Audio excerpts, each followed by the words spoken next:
by J.C. McCrae. A production by Parahuman Audio.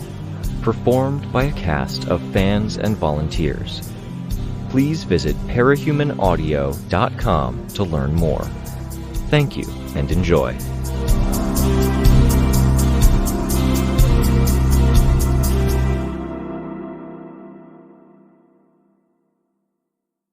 Arc 13, Black, Chapter 1. My preliminary stretches wrapped up with a plank. It was hard not to flip that mental switch that would see me floating, because it was so automatic and so easy to do, especially when my feet weren't so flat on the ground. I made it 30 seconds, which was abysmal, but I could already feel the stabs of pain. And this wasn't supposed to be the part where I tested my limits. It was supposed to be where I prepared myself to test my limits. This wasn't even the hard part, and I was already sweating. Not from effort, but the way my body responded to the sudden pain. I toweled off, careful of my headphone cords. The music that didn't match my patient progress and slow, measured stretches was some goodbye rock that Weld had picked up while touring Worlds with Sveta. I sat on the edge of my bed and I worked my way through the stretches. Fingers laced together, the fingers of my left hand feeling where the skin at my right hand had a faintly different texture where it had been burned. I stretched my arms out, leaning forward until my abdomen muscles were as tight as they could be. I gently extended the stretch right, because that was easier, and I felt the knot of the bullet wound in my left arm. I extended the stretch even more gingerly to the left, until I could feel the stabbing pain again. I pushed through it, paying very careful attention to the pain and the shape it took. This was where the acid centipedes had sliced into me, and a tearing pain was worse than a nervous system doesn't know what to report kind of pain. 5 repetitions of that, straight forward, right, then left. Then I stopped. I wrapped the towel around my bare shoulders for warmth while I took notes in the notebook I'd laid on the other corner of the bed. The notes accounted for 1 minute of rest. I had another centipede gouge in my leg, and a scar on the bottom of the foot on that same leg. I shifted to squats. 5 reps of regular squats, testing what my leg could handle, then 5 reps of one-legged squats, leaning forward so I rested in a tiptoe position. Again, I had to remind myself not to fly to assist myself. Notes while resting. Wrist flexes and arm rotations that involved shoulder and bicep movements. More notes.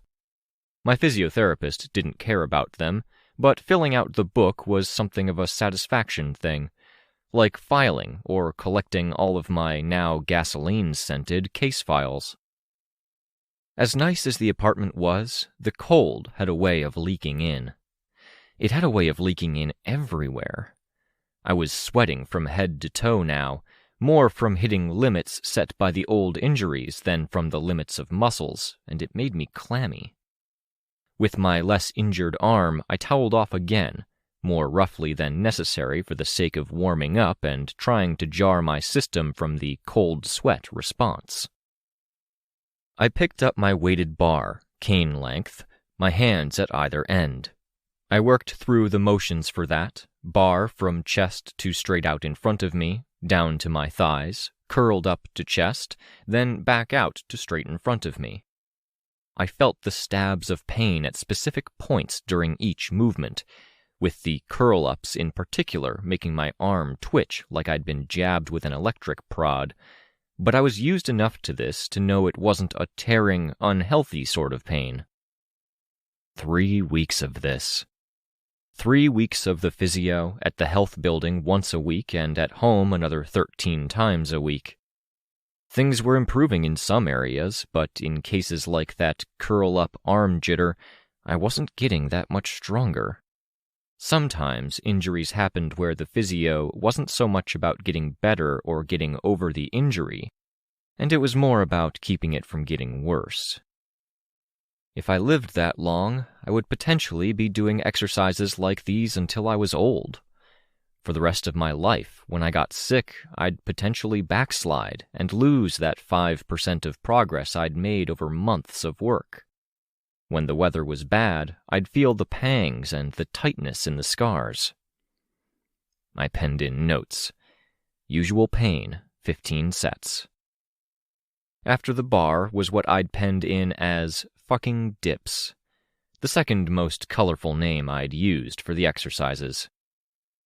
I put my hands on the bed frame, my back to the bed, feet out in front with my weight resting on the backs of my heels. It made my leg hurt, and holding my weight up made everything, even the bullet wound, hurt. Again, not about strength, but what my injured muscles allowed me to do. I was in the middle of the toughest part of lowering my butt toward the floor when my bedroom door opened. My hand slipped, my arm jarred, and I used my flight to catch myself before I crashed to the floor. Ashley was talking to me. I only heard the melancholy rock music and the notes of her voice. She was angry or annoyed. The two sounded very similar. I took my time standing, grabbing my towel and holding it to my front because I was only wearing a sports bra and pajama pants. I took my time removing the headphones. Her hair was damp, and she wore a black silk bathrobe. "What?" I asked her. "Towels. What about the towels? Are you using the black towels?" "Yes," I said. "You had the white, your sister had the black, and she's gone now, so I started using the black." "It fundamentally stands to reason I'd default to black." "Does it?" I asked. I debated if I wanted to argue the point. "I'll use white from now on, then." "Good," she said, and she paused. "You're sweating. More nightmares?" "Physio routine." "Ah," she said. She moved her hands, and the way she moved them was reminiscent of my wrist flexes. "We have about an hour before we go. Do you want tea?" "Showering after this, then tea would be great. I'll make breakfast." "If you'll eat bacon, egg, and scones, I'm already working on it. I'll keep it warm and put the kettle on when I hear you shut off the water." "Thank you," I said. "Excellent." She stalked over. There wasn't really a better way to put it with how motivated the movements were, and took the black towel I was holding. I let her, and she stalked her way back out of the room. I rolled my eyes, returning to the damned dips. Ashley returned, throwing a white towel so it landed on my bed. "Thank you," I said, grimacing as pain shot through my arm. "Thank you for seeing reason," she said. After dips were leg lifts, lying on the bed with legs and feet out off the edge, touching floor, then extending straight up until I couldn't anymore, then bringing knees to chest. Rinse, repeat. I did something similar with sideways leg lifts, and then the pike push-ups, which were worse than the dips. I felt shaky and shitty enough at the end of it all that I wasn't even sure I'd have the appetite to eat. I showered, using Ashley's charcoal shampoo because mine was running out, and dried off. White towel. I didn't use a bathrobe, but instead stepped into my room and got dressed right away. A loose-fitting light gray sweater, dark blue jeans, and black leather boots. I carefully packed my costume in a bag to minimize wrinkles, breastplate and recently redone decorations sliding into a sheath, with buckles and straps to keep it tidy and relatively inconspicuous. I slung it over my right shoulder and headed to the kitchen. Swansong was at the table, a laptop sitting across from her, and she was tapping a cup of tea to the webcam. A toast, it seemed. Kenzie was on the other end, doing something similar with her own cup. They were eating breakfast together.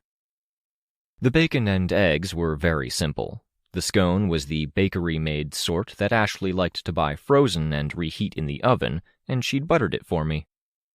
The plate sat on a wire rack amid other blueberry scones, over an oven burner she'd set to low. a little too warm to touch. I put my sleeve over my hands to move the plate to the table. 99% of the conversation was Kenzie talking about her new team, that she was updating her costume, Amias went to her school and she'd talked to him, and Aiden might be attending since the Undersiders weren't in New Brockton anymore, and he had to go somewhere, and... "Don't let Chicken Little name the team," I said. "He's got good taste, Victoria," Lookout protested. I couldn't see her. "He thinks you're neat," Ashley said. "Proof enough." "Aw, but it's not just me. He likes a lot of us, especially Rain. He really looks up to Rain." I met Ashley's eyes, and she met mine at the same moment. "I saw that. The knowing mom look. I'm disappointed in you. Rain is badass." "He is badass," I conceded, which led to Kenzie going off on another ramble, just happy to talk to Ashley. Ashley nursed her tea, elbows on the table, both hands around the cup, smiling slightly at the screen.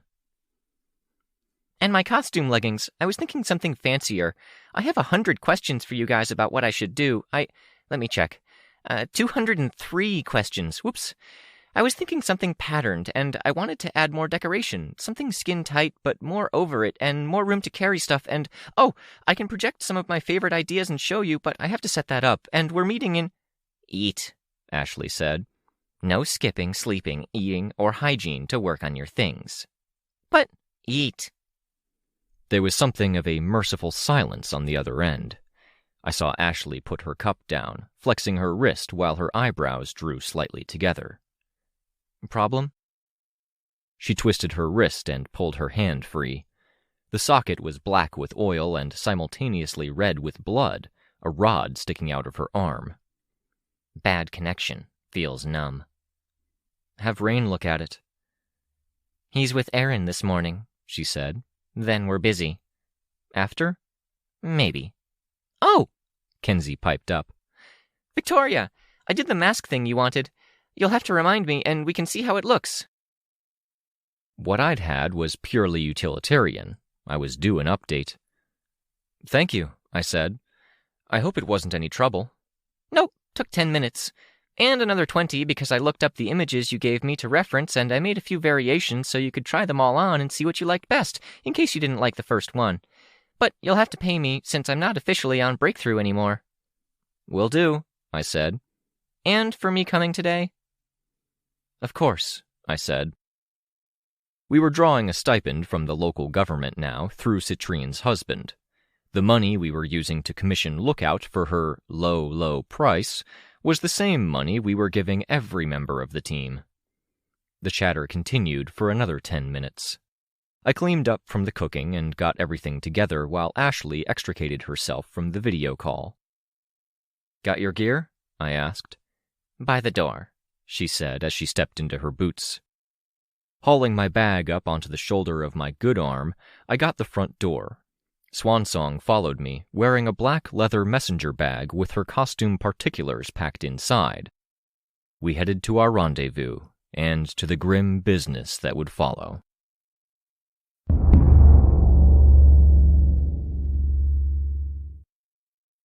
The destination was the new warden's office. Natalie and Kenzie were at the foot of the stairs as we walked up, Kenzie talking to Erin and Rain. Further away, Moonsong and Byron were perched on a bench, sitting on the back of the bench with their feet on the snow-covered seat. Kenzie saw us coming and ran up to Ashley. Kenzie wore an electric blue peacoat, navy blue pleated skirt, gray leggings, and navy blue boots. The pin in her hair was more abstract than I'd seen her wear before, something between a slanted eye and a fish, with a comma-shaped pupil or fin in the center.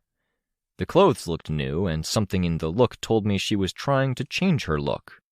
Which, as with many things, Kenzie, left me simultaneously hopeful and worried. I left them to it. I passed Natalie, murmuring my hello, and I approached Rain and Erin. Rain wore a heavy jacket and ripped-up jeans that he'd rolled up at the bottoms to keep from treading on with his heavier boots. Erin had an over-elaborate shawl coat that wrapped around and draped over her more than it seemed to be zipped up. It left some openings and gaps in coverage, which was probably why she wore the heavier sweater with it. They were very different in style, rustic and hyper-modern. "We arrived early," Rain said, "and Bai was here already, talking to her. We didn't want to interrupt." "There's a lot to talk about," Erin said. I studied Moonsong's civilian self. Pretty, with a beauty mark by her eye, lined up enough with where her eyelashes ended that it looked like it had been drawn or tattooed on. Wavy black hair, earmuffs, and a nice coat with a velvety look, a straight black skirt to the knees below it, and higher boots. Classy aesthetic. Byron seemed like someone with a good sense. Things matched, everything fit nicely. His jacket was a simple woolen one that came down to the belt, jeans slim, and while he wasn't athletic in build like Tristan, he was trim enough that he cut a fine line. But, good sense aside, he wasn't the kind of guy who paid attention to fashion. I didn't imagine he looked at magazines, researched, or visited different stores. He probably had 1 or 2 stores he liked and picked a suitable, muted color. Victoria couldn't find much fault in it kind of wardrobe from the selection there. He was resting a hand on Moonsong's shoulder, and he took her hand. She let him, but when he let go of it to shift how he sat on the backrest of the bench, she didn't reach out. There wasn't any point that I saw where she touched him. No hand on his leg, no leaning toward him so their arms touched. And she looked down. Poor Byron, I thought, accidentally saying the thought aloud. "What?" Rain asked. "Why poor Byron?" "She's breaking up with him," Erin said. "They're not together," he protested, voice insistent but hushed so it wouldn't carry. "They haven't been together for years, and how do you even know?" "The way I understand it, from how they've acted in the past and from what I've heard," I said, "they're not together, but for a while now there's been an enduring connection. The two of them waiting for each other. That's what's ending."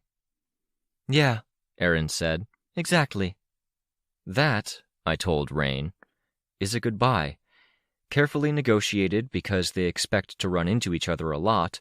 They want to make sure there are no hard feelings." "No resentments," Erin said. "Everything on the table." "You're sure?" "Yes, Rain," I said, "pretty sure." "I was standing here satisfied because one of the 2 guys that have been most decent to me over the last little while was getting to finally spend some time with the girl he liked, and it's been this awful thing all along?" "Yes," Erin said. "No," I said, almost at the same time. "I don't think it's awful." "He likes her a lot," Rain said. "Obviously, it would be great if they could make it work," I said. "Ideally, without her being shitty to Tristan," Rain said. "But it was what I was hoping for."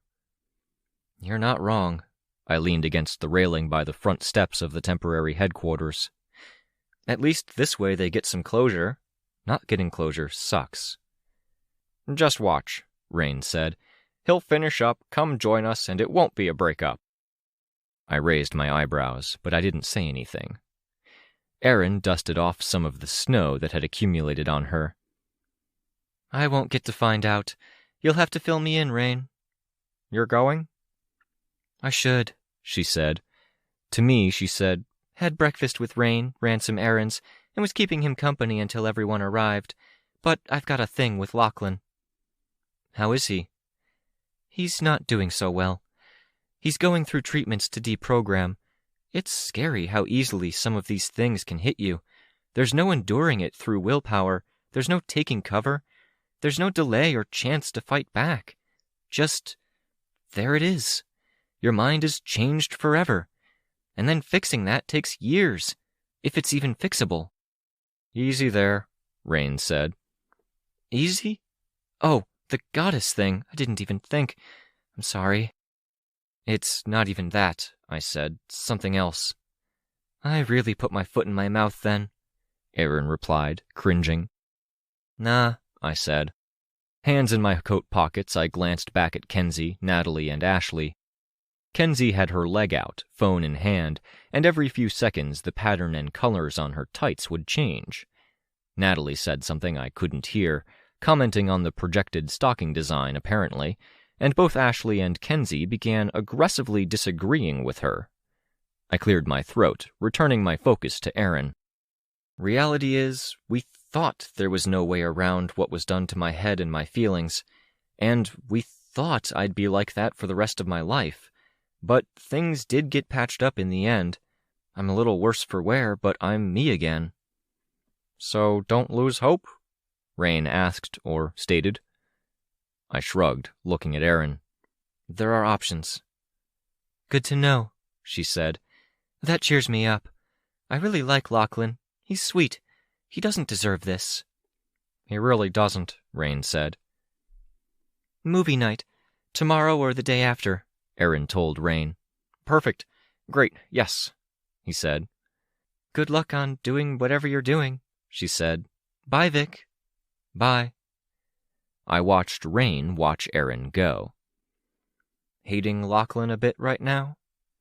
It's supposedly not romantic, he said, and I can't hate him. He was good to me when very few people were. Brainwashed, though. That makes it count a little less. But he's a really good guy, and Aaron was supposed to marry him after I turned her down. They lined it up, and it never happened. But now his family and the therapists are trying to get him out of that brainwashed mode, and Erin's someone he listens to, because she's kind of, but not really, his fiancée. Yeah. Besides, forget Lachlan. Erin's still dealing with a lot. Testimony from some of the fallen came out through the courts. They were pretty open about stuff they pulled. Manipulation, covering up crimes within the compound. Some of the stuff they were up to were things that I would have thought even more extreme people like my aunt and uncle wouldn't be happy with. Her parents are... He trailed off, floundering. Taking it hard? No, Rain said, quiet. Not taking it at all. Refusing to listen, shrugging it off, saying there's a greater meaning. Doesn't feel like the right time, even if I had the balls to say anything on the perfect opportunity. Seems to me like she's spending all her time taking care of others, managing her parents, helping Lachlan. Helping me, Rain said. Great. Now I feel guilty. But she gets the movie nights, right? That's for me, too. Catching me up on everything I missed by being the little boy who was raised off the grid. The classics, according to Aaron. I considered for a moment. Which? 16 Candles, Oil and Vinegar, Not So Sweet 17, The Love Cats, Metropolitan Girl, Ring Finger, the live-action Peanuts with the actress from 16 Candles as the red-haired girl. I'm sensing a trend. I'm pretty sure that the movie selection is partially for her own benefit. I hope so, Rain said. Those seem like comfort films to me, I said. The kind of thing you watch over and over again. He nodded. We should get you up to date on films of other genres sometime. I'm up for anything. I want to get caught up in everything and get to where I know movies well enough I can recommend something Aaron will like, or just have a conversation without feeling like I'm a step behind. I'm tired of always being the one who needs help. We'll see what we can do. If you want to help, I know Ashley needs you to look at her hand. Don't let her forget or pretend she's fine. Oh, for sure, he said, distracted because he was glancing Ashley's way and simultaneously paying attention to Byron and Moonsong getting up off the bench. The pair hugged, and I saw Rain make a little fist, as if hopeful. No, Rain, I thought. No. The pair approached, and as they did, Byron flipped his hood up. He became Tristan, and the distinction between details like jacket, jeans, and frame were subtle enough that only someone looking head-on at their face and the hair beneath that jacket hood would notice. Thanks for coming, Moonsong addressed our group. Her smile looked a mite forced, and she looked very much like someone who had had a long, hard conversation with someone else. Did you let them know you're all here? Do we have Sveta? I asked. She's inside, Rain answered. I don't know if she saw you show up and told people, but she'd probably say hi if she did, right? Yeah. I'll let them know, Moonsong said. She paused. Thanks for your patience, Tristan. Yeah, no problem. She headed up the stairs. Tristan turned to Rain, eyebrows going up. Damn it, Rain said. Yeah. Sorry, bye, Rain added. She's pretty shaken up by what happened to her and her team, Tristan said. Reevaluating. I won't say anything more. Byron signaled he wanted to think for a bit. But she'll be here today? I asked. Yeah, Tristan said. Sveta stepped out of the doors, though step was the wrong word. I was used to her moving with a bit of a stumble, rarely smooth or fluid, her mechanical body a constant balancing act where every correction to reassert balance was a half-second to a second later than it might otherwise be. Not here. When she moved, it was more fluid than walking, with no bob of the head, only a natural flow forward. She wore her long gray patchwork coat and a layered dress that just barely traced the ground. Her hands were ones that had been made by Rain, painted, and her hair was as styled as I'd seen it, with 2 thin braids looped around to the back of her head. She beckoned for everyone to go inside. I elbowed Rain as everyone started forward. What? He asked. That's you. You were being down on yourself about how you always need help but never give it. But that's the product of your and her efforts. Yeah, maybe. More her than me, he said. Punch him in the arm, will you, Tristan? I asked. I didn't wait to see if he obeyed. I quickened my pace in heading over in Sveta's direction. I floated and flew the last few steps and gave her a hug. You look better rested than yesterday, she said. A bit. I think Ashley felt bad for me. She made me breakfast. Jealous? Weld tries, but I hate asking things of him, especially lately when I don't even have my body. Beneath her dress and coat, her body was unrestrained, not bound within a doll-like shell, and not bound by rings or loops. She was keeping it under control enough that the tendrils didn't reach out, snap, or strike at the inside of the coat. You're comfortable like this, around people? I asked. No, she said. No, I'm terrified. But that doesn't have anything to do with like this. I could have a normal flesh and blood body, 2 arms, 2 legs, and be my old self again, and I'd be terrified every other minute that I'd accidentally kill someone. I get that. I know you do, she said. She leaped forward and gave me a peck on the cheek. I'm okay. Weirdly calm, focused. Are you keeping a journal, like I suggested? Yeah. You should see it, though, she said. I have actual handwriting by the end. I reached to the back of her head and leaned forward, gently bringing my forehead to rest against hers, like we'd done at the asylum. The only comfortable way of establishing contact with 2 people who weren't freely able to move, one of whom was primarily made up of a face. I'm really happy I have that, at least, she said. I have arms, courtesy of Rain. They're not as good. I know, I said, but I have arms, and they feel like mine, and he's trying to figure out how to emulate the skin that Ashley has over her hands.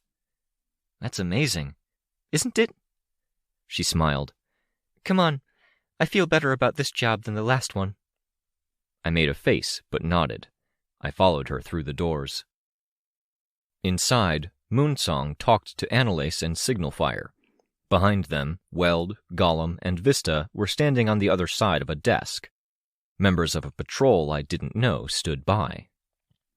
The floors were maple, lacquered, the walls stone and wood.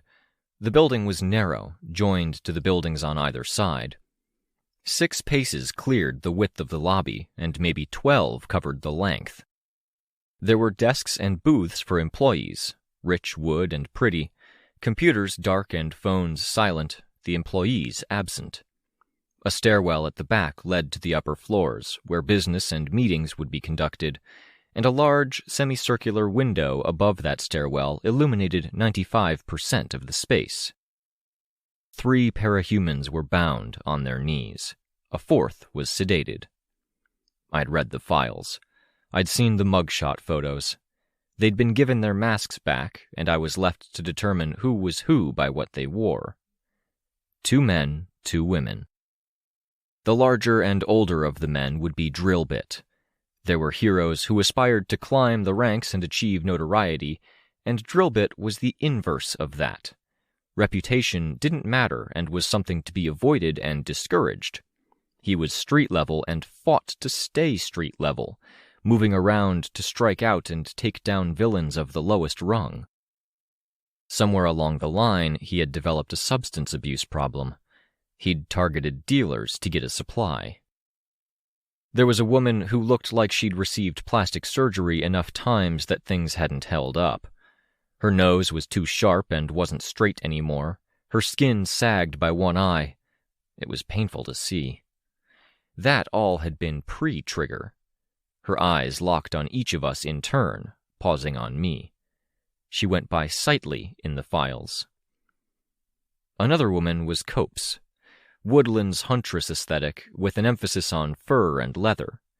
She'd been a right-hand woman for a powerful and obscenely wealthy animal parts trafficker and collector of trophies of endangered species once. Happyland was the unconscious one. Young, by the looks of it, dressed in bright colors. We extricated the last of his victims? Yes, we were careful. Called in a few thinkers and a breaker that could go in and out of that pocket, Annalise said. Hi, Antares. Hi, Lace, I said.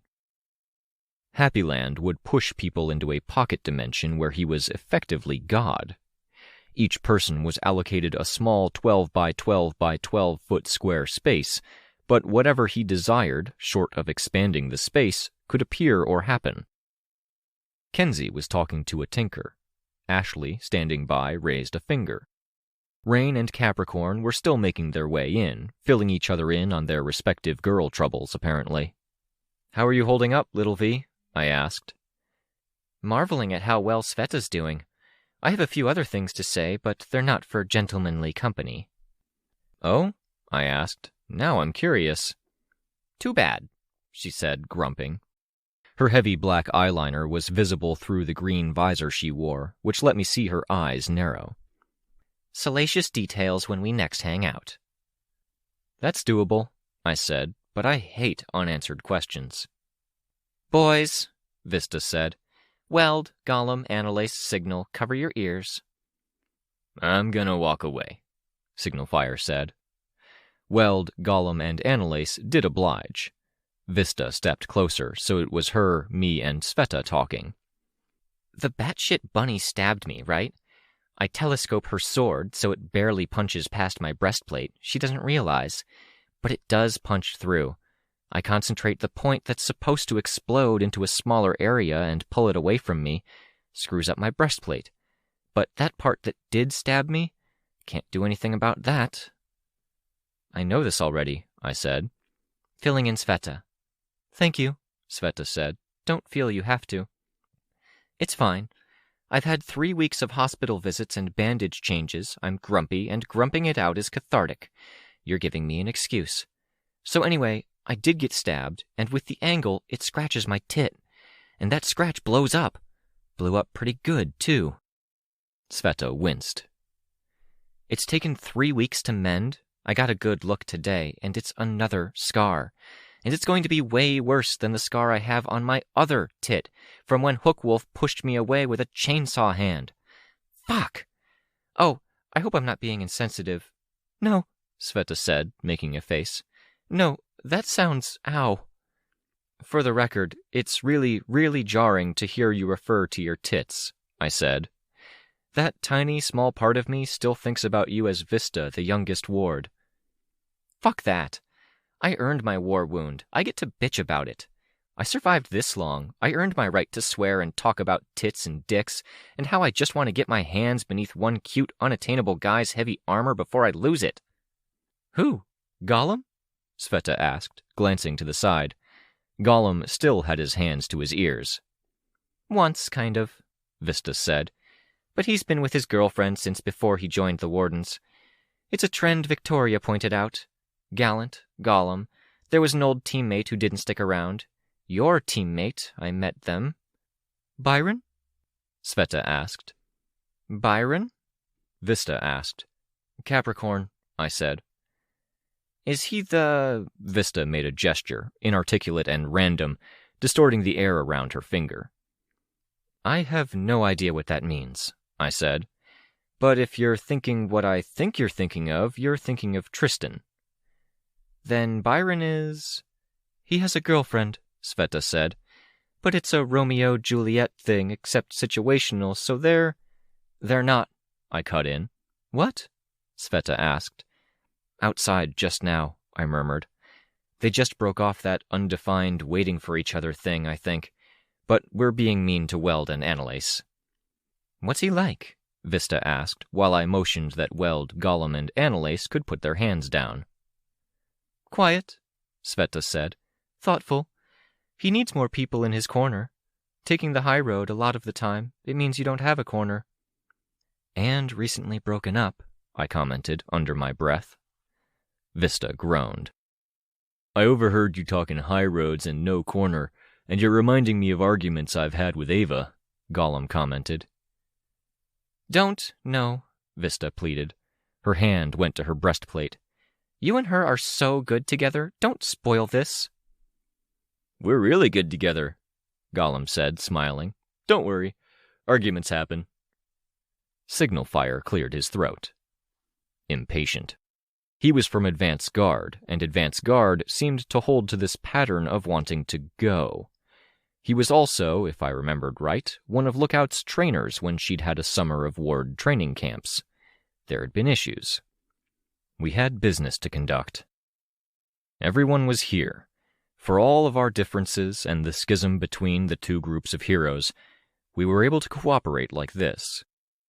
We'd started out wanting at least one witness, but it had felt weird, and there hadn't been enough to it. By their files, I knew their deeds. Drillbit had harmed himself enough with his addictions that he could no longer be trusted. The loop had repeated too many times. He wouldn't get better and didn't want to get better, and he would either engage in a cape fight while inebriated or drive inebriated on his way to or from a cape fight, and he couldn't drive while brimming with enough chemicals to kill another man. He would get arrested, even cooperate sometimes, get pulled into jail, enter withdrawals, and break out, sometimes letting other prisoners free.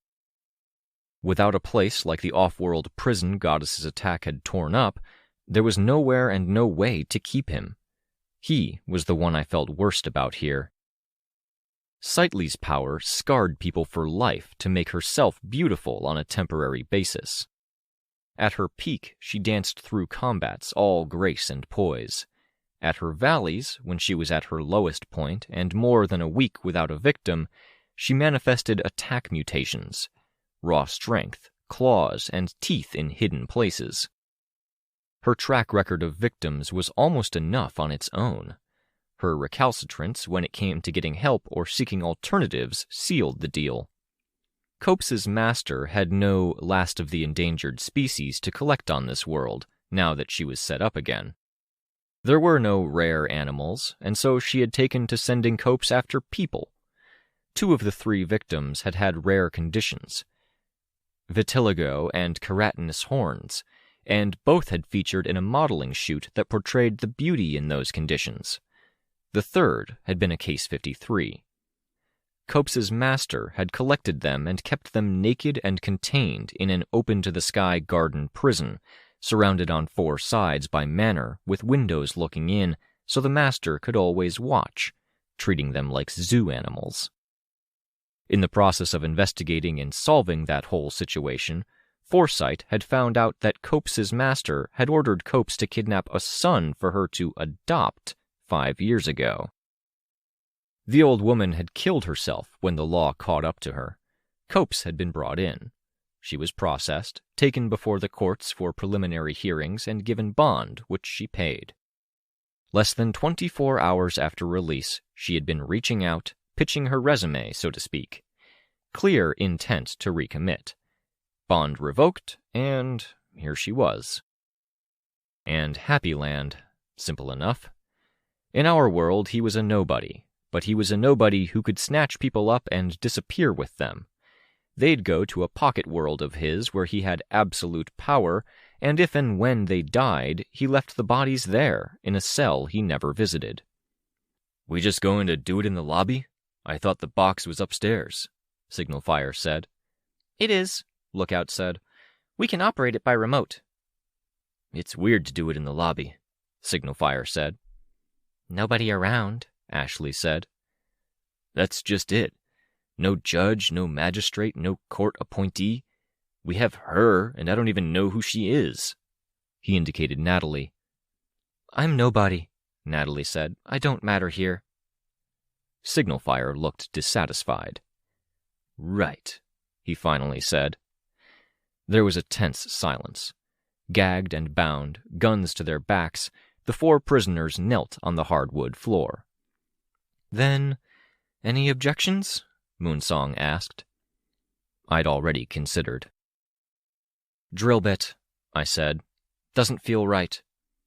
"He's had 5 last chances," Annalise said. "I get the feeling, but what do we do?" Signal Fire reached down, and he undid Drillbit's gag. "Death sentence?" Drillbit asked, his voice tight. He worked his mouth where it was sore from the gag. "We're sending you away, a world with nobody. You'll be at least 10 miles from the next person, but you should know anyone else that's there. They were sent there because they were a problem." He looked so miserable as he digested that, face lined with hardship. "It's winter," he said. "You go with a kit. Tent, food for a month, heating stove, supplies, tools." "You can make a promise," Annalise said. "Convince us." "Can I?" Drillbit asked. "I can't even convince myself." Silence followed. "Or if you want to articulate it better, Antares," Annalise said. I wasn't sure what to say. I couldn't even articulate just why this didn't feel like it was the right move. But I couldn't think of an alternative move. "Send me," Drillbit said. "Don't send any strong medications with me. It might be the only way I live out the rest of my life. I've hurt too many people." Kenzie nudged me as a back and forth followed. She had my new mask. "You don't have to stay," I whispered to her, in case she was distracting herself from proceedings. She shook her head. I took my mask and I tried it on. It covered my upper face, nose, cheekbones, eye, and brow.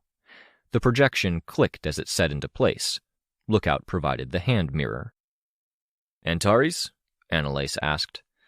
"Rule is, if any one of us objects to a prisoner being removed, we rescind it. And we have a pretty diverse set of people here. If this feels wrong, it feels wrong, but we need a decision." It was black, and faint lines and spires of gold traced a pattern across it. They would be faint beneath the shadow of my hood. The part over my lower face was some limited projection, but projected to be see-through. More projection was devoted to the image that covered the rather large eye holes that maximized peripheral vision. They said justice was blind, but... "Okay," I said. "No objection." I saw Drillbit nod. He wasn't gagged anymore, but there was no sound from him. No protest. If anything, he looked more at ease. Not so for the others. The 2 women grunted protests. Happyland slept, unaware. No more objections. Rain had the controller, and Rain was the one to hit the button, with Kenzie pulling his arm down to check settings before nodding. The portal opened. A narrow, distorted doorway in the lobby of the warden's temporary headquarters. "Happyland. Drug given. He should wake up in 5 with a hangover," Annalise said. "Sent to Spot H for future reference." "Noted," Signal Fire said, writing it down on a pad of paper that he'd laid on the unoccupied secretary's desk. Happyland was rolled through, and the portal closed. A moment later, it opened again. "Copes, we are placing a tool in your hands. It should take you a few minutes to free yourself of your bindings." Copes fought every inch of the way. She ended up dropping her tool, and so the others kicked it through, where it disappeared into the grass. "It's 3 feet to your left," the patrol officer said. Copes screamed through her gag. The portal closed. Sveta nodded, seemingly satisfied with it. Copes had kidnapped a Case 53. Let her master dehumanize him. "Sent to Spot I. Coordinates are in the logbooks." "Noted." The next portal ripped open. "Sightly, are you going to cooperate? If you lose this tool, your life over there gets 100 times harder." Sightly didn't scream or fight. Officers seized her by the armpits. Her head hung, and tears streaked down. "I'm putting the tool into your hand. Cut the wrist bindings that way." She nodded. She was helped through and turned around to stare at us with one eye slanted by the skin that didn't sit right around it. The portal ripped its way closed. "Site J." "Noted." Drillbit lurched to his feet without help. His head hung like Sightly's had. He didn't cry. His gag was off and he didn't speak. When the portal appeared, he walked through it. Someone had to stop him from going too far, passing him the tool because he'd been so quick to leave. The officer stood on the far side of the portal with Drillbit, by the little 4-foot cube of packed-up supplies we'd already deposited there. Drillbit didn't look back or do anything except nod to himself, tool clasped in his hand as the portal roared shut. "Site K." "Wrote it in." "Patrol vans will leave as if they're carrying the prisoners. Standard evasion, cover, shuffling the seashells approach. If there's an attack, surrender immediately. This batch should be fine. I don't think they had many friends." "Yes, sir." I exhaled, a heavy feeling in my stomach. We'd chattered and chatted and talked drama and war wounds earlier, and now nothing. Well, not quite. Kenzie was naturally the first to break silence, nudging me. "You like it?" It took me a second to process what she meant. I touched the mask and nodded. It worked. "We should talk about pickup plans. Imp and Tattletale might be dropping me off sometimes. Will that be okay? They want to coordinate." She was so casual. Her face was disguised, but it wasn't smiling. Did she even get it? This? "Okay," I said. "I guess I've got that to look forward to." "We'll talk about it after," Swan Song said. "Natalie will help broker any deals. Let's go outside." Everyone filed out. Sveta went to weld, Capricorn and Rain paired up. Moonsong hung back with Annalise. The wardens murmured to one another. It felt better, everyone being involved, making sure everyone agreed. The first few goes had been more rushed, A through G. Natalie gave me a pat on the arm as she passed by. "You okay with this?" I asked her. "Legally?" "Legality doesn't come anywhere near this," she said. "It is what it is." "Is it?" I asked, quiet. "A last resort, I think. You didn't have to come, you know. I think if I'd had a real choice, if I hadn't helped set this in motion, I wouldn't have. It would be easier." Almost everyone had filed out of the space, going upstairs or leaving by the front doors. Those that hadn't, that weren't Natalie or me, were by the doors. "Would be," Natalie agreed. "But I thought it was important that they have a witness."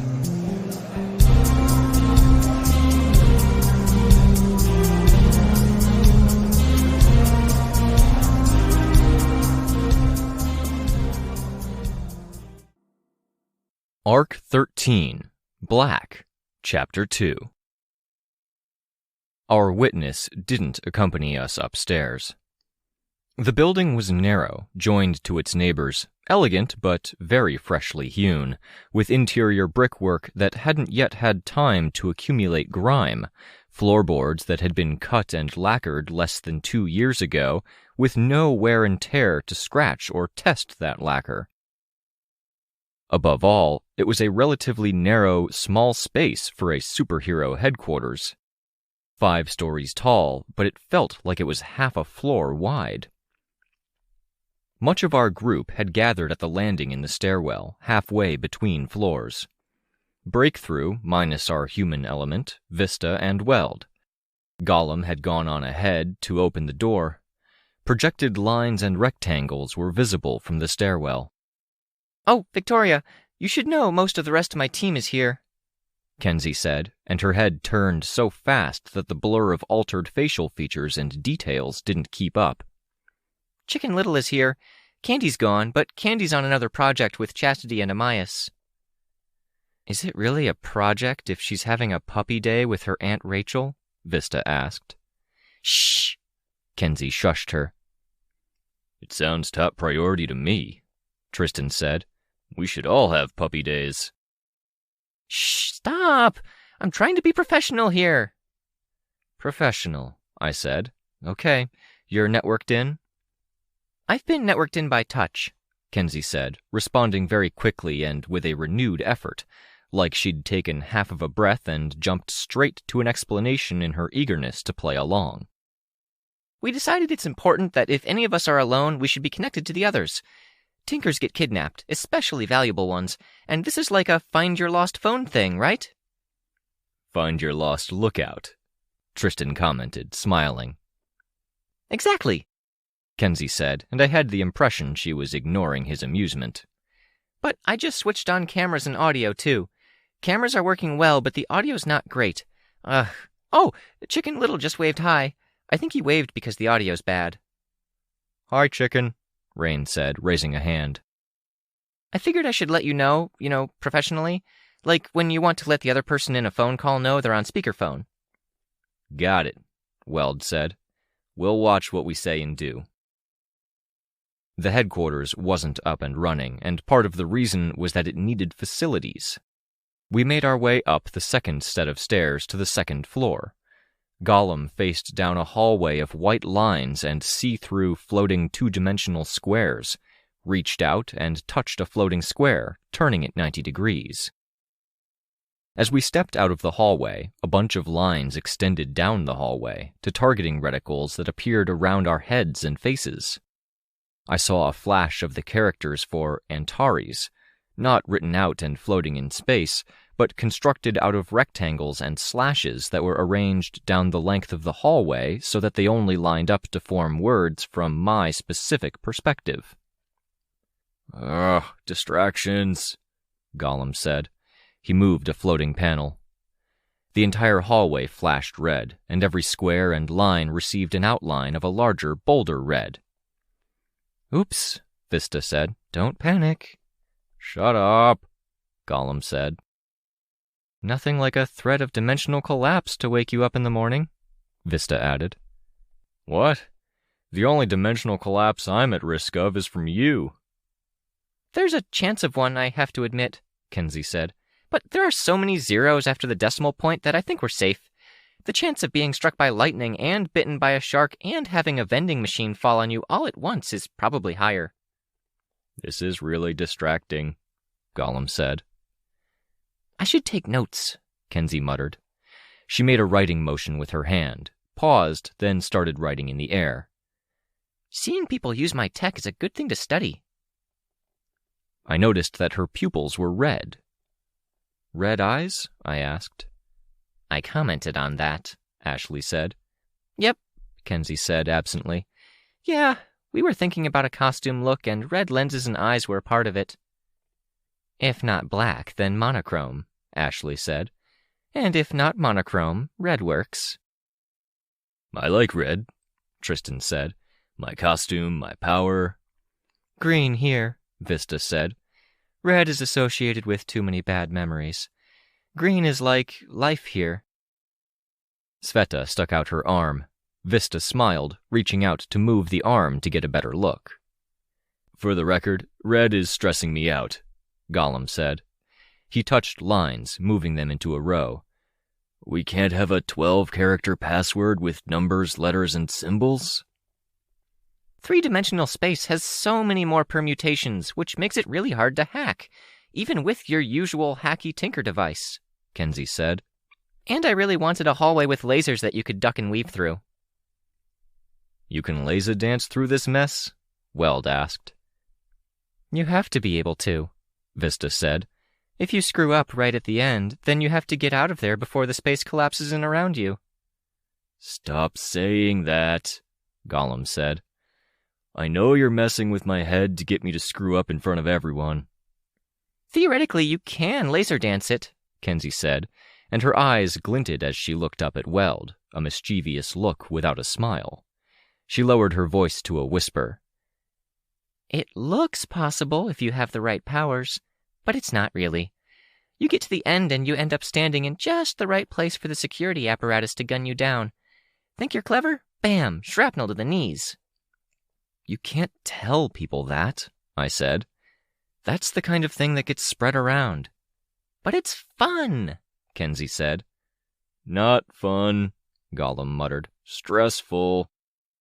Gollum advanced down the hallway, moving things with a bit more confidence as he got going. He reached the end. The lines fell away. Ordinary hallway. A portal ripped its way open at the end. Kenzie moved her hands, bringing up a fresh panel, and shut down the portal.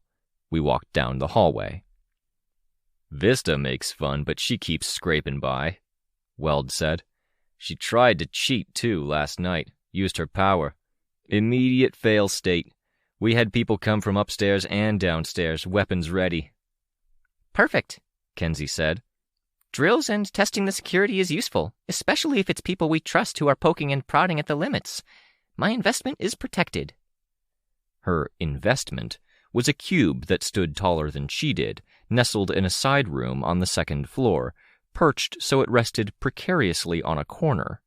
It was onyx, with irregular panels of chrome metal that looked mirror-reflective, with edges that looked like they'd been torn rather than cut.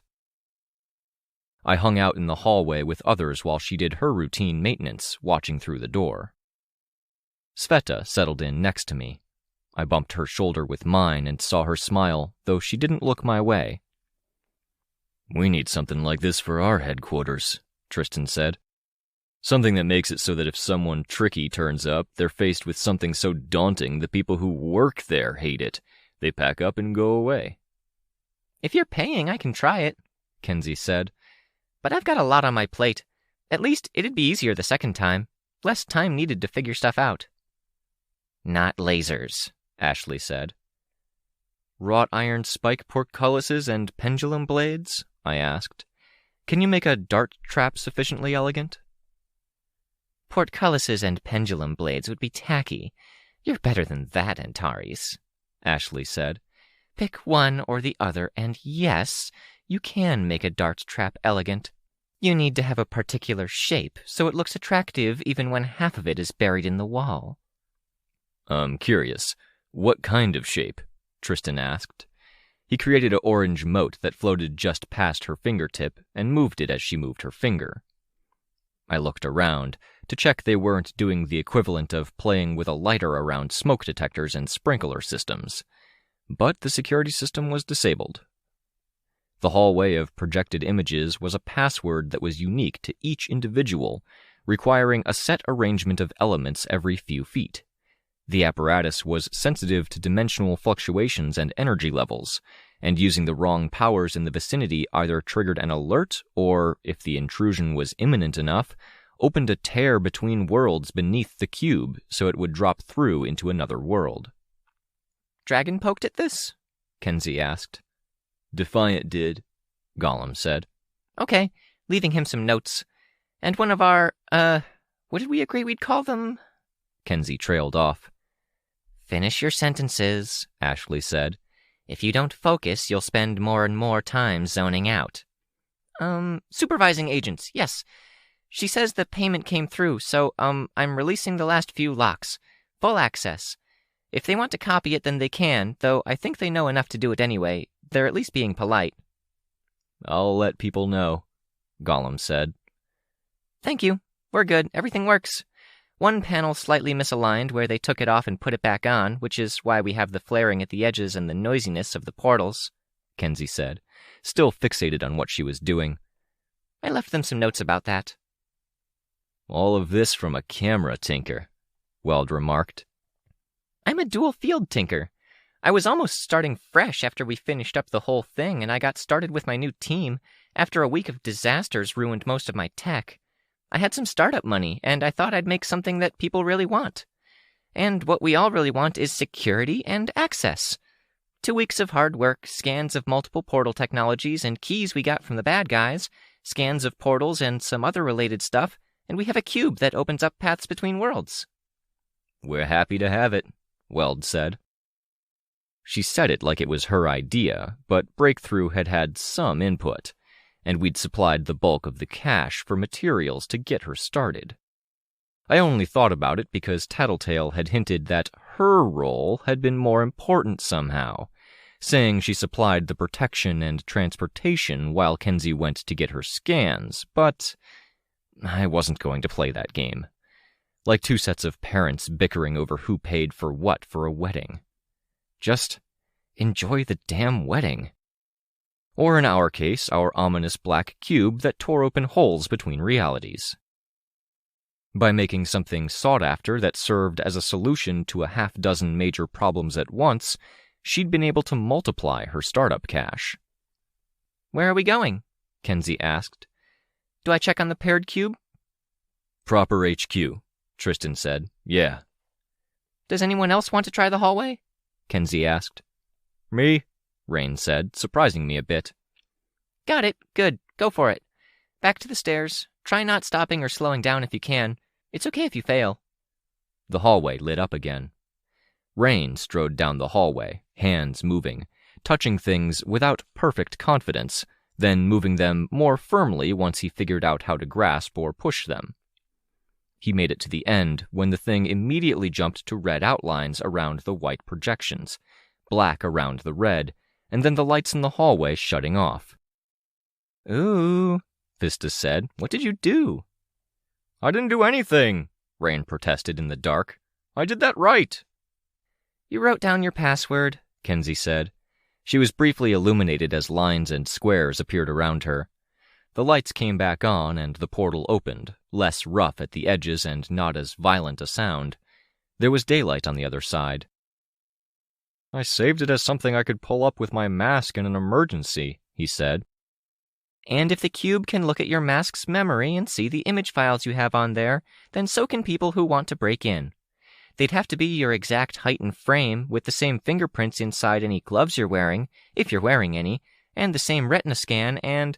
It would have to be me, Rain interrupted. Yeah. The idea is they'd have to be you, and they'd have to know what you know when it comes to the password, and they'd have to meet some of the other context checks, which is complicated and messy to get into. But, don't shake up your schedule too much on any day you're paying a routine visit, or send messages to people you don't normally talk to, or... I get it, Rain said. I'm changing your password. Hang back and wait until everyone's passed through. It'll flash the images in front of you. Everyone else, masks and helmets on, or flip your projections on. As she talked, red dots appeared around her face. I would have thought Capricorn was using his power, except his dots were more orange-red, and these motes of light expanded into discs, while white and black crept around Kenzie's face and head to form the helmet's design. She didn't have her hair in buns, but the helmet projection seemed to assume she did, and covered up the lower ends of kinky hair that was parted and set in place with a combination of hairband and hair clip. Her costume gradually covered her body, too. There were places the clothes extended beyond the projection, and those places were blurry, like bad artifacting from video compression, but it worked for the most part. Sveta had a mask that curled at the edges, tendril-like. Not much of a change, and kind of pointless, but we'd decided to focus a bit more on formality. She'd liked designing it with me. Rain had his old costume, at least for today, with a slightly updated textile mask that encapsulated more of the sides of his head, a serrated kind of edge around the perimeter, almost like it was damaged, but in a sculpted way that wouldn't look cheap. Tristan's armor was recently repaired and updated. The changes were minor, with a focus more on the application of layered washes. A dark wash had filled in the grooves and made the designs in the armor pop more, while a red wash gave the armor more of a tint. It was the kind of thing that was easy to miss. We passed through.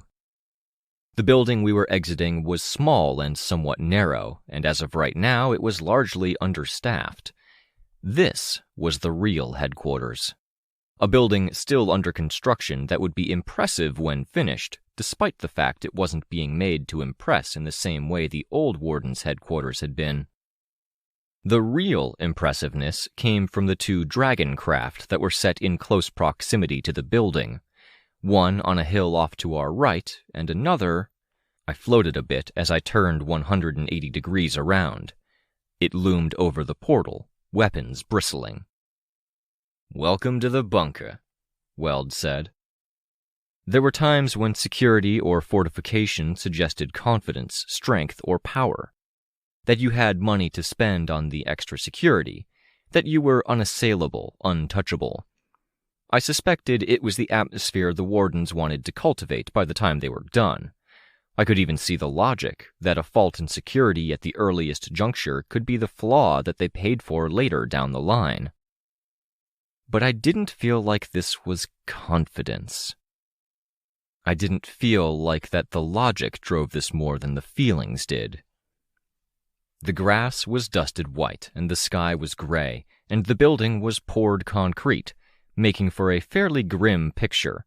Prefab walls and the spikes of metal that the walls were being fit to, holes in the walls matched to the spikes and then lowered down, where they would click into place. The expansive lower floor was already mostly done, with clear glass walls giving us a view of the interior, and everything else was being built around it while people worked. Yellow slashes of paint on the ground delineated construction zones where it was dangerous to be, and people navigated them. For how much there was going on, it was fairly quiet. Only the hum of idling engines and the creaks of cranes, the periodic crunch as two pieces of building fit together. Inside, there were a few scattered members of the 4 big hero teams amid wardens and a fair few regular people who were covering jobs ranging from construction to doing paperwork while standing beside desks without chairs.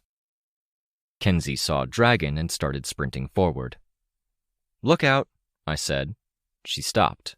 "Stay in sight." She looked between me and Swansong nodded. "You don't trust them?" I would have made a face at how undiplomatic it was to ask that question when we had wardens in our little group here. I remained stoic. "I think I'll worry about you in any new situation." She groaned. With the excited run forward and now this, she wasn't really holding that firmly to the professionalism thing. "Technically, you're contracted out and we're partnering with your team. Part of our end of the deal is to guard you." "Got it," she said. "I know you have things to do. Will someone be my escort?" Sveta and Tristan agreed at the same time. We decided to go over as a group, since it was more or less in the right direction, delaying the task at hand. While we walked, Sveta and Tristan agreed they'd watch Kenzie together. Sveta no doubt wanted to because it meant spending more time around Weld, and Tristan was harder to say, but he seemed to fit in well amid this general level of hectic energy, hustle, bustle, and cape aesthetic. I could imagine him working at a place like this for a full day, ongoing construction included, and not being any worse off. There was a command center in one corner, with Dragon and Defiant standing by a wall of monitors. Multiple consoles and desks were arranged in a haphazard quarter circle around that wall of monitors, each person with a task. Lookout went straight there, accompanied by Capricorn and Sveta. Weld and Gollum followed them. Rain slowed in his pace as we passed the corner where stuff was piled up, but still not organized for a branding or costume maintenance department, one I suspected would be relegated to an upper floor. There were concept sketches, color swatches, textile swatches, and frame pictures of collected images I wouldn't have been surprised to see at a tattoo shop, but they weren't for tattoos. Or at least I hoped nobody was tattooing on their costumes. Foresight did promise us help with updating costuming. We never got a chance because we were so busy, I told him. Rain turned my way. For your mask, I sort of like that. Second frame of images, middle top. It's hard to pull off in a lot of costumes, but if you're doing the glowing mask symbol... He held up his phone. I looked over his shoulder as he took a picture of it, confirming he had the right image. Isn't that too busy? Rain asked. What? I asked him. With the circuit board look? Rain asked. No, instead of. The circuit board look is... I tried to find a way to be diplomatic and struggled. Puerile, Swansong said. Huh, Rain said. I've been kicked in the ribs, and it didn't get to me as much as hearing that one word. I don't even know what that means exactly. I wouldn't say it's puerile, I said. It's like stripes. You can make it work, but it's most often going to be something you work with or build on. Less what you want for a mask unless you want to play it up. Huh. This is going way over my head. But it's sure great to know I've had a stupid costume all this while. Not stupid, I said. Basic, Vista volunteered. Rain turned around, looking around until he spotted Capricorn, Lookout, and Sveta. I think I'm gonna go over that way. I'll leave you guys to it. You're fine, I said. A lot of costumes are miserable. You're better than average. I like how you weigh that. There's a lot of suck out there, so the average is lower than I'd think. You're better than average, I stressed. And we can do better still. Sure, he said. He held up the phone, the image there. This? What color? Silver.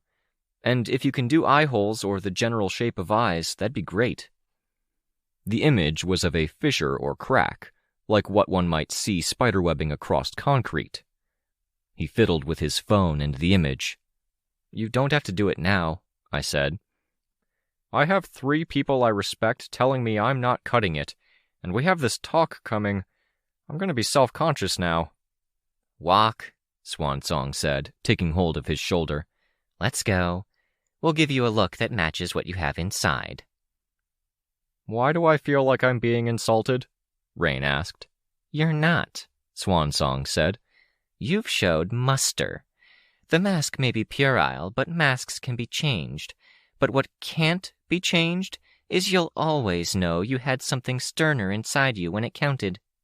Humiliation may be the worst thing. This is the worst thing now? Rain asked, looking to Vista as if for help. Humiliation? Even small humiliations, Swansong amended. Okay, well, great. I'll walk. Walk and change what you want to change, Ashley said.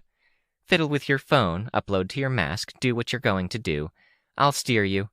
I've done it enough times while walking with Lookout. Not that I need to do it with her anymore. No? I asked. New mask features when she's wearing her mask. She can watch what she's working on while another set of lenses watch the road, another set watch behind her. There's no need for a guiding hand. Our path took us down the side of the hill the dragon craft was perched on.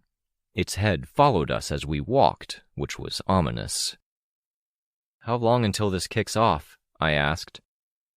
Ashley tossed a stone decorative dart into the air, catching it, then threw again, as we worked our way down the path and around the hill.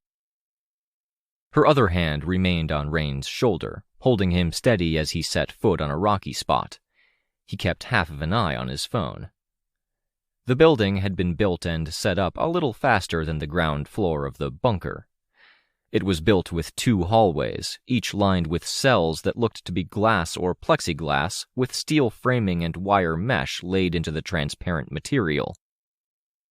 There was room for maybe 20 prisoners, but walls had been folded back and things stowed to the side in compact form. It meant the 4 prisoners on the side we could see had cells with no adjoining cells.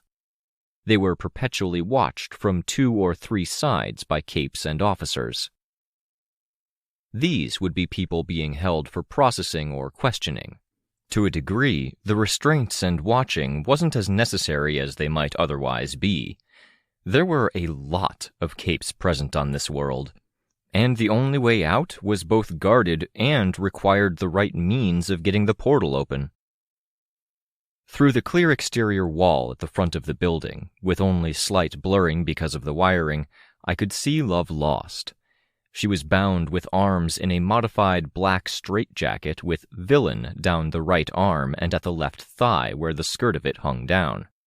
A hoop of a collar very loose around her neck, to the point there were a good 3 inches separating it from contact at any point.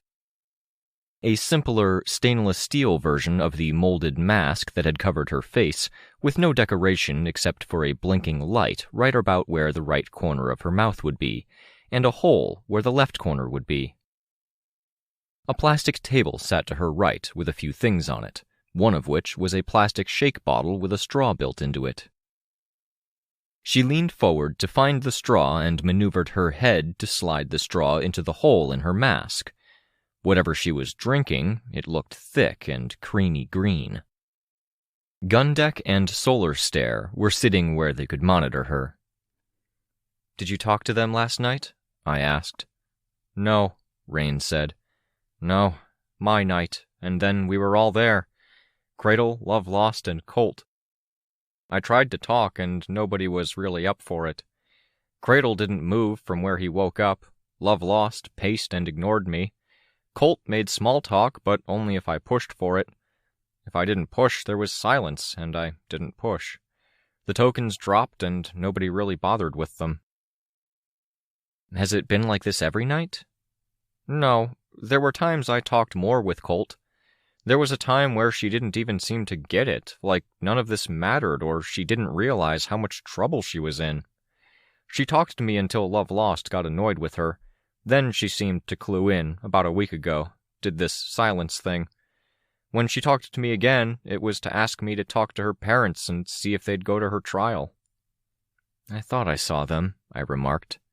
"Yeah," Rain said. "They went. But what can they really do except go? And Colt got a bad outcome yesterday, and I don't know how things will be today." "And Love Lost?" "Doesn't talk. But there was a time a bit ago when she looked at me." "Looked?" Vista asked. "Looked. Head to toe, like she finally saw me and not some nebulous enemy." "Want to give it a shot?" I asked. "No," he said. He pointed. "But first..." He hit a button on his phone. The mask he wore changed, replacing the inlaid image of the circuit with a fissure with a silver glow shining through from beneath. His eyes were small and narrow. "Bigger eyes," I advised, "without eyelashes or anything else, just showing what you'd normally see with eyelids in the way. It looks too narrow."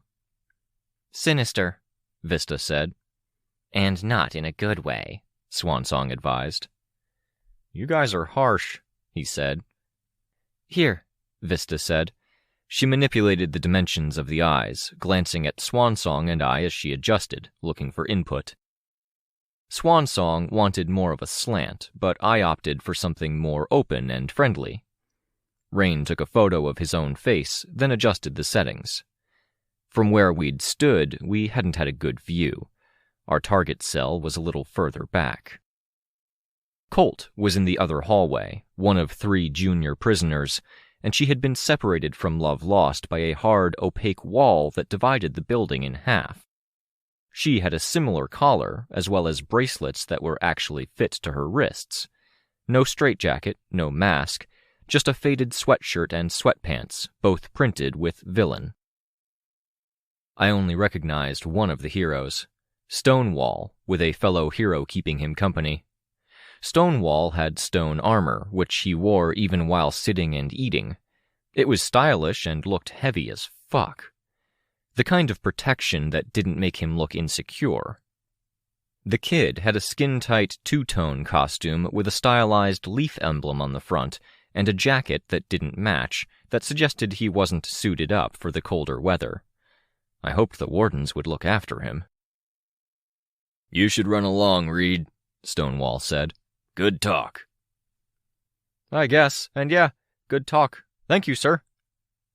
There's no telling what's going to be classified, Stonewall said. Yeah, was the response. Rain walked over to the cell, and Colt rose to her feet to stand across from him. Stonewall got up, chair creaking, and walked down the hallway a little ways. He gave Vista a pat on the shoulder as he passed her. Was that Reed the second? I asked before he was out of earshot. Third, Stonewall said. I don't think it's a lucky name to take, but they hear he was one of the first wards and they feel an attachment to the name. I nodded. Stonewall walked on, footsteps heavy enough to make the building's floor shake. A pen on a desk spun slightly on its fulcrum point. Rain drew in a deep breath and sighed. Yeah, invisible walls, Colt said. I go from one cell to another. You won. You're free. I know, Rain said. I don't feel that free. Enjoy it, Colt said. It's better. A bit of a non sequitur, like she wasn't listening to anyone but herself. I need to do more. Not to make up for what I did. I don't think I could, but there's an obligation, Rain said. I don't think she has the slightest clue what you mean, Swansong said, quiet. Hi, damsel. Swansong now.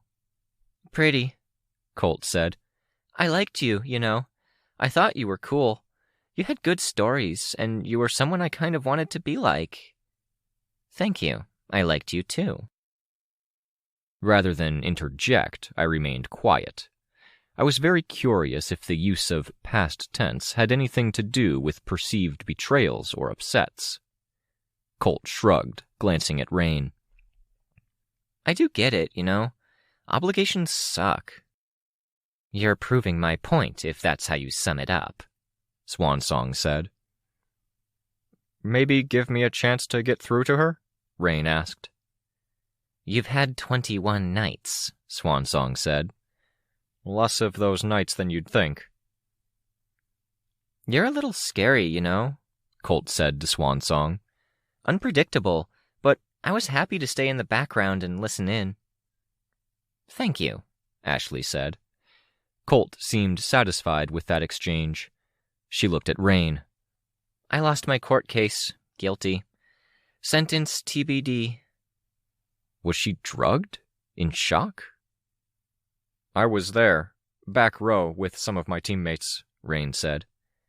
They stuck us here. Cradle was here too for a little while, but they wrapped up his court stuff faster. They had him in a blindfold and a straitjacket. I think like they did with Love Lost. Mask for the lower face, no blindfold, Rain said. Why are we here? Colt asked. Why here specifically? The view is nicer than any prison. I can see the outdoors, the wind. They treat me okay, but I'm really confused. Your lawyer should have explained it, I said. I hoped I wasn't intruding. He did, 3 times. But the first time I didn't realize it was important. The second time there was a lot of stuff going on and he sounded exasperated. The third time I had just heard the guilty from the jurors. There was commotion, people were shouting, and then I got pulled away. Even if it was quiet, I'm not sure I would have got it. They showed the photos in the morning, and it was all these body parts and all this blood.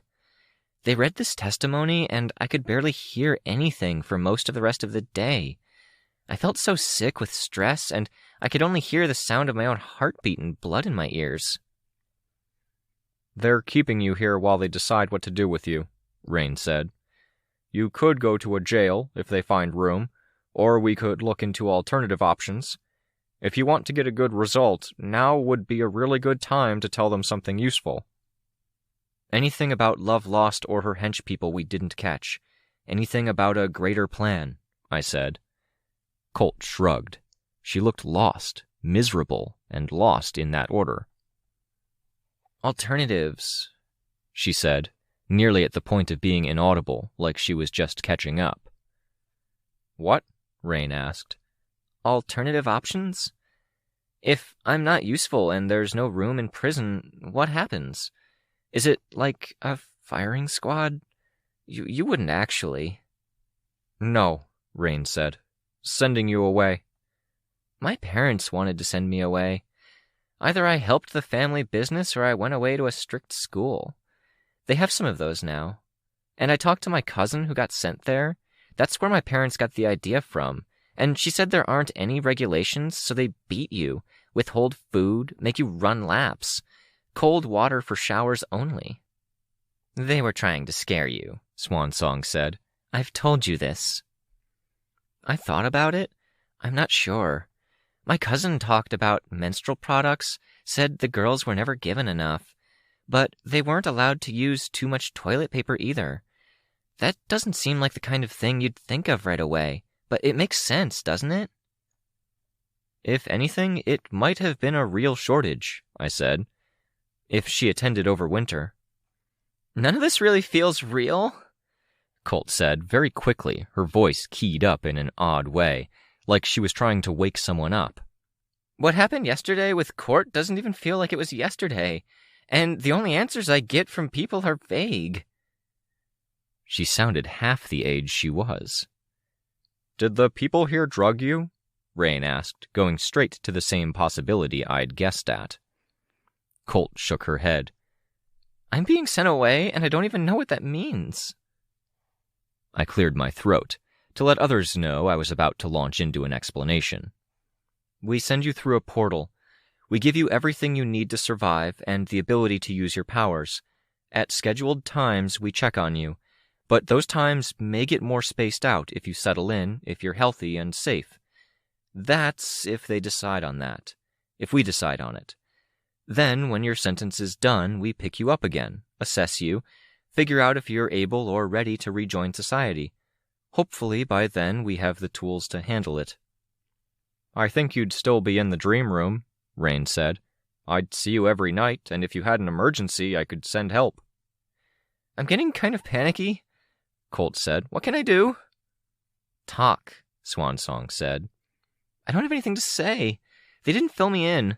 They offered to let me go, and I think now maybe they meant it, because I didn't know all that much that was useful, and I wouldn't talk. Can you think back to what they said? Did Nailbiter have a location she liked vacationing in or visiting? Did anyone talk about family? Colt shook her head. I can't go home? She didn't even seem to get it. Was the disconnect because of something more abstract? Her power? You collaborated in chopping people up, Swan Song said. In chopping me up. You broke a cardinal rule and spilled your guts to the arresting officers and capes. They used that in the trial. Anything about the Chronos Titan? No, I think that was a surprise, but I wasn't really paying attention when it came up. It's hard to picture it as a real thing instead of some joke or story. Did he kill many people? He hasn't budged, Rain said. But the Seamorg is on a corner world right now and she flew to him. She's staying on his shoulder in that world. He's a living portal, I said, except instead of passing things through doors into other versions of Earth or into distant places, it's just dauntless energy coming through the portal, feeding into him. We had to clear a good long distance around him because, apparently, portals act to broadcast, scramble, or act as a lens when it comes to power signals, possibly including hers. You played a part in making a hell of a mess, Vista said. Some friends and acquaintances of ours got killed and hurt.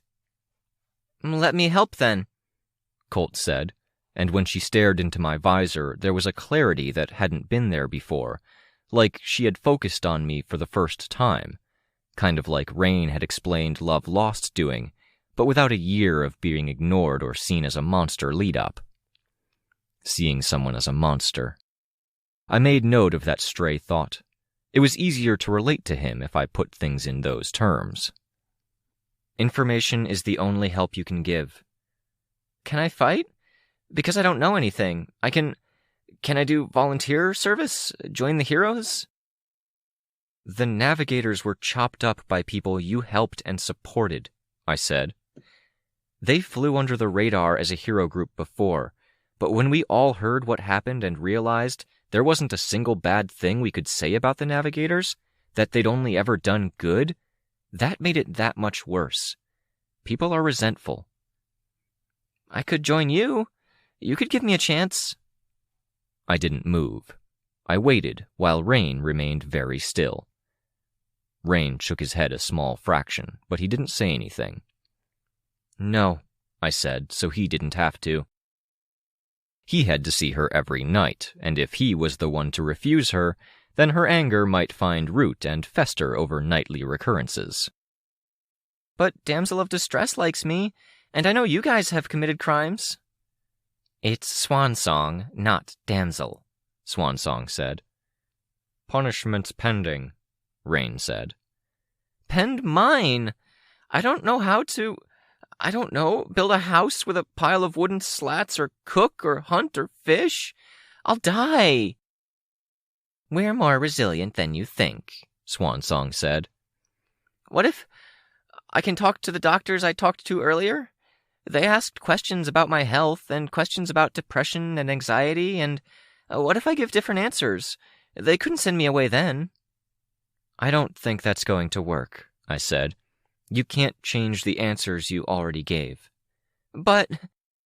There was a clarity in her fear, because somehow things were finally setting in. Her responses were a little bit quicker, more like she was actually listening to what others said. The judge gave sentencing guidelines, I said.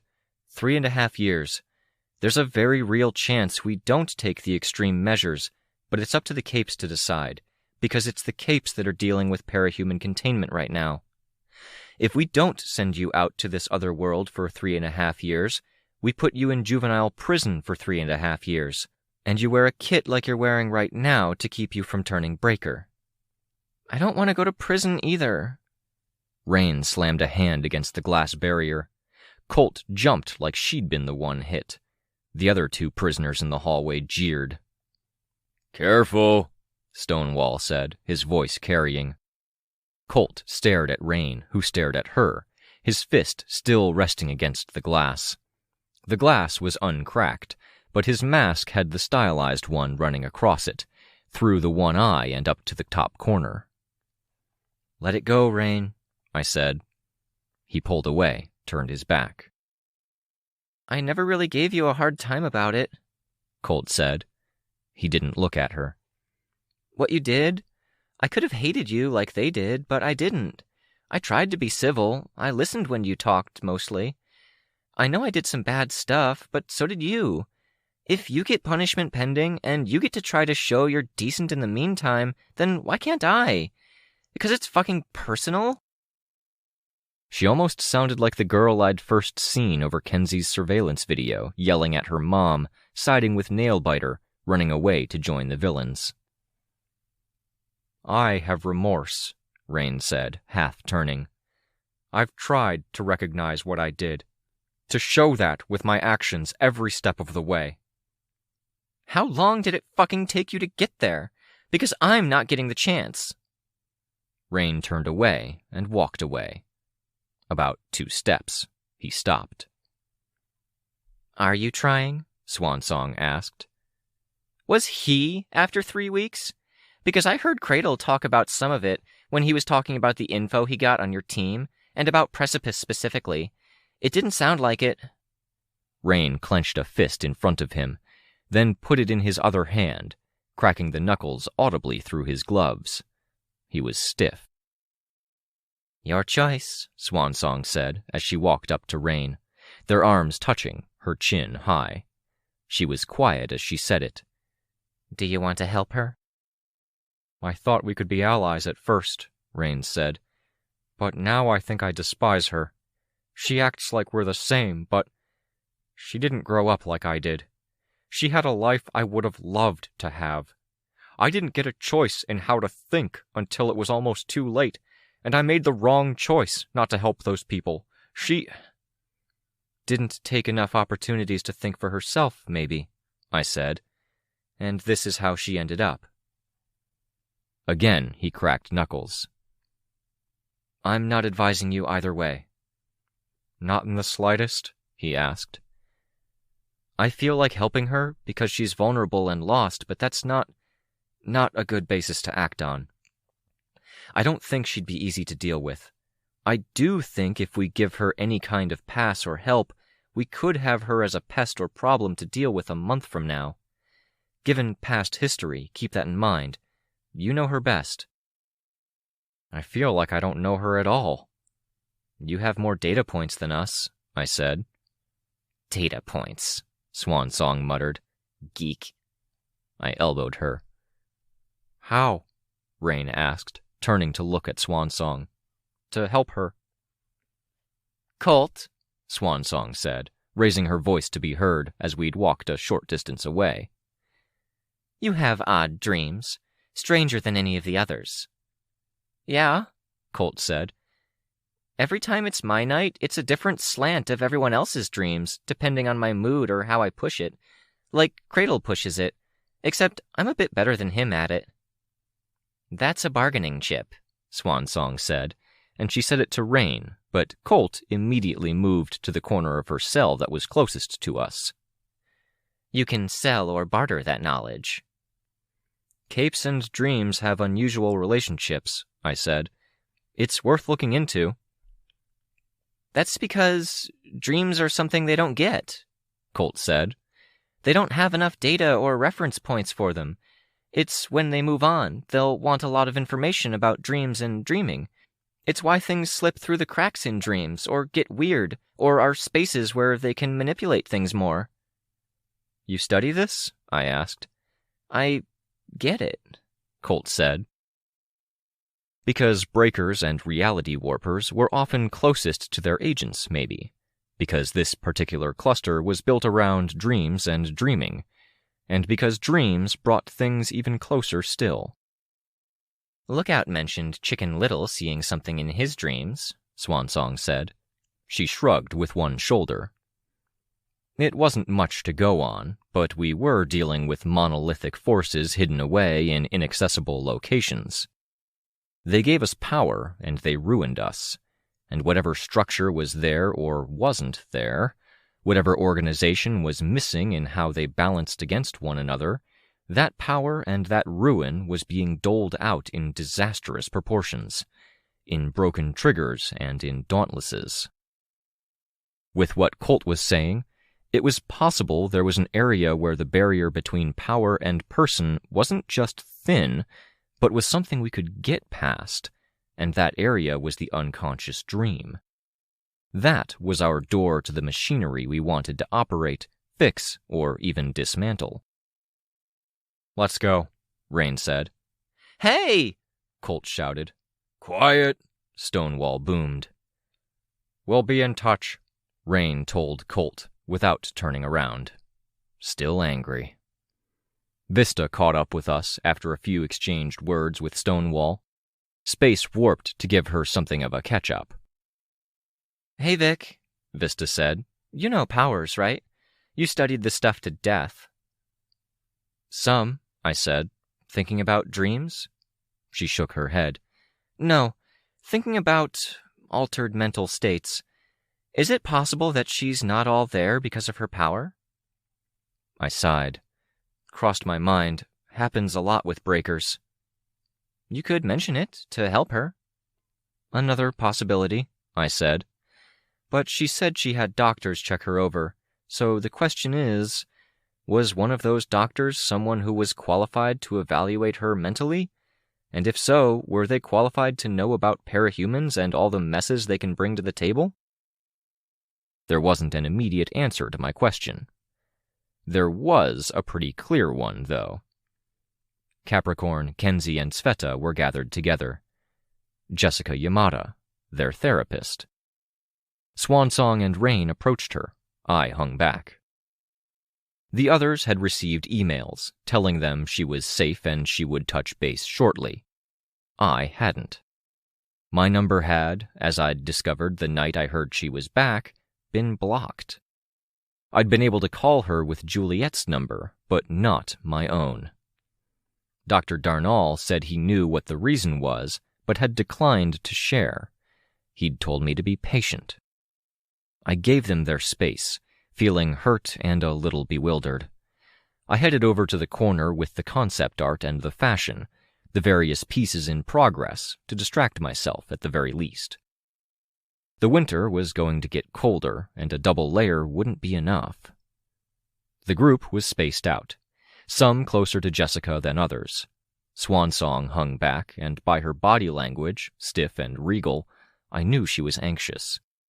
Sveta was as happy as I'd seen her in a few weeks. I couldn't intrude. There was a stylish coat, heavy with some built-in protection, not a lot, but in dense material and slats of metal running between layers. Not a cape, but long enough it could look like one. I tried it on as much as I could without putting it over the spikes at my shoulder. Might have to move those. Did I want it for what it gave me, or for what it kept away? Victoria, Sveta's voice, which was followed by Jessica's. Victoria. I saw her meet my eyes, or she looked at my mask, which didn't have eyes.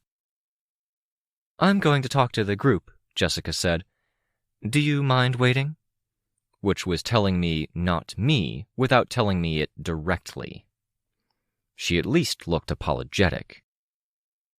Can we talk after? I asked. I didn't miss the hesitation on her part. I did something wrong. I failed her. She wants to see the damage before she talks to me. After, she said. All right.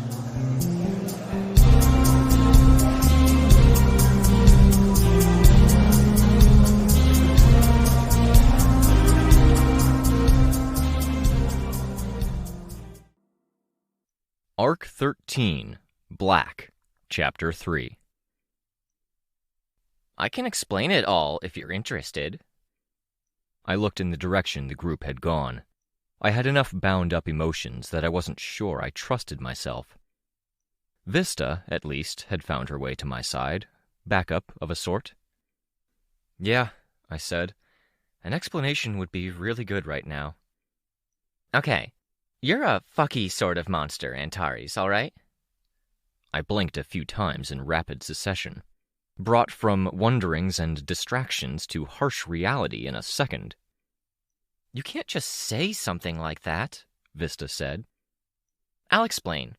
You can be any one kind of fucky monster in my example, all right? There are monsters you want to fuck up. There are monsters you want to fuck with. There are monsters you want to fuck, because of course, and there are monsters you want to cockblock. First of all, Vista said, yes, what? And maybe. Second of all, you suck at explanations, Solar Stare. I'm great at explanations, Solar Stare said. To start with, you have to get your audience's attention, no matter how distracted they clearly are. You did a pretty good job of that, I said. You also fucked up your credibility pretty hard, Vista said. Then you earn it back, Solar Stare said. She did a good job of living up to her name, unblinking, her eyes pools of luminescent liquid that streamed continually from the notches in the center of her lower eyelids. The helmet she wore hugged her cheekbones and cheeks, channeling the liquid along the mask's line and down to the bodysuit she wore with its inlaid ornamentation. The design of the suit collected the liquid into a glowing emblem at her front. It made her very intense. 3 narrow triangles of glowing luminescence marked the perimeter of each eye.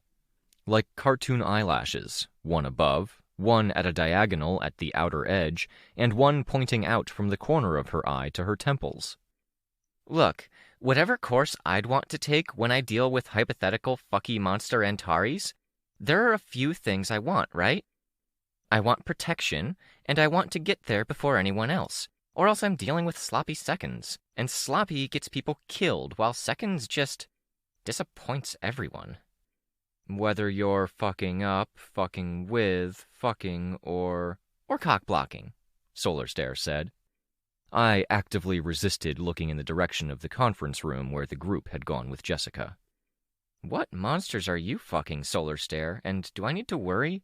Vista asked. I'm being optimistic, but I think we want to fuck half of them, Solar Stare said. So what you're saying is I need to worry? Half of them are good guys or people who will work with the good guys, Solar Stare said. Maybe, start with our working definition of monster? Yeah, Vista said. because that's not the monsters I know. Solar Stare's eyes widened as she smiled, because she was clearly engaged. Liquid flowed out in greater quantity, to the point it overwhelmed what the channels in the helmet could take, and some found its way to the furrows beside the nostril and onto her upper lip and lips. She wiped at it, leaving a faintly glowing smear. Good, bad, or ugly, you've got the ones who've settled in. They've found a rut and they've settled into it so hard that they've started to twist up. Like someone who jacks off 5 times a day, same hand, same habit, and their arm. Okay, Vista said. Or jills off, equal opportunity metaphor. That's not what I was taking issue with. You're going to make our guest here think we're all huffing construction insulation or something out here. You said you'd explain what the bunker is, but you just launched into one big fucking metaphor. Everything's a fucking metaphor. Okay. I'm definitely seeing you in a new light, Solar. Kind of, sort of. I saw how you were when we were all stationed at High Hill Bravo. Solar Stare shushed Vista, who tried to bring up names, which just made Solar Stare shush her more noisily. A good 5 or 10 seconds were spent as they made noises at each other. It was good to see Vista so animated. It put a smile on my face despite... I glanced in the direction of the conference room. I could see the vague shapes of the group, identify one as Kenzie because it was up out of its chair, moving around, gesticulating wildly. The smile fell from my face. "Look," Solar Stare said, reaching out to touch me, then pulling that hand away to wipe at another dribble that escaped because she'd moved forward as quickly as she had. You only ever lift one way, lift a lot, neglect certain things. You get warped and you don't hold up as well. Whatever kind of cape you are. I rattled a few off to contribute and because I wanted to be distracted. Hero, mercenary, villain, corporate, sponsored, brand, clandestine, ideologue, scumbag. Any kind, yeah, Solar Stare said, smiling. You get too into this, you lose your ordinary life by accident or by 100 small steps, and it all becomes distorted. Without enough other things going on, you don't have the ability to keep everything straight. So you end up becoming something fucky. Something that gets fucked up, fucked with, fucked, or frustrated. I blinked a few times. Vista gave me a long look. Yeah, I said, or all of the above. And this is getting a little heavy, Vista said. It is heavy, Solar Stare said. The bunker needs to be sturdy because it's also heavy. We've got 2 portals right now, City Center and City East. By next week, we'll have 4. A week after that, we'll have 7, they think. 6 of those will be places in the city we can instantly mobilize to. Wham, bam, fuck you, ma'am. 7th portal will be our proper prison world we should only be able to get to through the bunker. Which means if you want to get in or break someone out, you have to go through the bunker, which we're loading to the brim with security. I nodded. Which is protection for safe fucking up, fucking with, fucking... Which I still have questions about, Solar, Vista cut in, and frustrating. Cock blocking, Solar Stare said. She had a teammate called Clock Blocker, I said, throwing a thumb in Vista's way. Solar Stare laughed. It looked almost like her black teeth glowed, like the fluids from her eyes leached into the back of her mouth by some channel or osmosis. My teammate for a very short time, too.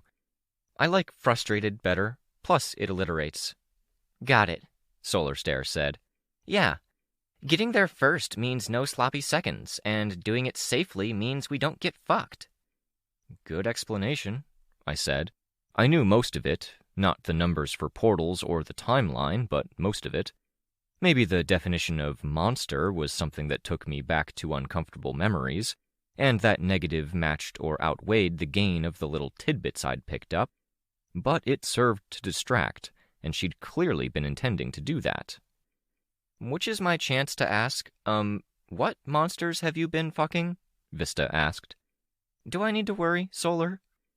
Come on, Vista. It's an analogy. Take 5 seconds to look past the big bad swear word.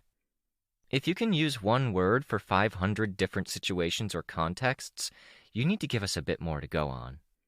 To fuck them is to deal with them, interact back and forth. Sometimes you gotta suck 'em off to keep 'em happy, and sometimes you gotta demand your quid pro quo. Favor for a favor, and sometimes it's down to a hate fuck, which... Okay, Vista said. You're embarrassing me in front of my friend now. Don't act like you're a prude, Vista. Do I need to talk about what you got up to at High Hill Bravo? I didn't get up to a damn thing, Vista said, flushing slightly. And my friend's visiting. I only have so long before I'm called to work, and I might not get another chance to talk to her for a bit, depending on how I'm deployed. Maybe she'd like to hear stories, Solar Stare teased. She raised her eyebrows my way. I want to talk to her about secret ID stuff, civilian stuff, Vista said. Are you... I'm pulling that card, Vista said. Solar Stare winked at me, and in the time we'd had our conversation, it was the first time she'd blinked or even closed an eye.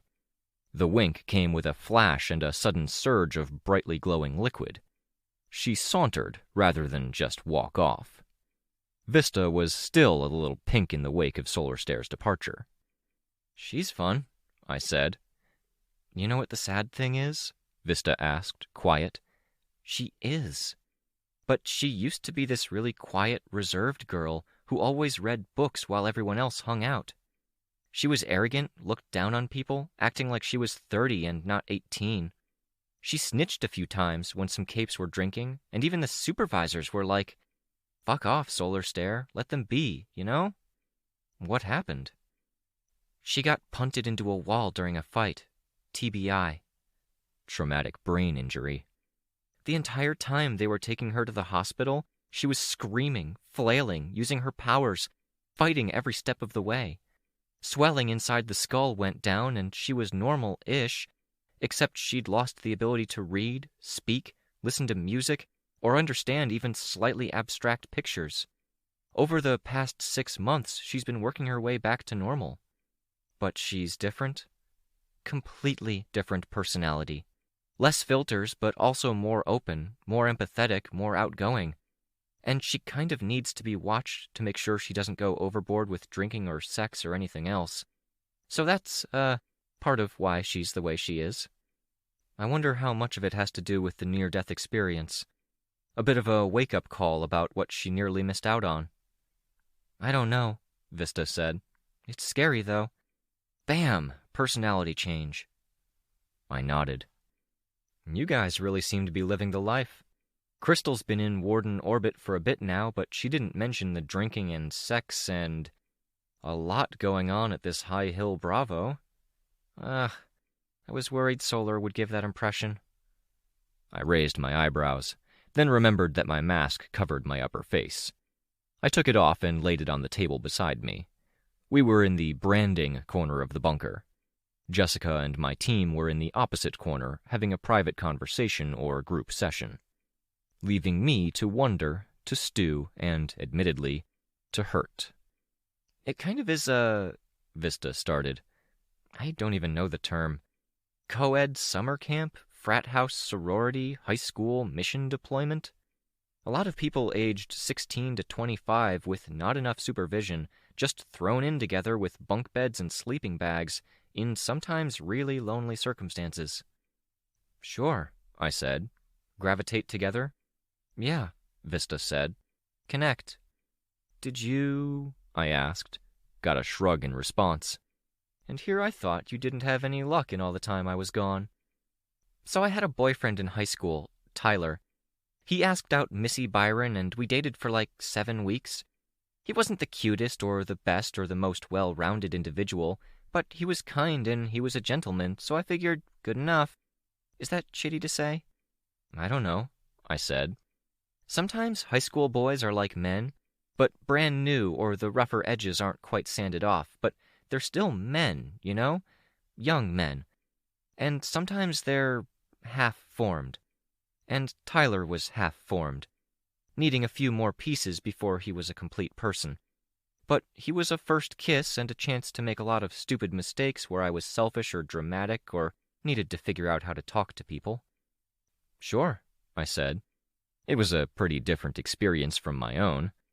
I was 95% sure that when Vista thought of a young man, she was thinking of Gallant. And we messed around, but we didn't mess around. Then, somewhere along the line, we mutually ghosted one another, I guess. And from there I had a ward's summer camp thing, and it was kind of like High Hill Bravo, except we kind of had to be way more careful about it. We knew we were only there for 3 weeks, and we wasted a week before I had the courage to approach him, so there wasn't any time for being polite. Got a lot of things out of the way. I get you. And after that, gold morning and morning. There are people who find comfort in other people's arms, and I'm not one of those people. I nodded vigorously. And then High Hill Bravo, kind of. But that was kind of because there was nothing to do except hurry up and wait. It was so far from home and all the other stuff I talked about. But never someone I was into.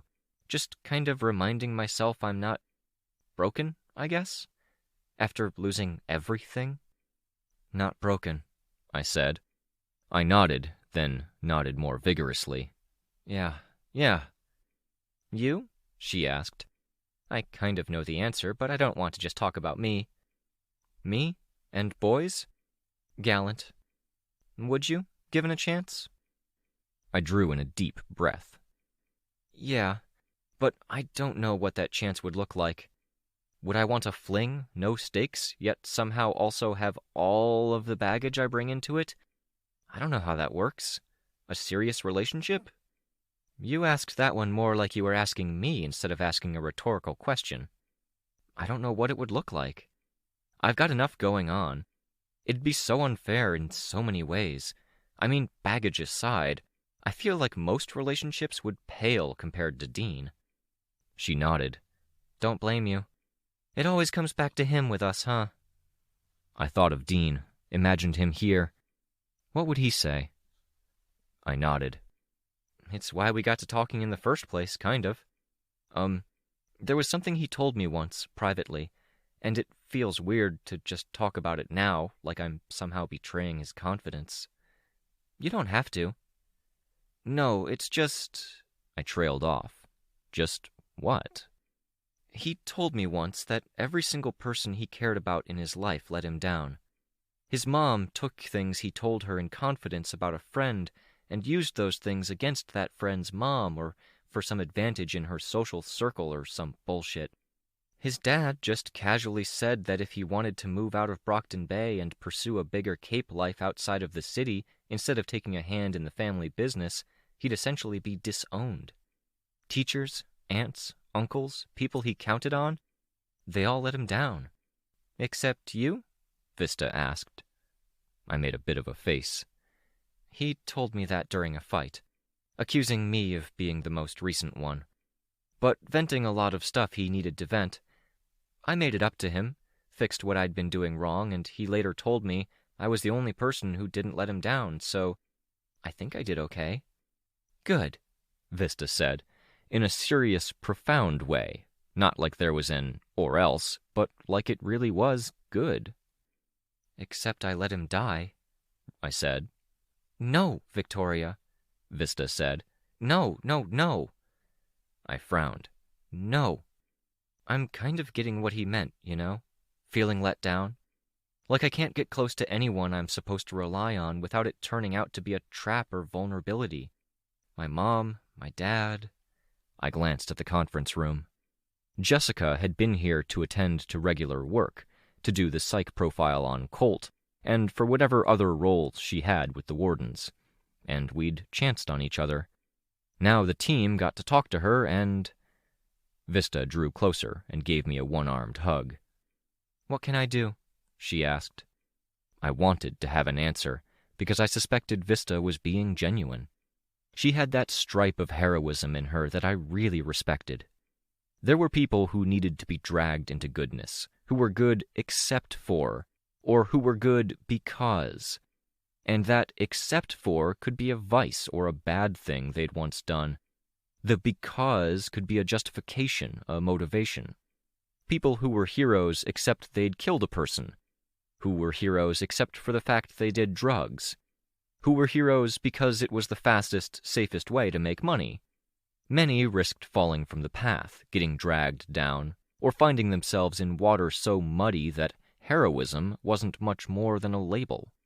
And then there were the genuine heroes, who could go through hell, be given any temptation, and they would always gravitate toward a baseline of doing what was lawful, right, and moral. I wasn't about to lay claim to being genuine, but I was pretty sure Vista could. And part and parcel of that was that if I asked her for something as a friend and colleague, then she would go out of her way to do it, even while hurt and mending. As Vista broke the hug, I turned my back to the conference room, leaning against a table piled with rolled-up concept sketches. The nice thing about these off-world installations was that they often had an amazing view. This place, as gray as it was up there. What had come up here as a rough equivalent to tall grass had matted, grown in dents, and curled into itself until it looked like lichen. The snowfall hadn't really done anything to wipe it out or flatten it, only gave it a look like it had been doused in powdered sugar. "Any biokinetics or biotinkers in the prison right now?" I asked. Vista turned my way. I could see her eyes and eyebrows vaguely through the textured glass of her visor. Eyebrows up, the eye closest to me wide. "No," she said. "Why?" I shook my head. "Doesn't seem like something you'd ask." This wasn't easy. "For Sveta. Just considering options." "Sorry," she said. "That's not an easy thing to bring up," I said. "Yeah, that. I want a good outcome for her. Even though she's kind of playing a role in cutting you out right now? Not to poke at the wound, but..." You really suck at changing topics and distracting, I thought. But I'd raised the line of conversation, and of course she'd have questions. If she came out of that conference room and they said they wanted me off the team, and that she was a major voice arguing for it, I'd still want good things for her. "They're not going to do that, Vicky. I'm just saying, worst case scenario. I don't think that scenario's happening." "Let me finish?" I asked. I poked her. "Fine. I love her like family. She's been there for me, and no matter what happens, I want to do right by her. Part of that is keeping an eye out for answers." "She's doing so well, though," Vista said. "Maybe," I said. "I'd like to do something." Vista nodded. Looking down at the table in front of her, she turned a piece of art around and smoothed out the paper where the edges rolled in. "Orchard," she said. "What's that?" "They've been active for a long time. They were in Boston. Not big, but they've earned enough to buy their way out of trouble. Good lawyers, staying off the radar, moving around a lot. And they manipulate biology. They're about as scummy as they get, Victoria." "Okay," I said. "They sound vaguely familiar. I'll look them up, see if I have any notes." "You do. You gave the wardens access to all your files, and we pulled those files for the mission where we're bringing them in later this week. Or they hope to. If you really want to do this, then I can ask for our people to keep them in custody. It's worth asking, at least. I'll see what strings I can pull, if they really can do anything." I glanced over my shoulder at the conference room. I could make out Sveta's silhouette, because the blinds reached the floor and Sveta was wearing a dress that hid the tendrils that reached down to the floor. "You're really spooked about this. I get it if you're left out, and I know how much that hurts, really, but that's not it, is it?" Spooked? Scared? Yeah. I chewed on my lip rather than say anything. I nodded. "I don't really get it, but I'm sorry," Vista said. "Thanks," I said. "I'm also really sorry for whoever gets this costume," Vista said. She slid paper across the table. I looked down and I laughed. It looked like something the Super Magic Dream Parade would wear. Taffeta puff sleeves, puffy collar, and puffy shorts. The drawing had the person's hair in a small afro as well. There were some variations playing off of different color schemes and design touches for different example powers. There was a male and female variant as well. If it were one image, I would have called it an exercise or a bit of artistic exploration, but this looked like a complete workup. How? Why? Do I need to worry about the people I'm working with? Vista asked, her expression somewhere between horror and amusement. Probably, but I think having something like this would be strategic, I said. Hold this over someone's head, get them to behave, or set their expectations really low first. I'm going to feel so bad if I run into the person who got this costume knowing I laughed, Vista said. They'll need all the support they can get. Oh man, Vista said. Are there any other treasures in here? There weren't, but looking through the art provided enough idle amusement. I was careful to put everything back where we found it. They're leaving the room, Vista observed. I didn't look. You know, before you go talk to any of them, I want to say they're pretty decent overall, I think. And I know and I trust Jessica. Yeah, I said. Agreed and agreed. Which is, I guess, why I'm so bothered. I'm putting my finger on it now. That thing I was saying before, Gallant saying everyone had let him down? Yeah, and you being stupid and blaming yourself over that. I let him down, that one last time. I don't know how easily I can let go of that. And what gets me here is, maybe it's not just him. What if I've let everyone down? You haven't. Haven't I? Because all those guys got hurt. I let my mom down when I was careless. I let my dad down by how I acted in the aftermath of it. I let Sveta down by letting her lose her body, and it was really good for her to have it. You're being too hard on yourself. What if I'm not being hard enough on myself, and she tears into me and... You can't know, Vicky, unless you go talk to her. Sveta broke away from the group. It was her who beckoned me. Jessica waited by the conference room door.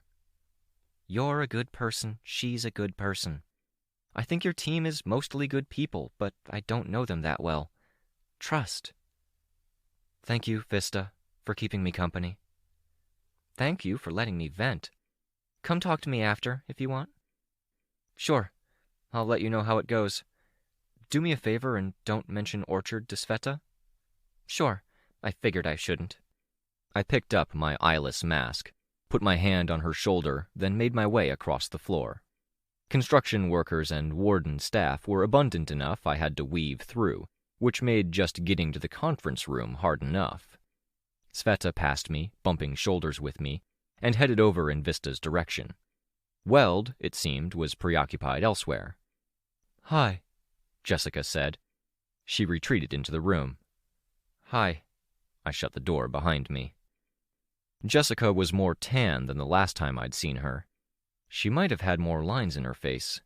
She wore a sweater with a folded collar and slacks with suede boots that matched the sweater. A lot of attention had gone into her appearance, as if she'd broken from her rhythm to such a degree that she'd overcompensated on coming back, even 3 weeks later. I think I'm caught up on events, she said. I had to ask them to take turns so one voice wouldn't dominate the room. I nodded. You've worked hard, she said. I can't necessarily agree with the direction of that work, but I think we've always had our disagreement over the balance of priorities. The balance of civilian against powers, with each of us pushing for one or the other. Why did you block my phone? I don't know, I said. I don't think I push for powers that hard. I just think, a lot of the time, the happiest, healthiest Cape day-to-days are the ones where they blend together seamlessly. Sous vide with a laser sear. The little casual acceptances of power into life. Don't ramble. You pushed hard here, didn't you? Jessica asked. Here? With the group? Never mind. I'm getting ahead of myself, Jessica said. Where are you going that's getting ahead of yourself? Sure, I said. I exchanged words with Dr. Darnall. He says you haven't been going to physio. Is this caring about me, or is it accusatory? Is it your next step in getting to the real subject of this conversation? I did. I went. I got the exercises and the game plan, and I've been keeping up with it every morning. Regimes need to change. Things need to be monitored, Victoria. Doesn't answer my question about whether this is caring or accusatory. They were, and they are. I've seen family and teammates get hurt. I read up on what to do when patrol members got injured when I was in the patrol. That's no substitute for medical attention, Victoria. It's not, but I'd like it if it counted for more when I did pick up certain skills or knowledge, or when I put in effort. It's enough. I know what to watch out for, the differences between kinds of pain. She didn't cut in or fill the silence that followed. Kind of hate hospitals, I said. The bitterness of the sentiment and the bitterness of the feelings I was holding back made it a paradoxically weaker statement overall, like my voice had almost broken as I admitted it. If that's how you're taking care of yourself, walking that risky line where you're half blind and taking on enough responsibility that you're running the risk of hurting yourself, are you really taking care of the others? What? This was the first thing she'd said that really hurt, that felt like it wasn't possible to fit into the mold of a normal conversation with Jessica Yamada. Why do I feel like there's nothing that I could say that would change the tone of this conversation? Like my points aren't being directly addressed. I'm damn well trying, I said. You asked me for help. You seemed okay with the coaching thing. You put me in close proximity to a dangerous biology-altering threat of global proportions without cluing me in. He wasn't a threat, Victoria. He needed more sessions, but he was on his road to normalcy, striking his balance, learning the necessary skills. He's not the cataclysmic threat I was told to watch out for, then? She started. She stopped. Don't. She wasn't good at being evasive, or at thinking on the back foot. Don't shut me out. I don't fucking deserve this. You're not going to tell me. Victoria. I waited. I didn't respond, as much as there were 50 things I wanted to say. I let the silence hang, as she'd done to me many times before. No, she said. Fine. I'd say the first of those 50 things. You want to accuse me of not caring for them? I sacrificed to help those guys. I gave up a literal pound of flesh, at least. I pushed up my sleeve to show the scars I'd been through physio to rehabilitate. The scarred notch in my tricep. For them!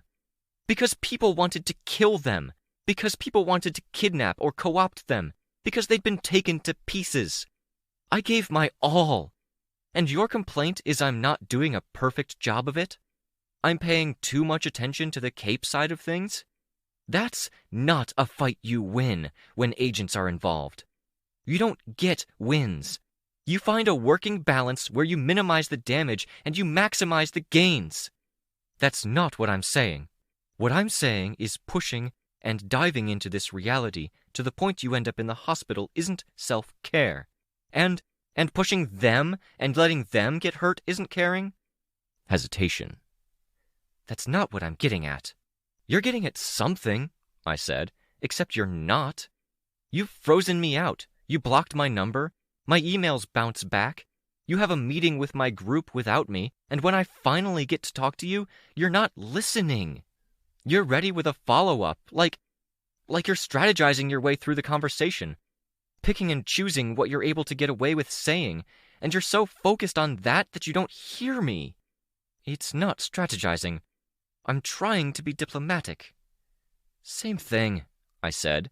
What was diplomatic about blocking my number? Leaving me out of that catch-up meeting? I can't tell you that. I hit the table. Don't bully me, Victoria. Don't throw your power around. I hit a table. No force field strength, or there wouldn't be a table anymore.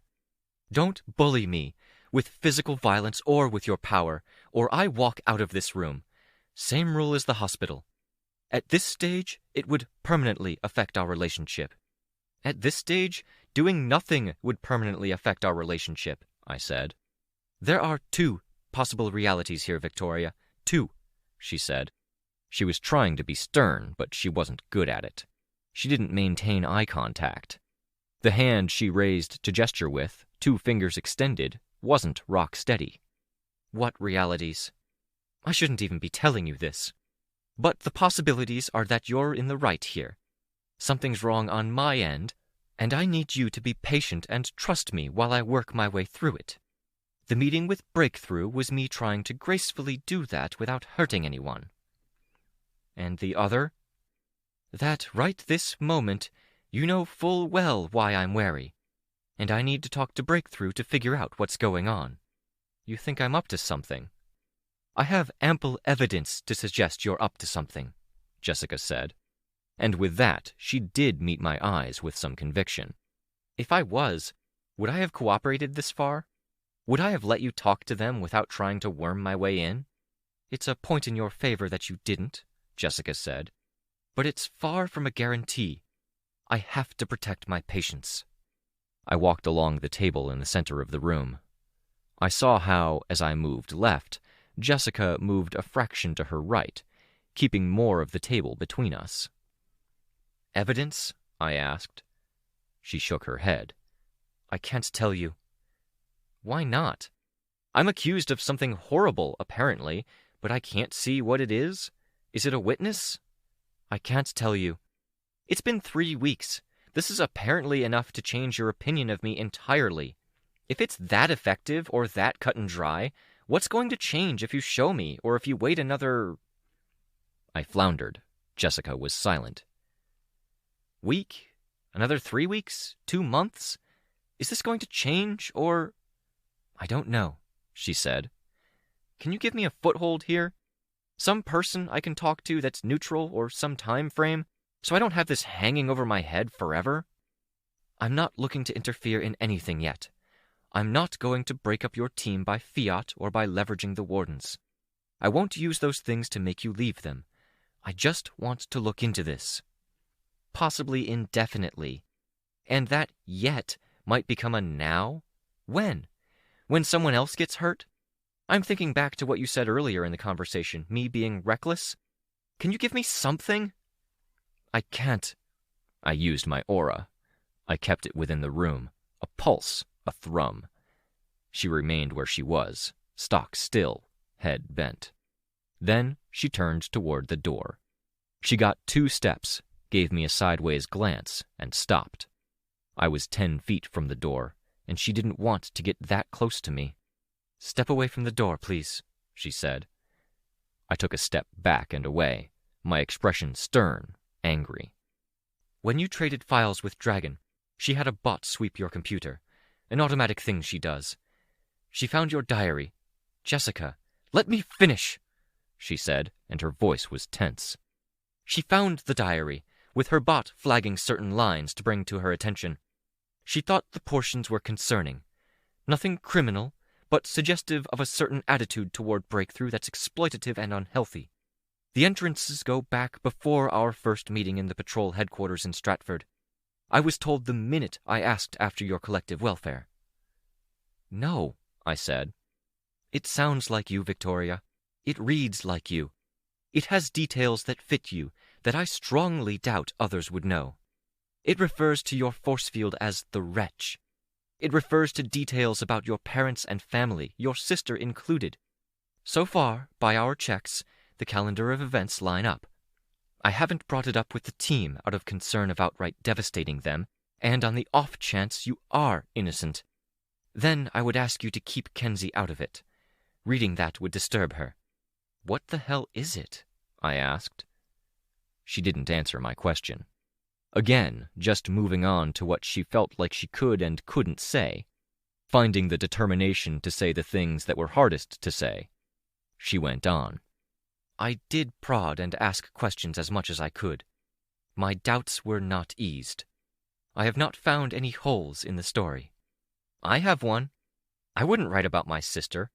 I don't even think about my sister if I can help it, I said.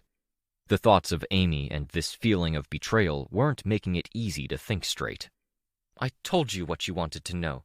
Would you please step to the other end of the room? That she'd told me because she still felt threatened? She was bartering? I stumbled back to the point of the room that was furthest from her. She was watching me, studying every expression and movement. I saw worry crease her forehead, drawing her eyebrows together. Or doubt. What could I even say? She stopped at the door while it was still closed. As you have surmised, Chris was my biggest concern, she said. I nodded. Right now, you are. If this is a clever setup, then I hope you understand. Again, I nodded. Whether you're acting right now or you return home to read what was supposedly planted on your computer, you'll know either way. Yes, Sveta is a lingering concern of mine. I nodded, too choked up to speak, too bewildered by this to even consider the ramifications of that. She paused at the door, visibly composed herself, and then stepped out of the conference room. It took me a hell of a lot longer to compose myself. I leaned over the end of the table, hands resting on it for balance. I considered all of the avenues and found too many dead ends. I didn't even have a diary. I hated diaries. But saying that wouldn't have proved a damn thing. I gathered myself together, fixed my hair, and adjusted my costume. I rejoined the team. Sveta was talking to Vista. Watch Sveta? All good? Tristan asked. Sure, I said. Why'd she keep you out of our meeting? Rain asked. I didn't have a ready answer. Family stuff, I said in the end, lamely. Not even a good answer to the question. Then, to change the topic, I asked Kenzie, Who's picking you up later? Imp, she said. Any chance you could make it Tattletale instead? Or I could tag along for the longer trip and see Tattletale wherever she's set up. We could talk costumes. I can ask, probably. She does want to talk to you about drop-offs, pickups, team sharing, and boundaries, and... Kenzie went on, but I was still reeling in my way. But a conversation with Tattletale was a good starting point. If someone was playing a subtle game to fuck with us and attack us at our core, which was really the only interpretation of this that made any sense at all, then this wouldn't end here, and it was possible there was more subtle work going on in the background. In a scenario like that, the target stumbling onto the spider's web was the time for the spider to pounce. Tattletale would be either my biggest ally or a prime suspect.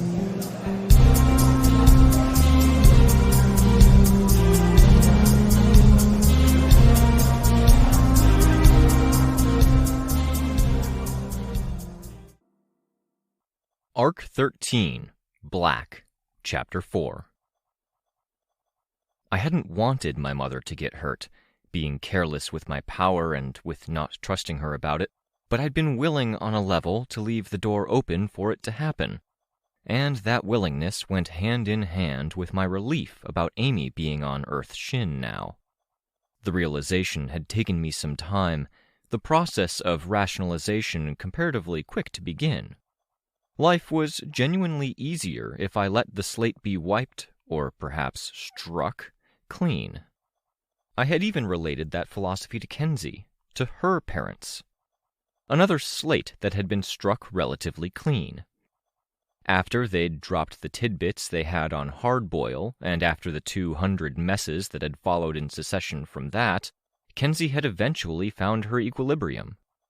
Her being in a kind of limbo right now with her disconnected and distant institutionalized care wasn't the worst thing in the world, much like how people could use sensory deprivation tanks to center themselves. Kenzie struggled because she hyper-connected, and a disconnected civilian life meant she wouldn't hyper-connect or get distracted. She'd even forged a family in a way that didn't take away from her ordinary life. Regular meals with Ashley, a small circle of peers her age that she could connect to, that honed her and refined her, people like Aiden, who I was happy to take on a general arm's-length coaching role for. It was important to strike a balance with powers, to find a niche where their use could be casual, not overbearing, not solely a thing where we went out at night 3 times a week to be reckless and violent with them. It was important to have the casual little acceptances of power in our lives. For Kenzie, leaving the door open for her to tinker regularly was good for her on that casual acceptance level, and really good for the rest of us on a strategic level. This was an equilibrium I had effectively trained my whole life to manage. The absorption of one aspect of identity into the whole. I'd had to learn that. Ashley wasn't. Ashley was new ground, something I was having to figure out on the fly. Damsel had been... not struck from the slate, because I'd only come up with that terminology recently, but I'd left the door open for her to go. I likened Ashley to a cat, as much as she might be annoyed with the comparison, and a cat couldn't be approached without caution. Go straight for the vulnerable belly or throat and the claws came out. Metaphorical, in Ashley's case. No, for her, every step was about strategy and positioning, dropping the right hints as she was imprisoned, the right compliments, getting the invitation to watch her place, moving in, then getting her and Rain out of jail. She'd invited me to stay, and she wouldn't ask me to leave if there wasn't a graceful way to do it. It wasn't hard, once she was figured out, to block off her options by making certain actions out to be undignified, minimize the damage and maximize the gains. Once I was close, positioning became that much easier. She was just as hungry for someone close as Kenzie was, but the difference was that Ashley had spent years on her own. I talked about leaving doors open, and hers had nearly closed. This was good, as things stood. Being close to her meant I could impart lessons about morality, encourage heroism. Her being close to me, to us, meant we had a constant, omnipresent reminder that violence was a consideration and an option. The natural blending of civilian and Cape identities had to account for violence, for conflict, and for a careful pruning of external forces and influences. Ashley was very good at pruning, and very easy to prune now that I was close enough. That was without getting into the various degrees of non-Platonic subtext. On the topic of the non-Platonic, I had cheated earlier when I'd commented about Byron to Rain. Byron had talked vaguely about Moonsong over the last few weeks, and I'd seen this coming. I'd considered the value of encouraging the relationship and working to reinforce it solely because a political marriage between Breakthrough and the Shepherds could be useful, to a way overblown term for what their relationship would be, but I'd seen the way Byron had looked at me on that day in group therapy, and my vision for the team saw a Capricorn that had both halves working in harmony. Getting to the point where that happened required drawing Byron out of his shell, and I could do that so long as we had a bond or connection. They were two opposites in that. Byron needed to feel like his civilian self wasn't being ignored or left without options. Tristan needed to feel like his goals as a Cape weren't being stifled. Once that was done, well, there was a running theme through all of this. With any Cape, the civilian side naturally degraded. We were parahuman, not human, and once Byron and Tristan reached the point they were okay, motivated, and roughly on the same page, that natural degradation would leave only those portions of each brother that worked well together. I'd wanted to be a coach, and sometimes being a coach meant tearing down, then building back up. Rain wasn't someone I'd had to tear down. Life and past experience had done that. He'd needed pushes, a regular nudge. In many places, his natural hesitation and the gravity that pulled at him were at the point where doing nothing was as good as pushing him away. With his low self-confidence, a simple reprimand or jab could do a lot to shape the direction he was going. In a way, the things that guided the others all applied to Rain. Maneuvering to get him out of jail and keeping him close enough, keeping an eye on his relationships, managing a balance of civilian and Cape with the assumption the former would crumble, and as with Sveta, knowing that he saw himself as a monster with a deeply regrettable past and a potentially, maybe inevitably regrettable future.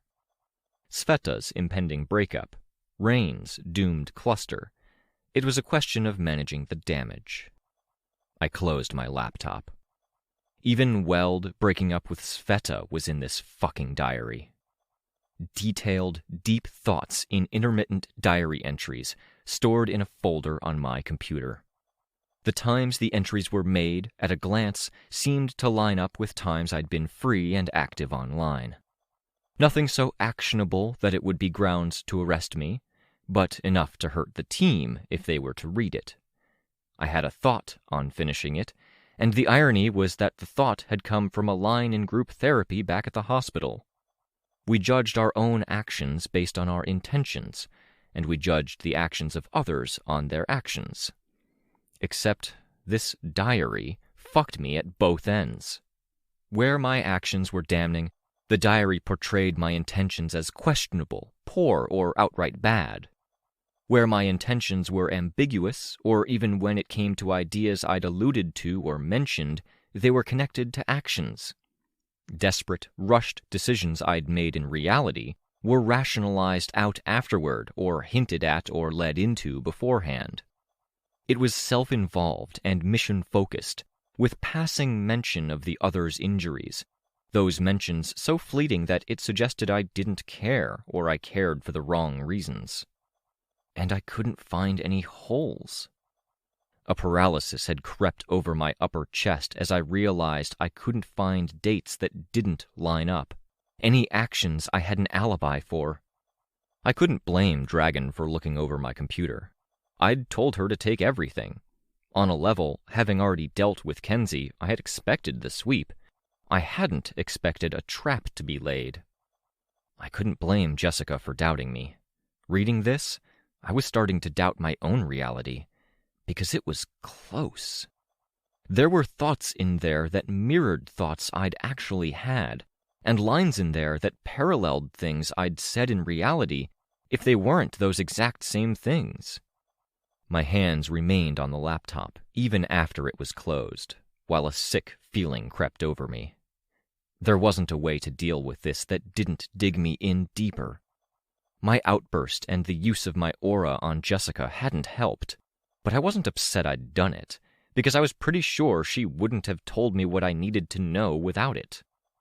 But I'd forced her hand, and if she was going to take any action, it was going to happen soon. If this was a trap or a master effect, then I'd forced the enemy's hand. If there was anything intended to follow up on this, then it might happen soon. Why? How?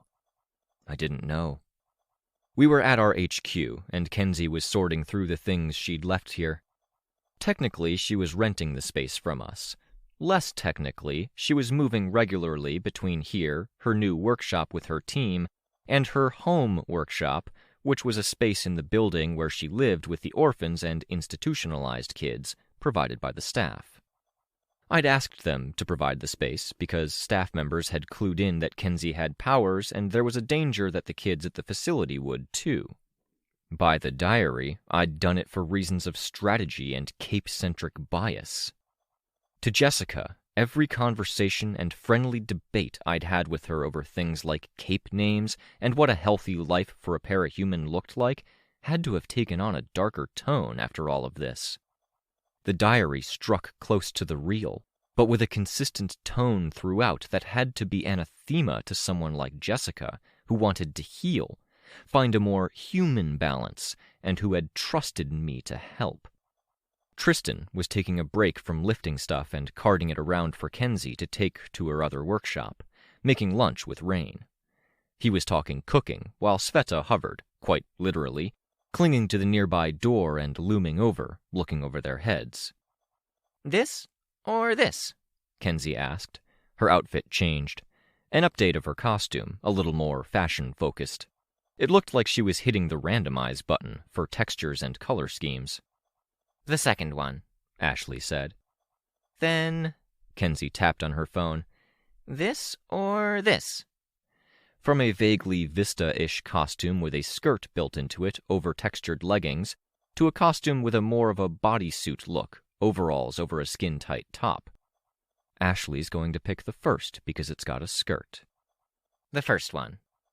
"Then this or this?" The first outfit had an abbreviated jacket, the skirt, and textured leggings. The second was more of a combination bodysuit and dress, skin-tight up until the fabric formed the dress at the lower body, the shoulders built up with techie paraphernalia. "The second one." "The first one looks really good," I said. I felt so disheartened that the words felt hollow. "Ooh, mixed opinions. Those are good." "If you let Ashley have too much of a say, then you're going to end up with an all-black costume," I said. "Maybe," Ashley said. "Some white or red details are good." "Ashley's my favorite person, so I don't mind if that happens," Kenzie said. "You're maybe my second or third favorite person, Victoria, so your opinion counts for a lot too. And I want to do good things, but I'm working sometimes with villains. We're being discriminatory with what we do, so sometimes a little darker is okay, I think. Black is striking in bright light, and if you're out in the light, you want to make that statement. At night and in night missions, black will keep you from being seen. I rolled my eyes a bit. Ooh, I should take notes. I packed up the stuff that would take them for me. I couldn't show her or ask her to take a hand in it, even if she was uniquely qualified to track down where it came from. Because Dragon was also qualified. Dragon was qualified in everything. The apparent bluestocking of tinkers. The danger wasn't that Kenzie's feelings would be hurt. They would. But that wasn't the danger as I saw it. The danger here was that this diary was close enough to home to be seductive. That she was impressionable, and some of the worst thinking in the diary would stick if she were to read it. Was there a good chance of it? I didn't know. Was it possible to tell her not to read it? Yes, but I worried. I worried on so many levels. Boys, Sveta, tiebreak for me. This or this? I am not the person to ask, Rain said. Please, gut feeling. I like the first one, Sveta said. The one I'd liked, Solidarity. It all felt so empty, so fragile. The usual fondness wasn't there. What the hell? I liked the first one, too, Tristan said. Yeah, Byron said, a moment later. Yeah, how are you coming up with all of these? I fed my computer a ton of high fashion and costume stuff and put it in a blender, and now I'm extrapolating with human-guided machine learning. It takes its best guesses about what's working along 6 different protocols, and each time I keep one and discard another, it adjusts its guesses and narrows in on something workable. You realize that in another time or climate, you could make a bit of money using that? Tristan asked. Really? Kenzie asked, eyes wide. She turned to me to confirm. It meant a lot that she turned to me, except that only rubbed in that horrible, trapped feeling. Yeah, really, I told her. Man, for all the pain-in-the-butt parts of this power, there's some upsides. Versatility, problem-solving, marketability, monetization, but those things make you a desirable and high-priority target. Oh yeah, people showing up at my house to kidnap me or kill me. Yeah. Be careful, Sveta said. I will, Kenzie said. That smells amazing, by the way. Is it going to be done in time? They're almost here. You can take yours now, Tristan said. He had the sandwiches grilling in a frying pan, melts inside toasted bread. Careful, it's hot. Kenzie collected a sandwich with her eye hook, the prehensile tail with the camera and claw on the end. Victoria? He asked. You're going with her? I grabbed a sandwich, testing first before picking it up. Gotta ask Tattletale about something, and it'd be good to check out what they're up to. I have so much to show you. You can vet Chicken's costume and Candy's costume, and I've been working on Hookup's costume, which I know Ashley will really like. Hold up, I said. Because it's a dress, and it's really pretty, and it goes with her mask, which Imp ordered. Reel it back there, I said. Go back. Which part? Because once a word leaves my mouth, I mostly forget what I was saying. Hookup? I asked. Yes. No, I said. I don't recommend it. But... Kenzie turned around. It was Ashley she turned to for verification this time. Nah, Ashley said. But, all the names like Kindred and Liaison and Network and Consanguine were taken. Not hookup, I said. Connotations. There's a reason it isn't taken. Except I think she or her brothers and sisters liked the connotations. It's bad for the team, I said. Why is this stuff so hard? Okay. They're finding the street. We should make sure everything's down there and ready to be loaded in. Tristan, can you lift it, or are you busy? Take over? Tristan asked. I don't... Rain started. Oh, you were asking Sveta. I've got it, Sveta said. Don't add anything. You always add a lot, Tristan said. With sandwich in one hand and my laptop packed into my backpack, I helped carry one bag of random components. Tristan didn't put on his jacket, just boots, as he stepped outside, carrying the heavier things. Kenzie nearly fell down the fire escape stairs in her enthusiasm to wave at the vehicle that was making its way into the parking lot adjacent to our building. Darlene hopped out, crossing to where Kenzie was, doing the same thing Chastity had done with Cassie, with the kiss on each cheek. Kenzie was better at rolling with it than Rachel's henchman had been. I didn't quite get why they were suddenly chattering at high speed from the moment they were reunited when they were connected with Darlene's body interlinking power and Kenzie's cameras and microphones for good portions of the day. Kenzie had fixed her microphones first thing as we'd returned from the Warden's HQ. "Not hookup?" Darlene asked, her expression and tone somewhere between tragedy and disappointment. "No," I said. The driver was a mercenary, burly with a shaggy beard with a cold stare. Black outfit with black gloves, a gun at his hip. He didn't look much like someone I could have a conversation with for the drive. I debated my policy of riding along with team members whenever possible. "Tattletale says she'll be at our base for a bit when you get there. Whatever you need to talk about," Darlene said. "Thank you. I did get a message from her." Darlene nodded. "I can't believe I can't use hookup." "You can," I said, "but it's a bad idea." "Ugh," Kenzie said. Darlene mimicked the sound, then tackle-hugged Kenzie before the two of them climbed back into the back of the vehicle. They were getting along in a way that would have been next to impossible if either one of them were unpowered or from different backgrounds. I felt like this was a good thing, pending sufficient supervision, but I could also see how it lined up almost perfectly with the mentality in the diary. By taking this course of action, was I reinforcing the diary, giving Dragon and Jessica more fuel to doubt me? I settled in the passenger seat with a nod from the driver. The pair in the back seat talked non-stop, with 75% of the talking being Kenzie's. Was my input on the name wrong? Was my condoning Tattletale's part in this fucked up? Our driver didn't try to make conversation.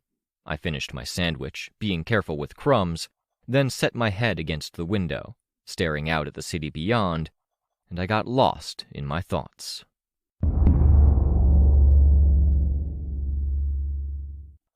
As we entered the yet unnamed junior team's headquarters, a chair slowly swiveled 180 degrees.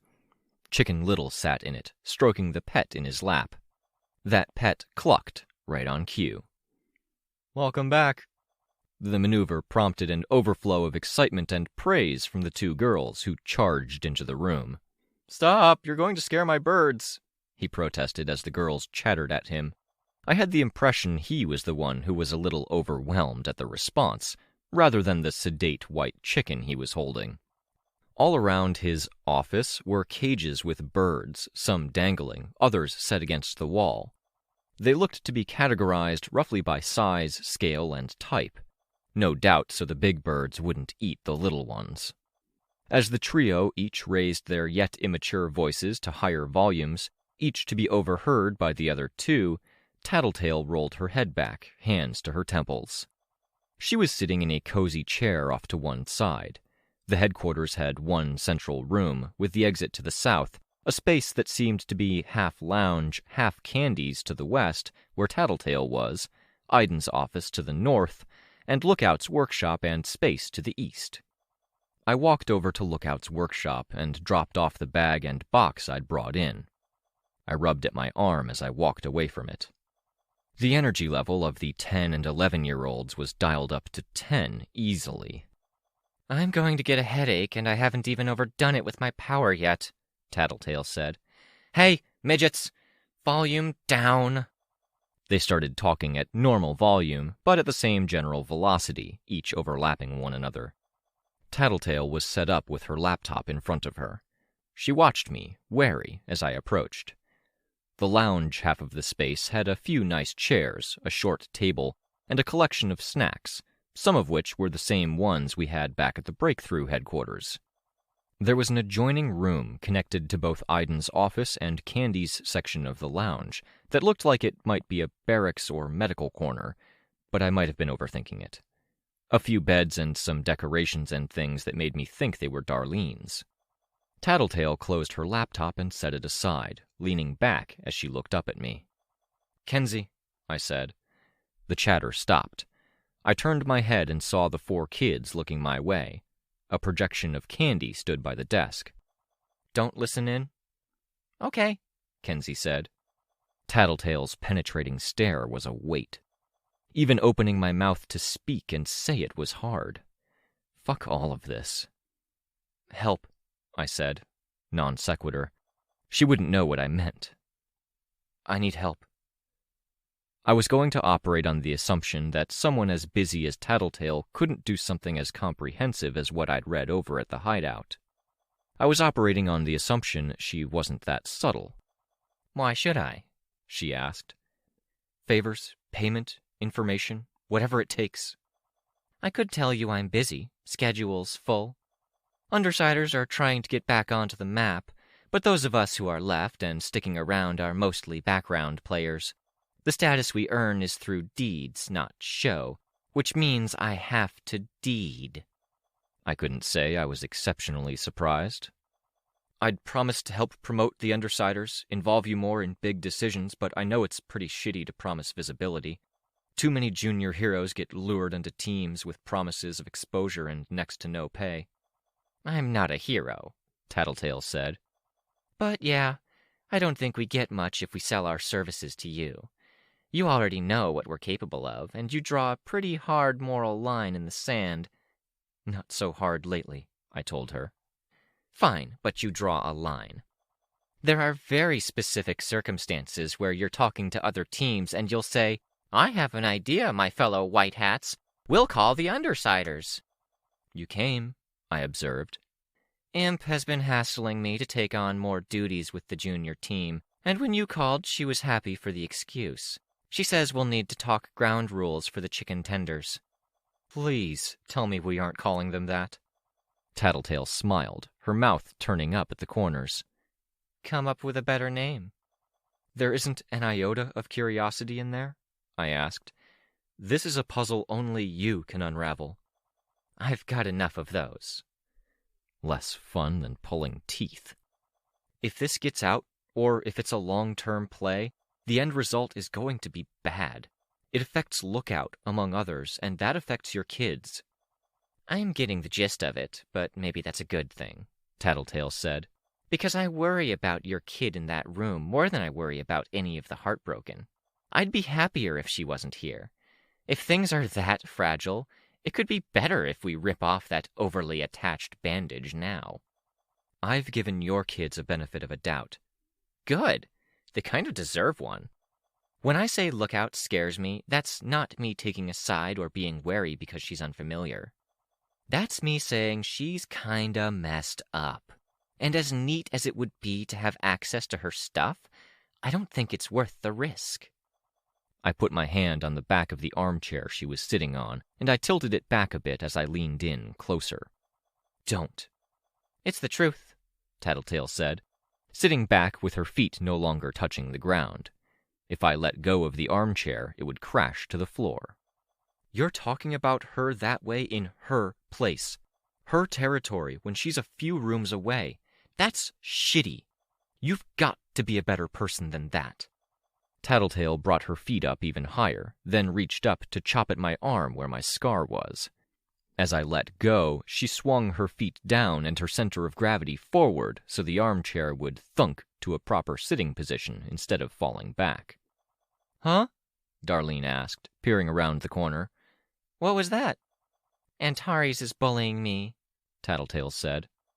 Darlene stared, looking at each of us in turn, studying posture and context. "Keep at it," Darlene said. "She needs someone to remind her to act nice once in a while." "Traitor," Tattletale said. "Darlene, Darlene, Darlene!" Kenzie's voice piped. "Volume," Tattletale called out. "Look, look! Are you looking? Bam!" Darlene, still leaning around the corner, turned to look and reacted so strongly that she nearly lost her position on the wall and fell over.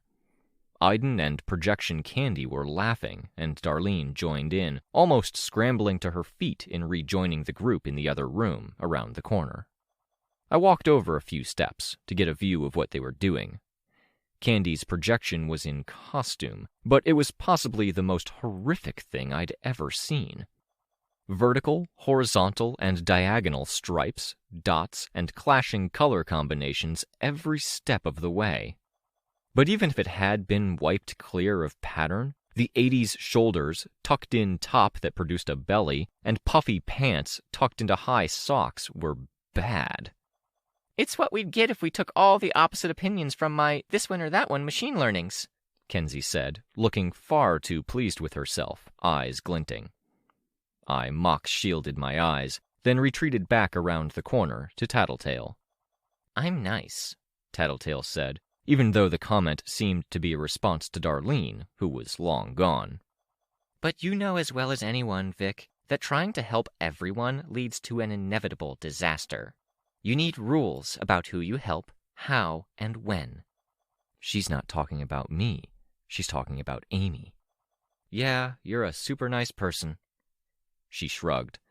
I'm here. I'm backing them up. I'm arranging the protection and ferrying them to the people and the places they need to be. And that includes ensuring your kid has the materials for her workshop.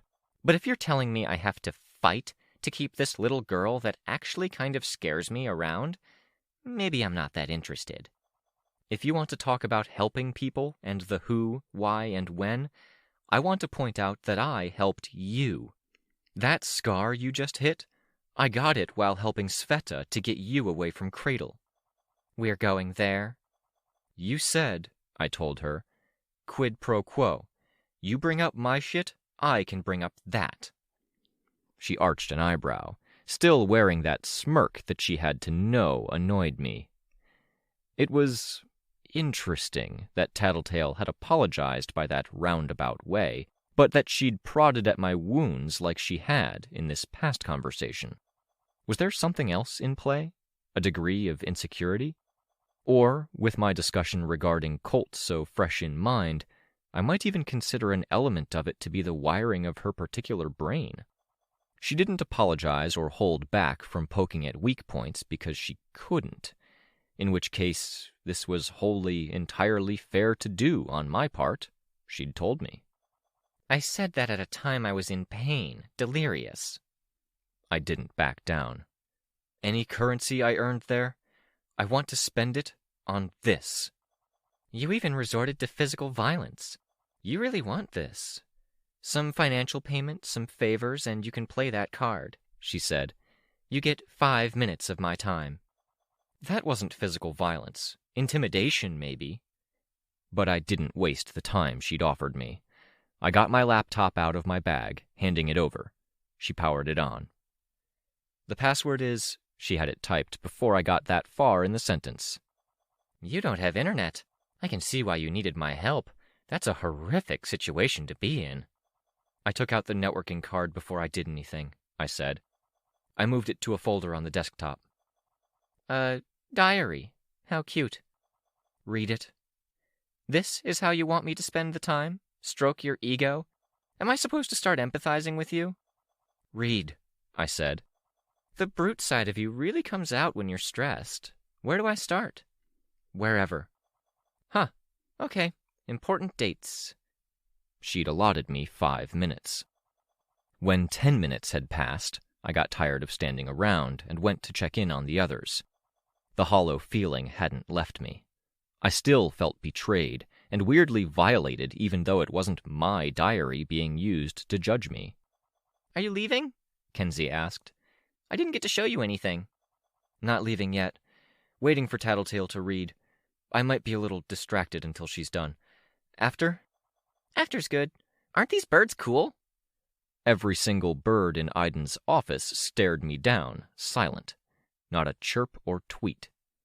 Really cool. Intimidating. Aren't they? Kenzie asked, delighted. Can I grab one of your snacks from the other room? Yes, Kenzie said, looking at the others. Yes, that's okay. We're okay with that? I got confirmation. There was hot chocolate. Want me to make you guys something? It would be microwave hot chocolate, but you... I didn't even need to finish the sentence. Hot chocolate and snacks. Tattletale made some annoyed sounds with every beep of the microwave, but didn't otherwise comment. It made the kids happy, as they all sat around Aiden's desk, enjoying what looked to be the best aspects of being kid capes with their own hideout. With how nervous I was, the joy wasn't contagious, but it did make the day less bad. Tattletale had promised me 5 minutes, and she gave me 20 before she finally closed the laptop, setting it aside, resting atop her own.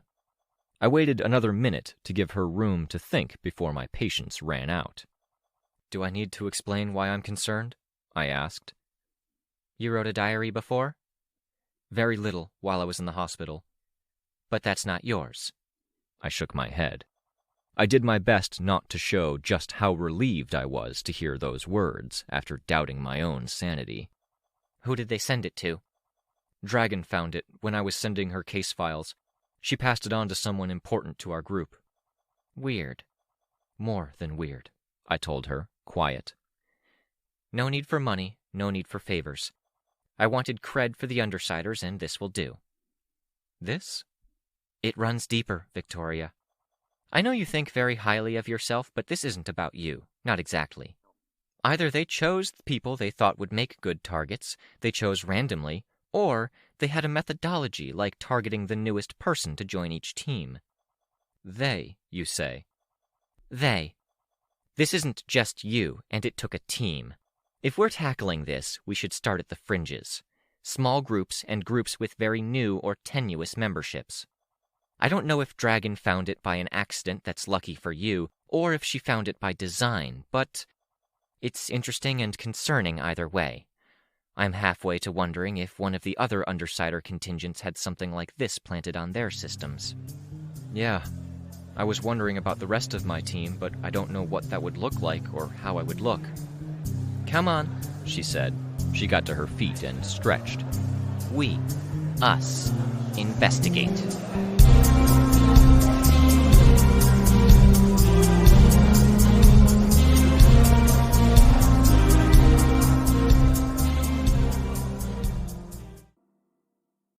Arc 13, Black, Chapter 5. Warm up the car, Tattletale said over the phone. Plug in the booster seat and cage. Booster seat? I asked. Who? You want to ride with? She asked, more like she was replying with light annoyance or incredulity than she was offering. Yeah, I said. Half-size cage, slotted into the middle, thanks, she said over the phone. She hung up, and rather than answer my initial question, she walked across the junior team's headquarters and knocked on the frame to the office. Kenzie was lying on Chicken Little's desk, legs bent at the knees so they hung over the front and side of the desk, her head not that far from Chicken Little, while she held a projected panel up. Chicken Little sat in his chair, Chicken in his lap, and Darlene sat on the desk next to him, one foot resting on the edge of his chair. All three twisted their heads around to look at Tattletale. We want to rent Chicken, Tattletale said, with the supporting team in a supporting stay-at-home role. You're taking him? Darlene asked. It's good. It's a job, Kenzie said, without lifting her head up off the table. Okay, Chicken Little said. Let me get ready. Don't say yes yet, Kenzie said. Parameters? Guidelines? What's the job? How long? How intensive? How dangerous? What tools should we expect to employ, and what does it cost us to employ them? Then what do we get paid based on all of that? Good questions, I thought. The sort I'd told her to be ready to answer. Tattletale rolled her eyes, clearly annoyed. The end of the roll saw her eyes looking at me for some reason. Okay, what she said, Chicken Little told Tattletale. The job is to accompany us. Might use your birds. Strict fact-finding mission, Tattletale told him. Talk to your team to get answers once or twice, low intensity. Darlene can take a 15-minute bathroom break to fuss over herself if she wants. It's that mild a job. Don't go and say that, Darlene said. One of us on desk duty to go and get the other if we need it, if we're not using microphones? Kenzie asked. Her legs kicked where they dangled over the edge of the desk. Yes, low danger, Tattletale said. I hope it's low danger. Tools? Bring 2 raptors. And the Hostegel? Chicken Little asked. That you called Chicken Large, told all the other kids about, and expected I wouldn't hear about? Too big, too dramatic for what we're doing. I'll have him fly with. Give him a chance to stretch his wings, if that's okay, Chicken Little said, getting a short nod in response. Okay, that's good. For pay, let's say 700. Too low, Darlene said. For a day's work. Day's half over. Tying up all three of us, to a small degree. We don't really need you two, so you can decorate, play that singing game you're too embarrassed to play when anyone else is around. Darlene huffed, annoyed. Or sit in his chair and spin in circles until he's back if you want. You're not that tied up. Don't sit in my chair, Chicken Little told Darlene. We can get you a good spinning chair if you want. I wouldn't. I don't, Darlene said, huffing more and looking a little sullen. Even if I would, we're going to be linked up and my spinning around could distract him. 1,000. Whatever, Tattletale said. 700, but that includes a 30% discount because we'll take a route to stop and get roadkill. Yes, Chicken Little exclaimed. What's roadkill? Darlene and Kenzie asked, almost simultaneous. Roadkill Barbecue. It's a restaurant. It's so good. I've been wanting to bring some to you guys. It's so worth the discount we'd be giving, Chicken Little said. I've asked Tattletale and Imp once a day for weeks because I've loved it and I want you guys to try it too. That's sweet, Kenzie said. There was no smile on her face as she laid across the top of the desk, hands folded across her stomach, her head turning now and then to look at whoever was speaking, eyes large. At the same time, though, her legs kicked more than they had been, heels banging slightly against the heavy wood of the desk. She looked up at Darlene. Thinking about us. What a good guy. It's really good, Chicken Little said. One of my favorite meals I've ever had and my favorite since after Gold Morning. It's manipulative, Tattletale, trying to get us to lose out on $300. Darlene was a little quieter, like her resistance was crumbling. Just to get some dinner? Say yes, please, Chicken Little said. Roadkill is worth $300. For $300, we could pay someone to go pick some up and bring it here, Darlene said, and still have some left over. Hey, I said. Kudos, Dar. Good thinking. Darlene smiled. Tattletale gave me another eye roll. Don't roll your eyes at me. We want to train them to negotiate well. It's part of guiding them. Darlene added, more for Chicken Little and Kenzie's benefit than mine. I grew up with more brothers and sisters than I could really keep track of, and we had to negotiate and fight over everything. Sometimes with powered older siblings or with our moms, too. It's good. Thinking outside of the box instead of getting zoomed in on the back and forth, I said. She smiled more. Kenzie reached up and over her own head to give Darlene a pat on the back. Tattletale looked a little exasperated, her expression and tone like she was considering me one of the children to be managed instead of a partner in this. If you want me to pay 1,000, us to pay 1,000, I said. Partners. Obviously, Tattletale said. We're going to want to get our money's worth. But if you want to relax a little, then you can have a dinner date. Darlene's eyes narrowed. The others seemed unfazed. With your friends, and we'll relax our expectations accordingly. Yes? Chicken Little asked. He poked Darlene in the side of the stomach. Please? Darlene looked down at Kenzie, who nodded her head in an exaggerated way. Okay, Darlene said. But make it $750 and we'll knock $50 off to give you your $700 if Antares bullies Tattletale some more. Find an excuse to give her a noogie or a wet willy or something. Take her down a peg because she's getting annoying and rude. A little resentful of the jabs and teasing Tattletale had fit into the debate, apparently. Darlene had gone from heated and annoyed to sullen to pushing back against Tattletale on the price point, and now, having said that, seemed much more at ease, very quick to adjust on an emotional front. Deal. I'll see what I can do, I said, because anything that reinforced a healthy pushback against Tattletale was a good thing. Tattletale suppressed a sigh and gestured. Come on, then. Up and at 'em, chicken. Earbuds, Kenzie said, handing off some devices to Chicken Little. Sound should be better, but we'll see. I'll call Imp and get the sign-off, Darlene said. I'm here, Tattletale said. You're hiring us, Darlene said. Rules are that if the Undersiders hire us, then we ask Breakthrough if the job's okay. And if Breakthrough hires us, then we ask Undersiders if it sounds good. And if it's not either of you guys, then we can ask anyone, or we ask both groups if it's serious. Good rules, I said. Darlene nodded. But since you're both hiring us, then we should ask someone who isn't involved. I like that, I said. Shaving years off my life, Tattletale muttered. Good, Darlene muttered back as she brought her phone to her ear. Be nice to Tattletale, Chicken Little said. Okay, Darlene said, before turning her head slightly, eyes narrowing at Tattletale. Tattletale did an exaggerated eye narrowing of her own. Chicken Little was out of his seat, handing off his chicken to Darlene. He already wore his mask, which was the dinner plate round mask with round black lenses for eyes and a little cone on the lower face for the beak. A coxcomb extension at the top that arced back and over the top of his forehead to join his faux hawk. He had his red and white coat with the tail feather tails at the back and the pinion cut around the sleeves. He kicked off chicken-styled slippers and slid his feet into sneakers with blades worked into the exterior design, 3 over the toe and spurs at the back in a talon design. Once the shoes were laced up, he put his hand through a stylized falconer's glove, opened a cage, and had 2 hawks perch on his arm. Between the large glove and the weight of the birds, it looked like his skinny arm had trouble holding them up. He turned to look at Darlene, who was talking on the phone, no longer sitting on the desk, but walking away from the desk so as to not be overheard. She gave the thumbs up. Chicken Little hit switches, and his office went dark, shutters whirring as they closed it off from the remainder of the office. Because noise, Kenzie explained for me as she ducked under the shutter. The squawking and chirping gets kind of crazy sometimes. You good? I asked her. She nodded. Very.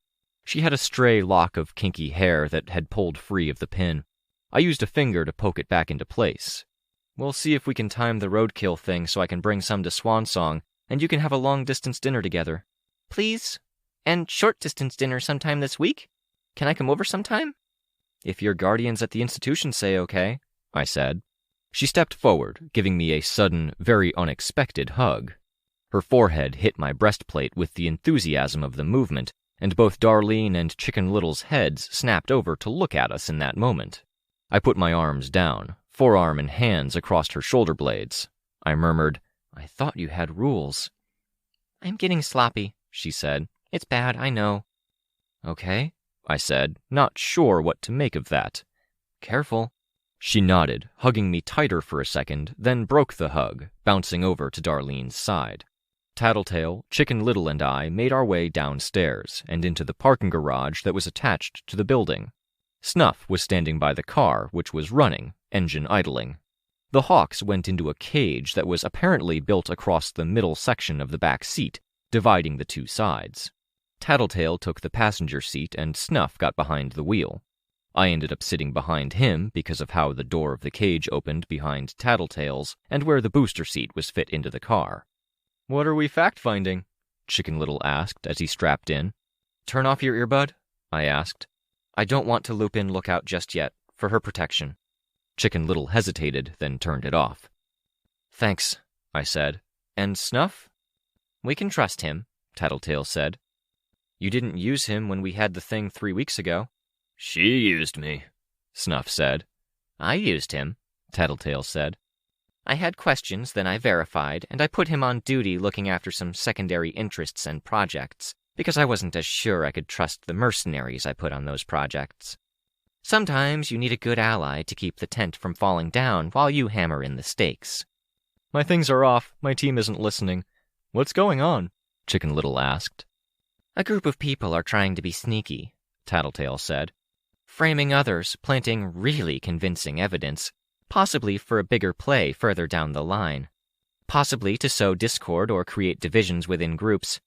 It would be like if someone pretended to be you and sent nasty messages to the heartbroken so you'd never get invited to Aunt Rachel's again, or if they were planting evidence on your computers now so they could mess up your team and all the other teams a year from now.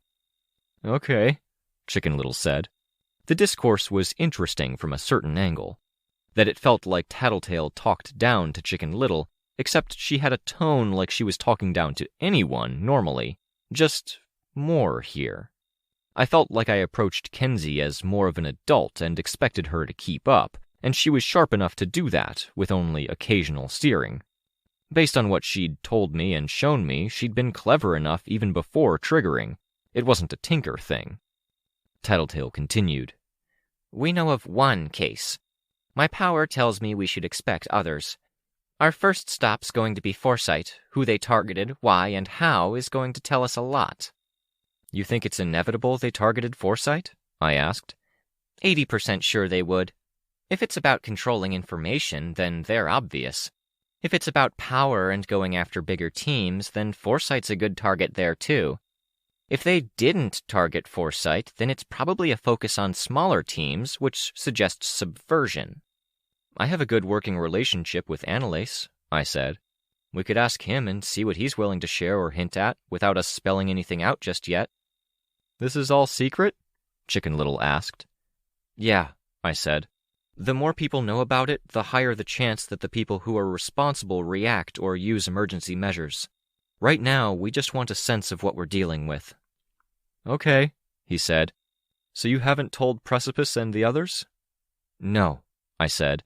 Thinking about my team and what would unfold if the character assassination went any further than it already had was a dark thought, tempered by how Chicken Little had phrased the question. Thinking about Precipice? He's cool. We talked at the hospital when we all visited Lookout. I smiled. He doubts himself a lot, you know. He's had a rough go of it. All of us have, Chicken Little said.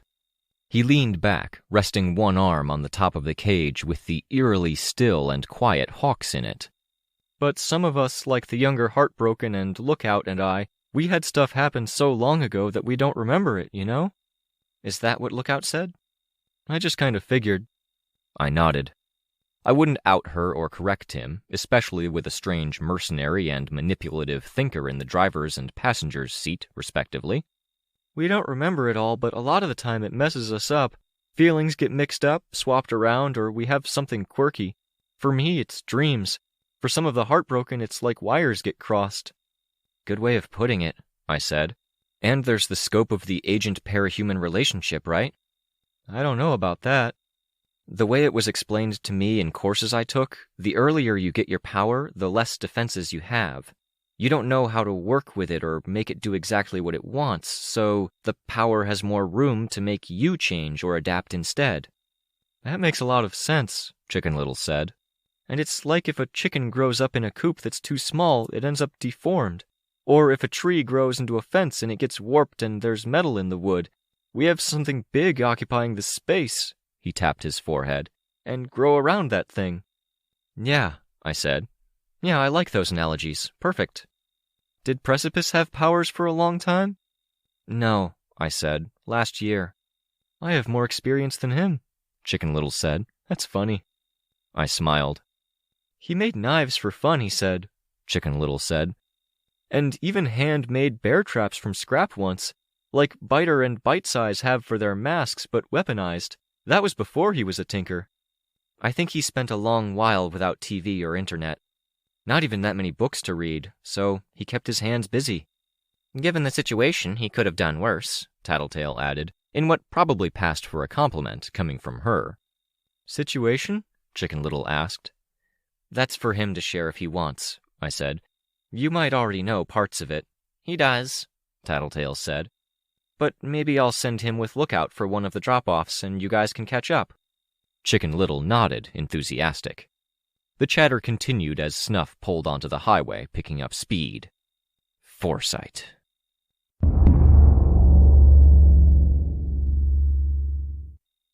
Foresight had good aesthetic running through it. Cursive-style loops and sweeping lines in white ran across glossy black panes that decorated the walls, those scripts gathering together for specific signs, symbols, and images. The places where those decorative panes weren't set up were naturally eye-catching through their absence. Brio's portrait had been hung in one of those absent places. It wasn't the only hung portrait. There were areas where plants were on shelves, the vegetation draping down, but the tinted lighting made the green plants look nearly black. With the way they hung and crawled against the wall, the black was against a backdrop of white, above panels with more tangled cursive, or against light panels inset into the wall, a dose of nature, but focused on exaggerating the abnormal. The visitors area was surrounded by a gallery of images of each of the team's heroes. Each image was larger than life, floor to ceiling, each figure made even larger by the fact that a given image only captured a portion of them, at least half of their upper body residing outside of the frame. A picture of Effervescent, a pale image against a pitch-black background, hair falling around her shoulders. The colorful nature of her costume desaturated in a way that fit with the hallway's scheme, while still hinting that she had the most colorful costume on the team. After Effervescent on the left side was a picture of Annalise, a black-costumed figure against a stark white background. The white of the mask with the black cursive scrawling of the dagger on the eye patch standing out given the composition. Then a picture of Crystal Clear, crystals and skin white and light against a black background, respectively. So it alternated on both sides of the hall. Annalise and Effervescence stepped into view, the two of them talking well before they were in my earshot. Annalise put out his hand to shake. I shook it. Effervescent didn't offer me anything, and I didn't push. Honestly, as bad as things might have gone, I was pretty content with being set up against these two.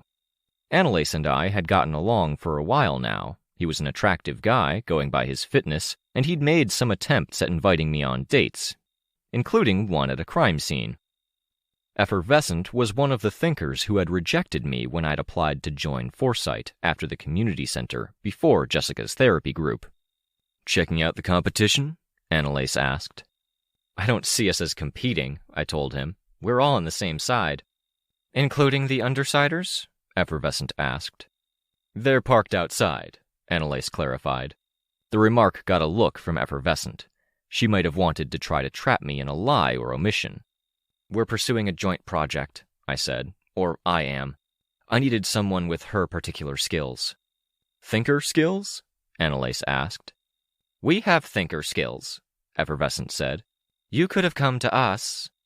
"There's another joint project where we're collaborating," I said. "Lookout got hurt a few too many times in too short a time frame. We decided it was best to get her out of that situation before any institutional crackdown. During the whole Cradle March mess, we ran into the Undersiders and she got along with a few of the kids in Undersider orbit. Lookout is pursuing a team with them. It puts Undersiders and Breakthrough in irregular contact." Effervescent folded her arms, tilting her head slightly as she looked at Annalise. "If it works, it works," Annalise told me. "The kids hers?" Effervescent asked. "Chicken Little, one of Lookout's teammates. We hired them to keep it fair, and we're using it as an opportunity to train them, teach them what to look for. A simple, minor mission." "I still have a hard time getting a read on you," Effervescent said. "But there's more to this, isn't there?" "There's always more to a situation," Annalise said. "When you get information, you get 3/4 of the information at best. When you dig again, you get 3/4 of what's left, but things shuffle, change, and adapt in the meantime. A problem bloats, a person develops in response to whatever you're adjusting." "And I'm not interested in high-level back and forth over the philosophy of information gathering," Effervescent said. For a colorful personality, she was kind of pissy. "Is there something more to it, Antares?" "Yes," I said. I paused. "I can't really get into it. I want to look into some stuff, and I want to ask for you to give me the benefit of a doubt here, because I can't explain it all. I've gone toe-to-toe with some of the tough contenders these past couple of months. I'm hoping that counts for something." They exchanged a look. Annalise had his arms folded, and I saw his fingers lift away from his arm, two extended. "I'd have to ask Count," Effervescent said. "What do I tell him, Lace?" "What can you tell us?" Annalise asked me. "You have options," I answered. "I can tell you nothing. It's the least complicated option. I investigate, and at some point, ideally tonight, I get an answer and I fill you in with all the rest of the teams." "What's the drawback?" Effervescent asked. "That it's not a safe option," I told. "It's the least complicated. The safe option is that I lie to you. What I tell you lets you know what to watch out for, but it doesn't get into the problematic stuff." "And if you tell us?" "Option 3 is I tell one of you, and they join me for the next short while we dig through this." "We're tied up," Annalise said. "Stuff to do. Can't take a sabbatical." "What are the consequences if you tell us outright?" Effervescent asked. "I haven't gotten into this with my own team, and I know them. I don't know most of foresight. I need to diagnose the problem before I can diagnose the consequences, but I can tell you it'd be bad. Effervescent nodded. She looked at Annalise again. I like option 2, he said. The lie. It tells us the most, and I think safety is the best priority. Going by her judgment. Yeah, Annalise said. What's your read? Seems genuine, as far as I can tell. I say go ahead. Not running it by the boss? I asked. Countenance is busy, and he trusts us. Trusts me, Effervescent said. And as far as Lace goes, he trusts me to keep tabs on and find Lace if he goes missing. I raised an eyebrow at Annalise, which I could only do because I wasn't wearing my mask. I had a thing a little while ago when the team was new, Annalise said. We were supposed to be paired up for jobs. I dodged Effie. Effie caught me with, the reason for the dodging. A rooftop liaison with a villain or villainess? I asked. You don't have to answer. A villainess would have been easier than the liaison ended up being. That's actually true, Effie said. And I feel bad. Half true. Annalise laughed a bit. Good enough. You want to tell us your convenient lie here in the front hall of our HQ or step away somewhere? Outside? Tattletale can chime in, fill in the blanks. I saw them exchange looks. Believe me, I said. I know. Every doubt, every suspicion. I get it. I know 100%. But I think including her helps all of us. All right, Effie said. Yeah? Yeah, Annalise said. We made our way outside. Annalise held the door for Effervescent and me. Fuck me, Effervescent said.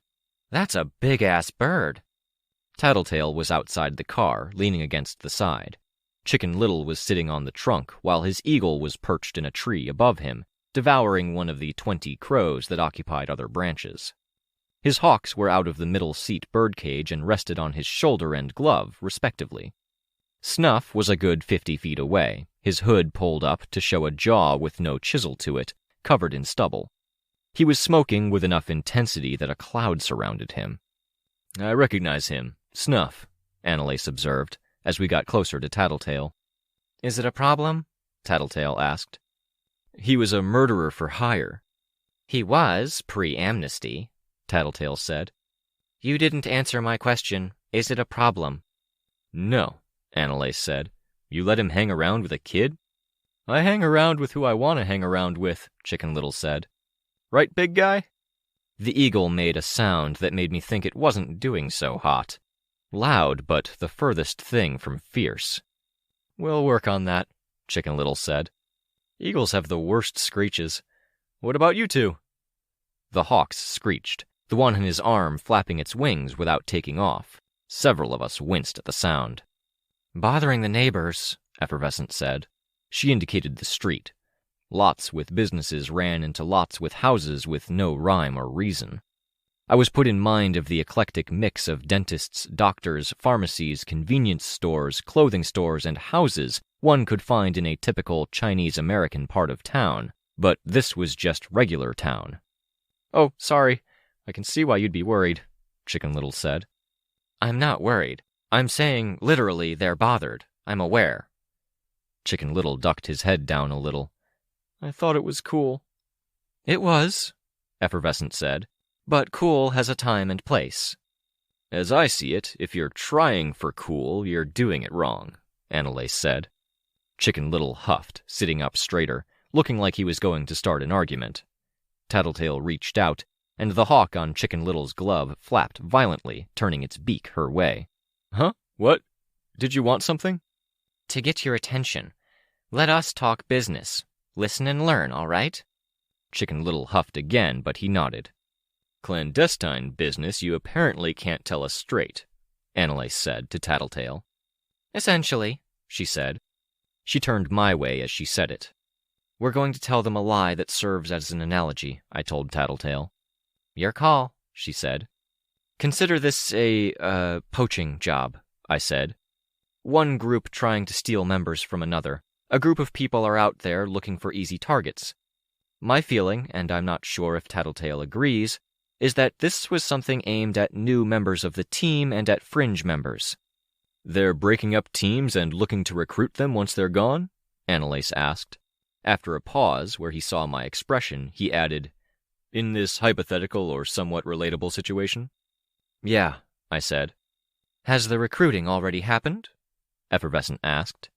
Do we look at people who've left for cryptic reasons and joined some specific team, or... No, I said. We're not there yet. And you're prying, Tattletale said. I think we're using this rough outline of the situation to avoid spelling it out exactly. Which would make it bad form if you pried. Okay, Effervescent said. You don't want us prying why, exactly? Because there's a lot of potential misinformation flying around, and if someone else starts following up or trying to cover their asses, we lose the ability to follow the trail, Tattletale said. That too, I said. It's where we need your trust. No recruiting happening yet, but some splintering of teams or targeting of vulnerable people, Effervescent said. Tattletale rolled her head back. You're prying. You stopped for all of 5 seconds, and you're prying again. As a professional pryer, I'm in actual pain here. You tell me not to pry, and then you tempt me with a line like that, Effie said. Do you have anyone? I asked, aiming to interrupt. Do you know anyone who fits this bill? It could be recent, could be just starting. New or fringe member is my guess, but someone where there were recent revelations or some initial grumblings, or anything weird that has you or your group distancing yourself from them. Annalise and Effervescent exchanged looks. Who? Tattletale asked. It's not that cut and dry, Annalise said. That's why we're digging into it, Tattletale said. It's why I brought Tattletale in. She can figure out what isn't that cut and dry, I said. Who? Tattletale asked in the next breath. 2 of ours, Annalise said. Kind of ours. We were looking at recruiting, with the shift in the amount of work we're doing and the ground we're having to cover. We have a lot of thinkers, and we got to know some others through duties like watching the portal or sitting in on diplomatic meetings. Right. Crystal Clear had mentioned doing those duties. Keeping an eye on people coming in through the portals, keeping an eye out for stowaways, for trouble, for criminals. Many of the thinkers had worked in groups to make sure they covered enough bases, weeding out problems before they entered the city and disappeared into the maze of lost people trying to figure out what their identity on this new world looked like. And you recruited 2 of them? I asked. Ratcatcher and Big Picture, Annalise said. We didn't get to the recruitment part. We had a branding department working with Ratcatcher to see if we couldn't foresight up her costume, get the right design while keeping her look. Big Picture was starting to look into it. Countenance invited him on some patrols and he went with, getting a feel for things. And it went sour, Tattletale said. She looked more lively and interested than I'd seen her in, maybe ever. Yeah, sour's a way to put it, Annalise said. Don't get carried away, Effervescent said, because I really don't think this is a setup. You don't? I asked. They confessed, she said. Big Picture confessed, 100%, no objection, he was fine with leaving. No fuzz, my read on it was clear. And Ratcatcher was fuzzy, Tattletale said, because... Annalise answered. Because it's Ratcatcher. I don't know if you've met her, but when she's quiet, she's like a toddler with a fork in their hand, inching toward a light socket. She's going to hurt herself? Chicken Little asked, speaking up for the first time in a bit. Exactly, Annalise said. Or burn the house down, Effervescent said. Oh, well, Chicken Little said. When she's not quiet, she's... Fuck, I'm usually good with words. Annalise snapped his fingers a few times. A fire hose on full blast with nobody to man it, Effervescent said. Yeah, okay. Messy, all over the place, unpredictable, supposedly useful in a crisis, but... If you have to explain it, it's not a good analogy, Annalise said. I'm pretty happy with it, Effervescent said. Even if I want to explain it.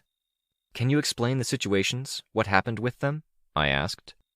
Yeah, Annalise said. No, Effervescent interrupted. There was an awkward pause. Doesn't feel right, Effervescent said. Even if we think there might be a reason to look into it more, it's dishing drama, and that's the sort of thing that's between them and our team. Annalise nodded. Effervescent added, "But you can talk to them and ask them. If they say the same thing, let them know we say it's fine. You're independently investigating in case something bigger is going on." "Can you point us in their direction?" I asked. "I'll text you," Annalise said. "Unless you want to meet up on a rooftop somewhere, Antares. A little more cape than hanging around on a street." "Maybe," I said.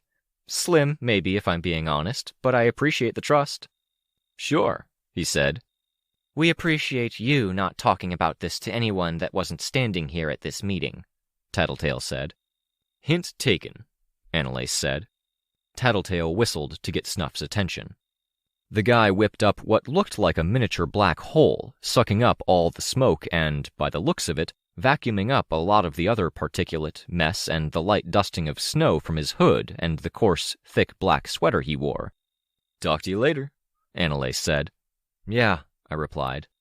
Snuff started up the car, and we pulled away from the street with the Foresight headquarters. "You're aware of what the rooftop meeting means, right?" Tattletale asked. "I'm aware," I said, trying not to give Tattletale a tell as she watched me in the rearview mirror. There were a lot of complicated feelings surrounding that. Annalise wasn't my type in some ways, but I ran the risk of having a type so narrow that only one deceased person fit the bill, and there were a few more obstacles in between me, him, and that eventuality. For now, I was content to shift into neutral and coast through this as casually and shallowly as possible. It was flattering. Annalise had a nice build, with a tight-fitting suit to showcase it. He was a hero, and as awful as he was with timing, he had some decency to him. So long as I didn't dwell, I could just enjoy the vague idea, try to "Wait, what's this?" Chicken Little asked, interrupting my thoughts. "Secret meetings?"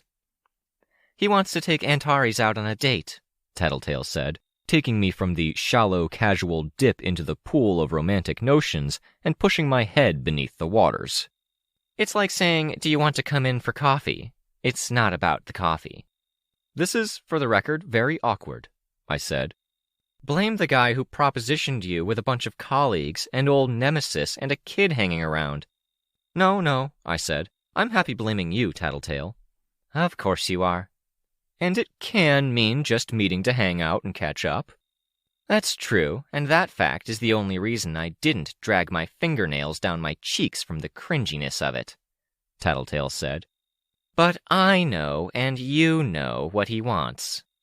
I floundered mentally while Tattletale pushed my metaphorical self into the deepest corner of the pool. At least she hadn't called me Glory Hole. "Tattletale knows stuff," Chicken Little said. "Unfortunately," Tattletale said. "Not a mental picture I wanted." "Unfortunately. Agreed, yeah," I echoed Tattletale. "Can we change the subject?"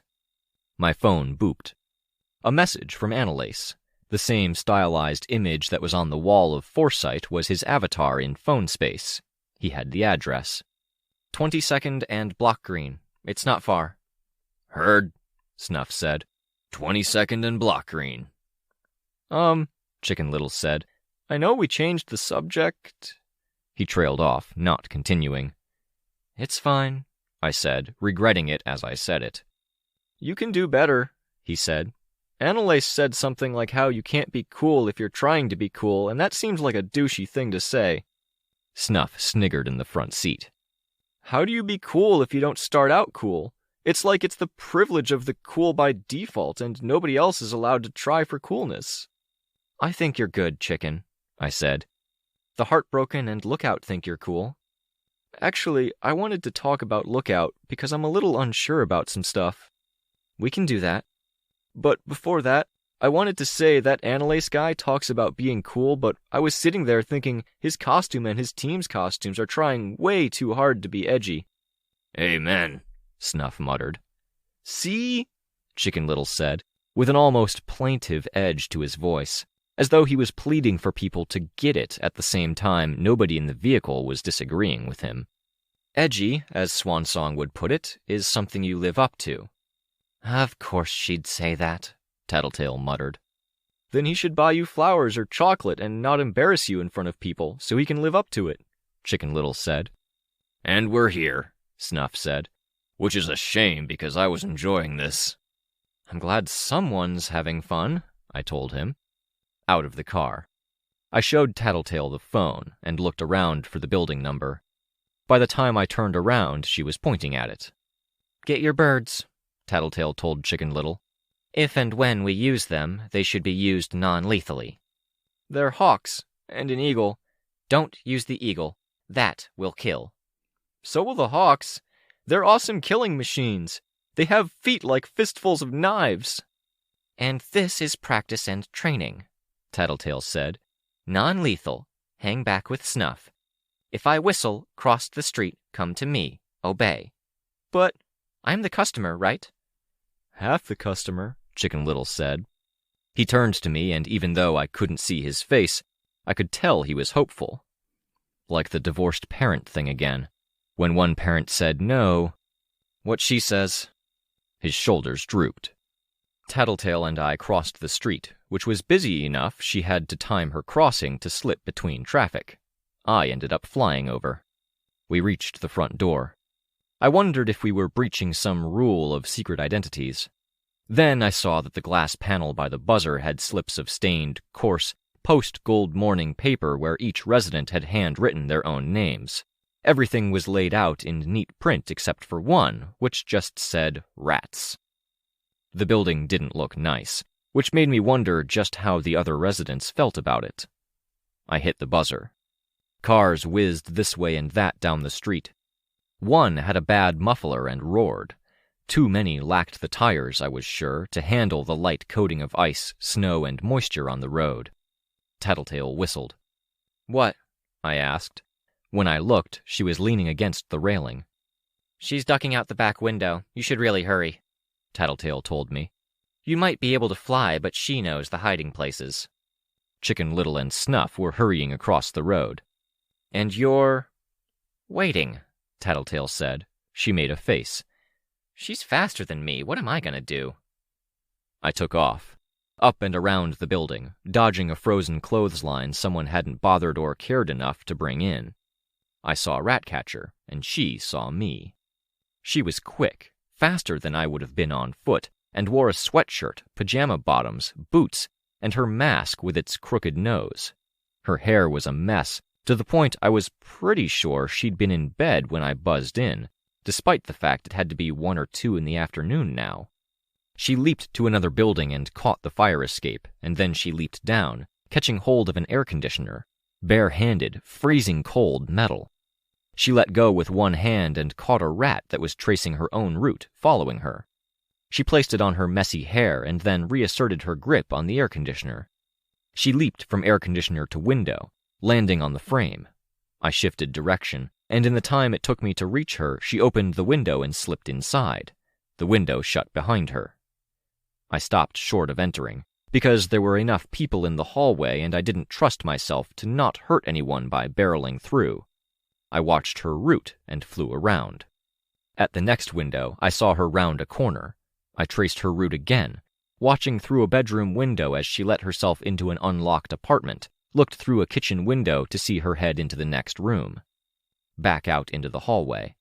I opened the window and entered. She was quick enough that I almost missed what happened while I hauled the window open. Only the fact the hatch in the wall was held open for a second to let one of her pet rats follow her in let me know. It clanged shut. I flew to it, and I opened it. By the smell, it was the building's chute to the dumpster.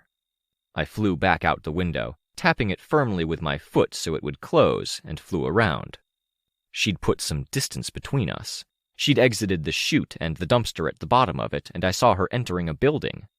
2 hawks swooped down, snatching up the rats that had followed behind her. There was a pause, with her holding the door open, the door blocking my view.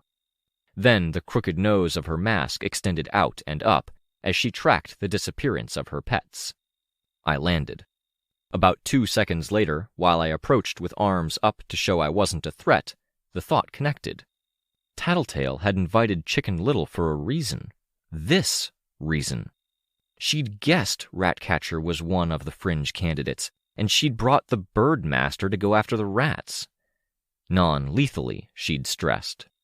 She was going to be so insufferably pleased with herself that it all came together like it did. Ratcatcher didn't look down, her eyes on the sky. At the corner of the building, Chicken Little was jogging, Snuff huffing as he followed. "We can bring them back," I said. "They're unharmed, or they should be." She didn't look away. "All we want to know is what happened with you and Forsyte." "You're not going to arrest me for the other stuff?" I shook my head. Then I paused. "What other stuff? Should we?" She shrugged. "Whatever. We just care about the failed recruitment for now. What happened that you didn't get recruited by Forsyte?" I asked. "It started with me getting pissed drunk," she said. "Sent some texts to my new boss." "Texts?" "The sorta texts you don't want your grandmama to see." "Do you remember sending these texts?" I asked her.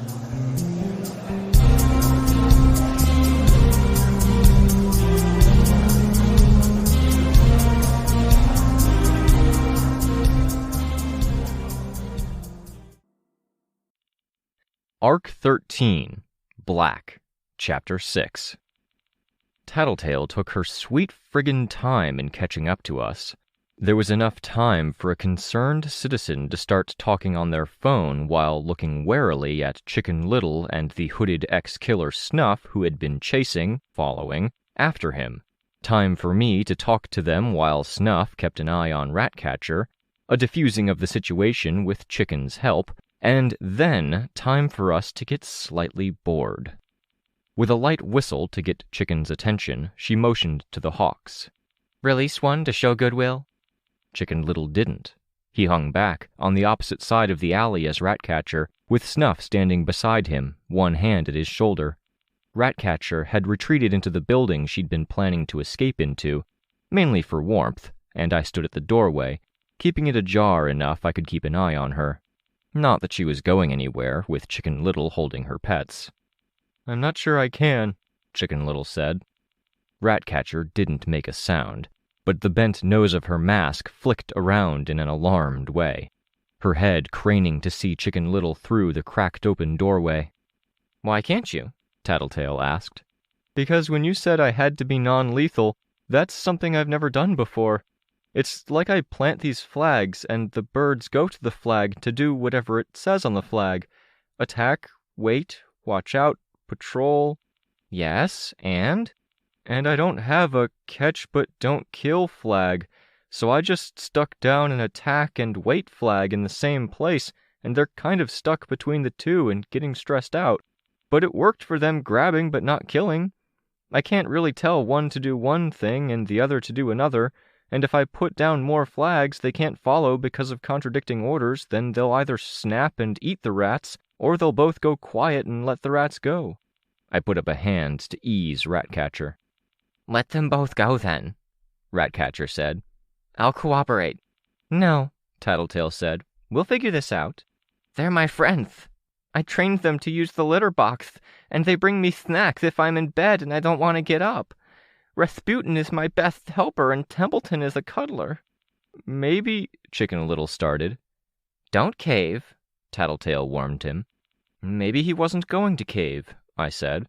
"If he has a suggestion, let him think it through. It's his power." "I was going to cave," Chicken said. Tattletale extended a hand, as if to say, "See?" "Well, fine then." "I'd rather not hurt people's pets, and I did this because you were rushing me and telling me I had to do it now. I had to learn to think on the fly, and so I did, but now I'm doubting myself." "Don't," Tattletale said. "You're better than you think." Ratcatcher wrung her hands while Tattletale talked to her protege. Her head turned, as if she was considering an escape route, then turned my way, looking me up and down, as if she was considering an attack. Fuck. "Snuff?" I asked. "Can you watch, Ratcatcher? I'll help." Snuff left Chicken behind to take hold of the door. I backed away into the alley, then flew up to where the two hawks roosted on a length of pipe. This felt weird to do. I put my hands out and I gingerly held the rat and the bird's talon all together. Feet like a fistful of knives. Was that what Chicken Little had said? Beaks like a sharp, fast-moving knife. With the other hand, I held the rat, but not the talon. "I've secured one of the rats. Try releasing?" I asked. "You're sure?" "I think so." I felt the animals move beneath my hands. With one hand, I ensured a hawk didn't let go or lose the rat. With the other, I pulled a rat away. I suspected they were as clean as any pet, but Ratcatcher was just far enough off the beaten path that I wasn't ruling out fleas or other hygiene questions. I was glad for the gloves I wore. "And secure. Back to what you were doing before." "Okay, done." I backed off. One of the two roosting hawks had a rat pinned and gripped in talons. I carried the other down to Ratcatcher. "Thank you," Ratcatcher said. She lifted the rat up to her shoulder and adjusted her shirt collar so it served as a partial blanket.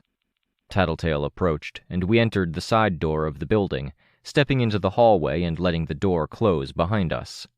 Snuff and Chicken Little were left to wait outside. "Where were we?" Tattletale asked.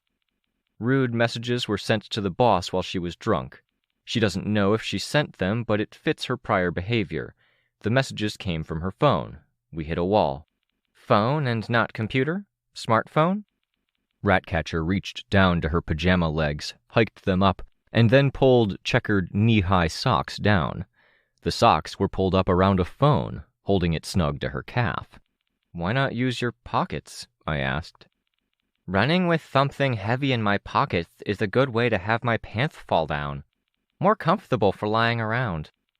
The phone was the kind that served as a hybrid between a flip phone and a smartphone, oval and hinged at the top, with up to 3 windows fanning out from the hinge.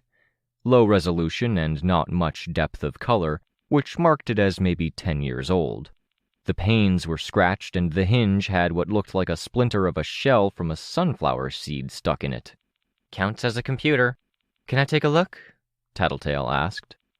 Ratcatcher touched the rat that clung to her neck and hid in her tangled hair without looking at it, then nodded, snapping the phone closed, opening it, pressing her thumb to the middle pane, and then handing it over. "The messages line up to a time you got drunk?" I asked. "Not sure, but was it after 5? "Yes," Tattletale said. "I found the first one, 6 p.m. Then yes, I wait until 5 to drink. They say you're supposed to wait until later in the day to drink. That way you're not an alcoholic." "What time do you get up?" I asked. 3 or 4? Ratcatcher asked, like she was unsure and wanted my verification.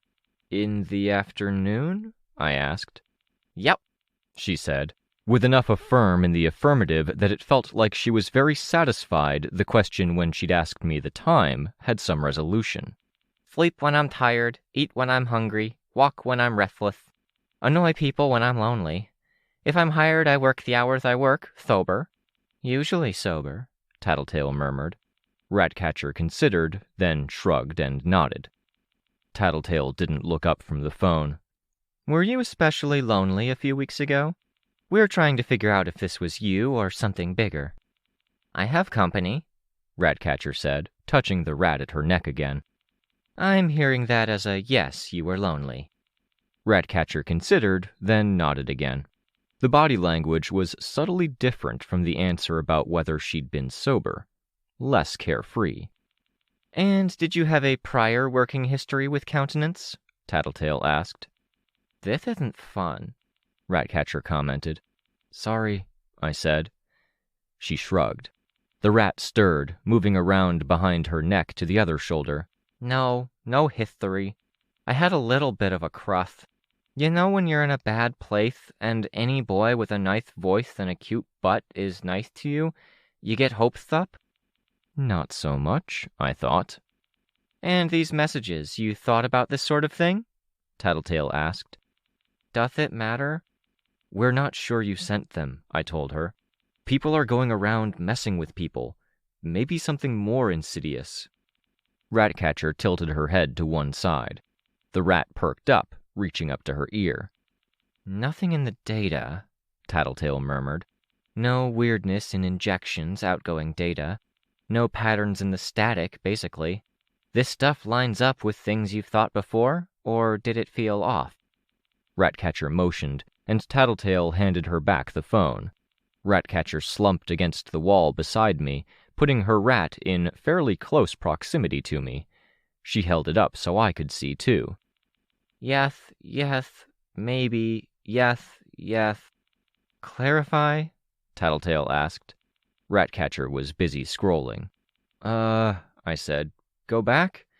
Okay, so, opening prelude. Rats mate more than once a minute, so even if he finishes quickly, he'd have a good thing going. Pickup line, Ratcatcher said. Yes, sounds like me. There's more. Rat climaxes last 5 minutes. Pretty sure it's not true, but sounds good. Which he might find fun, but if he doesn't want to, take a rat to bed and attempt the physiologically impossible, he can take a girl instead. Me. That's the pickup line. See? I rate myself an honest 3 out of 5 and say I'll do this because even a bad one is pretty good, and then no strings attached. Yeah, I get it, I see. And this part, we'll skip this part if that's okay. Personal. Sure, I said. I cupped a hand to block my view of the phone while she scrolled. It still reads like you? Tattletale asked. Yeah, I don't remember, but I thought about it a lot. Even wrote some, but never sent them. Until that night. He responds here, she said. I read it. This is inappropriate, Ratcatcher. Drink some water and rest. We'll talk about this tomorrow. Pretty reasonable for a response to unsolicited texts in this vein at 5 in the morning. I apparently sent some more. This less me. Less her? I read the texts, flinched and looked away, which meant I was looking at Tattletale, who smirked. I thought you liked mice and rats, I said. I do. I wouldn't do something like that. If you'll reread it, no, thank you. Some guys like this stuff. I offer an alternative. Rather than put a rat, there's the possibility of using a snake instead. Seems more practical. You can hold on to the end of the tail. Thank you for the mental image, I said, averting my gaze from everything while I tried to avert my ears from everything at the same time. Bless me. Snakes are awful, and they're horrifying, and they eat rodents. But I don't think I'd do that. And I don't think I'd keep texting him unless I was very, very drunk. Okay, Tattletale said. Good. What do you think? I asked her. I think I'm 60% certain this is weird. Only 60%? I thought, raising an eyebrow. In terms of the weirdness we're investigating. If it is weirdness we're investigating and this isn't a regular incident, then it's a 50% chance that Ratcatcher here sent the first messages, and they sent everything after he responded to tell her to quit it. Ratcatcher reacted to that, head pulling back a bit. Otherwise, they fabricated it all. You think that someone else sent these messages? Yes, Tattletale said. There's a very good chance that someone else sent these. Tell me what happened after. I went. They said to clean out my locker. They were nice about it, very polite but very careful. Careful? I asked. By the books. Procedures in place. Has this sort of thing happened to you before? I asked. Ratcatcher shrugged, shook her head. The shake was forceful enough that the bent portion of her mask flipped over to be bent the other way. But I've been in trouble before. I get how it goes. But they've had trouble before, Tattletale said. Countenance has. There's a history there, and this attack was built to attack that weak point. You sound pretty definitive at this point.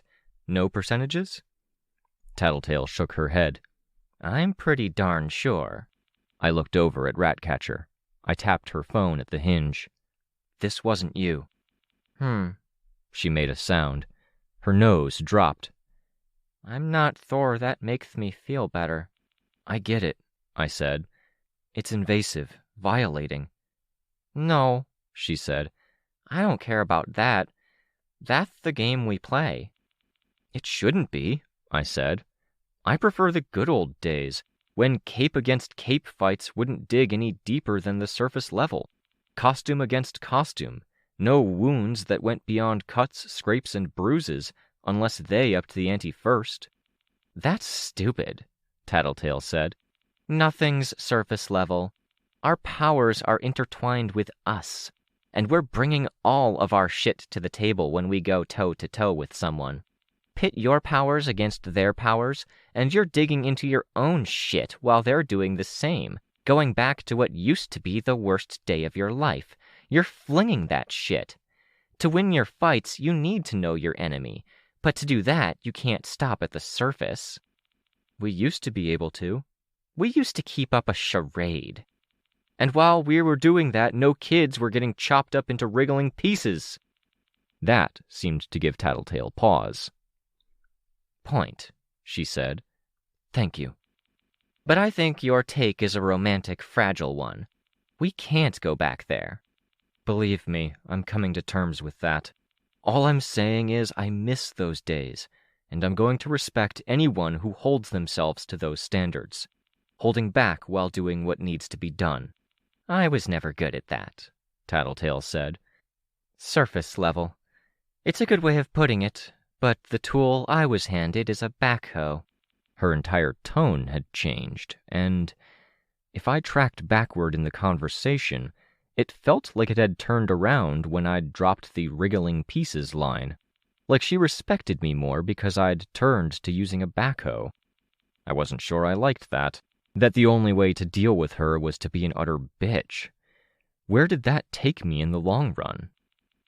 Speaking of romantic stuff, Ratcatcher said. She held up her phone, now all folded up. Starting with rat facts and ending with putting snakes up boys' poopers. Yeah, I said. No. You need a friend to give you advice on crafting a better approach. I had advice from Rasputin, Templeton, Dusty Rose, and Turnaround. Your rats? Rat, mouse, and booze, Tattletale clarified. Ratcatcher nodded vigorously. But you guys started arguing, and the thing is, I don't care about that stuff. I don't do secrets. What sucks is that I've always stayed surface level, like you said, and that's why until today, I didn't think anybody hated me that much. Always playing nice, and then someone turns around and delivers a low blow. I couldn't say the situation lined up perfectly with my own experiences, or maybe it was better to say that I couldn't say it lined up perfectly with me, but I felt like we'd, collectively, pre-Gold Morning, tried, and we'd been dealt a low blow. Part of that dealing had come from someone with a backhoe. Sorry, I said. Hopefully our investigation will do something to clear your name. Ratcatcher shrugged. We should go, Tattletale said. I'm thinking about things and I'm worried. I nodded. I'm free to go? Ratcatcher asked. Be good, okay? I told her. Whatever you were running from us for? Petty theft, Tattletale said. Grand theft, vandalism, criminal mischief. Bit of a backslide since the regular thinker work dried up. Don't do that, I said, a little exasperated, staring past the holes in the paper mask at the eyes behind, wet, large, and guileless. Doth it matter? I was being good and it didn't help. I had a good thing going and they came for me, attacking my not-so-sterling reputation. It matters, I said. If not for yourself, do it for your pets. They need someone to look after them. Ratcatcher shrugged. Tattletale opened the door, and Ratcatcher rocked back at the cold air. Tattletale whistled and motioned. Ratcatcher bent down to scoop up the rat that came bouncing along the floor, running up to her. It shivered, possibly from shock as much as cold. Tattletale let the door shut. She leaned against the frame, arms in her coat pockets. As Ratcatcher cupped her pet in her hands, I offered, "Do you want a hand? Your place is next door, but it's cold, so I could fly you home, or—" She was already shaking her head. She turned away, walking down the hallway into the dimly lit recesses of the building. There's an underground passage connecting buildings, Tattletale said. Yeah, I said. Okay. It's better she's gone. I can fill you in. We shouldn't waste too much time because I do think she sent initial messages, and she was being watched closely enough that the moment she passed out or put her phone down, they were ready to pick up, which confirms that they're watching you closely. Us. We. Right, I said. This was a multi-pronged attack on Ratcatcher's part, and I think yours would be too. Pronged? Ratcatcher isn't the key target here, Tattletale said. I looked in the direction Ratcatcher went. I wanted to go grab her by the arm, tell her. No, Tattletale said. We're better off if we keep this contained. It shapes what they do next, and the less messy this is, the easier it is to get a sense of who we're fighting. I'll be able to get a sense of them by how long it takes them to respond, how they move, where from. I felt uneasy at that, and it took me a second to articulate why. If you're willing to keep her in the dark about particulars, are you doing the same thing to me? As long as you stay more or less in my sight and avoid lying to me or giving me misinformation, I don't need to. But if we don't resolve this soon, we're going to have to part ways, because you have things to look after and so do I. And from that point, I'm going to bullshit you. I frowned. Best you're going to get, hun. Sure, I said. Ratcatcher was vulnerable and on the fringes. She made a certain kind of target. But countenance was the real focus. And he, I'm thinking, has a history of, how should I put it? Rooftop liaisons? I asked. No, hooking up with coworkers. Maybe subordinates, maybe with messy end results, because any parahuman to parahuman interaction gets messy. Some do, I clarified. Some, maybe even most. They all end in tears, Tattletale said. And these moves our enemy is making are aimed at pushing things to rushed conclusions on that front. They chip off anything that's easy to chip at, and then they drive the chisel deep into the core elements. Countenance is stable, trusted, and acts as the heart of his team. This creates a seed of doubt. And after this? Sometime in the future, his past history with coworkers comes out. A girl that he's dating breaks away. Another teammate, effervescent, feels slighted. She's not the kind of person who would cheat on someone, but she'll be hurt she wasn't even considered or flirted with. It's a schism that disrupts the team. And on our end, it's Jessica? Someone close to the wardens? The fact we're being watched means I want to keep a better eye on Chicken, Tattletale said. Any questions you want to ask that you can't ask in front of him? Please tell me I don't need to tell you what's on and off the table. I'm pretty sure I get it, I said. We protect people besides Chicken, you know. Yes, Tattletale said. And I had a hard time identifying if she was being sincere. We'll take steps. She pushed the door open. We stepped out into the alley, where Chicken Little, Snuff, about 20 pigeons and crows, and 2 hawks were perched on every available surface. Got what we needed. That went exactly as planned. Thank you, Chicken Little. Chicken Little hopped off his perch on a stack of construction materials and hurried to catch up as Tattletale headed straight for the neck of the alley. So my guess was right. She'd plotted that far ahead. She'd looked to the future, but I didn't have the sense now that she was focused on it now. Her head turned periodically, and her eyes scanned windows and rooftops. "What's next?" Chicken Little asked. Big picture, Tattletale said. And while we're on our way there, we're shifting to a special kind of yellow alert. I need you to reach out to your team. There to contact the Undersiders, order an immediate blackout. Phones off except for direct lines. No media, no radio, no internet. Limit use of cameras. Assume all systems are compromised and all outside information is untrustworthy. Imp passes messages on to the Heartbroken, then goes to your headquarters and protects your team. Foil and Parian pass it on to our intermediate contacts. If they're up for it, they should guard your headquarters too. Once the message is sent, they black out too. That includes Lookout. Chicken Little looked my way. I nodded. "Why?" Chicken Little asked. It's a vector of attack. People can use those things to hurt any of us, I told him. Okay. Antares, do I need to state? I'm calling breakthrough, I said. I had my phone out already, and I started dialing as I finished the sentence. We walked down the street, and with the flock of birds overhead, we were drawing some attention. Whatever. Past a certain point, I wasn't sure it mattered. Our enemies didn't seem like they fit into that territory where they were confident enough to pull this off, but so incapable of tracking us that the birds made the difference. If this was Chicken Little's normal pattern, then it was better if he acted normal. The phone rang 3 times before it picked up. Sveta here. Hey, I'm with Tattletale and something's come up. Any weirdness today? Weirdness? No. Tristan's coordinating with other big teams. Rain and I are in the middle of one of my control sessions. Ashley's bored, so she went for a walk to buy some books. In the background, Chicken Little was talking on the phone. He echoed my question about weirdness. Tattletale's recommending a communications blackout, in person only, I said. Master Stranger? Sveta asked. You go, Sveta. You've been studying. Woo! Yes, and you get big points for that one. Avoid any electronic media or communications. Keep an eye out for trouble. Don't trust anything that's not face-to-face. Should Tristan end his call? As soon as is polite. I'll write him something, Sveta said.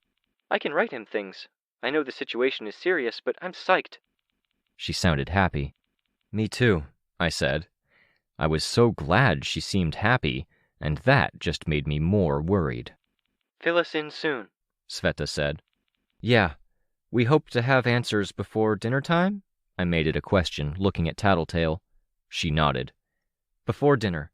For now, just be safe. What about Kenzie? Chicken Little is calling her now. Got it. I hung up. Tattletale was studying me. What? She shook her head. Do you think the responses on the other end were faked? I asked. I don't think anything yet, she said. She glanced around. Nobody's spying on us by usual means. I'm wondering if it's a machine. A machine? Snuff reached the car first. He pulled the door open for Tattletale, then for Chicken Little. Me last. It feels like these gears turn slowly, inevitably. If I was a person and I was putting together something this big and this dramatic, and if I was keeping an eye on the key players, I'd be taking action now, trying to ensure I was maintaining control. I feel like a machine would be slower to process and adapt, more sure of itself, maybe. Snuff pulled us out of the parking spot as we were still belting in. Yes, yep, Chicken Little said. He hung his head forward as if he had no strength in his neck. Yep, got it. Can I talk to Darlene? You can make the calls. He paused. Hi, he said. Look after her, keep her busy. Maybe if she works in the workshop? Another pause. Thanks. You're the best. Bye. He paused, then brought the phone down and found the button to hang up. Problem with Lookout? I asked. Not a big thing, he said. Was worried she'd freak out without the ability to stay in contact with everyone, so Darlene's going to keep her company and keep her busy. Makes sense, I said. I know she has a few things she's working on. When I said I wanted to talk before, it's kind of this. If that's okay? Sure, I said. He reached up to his mask and undid clasps.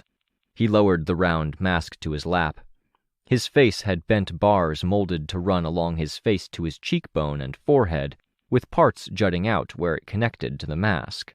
He looked just a bit older than I'd been imagining him. His forehead creased in worry. He folded his hands over his mask, and I shifted position to better face him, both of my hands at one of my knees.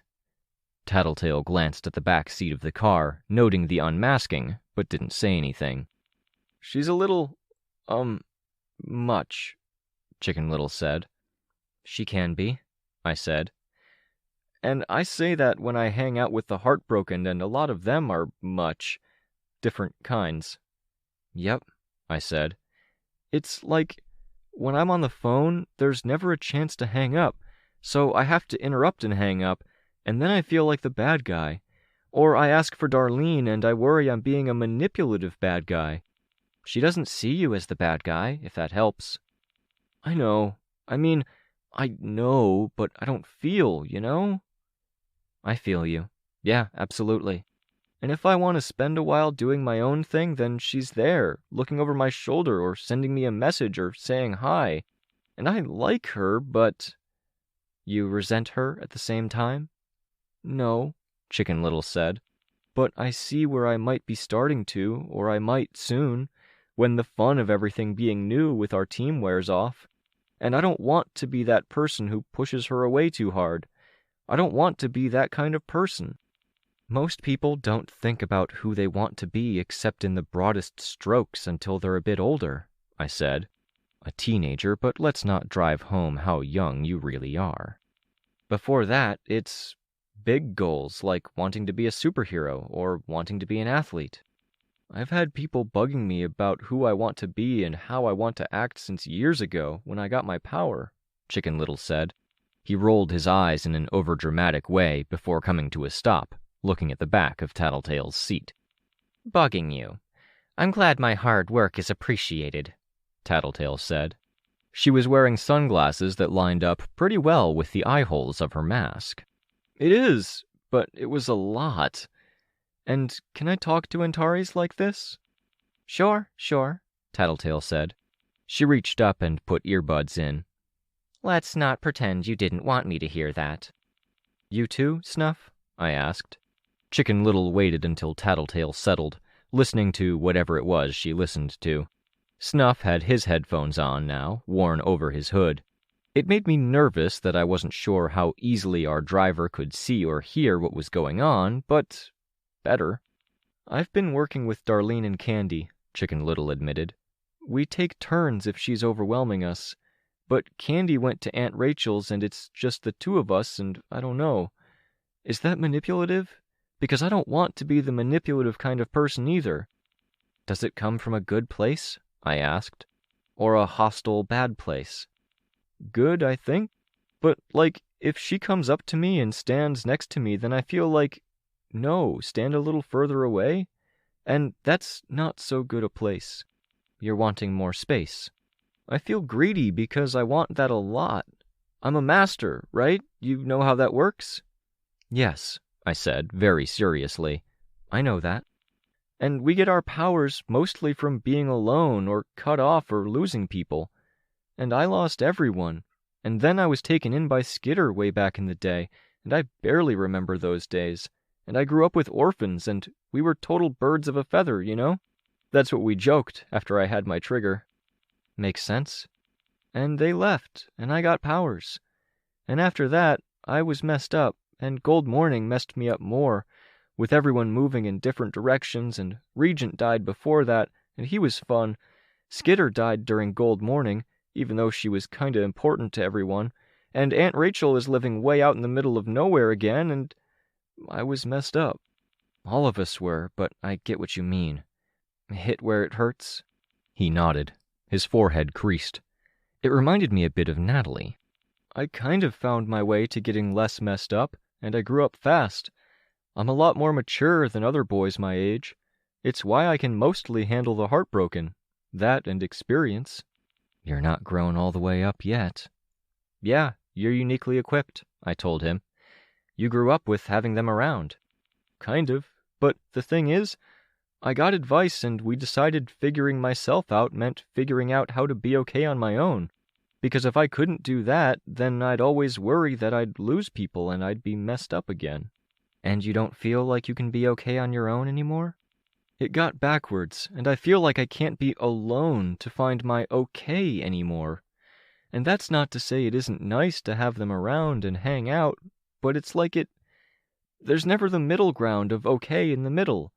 Not with them, and especially not with Lookout. It could be that you don't find that tranquil sort of okay when you're with people. Sometimes I need to go do my thing and read or sort through files or research to find my okay. Sometimes I can do that with people around, especially Tress or Swansong. Sometimes I do it alone. Tress or Swansong, but not Lookout? No. I adore Lookout. I respect her, but it's a rare moment. What do I do? Because she sends me like 200 messages a day, and she sends me messages last thing at night and first thing when she wakes up, and I feel like I could spend every minute of every day with her and she'd want more. And Darlene has told me she feels the same way, and I'll talk to her. Chicken Little stopped. I'll try. He deflated, apparently in relief. The car passed through a tunnel. Everything inside the vehicle went dark. When we emerged, Chicken Little was putting his mask back on. Somehow, I thought, I have no idea how I'll do this. She's really cool, he said. Yeah, she really is. She's really stylish, in a very different way from the Heartbroken, and really fun, and when she gets excited about something, I get excited too. I'm really glad she's connected with you guys. I am too, but I feel like if things keep going like this, after she connected, I'm going to be the one to unconnect. Or Darlene is, and I keep hearing about Darlene's bad side, but I've never seen it. Or Candy is, and I feel like Candy would treat the problem like she treats a lot of things, like she'd use her power and try to fix it in one big obvious move that doesn't really work. I'll see what I can do. He nodded. She does this thing, you know, where she doesn't smile when she's happy. Yeah, I said, quiet. I had to tell Darlene that, and Darlene went from giving her hugs when she smiled because she wanted to share that happiness to giving her hugs when she smiled because she needed a hug. Perfect, I said. Except we're not sure what to do now, so she's been hugging her less, and I've been thinking about taking a day off, and I was glad to be on a mission like this to get away, if I'm being super honest. Yeah. I know all the Heartbroken have rules and weirdness about how they behave, but I can either figure them out or I can deal. But Ken's Lookout is maybe the worst possible thing for my rules and weirdness, despite the fact I really like her a ton. I put a hand out, rubbing his shoulder. I'll do what I can. She talks about you guys a lot. She misses you. You, Ashley, and Chris. I nodded. Tattletale cleared her throat, forewarning for the fact she was pulling an earbud out. We're close. Okay, Chicken Little said. Thank you. There was a pause as Tattletale put her earbud back in, then, to me, he repeated, Thank you. Sure thing, CL. Thanks for being cool to my friend. The street didn't have any parking, which delayed us. The spot we did find was in an alley without much room to maneuver. While Chicken Little squeezed himself and his hawks out of the spot, Tattletale approached me, showing me her phone, messages with the address, and a follow-up. After a back and forth to hammer out the particulars of the meeting, the response from Countenance was that Big Picture was inviting us to his office, apparently, and he wouldn't be wearing his mask or gear. Downside, we had a very limited time when he was free and willing to talk. If we wanted to talk to him later, we had to do it when he had free time around 7 o'clock, which was past Tattletale's self-imposed deadline. Despite the fact the building was tall, the ride on the rickety, low-cost, fast-install elevator with the chain running through a column in the center was a short one, up to the 3rd floor out of 8. Big Picture's studio was one without walls, barring the single closet and the entrance to the bathroom, which was disproportionately large and, as I passed it, riddled with bars, hangers, and clothes for both men and women. Doubling as a change room, it seemed. Big Picture was a photographer, and in his civilian guise, he was a tall, broad-shouldered guy in a nice teal dress shirt, black slacks, and shined shoes. His beard stubble was intentional and trimmed, and his gaze penetrating. Walls and floor were poured concrete, and the livability of the space, which doubled as his apartment, was limited to a third of the bathroom, a counter with some kitchen appliances and a single oven burner, and a bed that jutted out from the wall above the desk, supported by 2 concrete pillars. Each of the windows had 3 curtains to allow varying levels of light. That wasn't really what caught my eye so much. There were high-quality pictures on every surface, and the expansive, expensive apartment had lots of surfaces. All were large-scale, high-resolution portraits, most of them full body, some nude in the tasteful sense. One of the pictures was Brio's, the very same stylized image that would have been hung on the wall of Foresight's headquarters. This would be the guy who had taken those pictures for them to hang in their headquarters. Roughly a quarter of the pictures were civilians or capes out of costume, a quarter were capes in costume, like Brio's, and a full half of the people on the walls were Case 53s. "I know her," Chicken Little said, pointing. Chantilly. The young Case 53 with skin cut like lace, forming a fabric around her, the intricately cut holes in her skin revealing raw flesh beneath. She had been part of Faultline's crew. And I know of him, I thought, looking at Big Picture. "I don't have long, but if there's information I can give, I'm happy to help," he said. He extended a hand to shake, and Tattletale shook it. Chicken Little reached out to shake as well. "I'm fine if you want to skip pleasantries and cut right to the chase. You can call me LJ. I pretended not to notice the handshakes and turned to look at the artwork, standing with my hands clasped behind my back, doing my best to deflect as innocently as I could without picking a fight or having to shake his hand. Skipping pleasantries, in a way. My eye found the LJM embossed in the corner of each. Big Picture was the guy who'd admitted to Foresight that he'd done what he was accused of, so the character assassination angle seemed like it had flopped or had gone by a route even more subtle than mine or Ratcatcher's. "You were going to be recruited by Foresight," Tattletale said. "I was." "What happened?" "I was hired to help bring in Orchard. I posed as a would-be customer." The name drew my attention, turning my head. "You know them?" he asked. "Yes," Tattletale said. "Yeah," I said. "They've come up in passing." "I don't," Chicken Little said, raising a hand. Tattletale put a hand on his shoulder and he lowered the hand. "They made an art of turning people into people of another kind of aesthetic. Foresight and other teams are handling the remainder of the Orchard business," he said. "You posed as a customer and something went wrong?" Tattletale asked. "I posed too well," Big Picture said. "Because of my work as a civilian and rogue, internet circles I traveled in, I knew the language, I knew the names, I knew the kinds of people they associated with or the kinds of people who would associate with them. It raised questions. I brushed it off as having to do with my power." "But it wasn't," I said. "You do associate with those people. The kind of people who really, really like Case 53s. I was being polite because Chicken Little was in the room. "I very much appreciate the beauty of Case 53s, and other people with altered forms," he said. "Unique shapes, appearances, traces of memories or accents from worlds we may never discover. But I want to stress that I think you're putting me in the same category as people like Orchard's customers, and that is not me." "But?" Tattletale asked. No, not but, I thought. That was not the follow-up I would have used.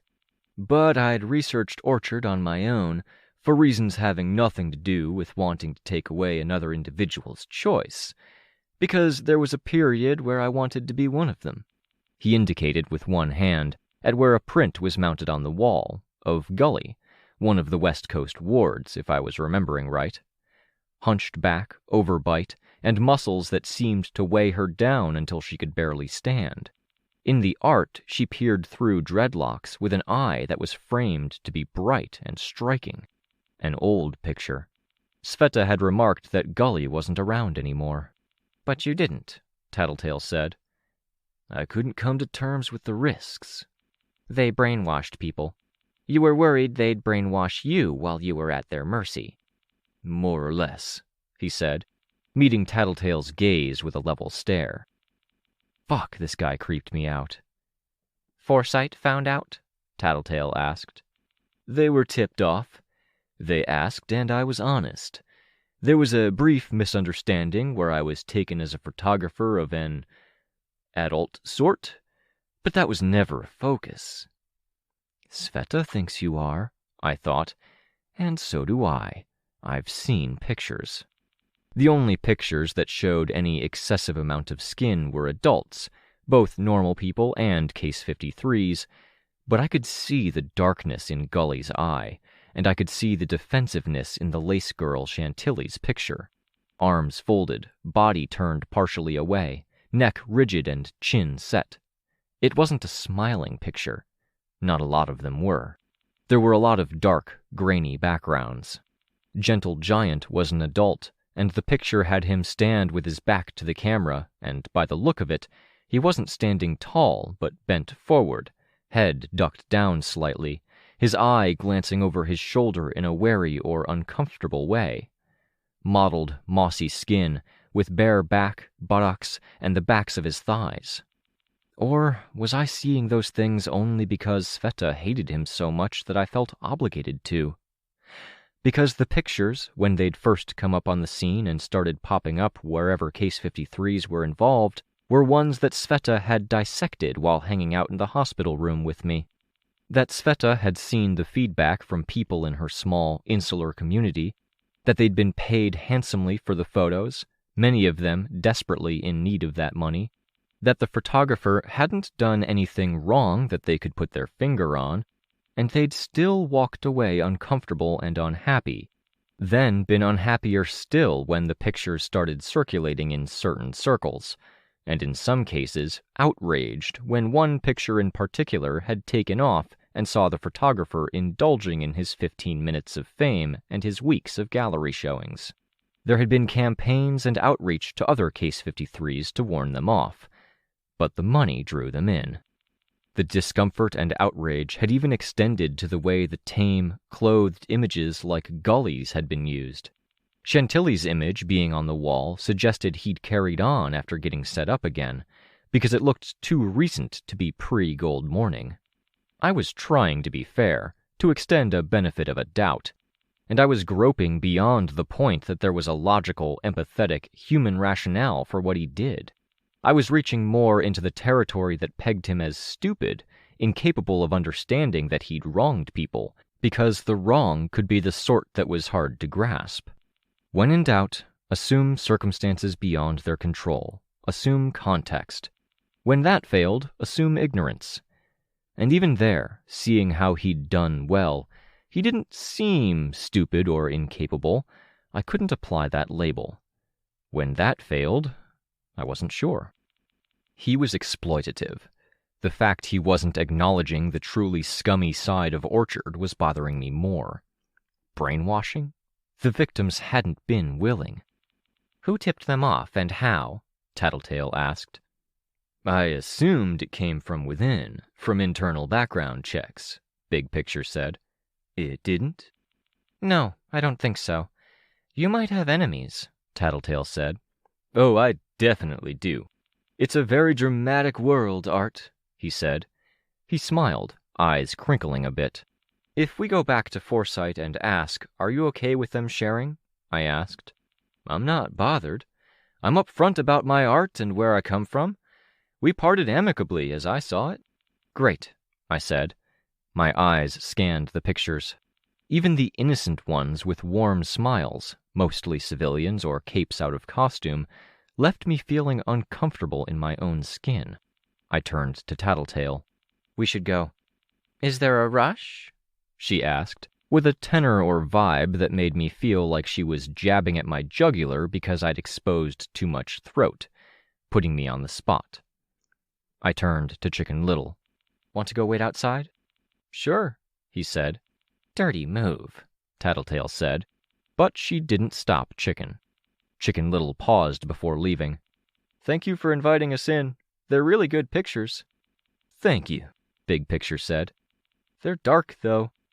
They can be, Big Picture said, turning to look at Gully's picture, her head, face, and dreads seeming to emerge from the picture, out of darkness and into light. Do you want that darkness, along with wanting to be them? Tattletale asked. I was spared the continuation of the conversation by the ringing of my phone. I put a hand on Chicken Little's shoulder to guide him to the door of the studio as I put the phone to my ear. Rain. What happened to the communication blackout? I asked. Emergency, he said. Weld came by to check in. I don't even know what's going on, but Tristan's trying to handle it and he's not having any luck. And now all hell is breaking loose.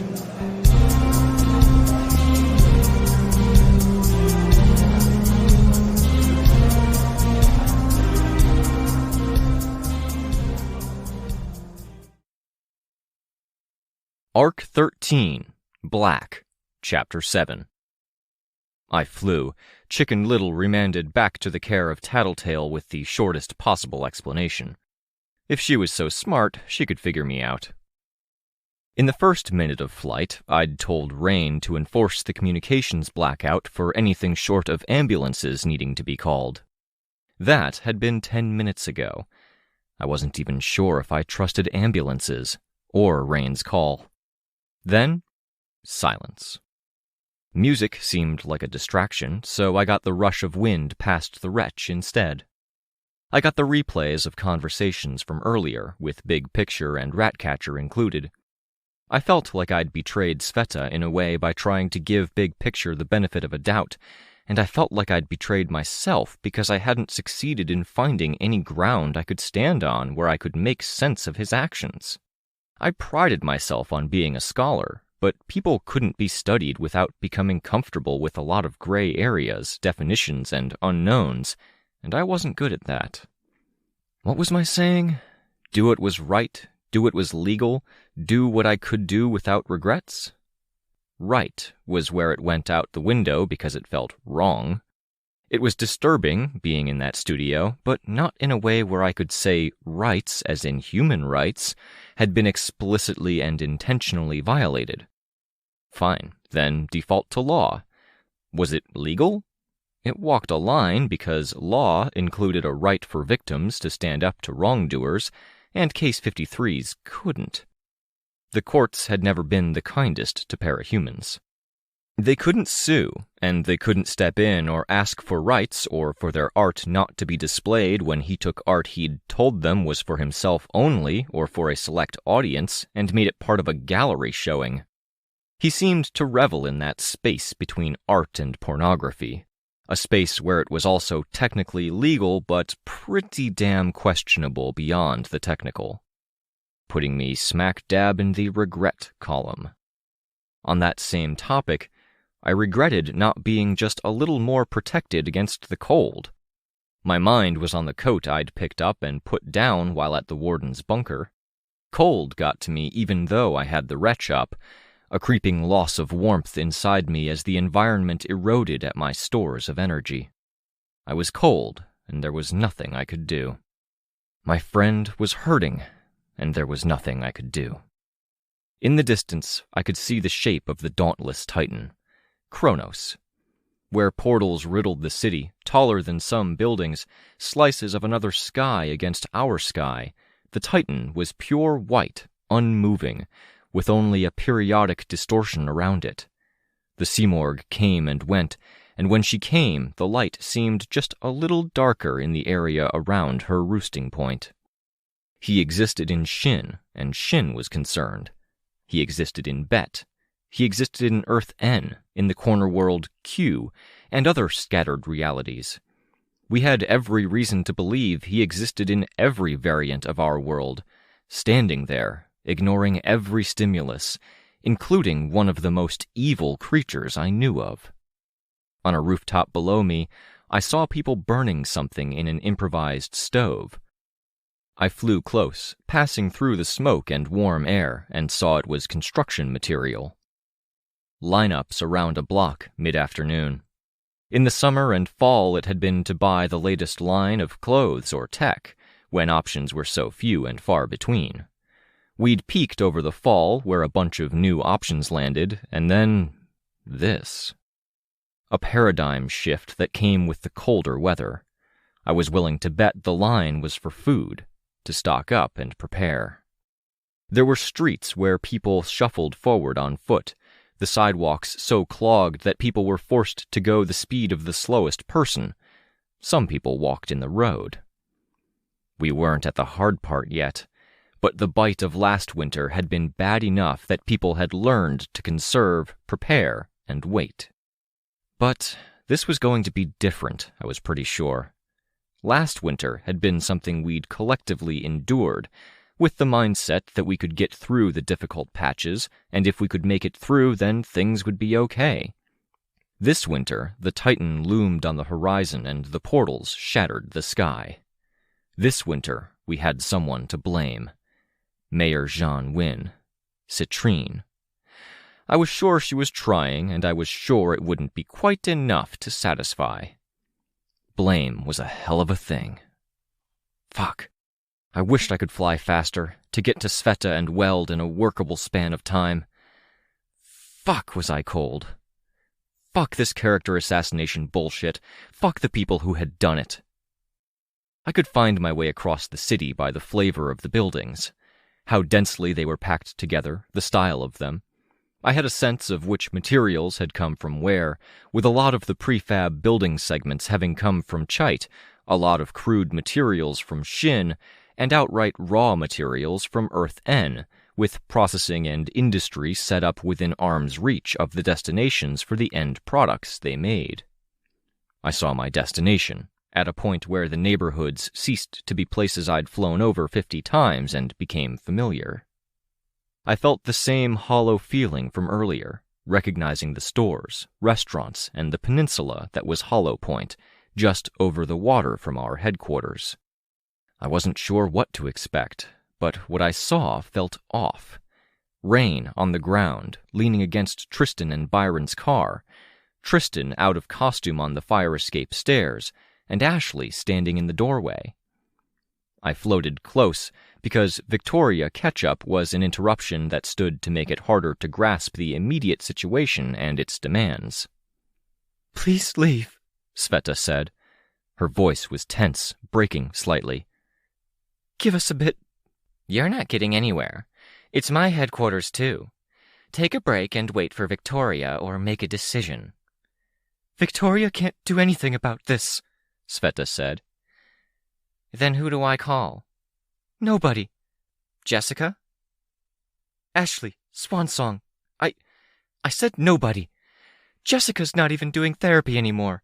She's not caught up. It would be too much to ask." "Then who?" "You're not listening to me. You can't fix this. This isn't the sort of thing you fix," Sveta said. Her voice broke at the end of the statement. "Isn't that a decision on its own?" Weld said, distant, barely audible. "That's not what I'm saying," Sveta said. "I'm saying it's not her business. That's all." "My headquarters, Ashley said. "You've said that," Sveta said, bitter, annoyed. "My friend," Ashley said. She took advantage of the pause that followed. "My, cousin?" "Cousin?" Sveta asked. It was like the statement had shaken her from her train of thought.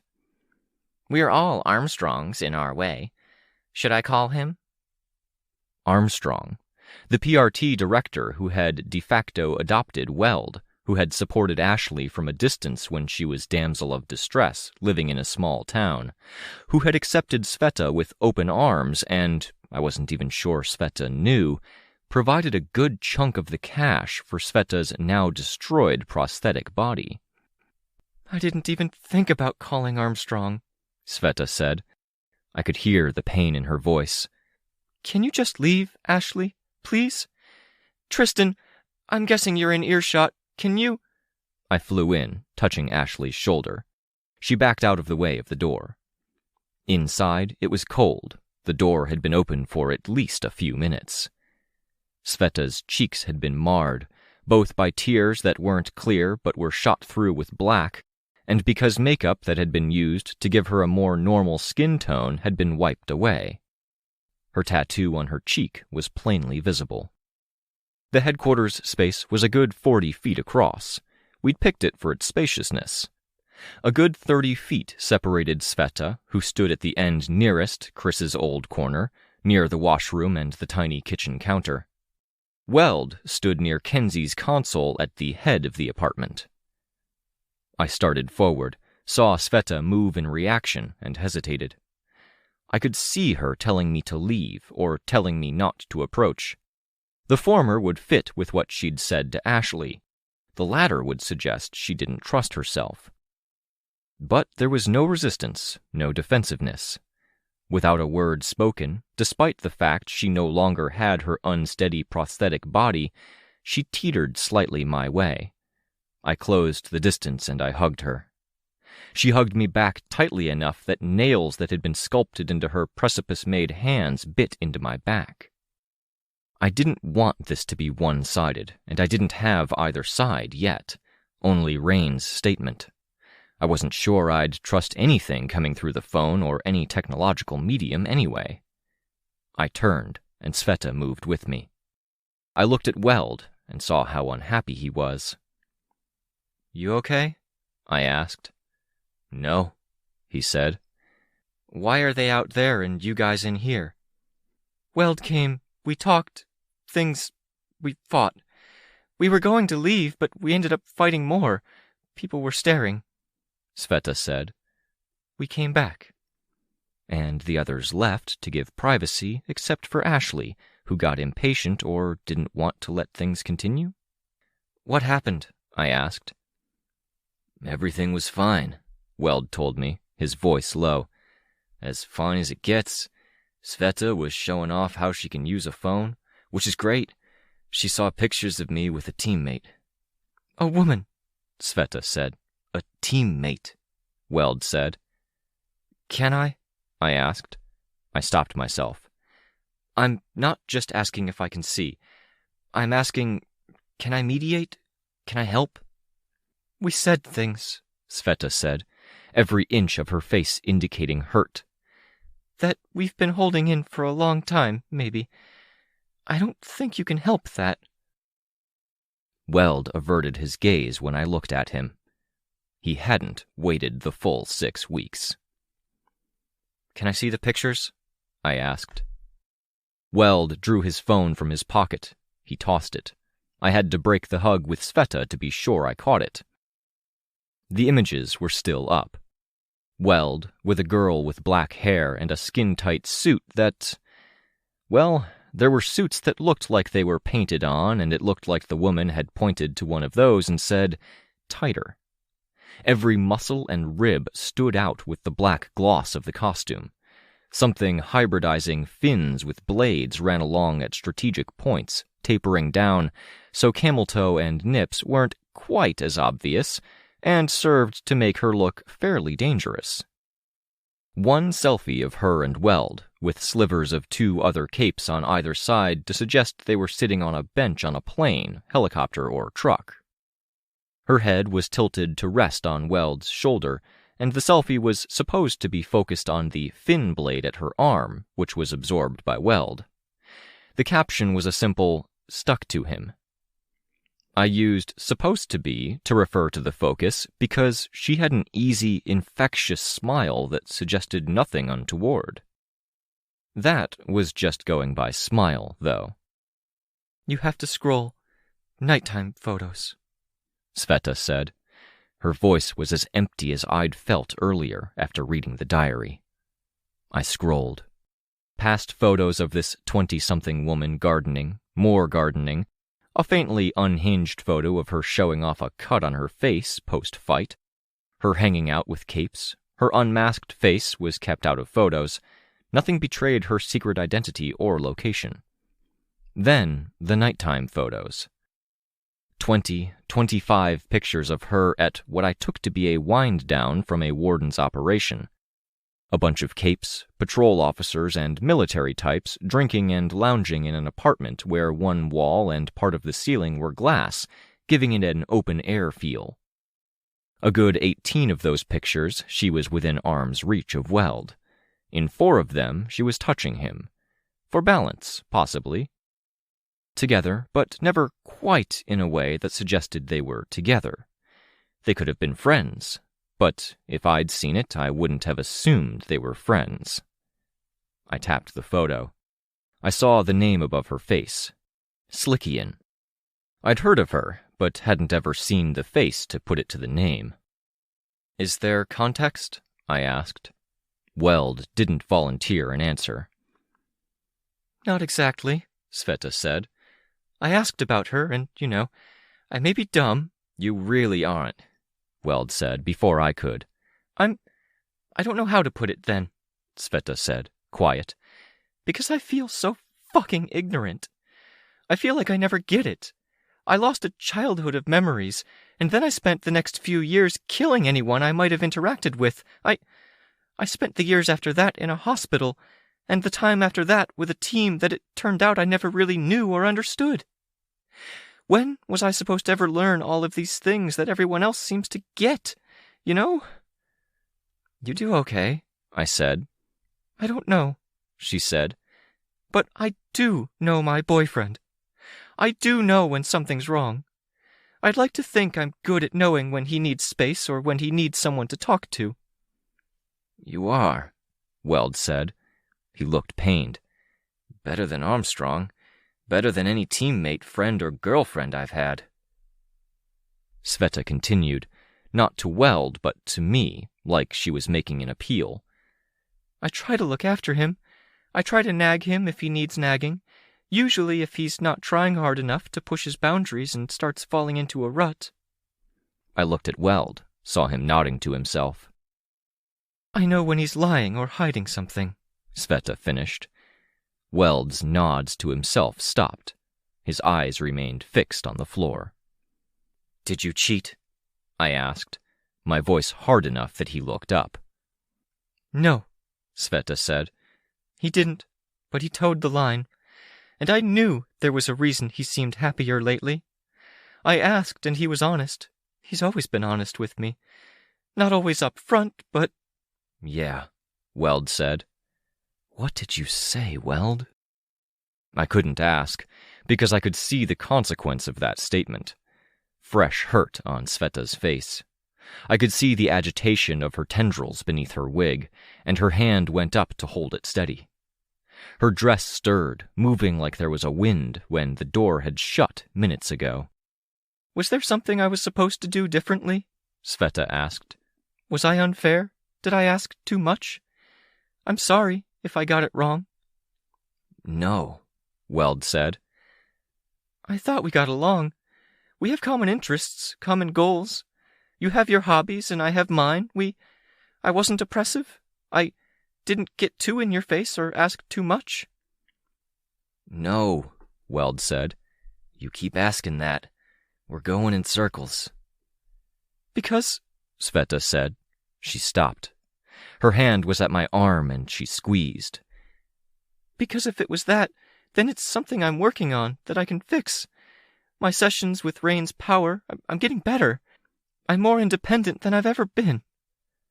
It's great, Weld said, glum, not making eye contact again. Can you give me more than a few words at a time? Can you yell at me again? I didn't yell. Be angry then. Hit me with more stuff about me trying to push cooking on you or conflicts of interest between your team and Breakthrough or anything. Those things don't matter. They're bullshit I threw back at you because you were shouting at me and people were looking. The fight that had extended outside. I don't want them to be bullshit because, Victoria, you took university classes at the hospital. There was this term in this one language class. It's not what's said, it's... I could see where this was going. I couldn't see a way of stopping it. Or there was a way, but using it now would be taking a side, and that would irrevocably harm my relationship with Sveta, and it wouldn't help anything. Textual silence. The words left my lips. Textual silence. A journalist writes an article and brings up 5 bullet points, but it's a 7-bullet point issue. They left those things out for a reason. That tells a story of its own. Did I get that right? Yeah, I said. Ignorant old me can get something right, Sveta said, bitter. You're not, I started. Sveta pulled her arm away from my hand. I stopped talking. We've ruled everything else out. It's because of my body, she said. No, Weld said.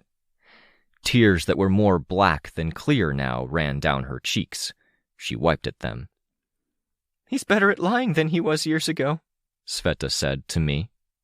Her voice was the kind of hollow that was bubble fragile, The kind of too steady normal found on the cusp of being unable to speak at all. It's really shitty. Her voice tremored at the shitty. Hey, I said, let's stop here, take a break. There's other factors in play. She didn't stop. We're freaks of nature, orphans, amnesiacs. We lost everything, and the difference between us is he's really good-looking. He gets to pass. He gets people like Slickian.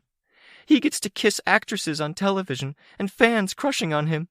I don't get anything. I reached out for Sveta's arm and tugged her into a hug. Her body twisted so she could latch onto me without the usual stumble or shuffle of feet. She hugged me tight. My arms wrapped around cloth, and that cloth wrapped around tendrils that were trying and failing to hold the shape of a human torso. You're getting so much better, Weld started. I felt Sveta tense, and I pulled a hand away to motion for him to stop. There wasn't any salvaging this. He gets Armstrong, Sveta said, more to me now. The apartment is more his than mine. I don't know where I'm supposed to go tonight. I don't know what I'm supposed to do about that. We'll figure something out. You can stay with Ashley and me. The Case 53s hate us, you know. Actual want us to die hate, Sveta whispered. I don't get that. I don't have that community. But Weld, he was famous once. He's popular. More of them hate me than him. How is that fair? It's not, I told her. But you're not alone, okay? We've got your back here. Hug, come on. She started to accept, then stopped. I'm out of tears and I'm crying bile. It's stinging my eyes. If I get it on your clothes, it'll stink. Don't care, I said. Come on. Her face hit my shoulder, forehead hitting the bone. You said there were other factors in play, Weld said. Your team said there was something fishy going on. Communications blackout. There is, shit, I said. I didn't want to let Sveta go, but I didn't want to see Weld leave without the situation being resolved, especially with what Tattletale was theorizing about dual-pronged attacks. There's a possibility this was planned to mess with you. Planned? Sveta asked, not raising her head from my shoulder. There was something on my computer, I said. It looked like it was written by me, but it wasn't me. Dragon saw it, she passed it on to Jessica Yamada. What kind of something? Weld asked. Very subtle, but enough to break Jessica's trust in me, and to break the team's trust in me. Tattletale and I found other possible leads. The fact we're looking might be why this happened, because they wanted to throw us off the scent, but I'd have to know more to know. I don't think it's the kind of thing you're talking about. I got a friend invite from Slickian, Sveta said. I already turned off my phone's access to the network. It was there, waiting. I just don't see my phone enough to catch it. I only just got hands that can press buttons on screen without stylus. The way these guys operate, it's possible the invite was fake, but in a way that has plausible deniability, where even Slickian thinks she could have done it by mistake or when drunk. It's possible the images were altered. Altered? Weld asked. I can talk to you about this after, I told him. Sveta felt barely under control under my hands. No, Sveta said. Altered? Shrinking the distance, props, taking people out of the picture or altering the picture in the background. Stuff that stands up to scrutiny. I don't remember her putting her head on my shoulder, but... Sveta flinched. On a level, I could see why that simple little thing in particular hurt. Because Sveta, prosthetic body or no, control or no, had always had a claim to that. Even after leaving the hospital, she'd had her head and his shoulder to lean on. But I don't know. I don't feel much, so I don't want to rule anything out. Half of me wants to say you're paranoid. Half of me hopes... He didn't finish the sentence, faltering. Sveta turned. Hopes what? Does this change anything? That you wanted me to leave because I'm a monster? That's not it, Weld said. Then what is? Sveta asked. Tell me you've changed, and tell me how, and okay. That's going to break my heart, but okay. I can get over that. Tell me I did something wrong, something unfixable. I can get over that. Tell me I depended too much on you and you see me as a little sister more than a girlfriend. That you don't see yourself ever getting over that and seeing me as a girlfriend again. I can accept that. I looked away, blinking tears of my own out of my eyes. The implication in Sveta's statements was that these options were good because she could come to terms with them. The flip side being, she couldn't accept or come to terms with the reality. If we know something else is at play, we can avoid playing into their hands. We step back, act like things are normal, Weld said. We don't know if this is something else, Sveta said. And apparently we've been acting like things are normal for a month, because you haven't been hanging out with Slickian for no reason. What you want, Weld, is to not be the bad guy. And it's great you get these mystery villains to blame, but it doesn't change the reality. It changes the context. No, it doesn't, Sveta said. Not the context that matters. You don't want to be the bad guy, but the only way you get that is if everyone agrees it's fine to dump your girlfriend because she's a monster, because she's disabled. I don't want to dump you. What do you want? Sveta asked, raising her voice. Stop, I said. I'm interrupting.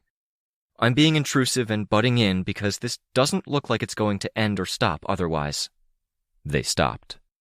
Sveta didn't breathe, but with my hand on her back I could feel the pulse of fluids going through the organs behind her head, near where her shoulders were. Weld was statue still, only his face betrayed any emotion. Okay? I asked, trying to gather my thoughts. I'm okay with it, Sveta said, jumping right back into it. Fuck it. I'm the freak. You're the guy with the heart of literal gold, Weld. You're not the bad guy, Weld. You've been so good to me. I'm the one with the problems, and I heaped them onto your plate. You want absolution? You got it. You tried, and it's okay. I've got my own shit to deal with, and I need to get that done on my own. So you don't need to tell me it's not a breakup and we're somehow going to stay together, because I know when you're lying. I know you that well. You're not a freak, and that's not it, Weld said. I hated to interrupt again, but I doubted there was anything to be gained from letting this continue, besides bitterness. Master Stranger Protocols, I said. They stopped, looking at me. It's not a magic set of words, Sveta said. You can't just say them and expect us to just comply. That's kind of what they are. I argued for them before on the phone with Rain. I'm pushing them now. We're not getting anywhere, and I don't like how this started or why it's happening. Protocols. Sveta shook her head, but she didn't speak again. Okay, Weld said. What next? Do you have work? Yeah, later this afternoon, until 10. Might go as long as midnight.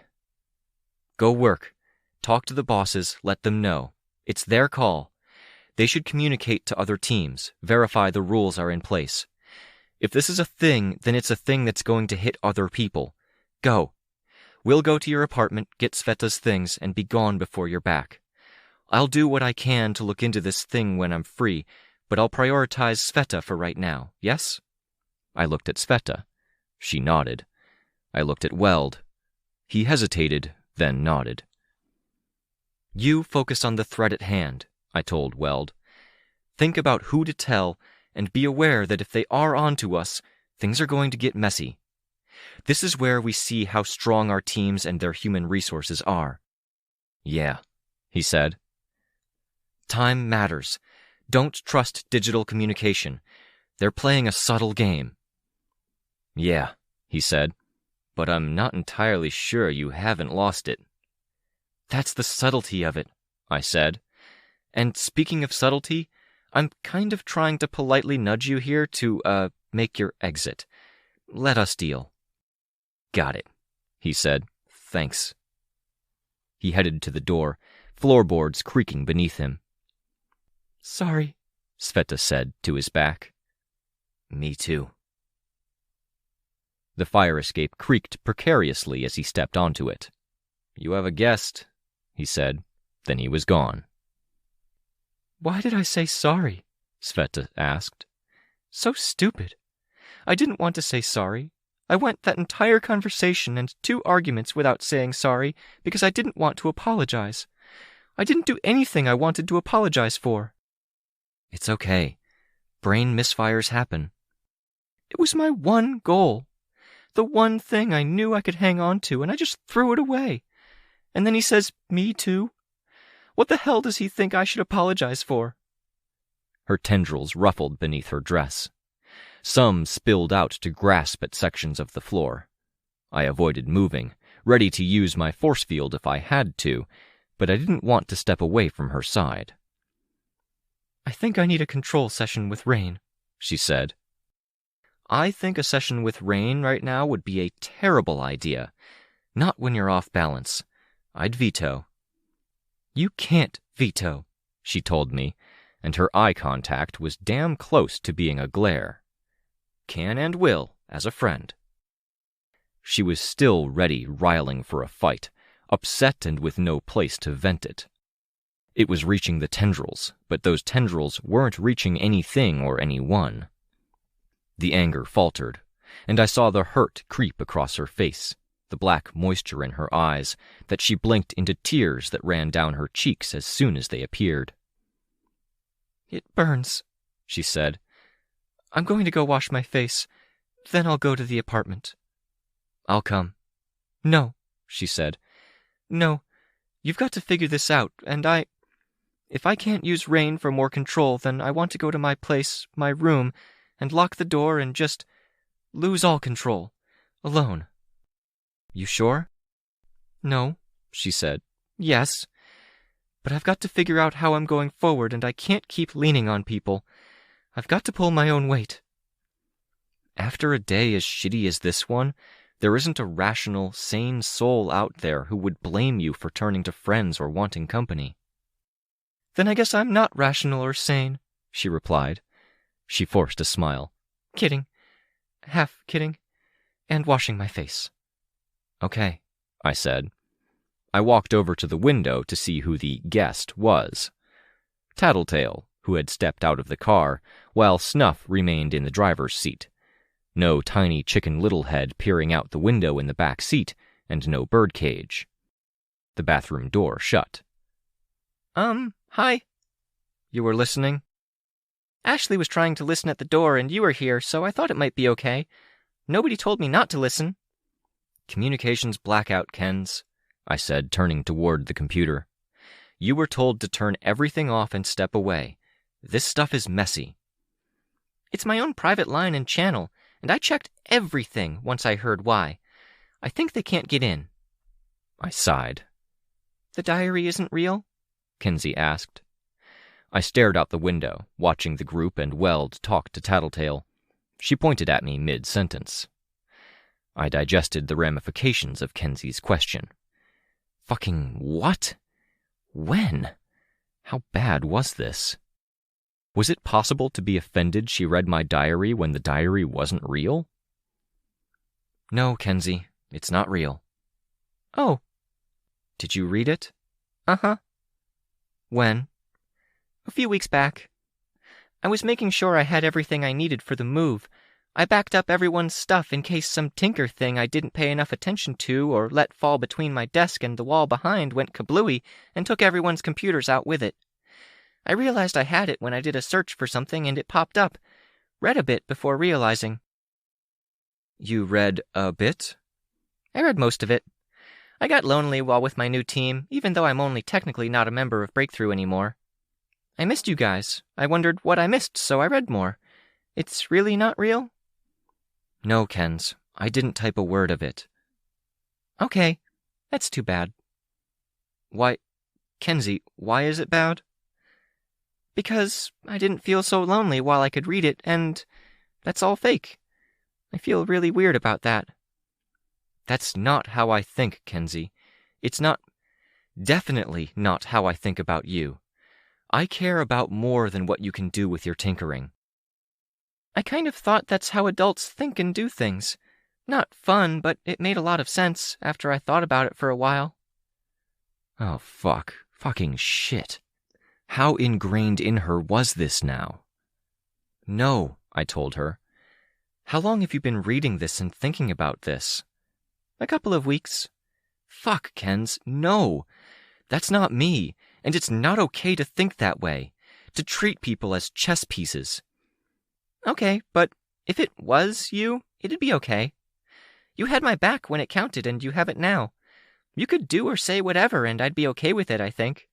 Unless you actually went and hurt Ashley or anyone else. Then we'd have to talk seriously about it.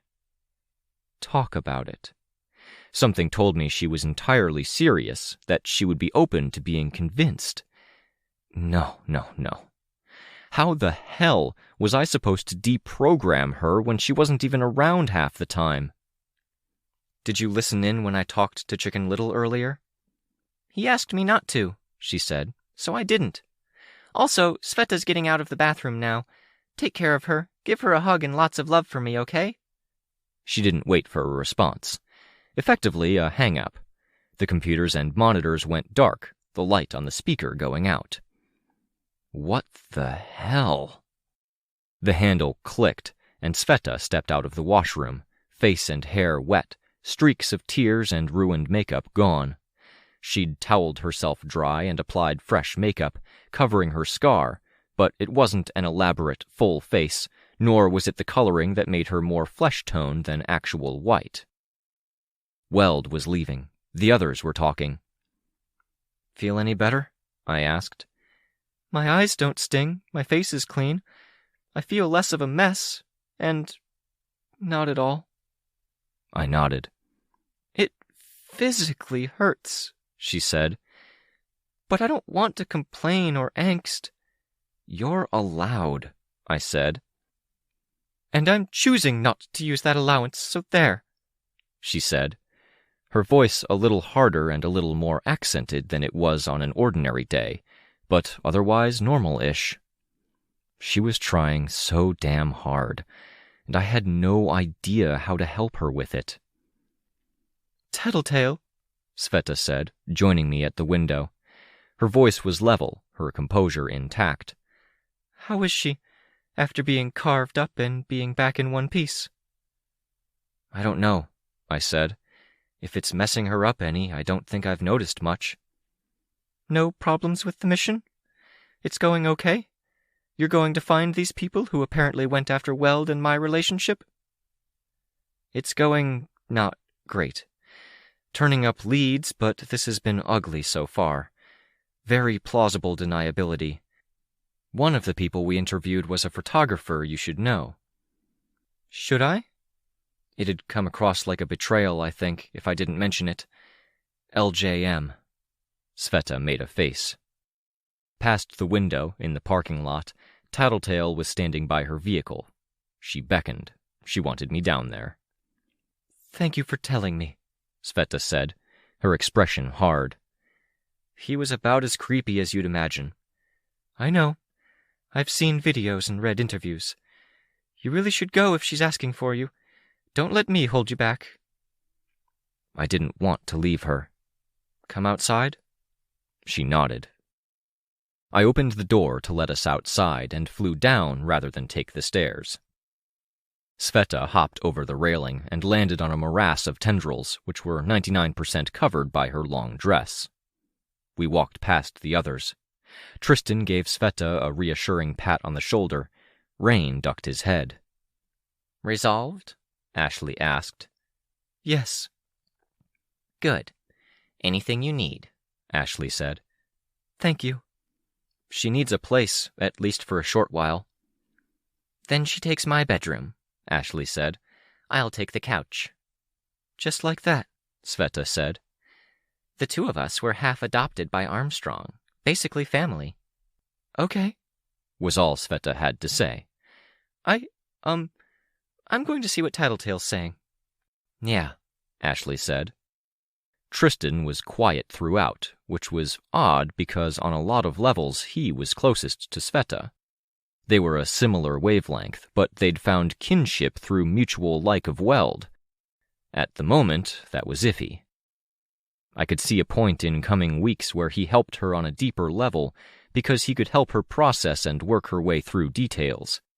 He'd even be good at it, with unusually good background in the subject due to the attention he'd paid Weld. And Rain would help her with her hands and in a peripheral way.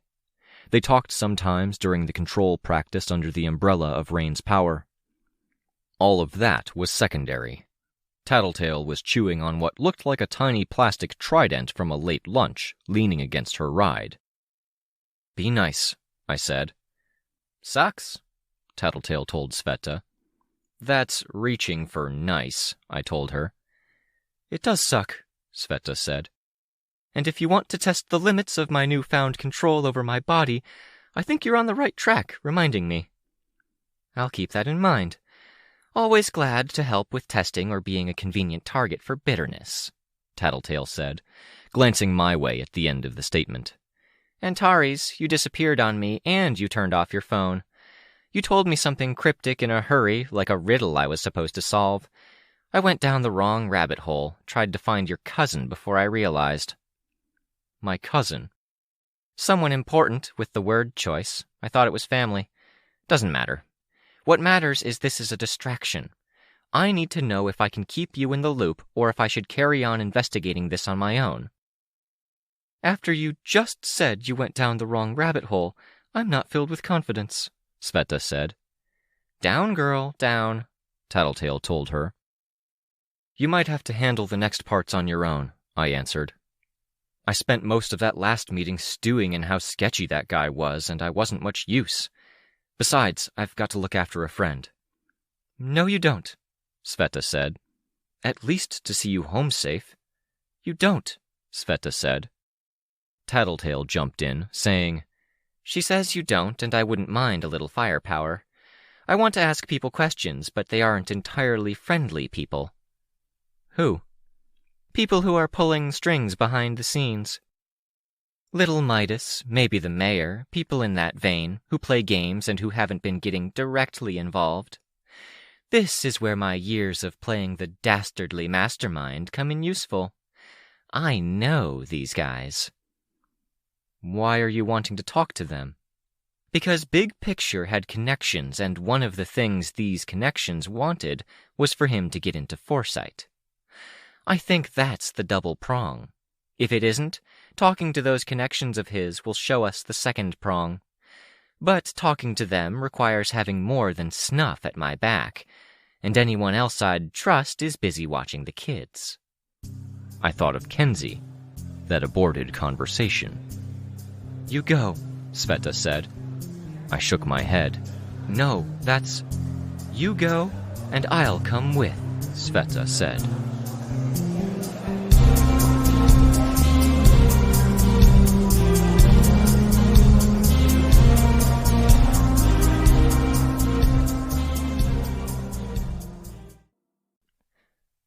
Arc 13, Black, Chapter 8.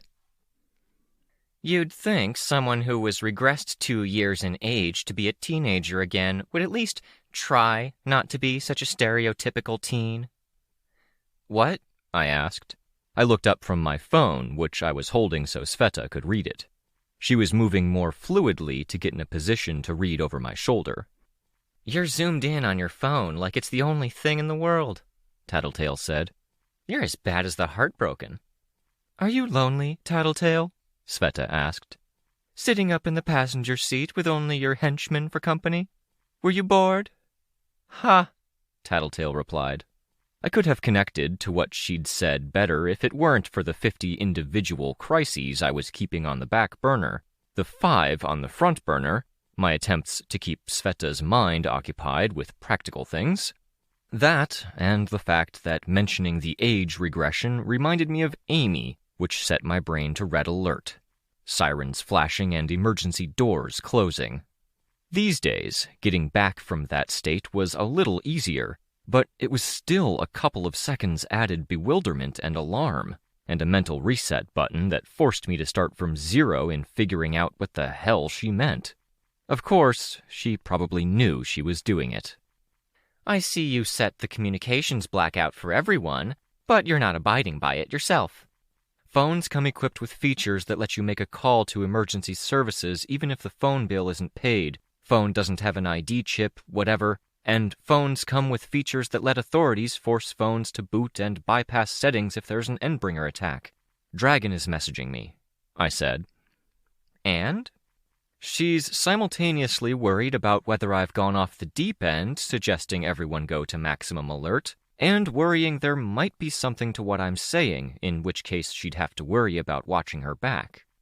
A communications blackout really hurts the local hero's ability to function, Sveta added. What's her wording? Tattletale asked. About? Start with her wording about watching her back. I cycled my way up to find it, then cleared my throat. If this were true, I'd have to devote resources to validating, scanning, and damage control. Interesting order, Tattletale said. Order? To what she has to do. It's not scanning, validating, and damage control. Why? You suck at rhetorical questions, Sveta said. How are we supposed to know? It's not a rhetorical question, Tattletale answered, exasperated. I'm asking my power. And my power says Dragon's not prioritizing finding the questionable character assassination stuff because she has the stuff. At least 2 incidents she looked up and found since it was brought to her attention. Or she's a culprit that already knew because she did it, but I'd say the odds are very low. I leaned back, my thumb working to find my place at the bottom of the chat while I ruminated. That takes time, to find out and then look. Unless it's obvious. It doesn't take time if you're Dragon, Tattletale said. She, overclocked. She put a finger to her head as she said that last word. She hacked her brain? I asked, my eyebrows going up. You are exactly right, Tattletale said, smiling. Defiant did too, from another angle. Armsmaster. That was jarring to think about. Scary, Sveta said. I feel like the brain should be sacrosanct. It's really scary, Tattletale answered. Once you get a look at who she really is, let's just say that part of the reason I'm more or less ruling her out as a culprit is that she wouldn't need to be subtle. If she wanted to do this, she'd do it blatantly and she'd succeed. Okay, Tattletale, I said, dealing with more than enough paranoia already. Dragon's given us no reason to doubt her. I'm not saying we should doubt her. I'm saying we should shit ourselves if and when the day arrives that we do. For now, I'd put all my chips on Dragon being all right. She's weighing not trusting you, which is entirely understandable, with 2 more incidents that probably just popped up recently. Our player is ramping up, getting more schemes into play. Not so much, it seems like too much, but distractions. I worked with a loose team that was working with Tattletale around Gold Morning, Sveta told me. Having her working from an investigating or planning role like this is kind of like those candidates for class president you see in movies, who promise soda pop in the fountains and shorter school days for everyone. They deliver on these really thinly justified ideas when they shouldn't. That's a good analogy, Tattletale answered. Except you're outing yourself as someone who didn't go to school or spend nearly enough time around ordinary people because you call it soda pop, like a 1950s character. Not even pop, like a Midwesterner, but get bent, Tattletale, Sveta said, interrupting. Leave her alone, I added. Read the room and learn to be nice when it matters. Tattletale looked at her driver, eyes wide. Don't look at me, Snuff said. I'm doing my job and staying out of trouble while I do it. I'm outnumbered 2 against 1. That's what happens when you're a jackass, Sveta said. Tattletale slumped back into her seat, head bumping against her window. Sveta, at the same time, was sitting behind Tattletale and looked out her own window, creating a kind of maximum distance between them, insofar as it was possible in this confined space. Sveta was coping better than I'd imagined, and I had to wonder how much of that was an extension of the personal control she'd honed with her sessions with Rain. She didn't look happy. For one thing, the lines of her face were different. She'd turned much of her emotion into being very ready to call Tattletale on her shit. Provided Tattletale didn't retaliate or take it too hard, it seemed like a pretty reasonable outlet, if there had to be any outlet at all. I checked my phone again. No more messages from Dragon. The last message she'd left me could theoretically be a sign-off. Tattletale talked while looking out the front window, drawing out her sentence, as if she was trying to reset the flow of the conversation. The reason I'm concerned about you being on your phone is that you just ran off to intervene in a crisis. If the emergency communications work this way, then it's theoretically possible to use them to send weaponized messages and distract you again. If it's a crisis like what just happened, doesn't it make sense that I'd want to be on top of it? If they're watching us closely, they might decide to unload now because they know you'll see it. If you had put the phone away and obeyed your own communications blackout, they'd hold that back. Or they're mounting a general offensive and they'll release it anyway, hoping to break up our support network. If that happens, we come back from what we're doing here and find everything on fire. We don't want that, Sveta said. I'm saying that as someone who was on fire and feels the sting pretty completely and constantly. I reached out for her hand, gripping it in mine, giving it a squeeze, then waggling it. You don't have to do the shaky shake thing, Sveta murmured. Rain gave me hands with a full tactile range. I gave her another waggle. I caught the faintest smile on her face before Tattletale's voice pulled my attention away. Look, the situation's bad. It's getting worse, based on the hint from Dragon. The best we can do is cut right past all the mess and go for the heart of the issue. Put the phone away, Tattletale said. You're clinging to it out of brute classification tendencies, and I've got to tell you, this isn't a situation you smash or take head on. I could have argued, but I didn't. It was possible Tattletale was stressed from how exasperated she was being. I held down the power button and let the phone go black. Good, Tattletale said. She was in the front seat, her head turned to look the opposite direction. She was using her power to identify what I was doing. Obnoxious. Fill me in. How did your deal with Bluestocking and the mayor go? Why? I asked. So defensive. I'm not trying to get secret info here. It's between them and us. I'm trying to figure out the particulars of the situation we're walking into. Why would that matter to what we're doing? I'll tell you if you tell me, Tattletale said. We were in a car, and the landmarks or geographical changes I could make out were limited to what I could see out the window. Narrow slices of world. I wasn't sure I recognized this area, but I could guess. We're going to Earth N? Tattletale didn't answer, but Snuff glanced at her. You might as well be the bigger person and tell her. She's going to figure it out, Sveta said. Original deal we struck in the heat of the moment was that I'd negotiate a preferable trade setup for the Earth N settlement with the mayor.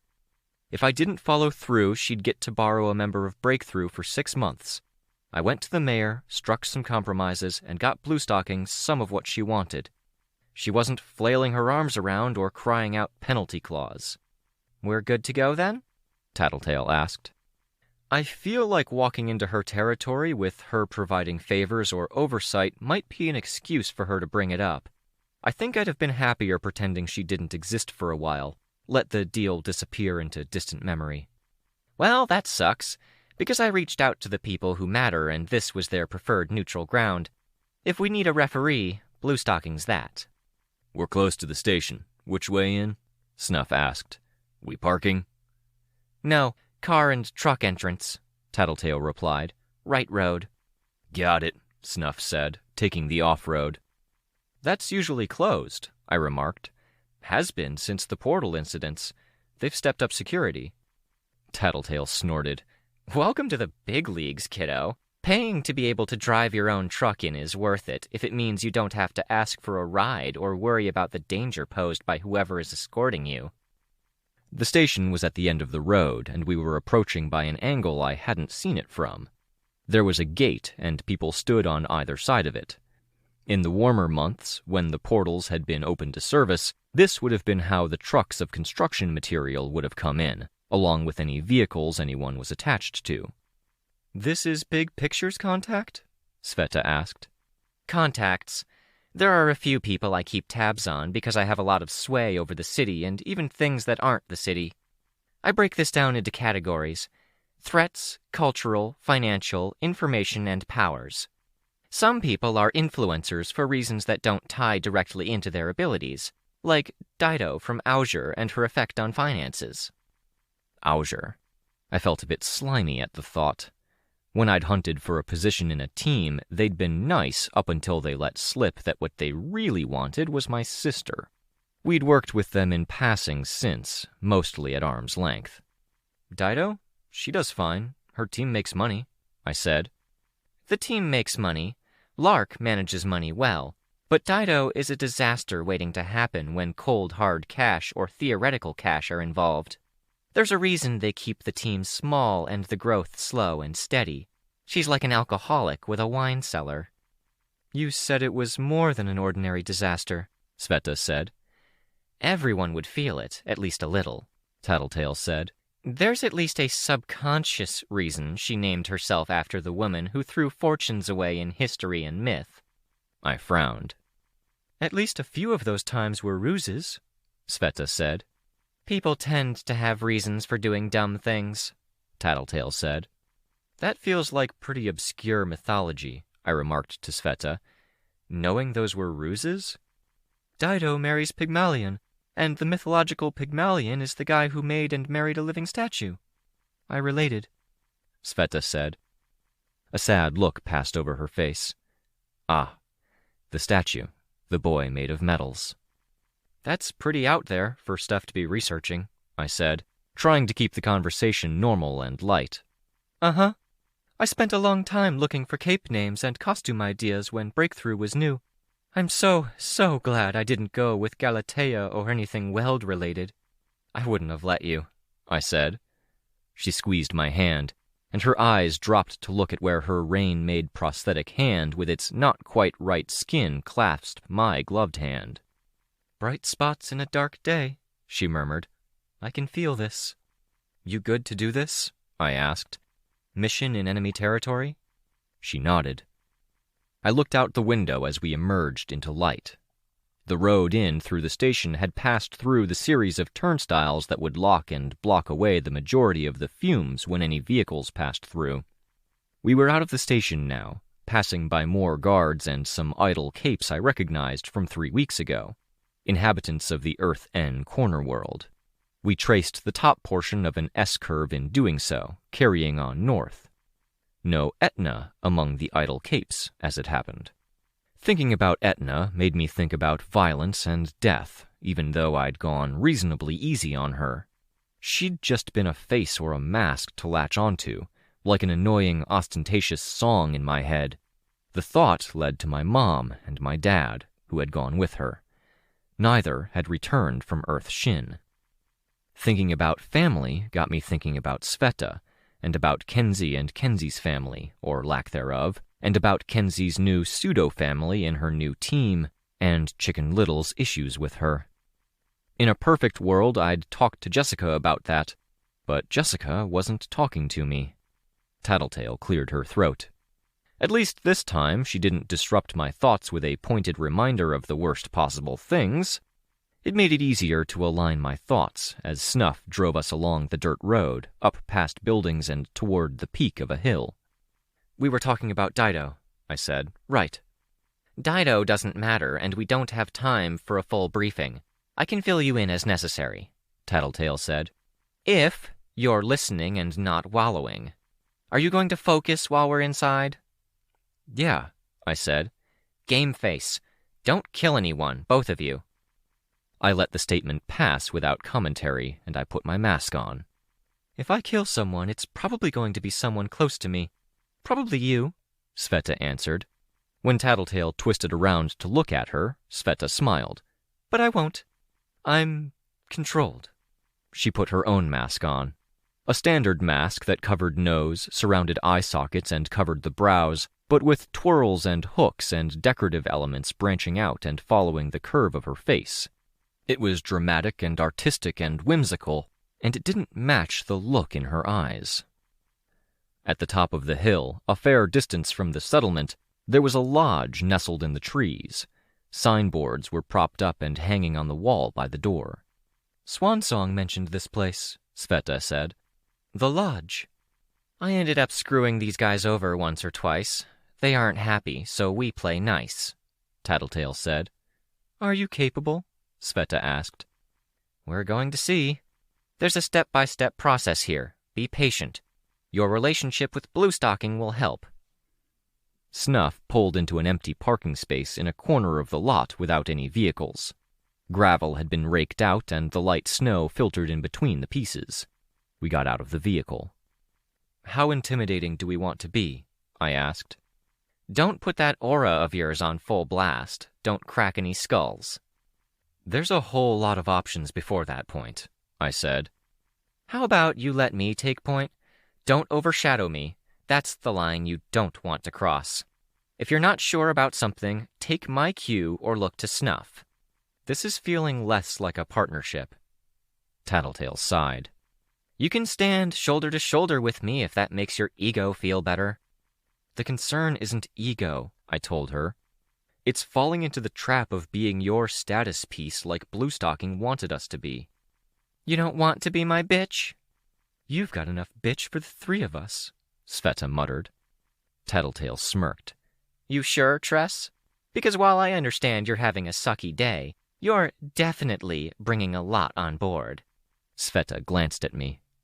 I wondered if it was to check, to ask if she should step down. "It's fine." Tattletale waved it off. "It's fun. Antares, you can walk in beside me if it makes your ego feel better. Shall we? Yes? Yes?" I nodded, but Tattletale's second yes was a lingering one, awaiting confirmation. Because Sveta. "I wish I'd changed," Sveta said. "Redone my paint on my arms and neck." She touched the collar that gave her neck the appearance of being a neck rather than a tangle of tendrils. Painted on either side. From a distance it would have looked like vivid tattoos.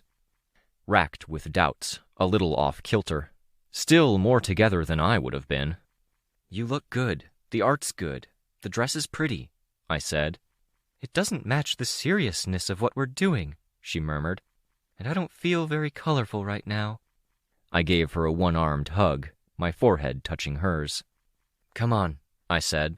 "We get through this, figure out this crisis, then we see if Swansong will let you borrow a suitably colorless dress." That got a smile out of Sveta. "The horror. So not my style." "You're thinking about style, hey? Step up from before our shopping trip." Tattletale rolled her eyes, opened the door, and walked in first, ignoring her offer to walk in together. Being casual and confident was a kind of presentation on its own when faced with a dangerous environment. It started with being a kid on her first patrol, standing tall and not looking afraid as she passed through dark, crime-ridden streets. It played into our stepping inside, me and Tattletale first, then Sveta and Snuff. A spacious dining area, with high ceiling and a kitchen set up in the direct center with a chimney reaching up to the roof, built around a stone stove with wood burning within. A stairwell off to our left seemed to lead upstairs. Scattered villains were within. I saw Cleat and Crested. Vulturehawk was in the corner, alone, and focused in on Sveta the moment he saw her. Nursery was here too, sitting with a pregnant teenage girl who wasn't in costume. Maybe a local.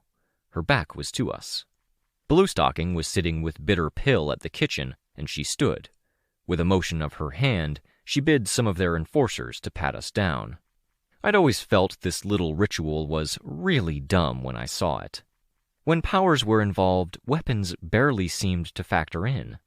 I undid the strap on my armor and pulled it away from my upper body, while the burly guy used the back of his hand at my armpits, then the top of my chest, the underside, my stomach, and then between my shoulder blades and the small of my back. He did my legs, then straightened. Maybe it was a power thing, subjecting us to this. You don't usually come here, Bluestocking observed. You go to the tea shop? I go where there's business. Are they here? They are. They're waiting. Tattletale, Snuff, and I turned to look as the guy moved from me to Sveta. I strapped my breastplate back into place as I watched with something between bemusement and sympathy. Fingers closed around cloth, finding that the only shape being maintained was a combination of wire frame and tendrils. Past the arm and shoulders there really wasn't much at all, and his attempt to find something to investigate saw him getting grabbed through the cloth more than he found purchase on anything. Gentle grabs. He didn't scream in agony. There was only bewilderment on his face. Sveta's expression was almost the inverse of my own, yet didn't make me feel bad. There was no humor in her expression. It was stock still as she frowned at the man, but I could see how she stood a little taller as she watched him work through it, her eyebrows moving slightly closer together as she focused intently to manage her control. The guy turned toward his boss, helpless. It's fine, go sit down, Bluestocking said. Visitors, Tattletale, you may go upstairs. I have to check my paperwork. I'll be with you in a minute. Tattletale and I walked beside one another as we ascended the stairs. Most eyes in the place watched us as we made our way up. Nursery turned to look, saw us, and waved. Not a wave for Tattletale, apparently. She was like a bully from high school who met up with a victim years later and talked like they were old friends. Just didn't connect. The last time I was here was when I was hiring those guys, Tattletale said. The community center thing. I set my jaw, nodding. The clairvoyance we were using dropped off the map, but it was in service of a bigger picture. Comforting, I said, sarcastic. That's great, Sveta said. I'm sure Cauldron thought the same thing. Cauldron kind of saved the world, Tress. Cauldron kind of doesn't get to lay claim to saving the world when they created 10,000 problems and solved one. We don't know if we would have been able to do it if they hadn't caused the messes they had. If Greyboy hadn't killed heroes, if Eidolon hadn't broken the Protectorate and wards. A discussion for another time. I look forward to it, Sveta said.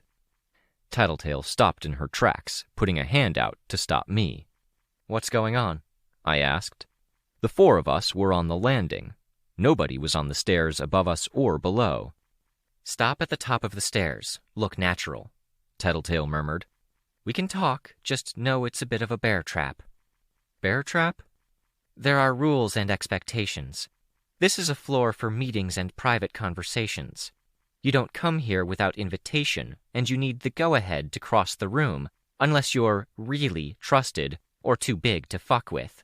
If you don't meet the standards, then anyone who has a problem with you can say you were listening in and you're out. And people have a problem with you?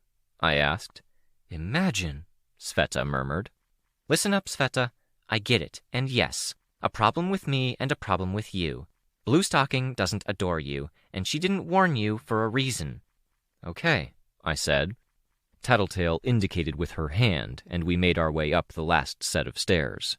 With the height of the ceiling in the space downstairs, the second floor was closer to being where the third floor would be in another building.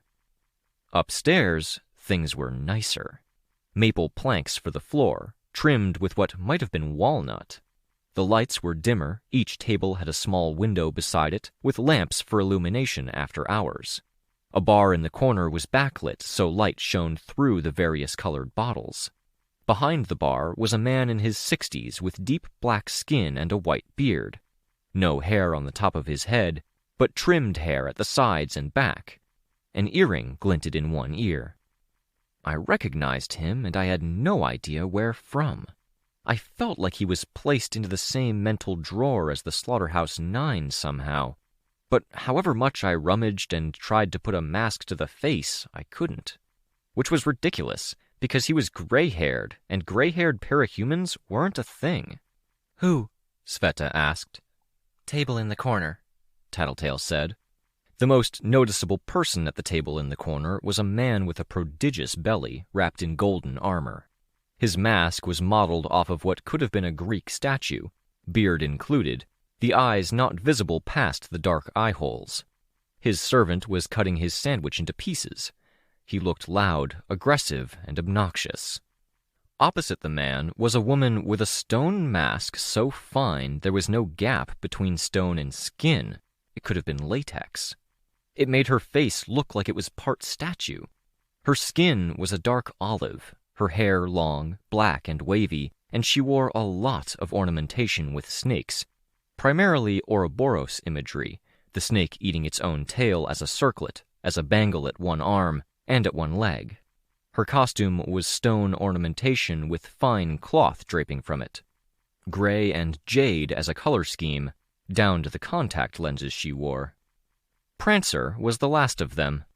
His hair was combed back, but it was wild, and brown locks of hair peeled away or mingled with the antlers built into his mask. He slouched a little, and he engaged with the man more than the woman. "Fill us in?" I asked.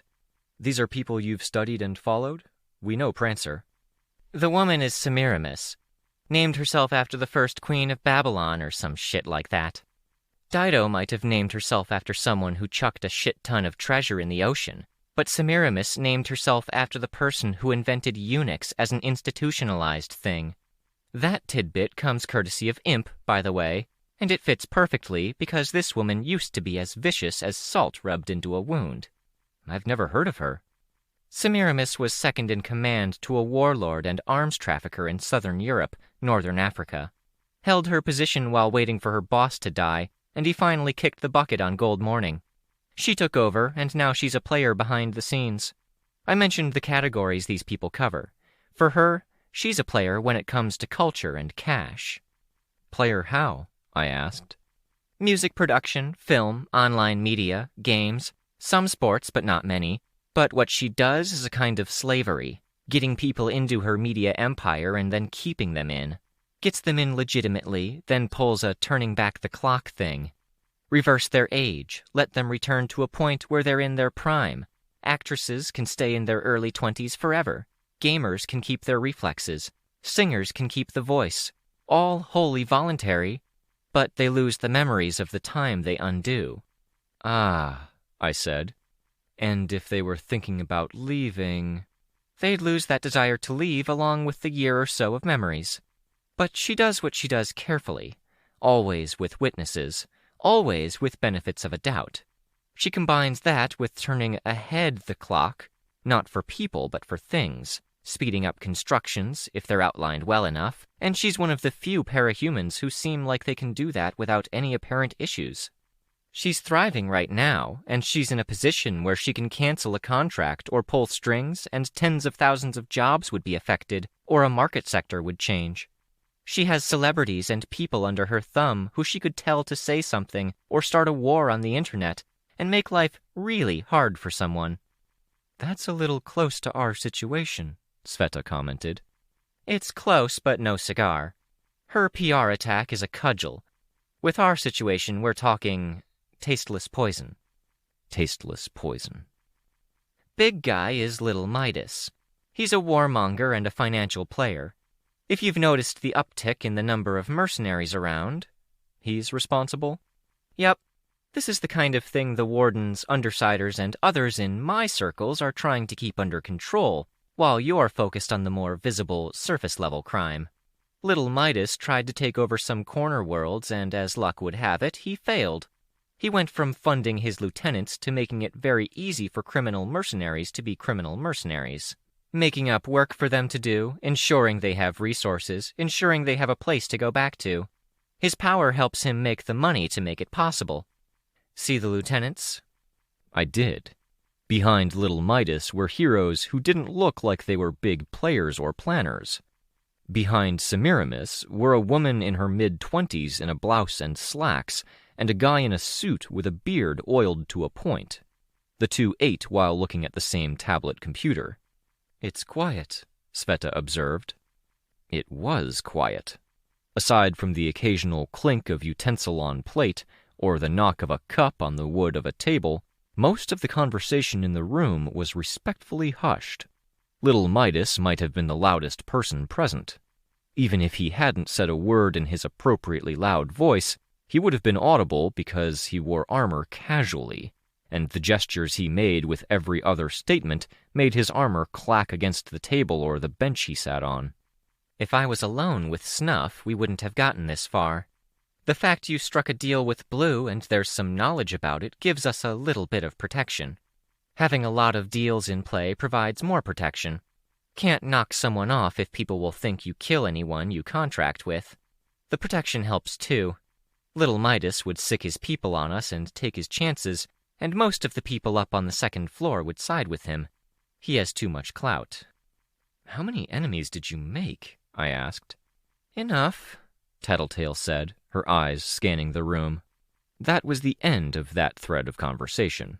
The curious old bartender stayed where he was, and it seemed like Tattletale was very right about movement throughout the room being a careful thing.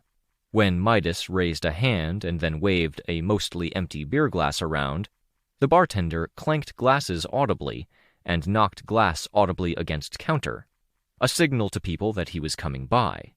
The tone of conversation shifted, people drawing quiet as he passed within earshot. The beer was delivered, and he took more orders on a clipboard before returning to his station. Tap, tap, he knocked clipboard against the edge of the table before returning. The silence or adjusted tones that seemed to surround him as he walked by only added to my curiosity about him. Sveta wasn't focused on the room, but on the outside, I saw.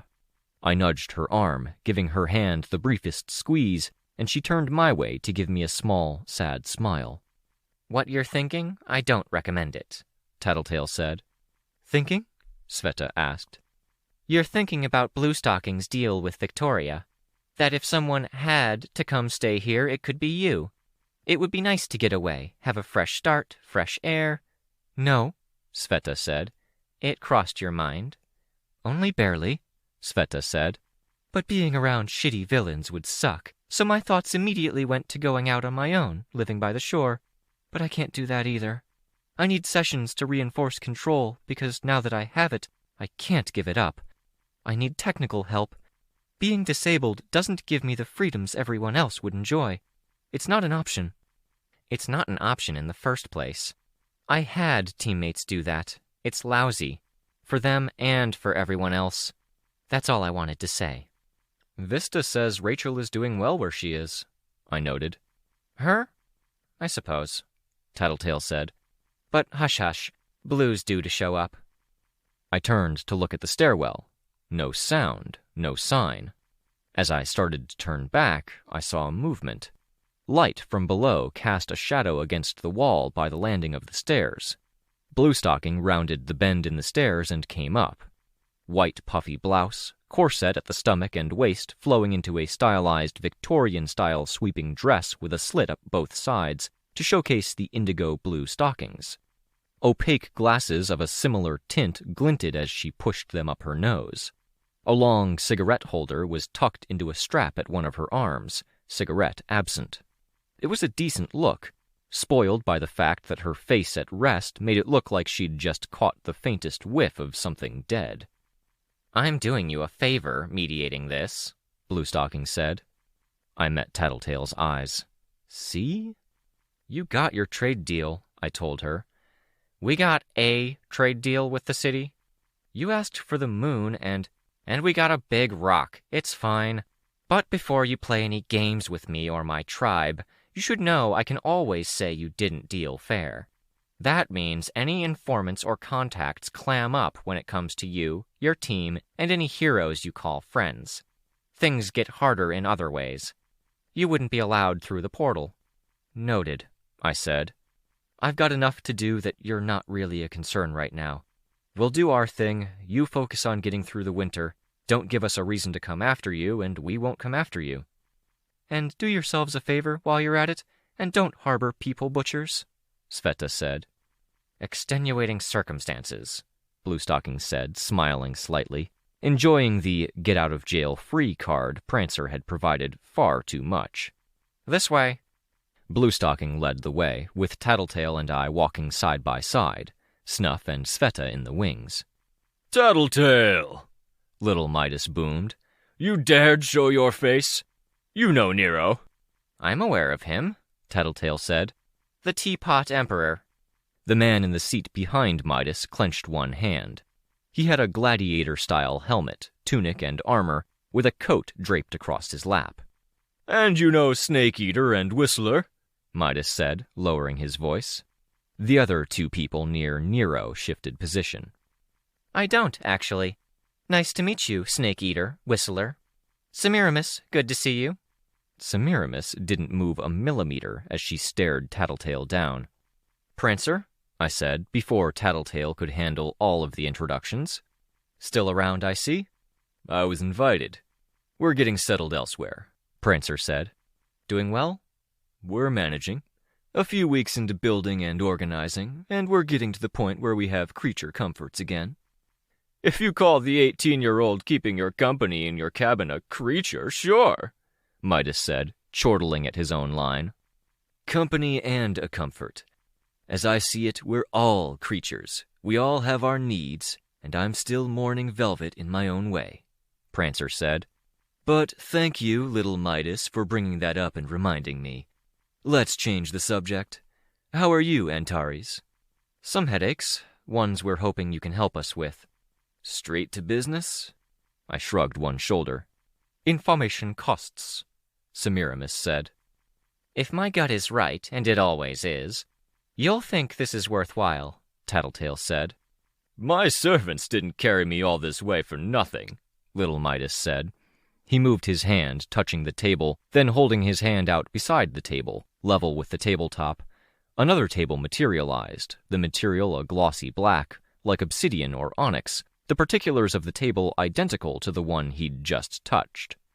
"Gracious," Tattletale said. "I'm sure you wouldn't act like a child on the playground and disappear it when we're leaning on it." Little Midas chuckled. A warning for the rest of us as much as it was a preemptive move to keep him from doing just that. We collected chairs from empty tables nearby and gathered. Tattletale, Sveta, and I each taking a side. Snuff stood a short distance away, arms folded. "You hired Big Picture to join Foresight, little Midas," Tattletale said. "Semiramis provided the intelligence to put him in the right place at the right time to join." "Harsh accusations," Prancer murmured.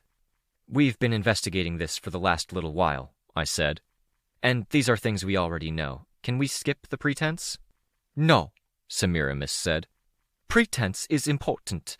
You have to exchange a few parries before the fight can really start." "Or you can sweeten the deal and give us some evidence about how this meeting is supposed to be worth it," Prancer said. "There's a conspiracy at work," Tattletale said, "and one of you was bit by it without realizing it."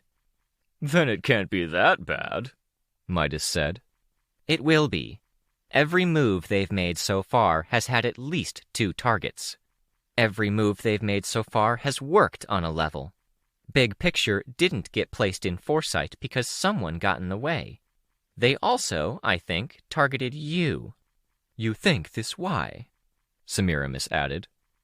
"Because it's a pattern, and I don't see the move against Big Picture hurting Foresight in any way. Which means it's bouncing back at you, most likely.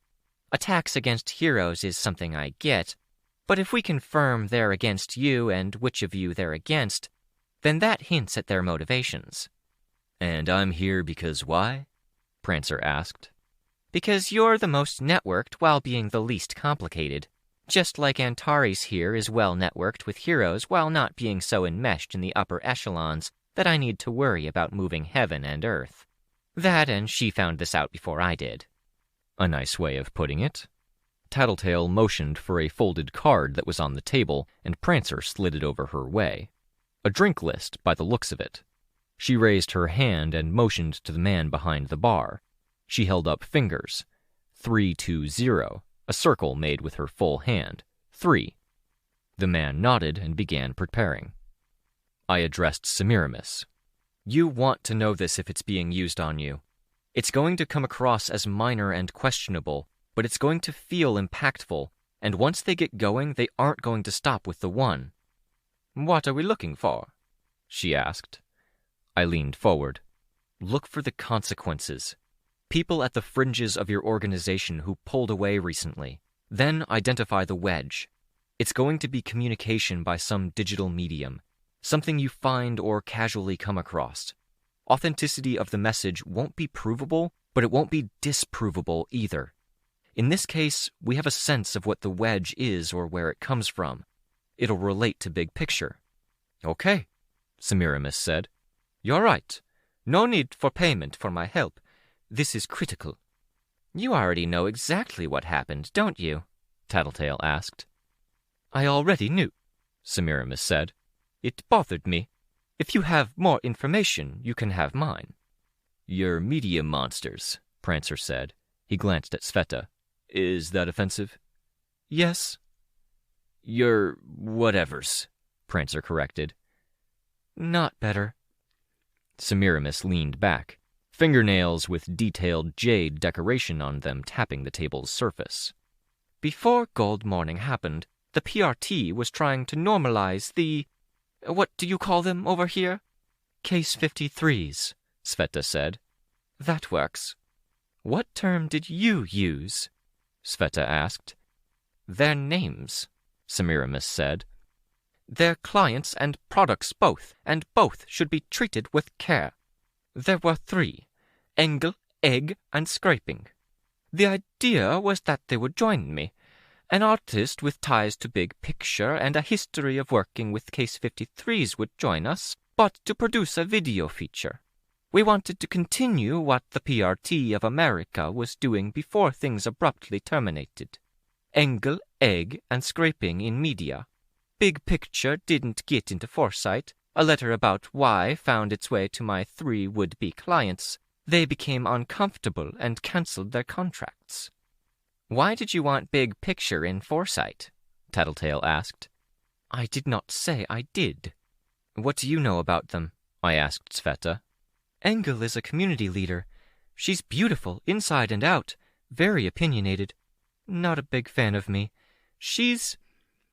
I'm not sure I feel comfortable saying more about things personal to her. She had difficulties. She got help.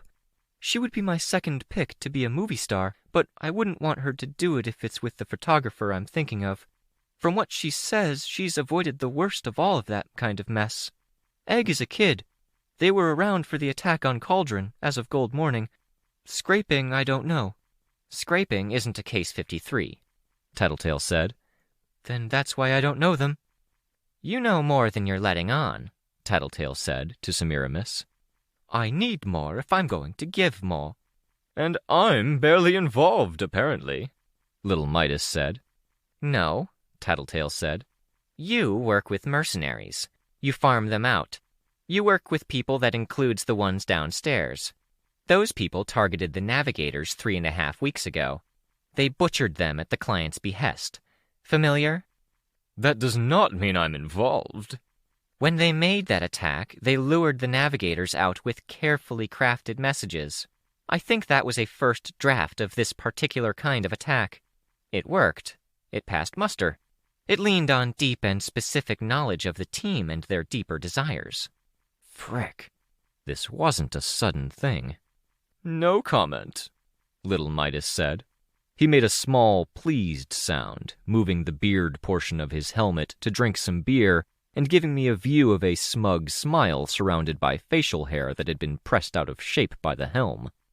Unless you give us more, Semiramis said. She really wants more. We could talk about their other moves, I said. I can share what they did with me. No, she said. You have this Ouroboros design in your costume, Tattletale remarked. It all ties back into itself. You poked a bear and you lost 3 possible underlings. Actors and actress, Semiramis said. I don't like losing. I'm a builder. I lay groundwork. I gather loyal people, and I reward them to keep them loyal. Oftentimes the work is a grind. I bite my tongue and work, and I make my way toward my goal of having an empire. Something cleaner than what I used to be.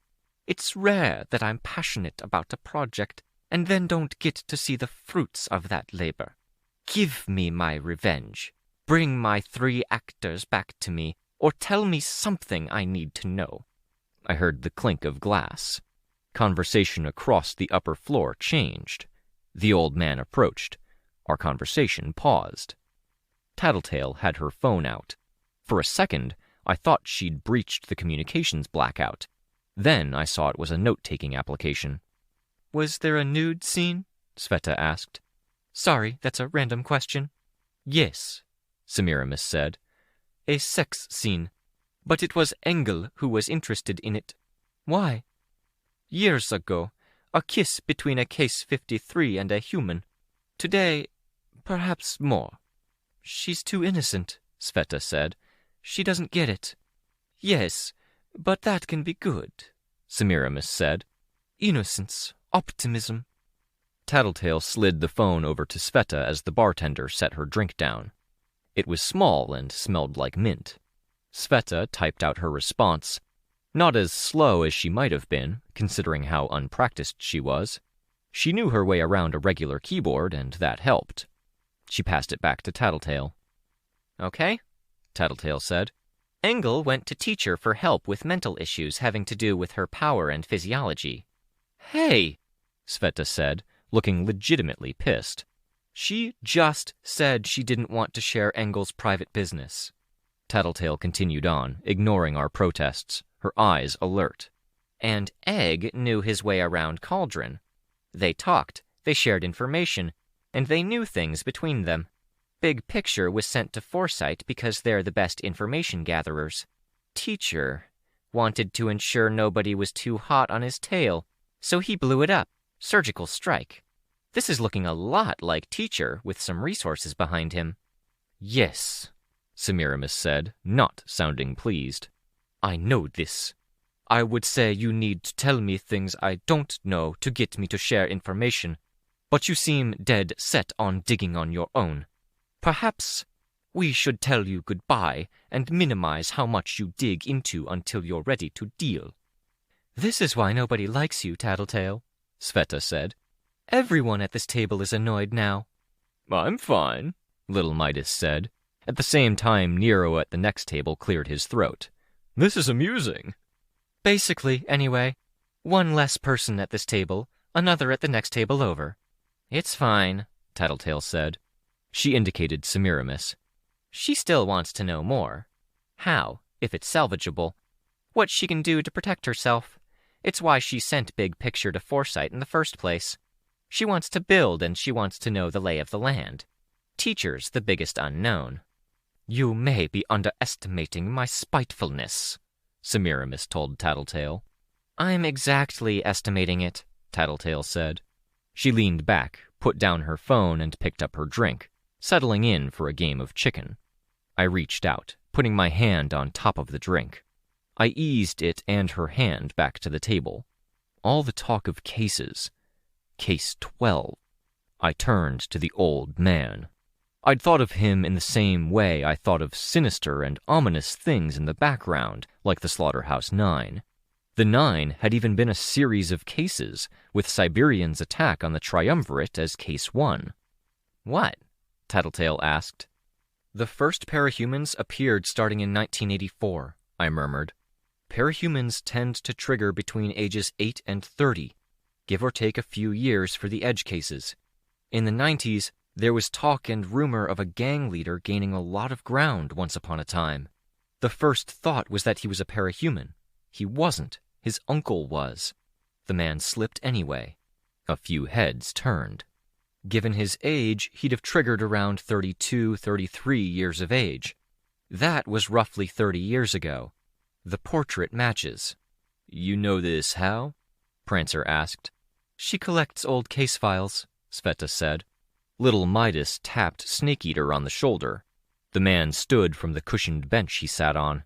Not even facing us, the man at the bar raised his hands in surrender. Not putting up a fight? Snake Eater asked. Too old to run, never one to fight. Do we need to worry about what he's capable of? Prancer asked. Have you had anything to eat or drink here? Yes. Then the damage is done, I said. You'll live, don't worry. I've eaten and had a drink on a past visit, Tattletale said. She tugged on her drink. I'm good to go, right? I kept her from lifting it, my hand still over the top. You probably don't want to. She leaned back, letting go of the glass. I have a headache. You wouldn't if you didn't use your power for 100 small, looking cool moments in the car, Sveta murmured. 5 at most, Tattletale said. Explain this, Semiramis told me, stern. Explain him. He's the secret weapon the top people here were joking about, Prancer said. He smiled. Marquis before he left. Lord of Loss before he was arrested. He was released, but he's being monitored, Little Midas said. All the same, Loss tried to make sly remarks while they were a little too lubricated to be clever. This was worthwhile. I know they talked about things. I want specifics, Semiramis said. And you get your answers when you give us the details we need, open and fairly, I told her.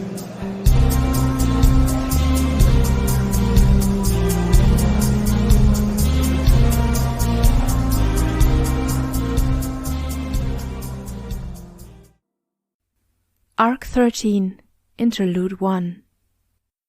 Look lively, ladies, gentlemen, and genteel others. We're firmly in Yellow Book territory.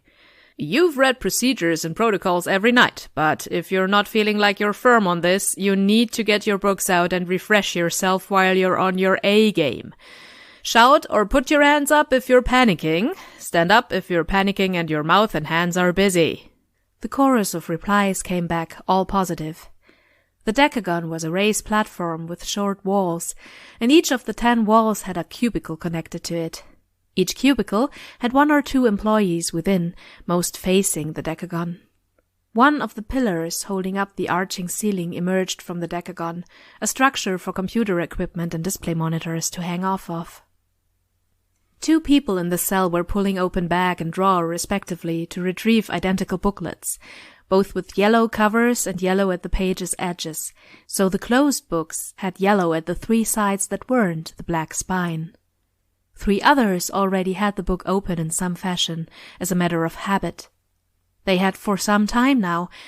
Another 2 cells were Spartan, with little decoration but for a plant in one cell and a family picture in another.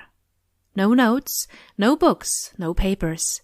Only the computers, displays, a magnetic board with iron shavings, and a set of bells.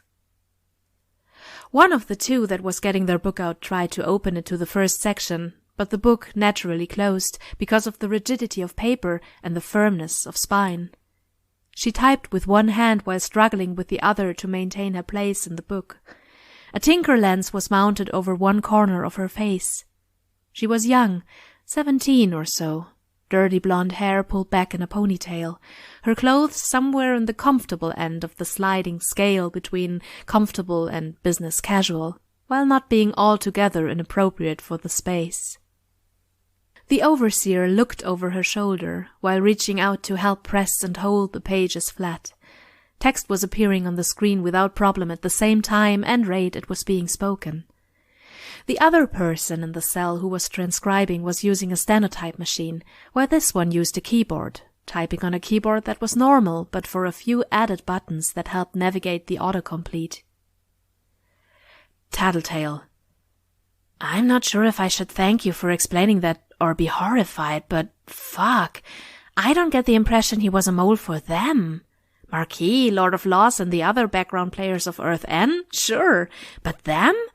Not conscious semicolon, Y. Shit, was the muttered and horrified acknowledgement of the error. The girl had been trying to turn the page, and the book had clapped shut. She'd leaned on a key as she reached out to pull the book closer. The overseer tapped a bell. No, don't. Fuck. Shit. I'm sorry. C.M. Miltona walked along the divide between cubicles, stepping down into the cubicle, leaving the other 2 CMs behind in the decagon, which had just flicked its lights over to red. The CLs from the other cells were approaching, the first ones finding places to settle in where they wouldn't be in the way. We have limited moves if they're blacking us out, so let's make those moves count, C.M. Howe said, clapping his hands together.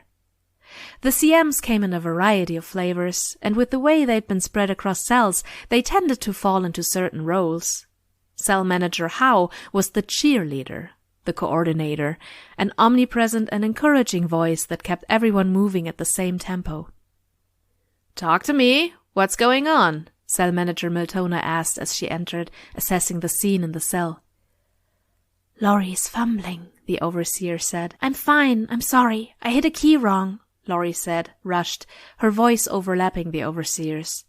But in the process of her continued attempts to open the book, type, and explain herself, she made another typo, auto-completing to the wrong word.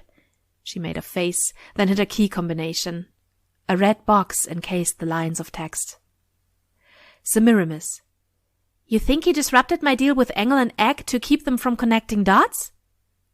Tattletale. "You connected dots. We are the dots. You know the how, where, and what. I know Teabag's why." Heads in the decagon turned toward Laurie's cell, while Miltona ducked her head a fraction lower, unhappy.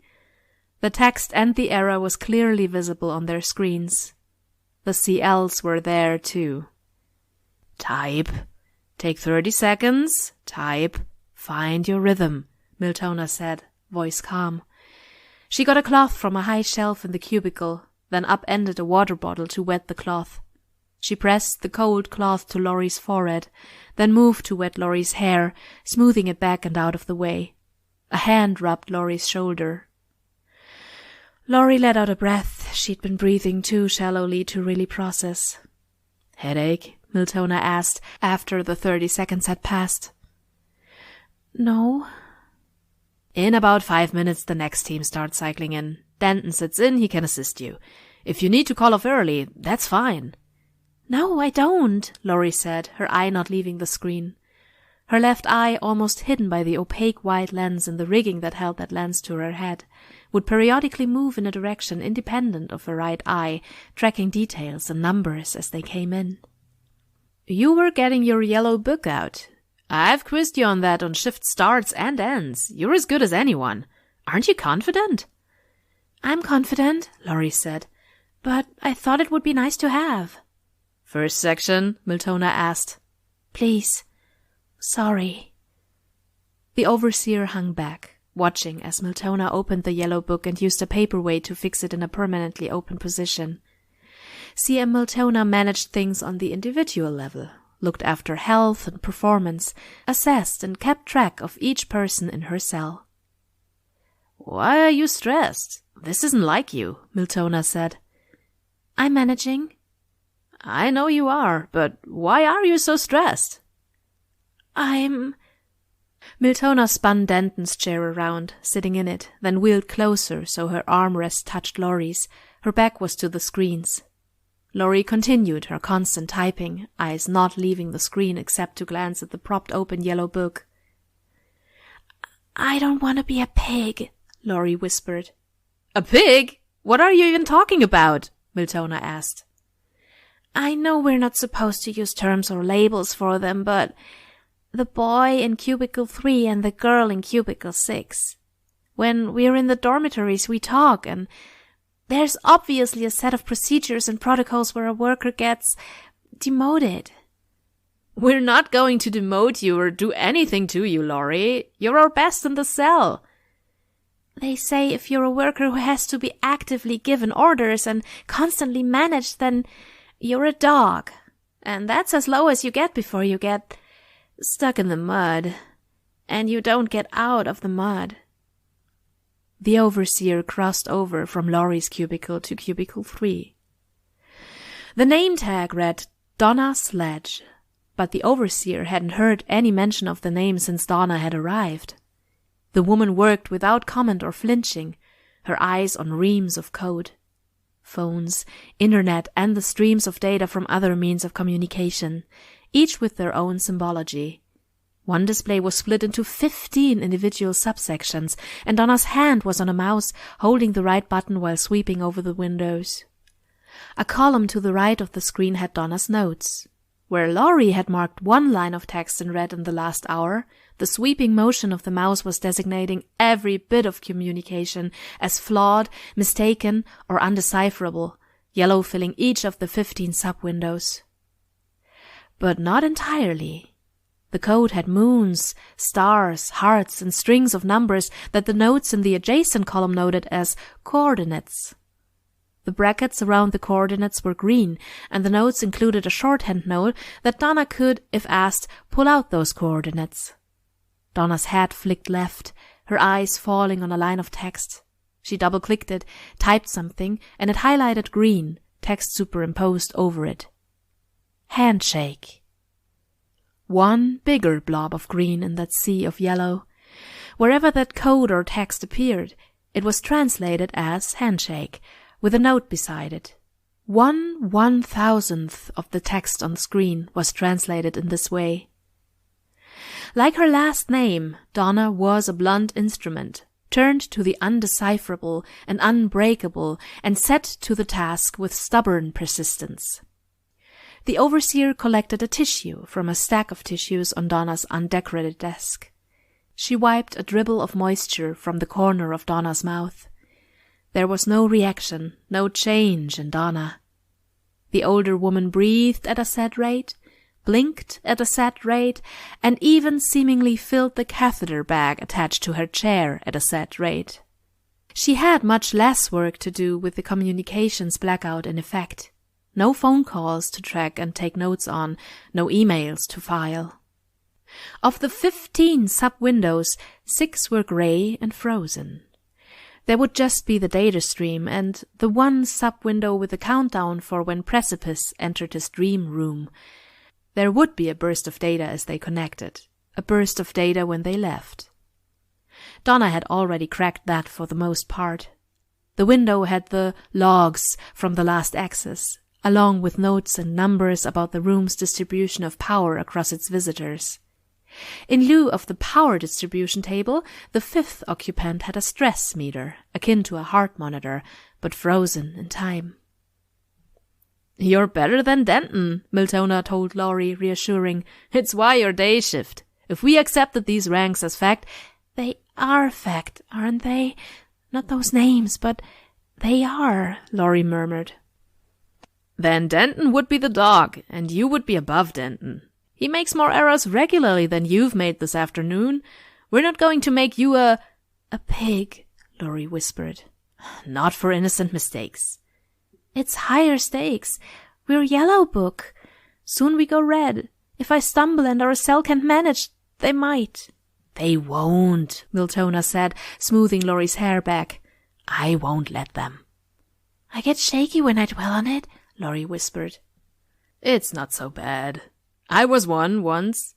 It's like sleeping for a very long time, and when you wake up you feel like you've accomplished something and you were taken care of."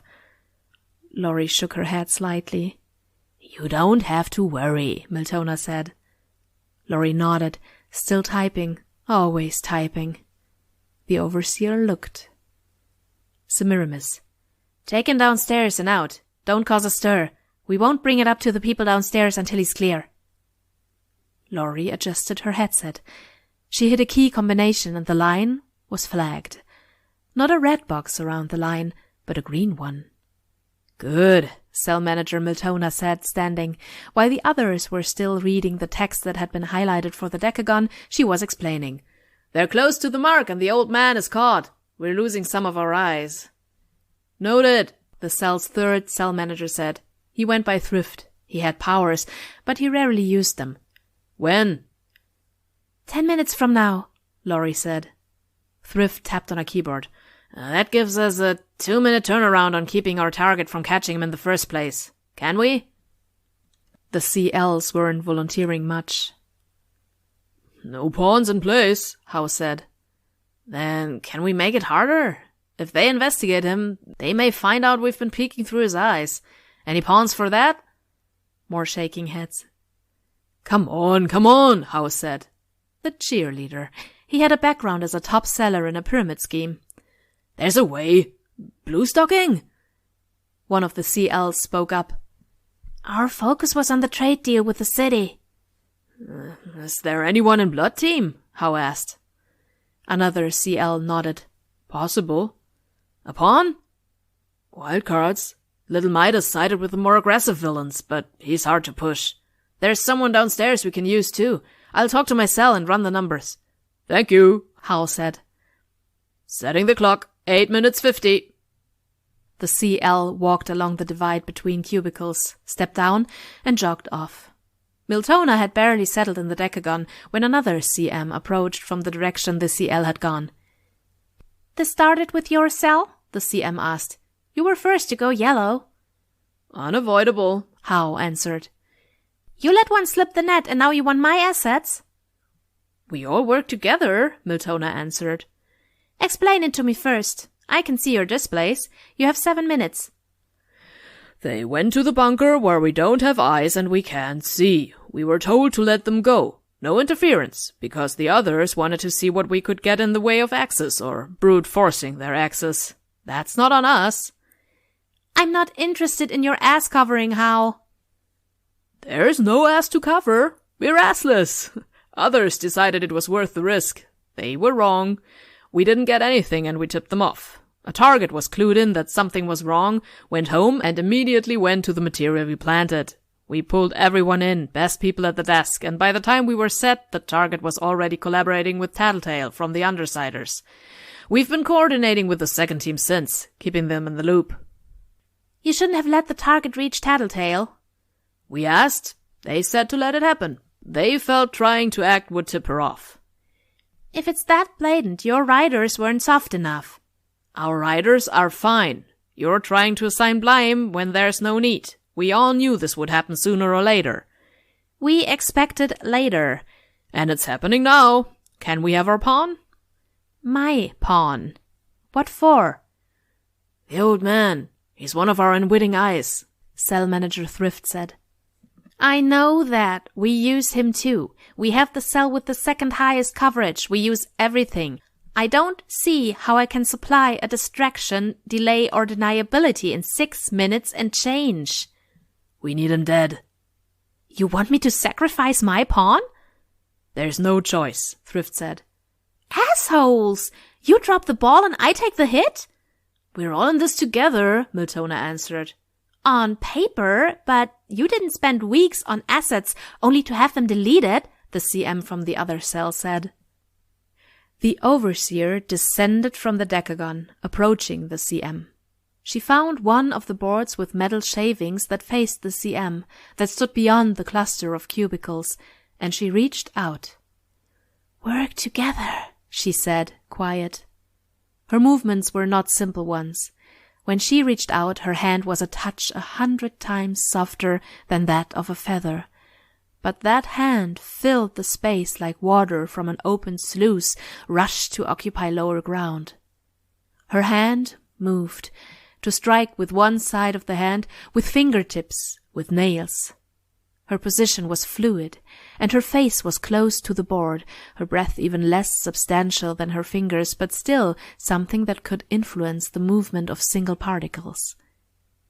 She observed thousands of individual specks of metal dust with 100 faces above, around, and near.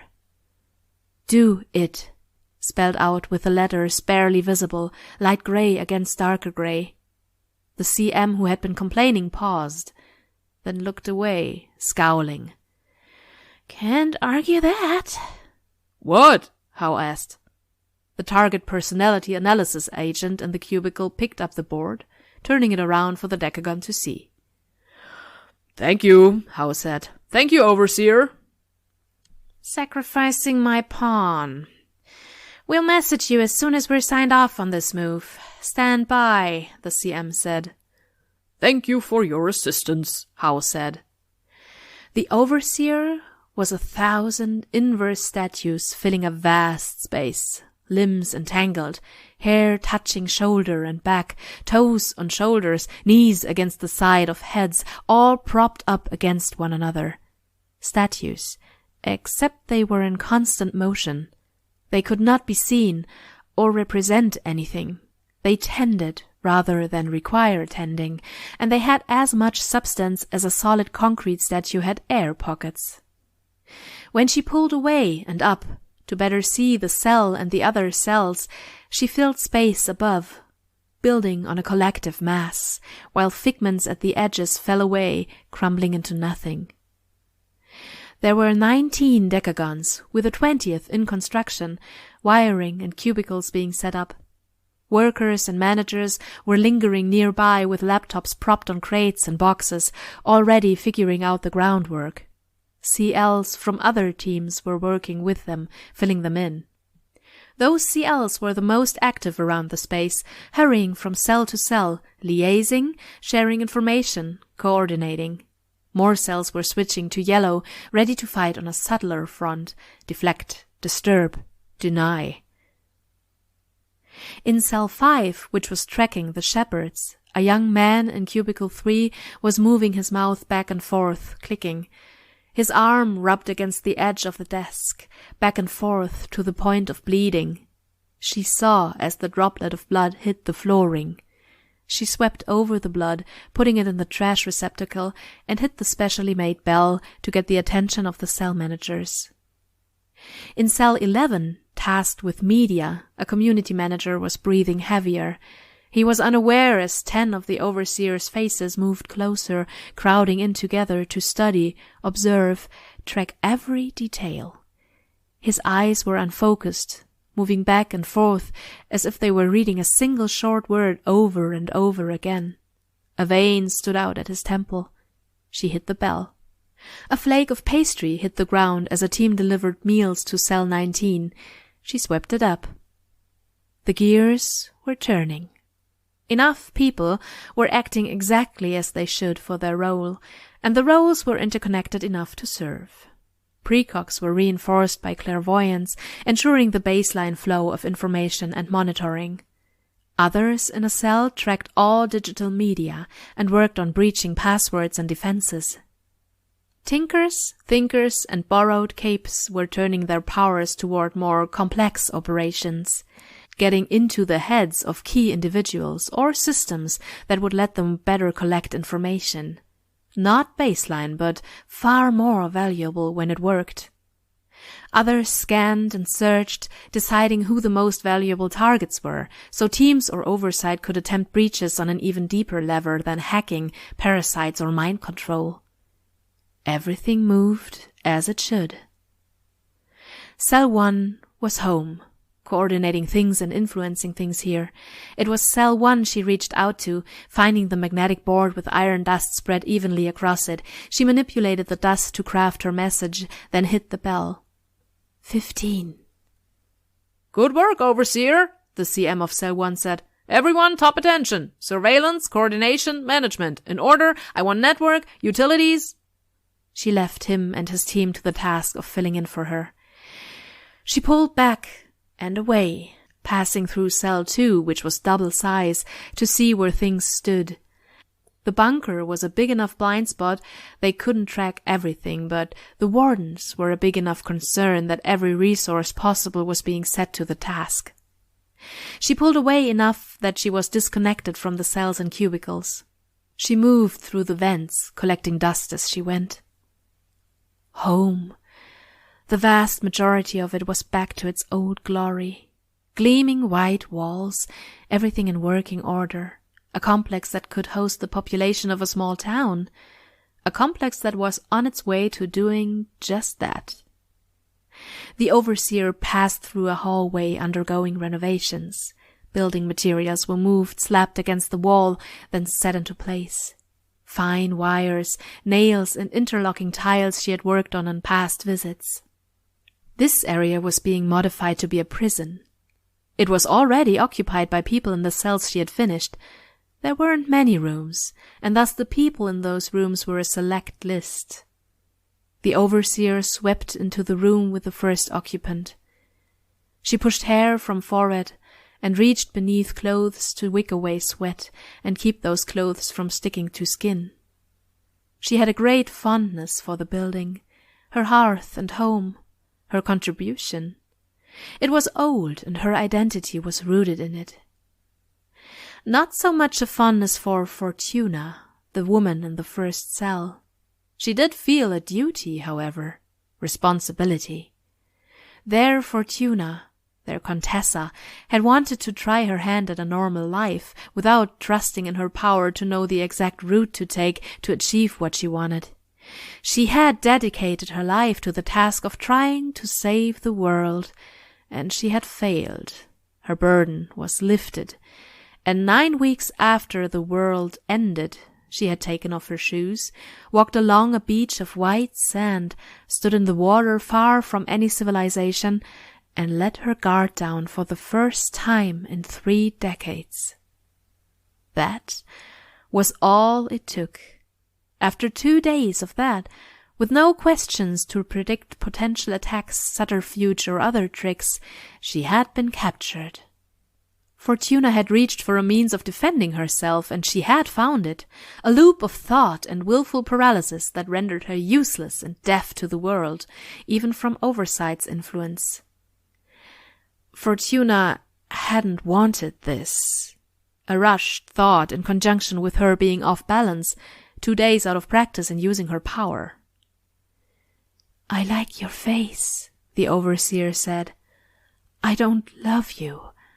I don't hate you, but your face is a home to me, Fortuna. It's too familiar." Her movements around Fortuna would be felt as the slightest of breezes. "A little under 2 weeks, and I will see your face more regularly. They're certain we'll break you then. They know the date down to the hour. Then you'll be his." There was no response. Of course there was no response. Even the most delicate of instruments couldn't catch her voice. She spoke and nobody heard. She touched and was scarcely felt. She saw, and nobody saw her back. Another cell. The young man who had leaked information to Engel. He had slipped his leash, panicked and warned of the darker sides of this place. Engel had left, more aware. She breezed into the cell. "You," the occupant said. He was a nobody, beyond his actions in regard to Engel. He had bought a cauldron power, got the ability to make smoke and form phantom attackers from the smoke.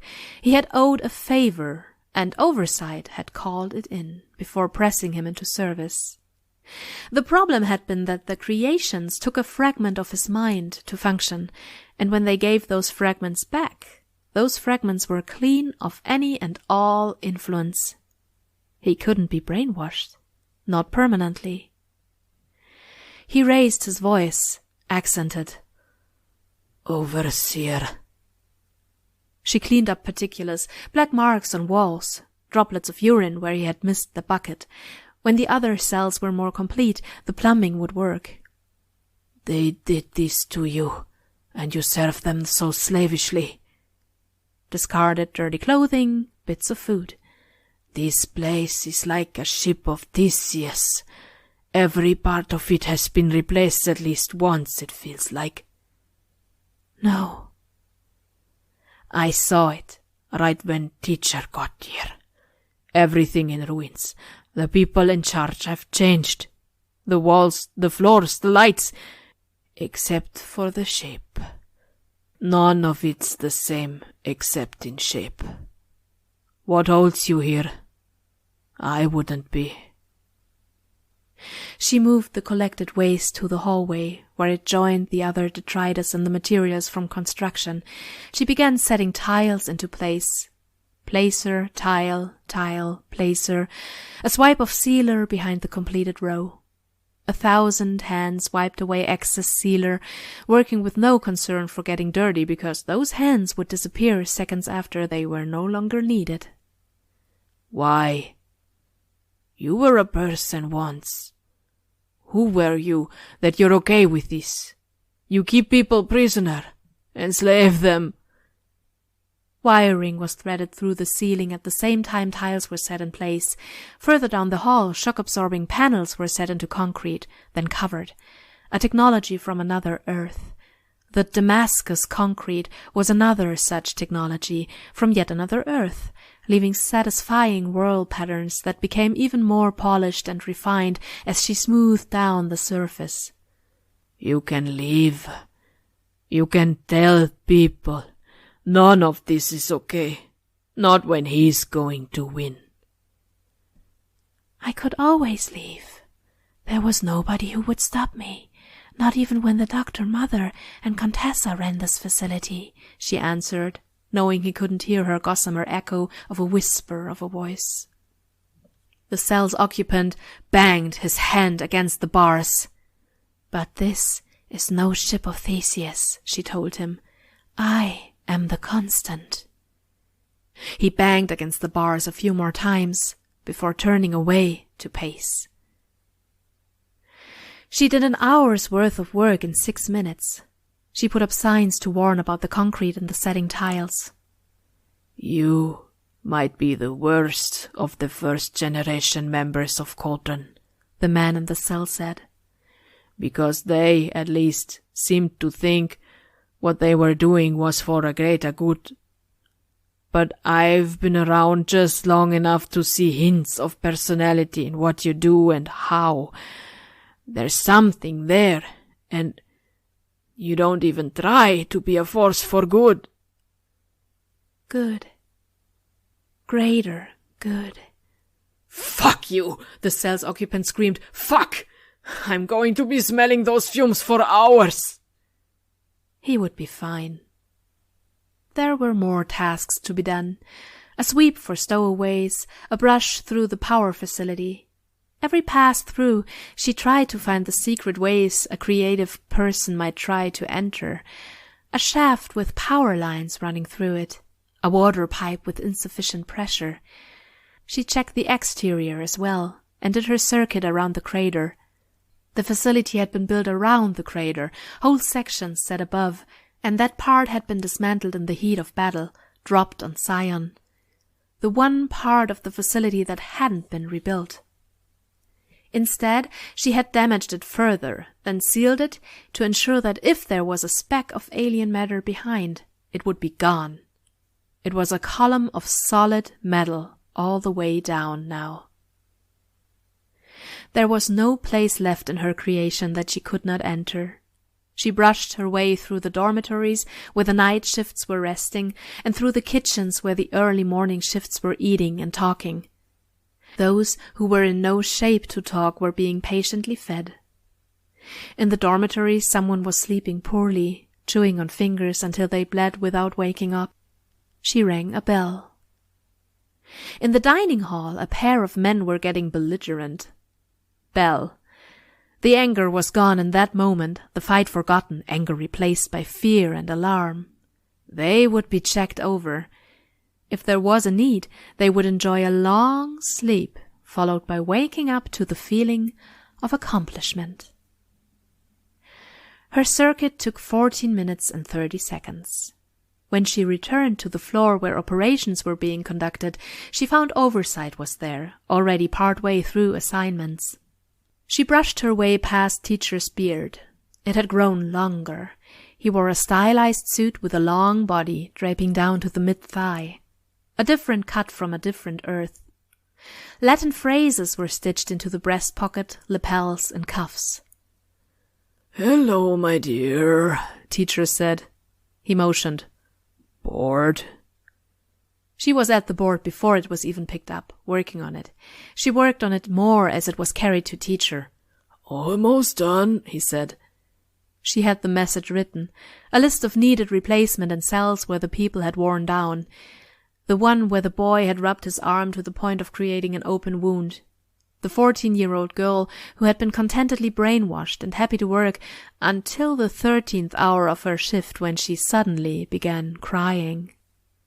What broke could be replaced. There was a line of 12 people waiting to be assigned positions. They would watch for a while, then pick up their duties, if they weren't outright granted the knowledge of schedule and how to perform them. "This requires commitment," Teacher addressed the 12. You can walk away at any time, but we will take your memories of what you saw. I'm sure you understand. If you do agree to work, I can guarantee that it will be difficult. 12 hours of work, 8 hours of sleep, 4 hours of recreation every day. There will be times there are more than 12 hours of work. Every day? A woman in the group asked. From what I was told, I imagine it was 12 hours a day for 5 days a week. It is not easy. Hours may relax if we continue to grow and recruit more. For 1 year of work, you will earn 5 times what your average citizen in the city would. You get room, board, pay, healthcare, and you're safer here than anywhere. What about the zombies? The woman asked. Zombies? I keep seeing people that... they don't look well. A status reserved for those who fail in their duties and who break our rules. Do good work, you will not need to worry. Stick to the rules, no need for concern. Do good work while obeying the rules and you will be amply rewarded. A boy spoke up.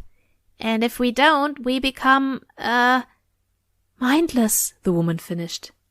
The exact opposite of mindless, Miss... Therese. Miss Therese. The exact opposite of mindless, teacher said. He smiled, then addressed the group. Decide now. I have places to be. There was some hesitation. To see the engine at work was daunting. 10 agreed. The woman who had spoken up didn't. Limited precognition, short range, cell 13, teacher said, touching one man's shoulder. He moved on to the boy beside him. Mind map of personalities, relationships, cell 5. He went down the list. Each time he finished, the people were intercepted by William, who touched them on the shoulder before letting them go on their way. Writing analysis, teacher said, pattern analysis, computer skill. Until only the 2 remained. Some of the new workers cast backward glances. Elijah, will you see them out? Of course. The skinny blond boy smiled, and the smile had an uncanny edge. The fix to his jaw had been too perfect. He blinked, eyes closing over Tinker-Maid's spheres. With the faintest of machine sounds, metal whisking against metal, only audible to the overseer because she had an ear right next to his eye, the irises switched colors from blue to yellow. They were a part of oversight, the powerhouses, the ones who made more complex engineering possible, fine-tuning the teams, taking away the bad. Teacher walked over to cell 1 and held the board with the magnetic dust. She wrote out particulars from her last 3 hours of work, tracking those who had collapsed or broken down, tracking the little things around the facility, her creation. William to grant any free will. Teacher considered it a generosity and a tool to ensure that there really were multiple perspectives on every problem, not just his own, with his thralls serving as only his hands rather than his eyes and ears. Everyone started out with the opportunity to retain everything about themselves. From that point, it was a steep way down, but climbing was possible. The managers that hadn't been handpicked for their backgrounds and skills had been selected from the best of the original batches, those who understood how cells worked and those who had few compunctions on the subject. "Join me?" teacher asked. Some eyes raised, heads turned. He tapped the board with the iron dust. "I already had a break," was her response, etched into the dust with touches in the same way someone might try to spell out words with assault rifle fire. "It should be fine. Soon we go red. There won't be much time to rest for a little while after that. Let's enjoy the quiet before the storm." She wanted to say. She hesitated. She would do her rounds. 235 individuals are on the clock as we speak, teacher told her. 9 individuals suspect something is amiss. Our facility here is perfectly fine. The overseer could see people watching teacher carry on the one-sided conversation. We'll step up all security measures and alerts if that makes you feel better, he told her. She scratched out her message on the board. Max. He moved his head with a small jerk. Follow me? She brushed past him, past bald head, past longer beard, through clothing. When they were alone, he said, If we shutter all the windows and put possible measure into effect, our enemies will know when you're here. It makes us weaker. She wrote her message. Drill. Yes, absolutely. We can put it into effect at random, if you join me. Why? Because I think you need this, my dear. In so many ways, you need this. Where? She wrote it, but she'd seen what teacher wore. She suspected. She felt trepidation. Home, he said. Yours, to be specific. Home. Think on it. You have until we leave, but there are assassins out there, and I would appreciate the added protection. She thought on it, sweeping up and down the hall, brushing past him with every pass to let him know she was there. Ingenue waited at the end of the long hallway. She was dressed in a short dress with long sleeves, and with the hose and cape she wore, she was as covered as she ever was. The ex-birdcage cell block leader was pixie-ish, her eyes sly, her smile mysterious. The overseer remained closer to teacher as he walked closer to the woman, protective, defensive. Nobody disturbed her quite as much as Ingenue did when Ingenue was near teacher. Then there were the others in updated, finer costumes.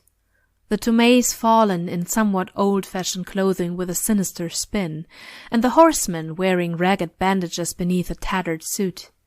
The horseman was a gift from Cheat and a security. Their eyes on teacher, which was an irony, considering teacher's many eyes and the tools he had at his disposal. Saint, Dragon's nemesis, was there, and standing proud in ornate armor, his cross tattoo on his face colored gold. William, scapegoat, was catching up, drawing nearer to the Tomei's fallen. Elijah, Valefor, walked arm in arm with his mother, Madame Mathers, who wore an ethereal white gown with a shawl around her shoulders. Her health was better since coming here, since she'd been helped with firm boundaries. She looked closer to her actual mid-30s than the weary young crone she'd been before. This will be preparations for your moment, teacher told the woman. Madame Mathers curtsied, supported by her son. The portal opened at the hallway's end, managed by teams of tinkers. Big, dramatic, bright. Shall we? Teacher asked, and he looked at nobody specific as he asked. Because the overseer occupied nearly every place, every position, like a gas with molecules writ human size, with faint human capability, he looked at her. We shall, she said. The group walked through, 2 of the tinkers tapping at their equipment to turn it off so the dimensional effects wouldn't interfere. The overseer passed through, and the power that had gripped her and defined her form pulled at her, stripped away her cells. For 3-4 seconds as they passed through the glowing, arching doorway, she was a meek girl again, wreathed in tatters, one of 15 children sold in exchange for power, sold and taken to a prison, sold and left to watch as other children went to pieces or became monsters. And even then, somehow, seeing those horrific ends, she'd been relieved. Scared me, Ingenue murmured. Custodian? Overseer. Her own voice was rough, uneven. She talked while doing her work around the facility to stay in a kind of practice, but it didn't really work. "Overseer," Ingenue said. "You're older than I imagined you. Do you have a name?" "No, not for a long time. Only the title." Teacher rested a hand on the overseer's shoulder. She laid hers over his. They left the portal behind them, and as they did, she pulled away, casting off innumerable light-as-air duplicates, each one leaving her original self diminished, less there, until the original self was gone, left behind to fade into tremors in the air. Teacher's hand dropped as there ceased to be anything to hold, and she rose, in her glory, in her manifold form, to fill the air above and around, to identify every person with eyes and insubstantial hands, to track weapons and search for traps.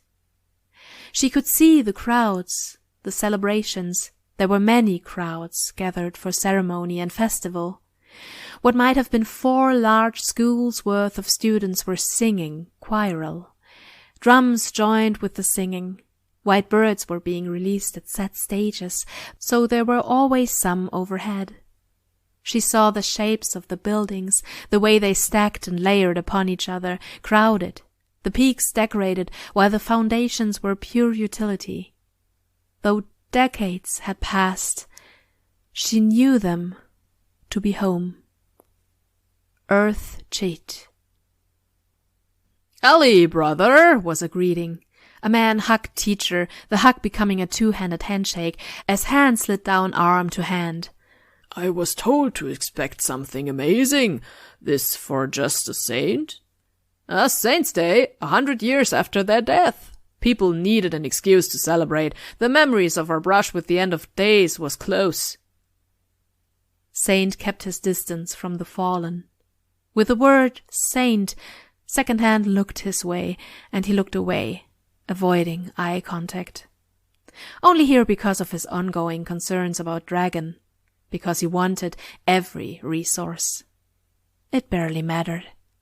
The Overseer had 10,000 hearts, and though each was insubstantial, they added up to a thrum, like 100 hummingbirds flying through the air. Her eyes drank in home, and remembered the moment the syringe had been injected. She remembered going to pieces for the first time, a bloody, screaming process, and she'd reveled in it. Reveled because it had been change, and she'd been escaping a role that was frozen, unchanging. Everyone on the dais was being recognized as a sponsor of the play. For Earth Cheat, it was a way to elevate Teacher and the others. Though the pretense was false, the festivities were in part for them. The Overseer watched as Madame Mathers had her moment at the front of the dais, center of the stage, just behind a short, balcony-like fence, stairs covered in red velvet stretching down to the city street on either side of the dais. She watched as nearly every eye present looked at the woman. With that, with one fell stroke, Teacher assumed the ability to cripple the capital of Earth Cheat. Elijah couldn't even keep the smile from his face. "You wanted me to be a housewife, and I am," she said to the void, her voice rising. "I maintain my home. You wanted me to be meek, never hurt, and I am. You wanted me to be nothing and no one, and I am." She liked to think the choir carried that voice higher rather than drown it out. It didn't matter. She had come to terms with her silent voice long ago. To accept was one of the first things she had learned. "I am a creator of my own kingdom. I am free. I am a woman more powerful than any of you. I'm everything you wanted, yet everything you feared, and I can be both, because—" She filled the space, sweeping past people on either side of the street, people on the stairs, people on the dais. "I am everything, everywhere. She moved amid the masses, searching for assassins and familiarizing herself with everyone present. I was bartered away for power. You'll find now that you get what you pay for. The show was done, and the students were dissolving ranks. The crowd closed in, filling the street. There was food, drink, and cheering. She knew from dim childhood memories that it would continue into the night, and then there would be fireworks, color-matched to the saint. She swept close to Teacher, and she touched her lips to his, where the world that had cast her away unwittingly watched. A thank you, a message. She saw his eyes move slightly, his eyebrows twitch. Teacher smiled. "Enjoying yourself?" one of the theocrats asked. "I am," Teacher said. "I'm glad. I've been to Gimel. I've seen how thinly it's stretched. I thought you would enjoy something more, substantial." "The insubstantial has its appeal, but I thank you, Caleb. All that we have is yours, if you'll elevate us, give us more worlds, more fertile ground, every soldier, every weapon, every pen, every facility." Teacher smiled. He took the man's hand, shaking it firmly. "You won't be disappointed." "The appearance of the Titan so close to home has people worried," another man said. "Rest assured," Teacher said. "Have faith." "Faith," was the answer. Teacher had his army now, more people than he could hope to use. He had his stranglehold. A few hundred steps away, past that shining portal, he had the fates of everyone in Gimel, a different kind of stranglehold.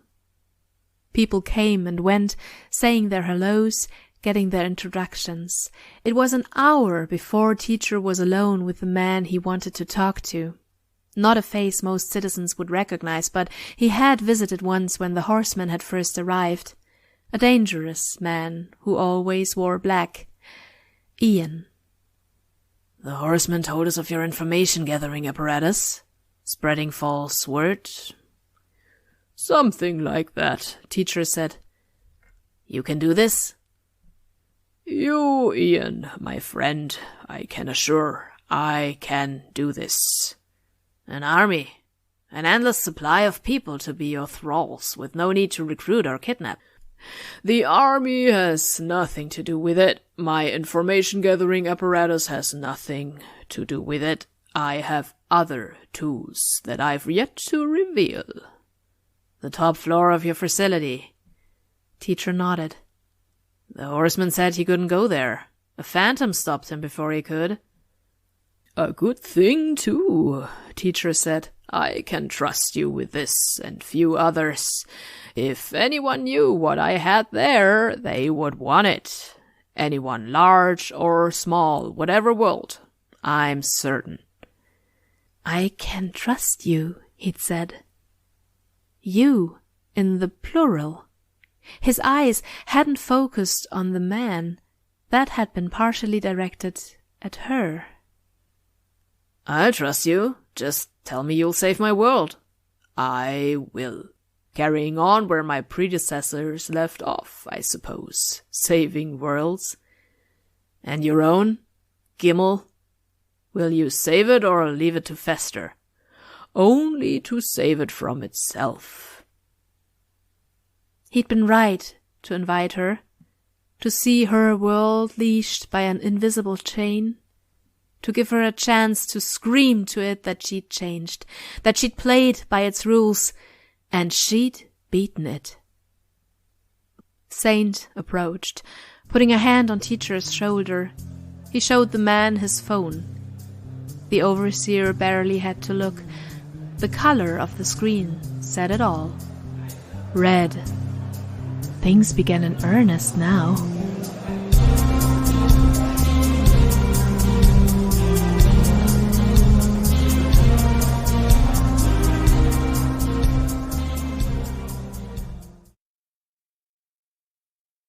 Arc 13, Black, Chapter 9.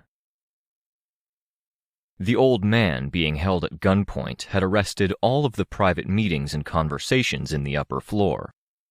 Most of the heat in the lodge was coming from the kitchen built into the center of the ground floor, but that was a heat that diffused up and out from vents in the center of the upper floor, and we were arranged at the edges. The atmosphere was chilly and eerily quiet for a dining area. Nobody ate, and nobody talked. Ears strained to hear us, despite the usual rules and expectations. We'd overturned the peace to a significant enough degree that the rules of the upper floor no longer held. "Fine," Semiramis said. "I'll give you something small. You give me something. I'll give you the rest." She put a slight emphasis on you, locking her eyes to me. "Okay," Tattletale answered. "Is it?" I asked her. "I've got a sense of semi here. It's okay. Really." Semiramis lowered her voice as she said, "Full name, please.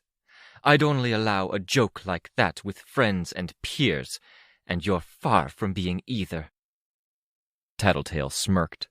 Sveta did something under the table, and I saw the movement of her coat like she'd been flicked or whipped. The smile dropped from Tattletale's face. "Understood," Sveta told Semiramis. Semiramis drummed the table with her pointed nails. "Tattletale is right. I threw a party. Engel, Egg, and Scraping attended. The intent was to make them feel welcome, comfortable, and to give them a sense of the atmosphere they might enjoy if they signed on. I kept my party sequestered, with a place they could retreat to quieter than the party, and I remained there, waiting until they wanted to join me. Engel and Egg came, they sat, they got to talking. They knew each other in passing, from what I heard. I overheard much of it." "Engel almost joined the irregulars," Sveta said. "She wanted to focus on real-life things, friends, family, stuff she worked hard to get. Then, when she was ready, travel and getting her from where she was to us became hard. It never lined up, and then she found other things she wanted to do. Egg didn't join, but more as a tag-along or mascot, too young to do anything big." "None of that sounds wrong, given what I heard," Semiramis noted. "Important thing is," Tattletale said, "what did they say?" "You first," Semiramis said. "What's this man?" She indicated the white-haired man with the nice clothes, trimmed facial hair, and a weapon pointed at him. He'd lowered his hands and rested them on the bar, fingers splayed. Tattletale leaned back, looking at me. Her hand went from fist to flat, as if to indicate something. Like a hand signal for a fucking dog. Whatever. I answered. "Case 12. Before the PRT was a thing, a gang gained a lot of traction. They knew too much, to the extent that law enforcement thought they'd gotten their hands on Cold War spy tech. Then it got to the point they thought it was experimental, never-used tech because it was so good. Around the time they started thinking that was impossible, parahumans were breaking onto the scene, and they realized something was up. It went like I described. They thought they had the guy at the center of the information flow, the one guy who rose a little too fast, who wasn't hurt or wasn't as hurt by the gang. It turned out to be his uncle. A man who could feed people his own DNA to—" "Excuse me?" someone at the other table asked. Snuff stepped in between us and the table in question. "Private conversation." "Snuff," I said. Snuff turned his hooded head. I glanced at Tattletale. "Can I give him orders?" "Sure, go nuts." "Snuff, protect the old man from everyone else." Snuff stepped away, putting himself between the parahuman and the man. "That's what he's called?" Little Midas asked me. "The old man?" "The nickname he took on. Formally, he's just Case 12. "What does he do?" Semiramis asked. "He's the waiter who spits in food," Prancer said. Only superpowered. Fuck me, I've eaten here way too often. No jokes, Semiramis told him. Her neck was stiff now. She had said she didn't like losing, and in this case, she hadn't even known she'd played and lost. There were a few other people who looked incensed. On the upside, they'd be really pissed at Lord of Loss, who had apparently known. He'd earned his spot on the list of people where I wouldn't be upset if they tripped and fell head first into traffic, or on the wrong side of villains. He doesn't spit, Tattletale said. She pushed her glass further away from her. Don't push that towards me, Sveta told her. I was going to leave that part out, I told Tattletale. What does he do? Semiramis asked. And how?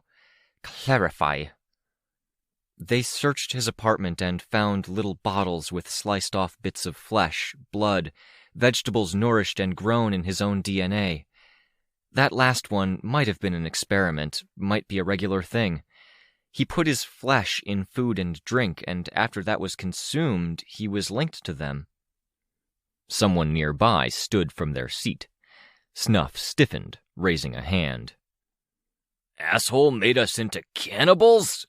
The guy asked. He had a Western desperado look, which arguably came into style and inarguably went out of style in the course of 1 month in 1998. I supposed if there was a place to take another sad stab at it again, Earth N was it. He had nice hair, though. Long, but he took care of it. His eyes were narrow in the part of his face that showed between kerchief and black hat. Sit, Semiramis said. We're resolving this in a civilized way. Fuck civilized, Desperado said. Sit. We gain nothing by taking it out on him. We'll decide his fate soon, when we know all the facts. No, I don't think we will, Desperado answered. We'll decide it now. Semiramis narrowed her eyes. She moved her hand in a claw, stiff and tense, as if every movement would make her knuckles pop, and there was a sound like the very foundation of the lodge cracking. More than one person rose from their seats at the sound. Desperado turned on his heel, one hand at his jacket, head lowered so the brim of his hat hid his eyes. Do I? Sveta whispered. Only if they threaten our man, I said. Sveta nodded. I watched as little Midas tracked the nod, looked between Sveta and I, and then heaved out a breath. Dustwind, little Midas said. No. We're not. No, not until we say. The desperado paused, then turned to walk away, heading downstairs. As if taking the command as suitable for everyone present, others sat. They didn't sit happily. Tension and anger leaked in.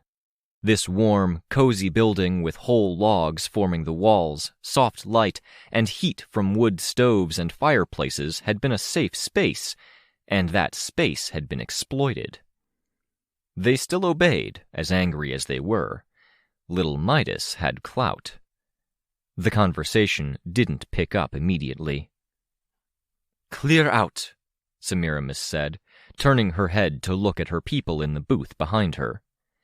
Give us more space. Protect the old man. People in the booths around us stood. They walked away. One table of people was sitting close, and the departing henchman indicated for them to relocate. They did. We were surrounded now by empty booths and tables. Some people crowded in the corners of the room, leaning in close to talk to one another and either commiserate or conspire. The light that came in through the small windows by each table cast long shadows and made faces bright on one side and darker on others. By contrast, the light from the backlit bar was diffuse. Can they be trusted? Sveta asked. Mine won't talk, Semiramis said. I can't speak for Midas's. I keep mine distracted with blood and circuses, little Midas said. He giggled. More seriously, he said, If you resolve this soon, then you shouldn't need to worry. Take too long, they'll get into it. We're making it a priority, I said. Ugh, Tattletale made a sound, looking at her drink. I'm caught between having no appetite and really wishing I could get a drink or a bite of something to get this bad taste out of my mouth. Except I know I won't feel good about eating anything until we're 50 miles from here. Okay, well, maybe Sveta and I were making it a priority. Tell me more about what this man does. What kind of link does he make? Semiramis asked. Right to business, Tattletale said. Not that I'm not curious. I racked my brain. I'd read the file a dozen times, but the last time was a year ago. When he slept, if people he was linked to were sleeping at the same time, he'd get their memories from the day. Vague, not complete memories, but enough to piece most things together. It gave him other advantages, an instinctive knowledge of how people would react or respond after he slept. Made it more effective if he went after them, presumably, but he was careful. Favored sending people instead of going himself, or attacking them in subtler ways. That sounds awfully familiar as an M.O., Tattletale murmured. I nodded. It is. He's in a rare class of parahuman who could pull off something like this, given a chance. A rare class in a lot of ways. I didn't think parahumans lived to be that old, Tattletale said. He's a survivor, Prancer said. He could almost pull it off, but no, he's not a culprit. Too slow, Tattletale said. Yeah, I agreed. That was the sticking point. I'm not sure if I should thank you for explaining that or be horrified, but fuck, Tattletale said. I don't get the impression he was a mole for them. Marquis, Lord of Loss, and the other background players of Earth N, sure. But them? Not consciously. But the parallel is important? I asked. Could be. Teachers, and I'm pretty sure he's a big part of this, his big thing right now is that he's trying to connect an awful lot of dots. He performs that connecting with the bottom-tier thinkers and tinkers his power makes. Tinkers scan things, Sveta said. They can study parahuman powers and reinterpret them into blueprints and ideas for tinkering. Is it possible they scanned him and got something similar? A machine that reads memories? I wouldn't rule it out, Tattletale said, but I wouldn't rule it in either. They're acting on information fast enough. I don't think they're sleeping or waiting until we're sleeping to collect it. There are so many ways they could do this that it's not worth getting stuck in the weeds. He could have a clairvoyant sitting on the guy, tinker cameras like your ex-teammate, or 100 other things. Point is, he's connecting the dots, and I think he's devoting a lot of resources to keeping others from connecting dots. That's two distinctions you're making there, I said. Connecting in the team sense and connecting in the information gathering sense. I don't care about this, Semiramis said. I want to know what to watch out for. You're giving me a non-answer. You're saying you don't know, which is reneging on the deal. No, Tattletale said, in a voice somewhere between strained patience and outright exasperation. I'm saying this is very much what to watch out for. What happened to you was a dots and connections thing. Semiramis's voice was low. You think he disrupted my deal with Engel and Egg to keep them from connecting dots? You connected dots. We are the dots. You know the how, where, and what. I know teachers' why, Tattletale answered. Tell me, Semiramis said. You show me yours, and I'll show you mine. How, where, what? Help me narrow this down. I'll give you your why, and then, if we're lucky enough to get the chance, I'll point this bruiser," Tattletale indicated me, "at the culprit, and hopefully we keep him from doing this or anything like it again." Engel went to Teacher for help. She saw his organization and had a sense of what he was building. Her unique vision reveals things in darkness and limits her ability to see things in light, and she saw enough hidden things to make her wary. He has a building larger than some cities, and he's filling it. The lower floors were crowded enough that things had to be shuffled around and moved to keep her from seeing them, but she still saw them. "White walls? Floor?" Sveta asked. Semiramis nodded. "I'm racking my brain to think what other terms might be used to describe it. Was a portal used to enter?" "I don't know." "It is what you think it is," Tattletale told Sveta. Sveta nodded, jaw and mouth set firm. "We knew he was siphoning in people, not a city's worth. That's useful," Tattletale said. "It doesn't give us many hints about what he's doing here, though. Egg said something and she connected dots?" "When they talked, they made sense of things between them. Egg said what you said, that, they were in the old headquarters. Engel seemed upset. I remember because of how disturbed she seemed by the revelation." "That's because they were at the old Cauldron base. The place Engel would have gone to attack if she'd ended up with Sveta's old team. The place where everything was managed behind the scenes. Where they made the Case 53s. Sveta's head bent down, her eyes fixed on the black table. I reached out to rub her shoulder. The others reacted with their own measures of mild surprise. A frown from Semiramis, because she'd probably got it at this point.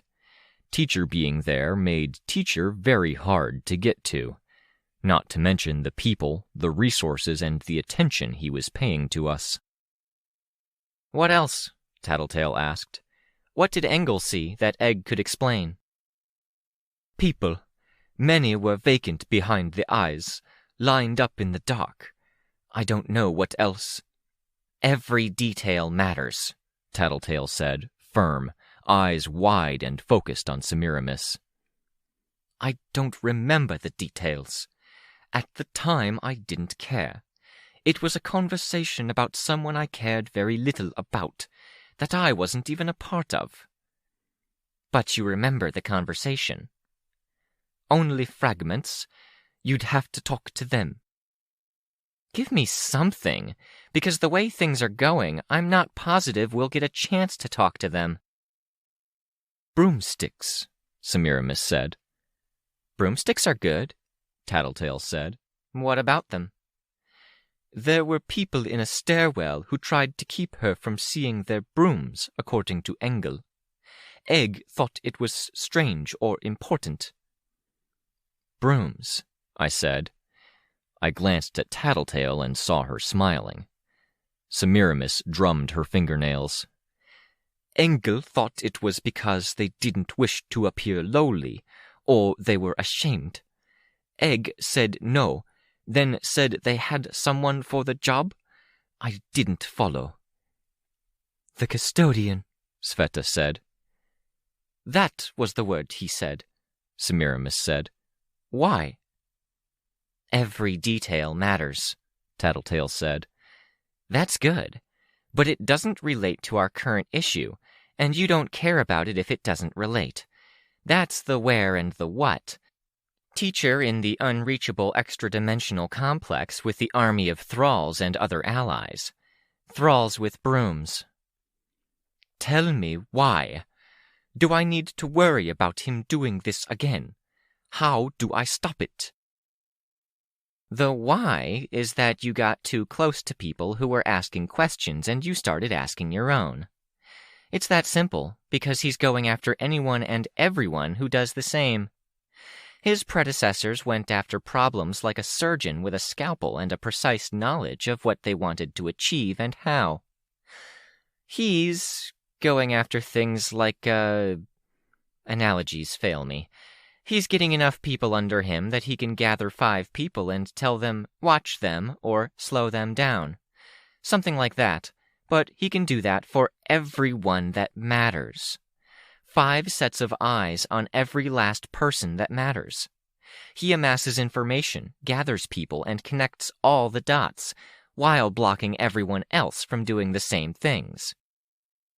Villains, heroes, rogues, civilians, mercenaries, machines, governments, Tattletale finished for me.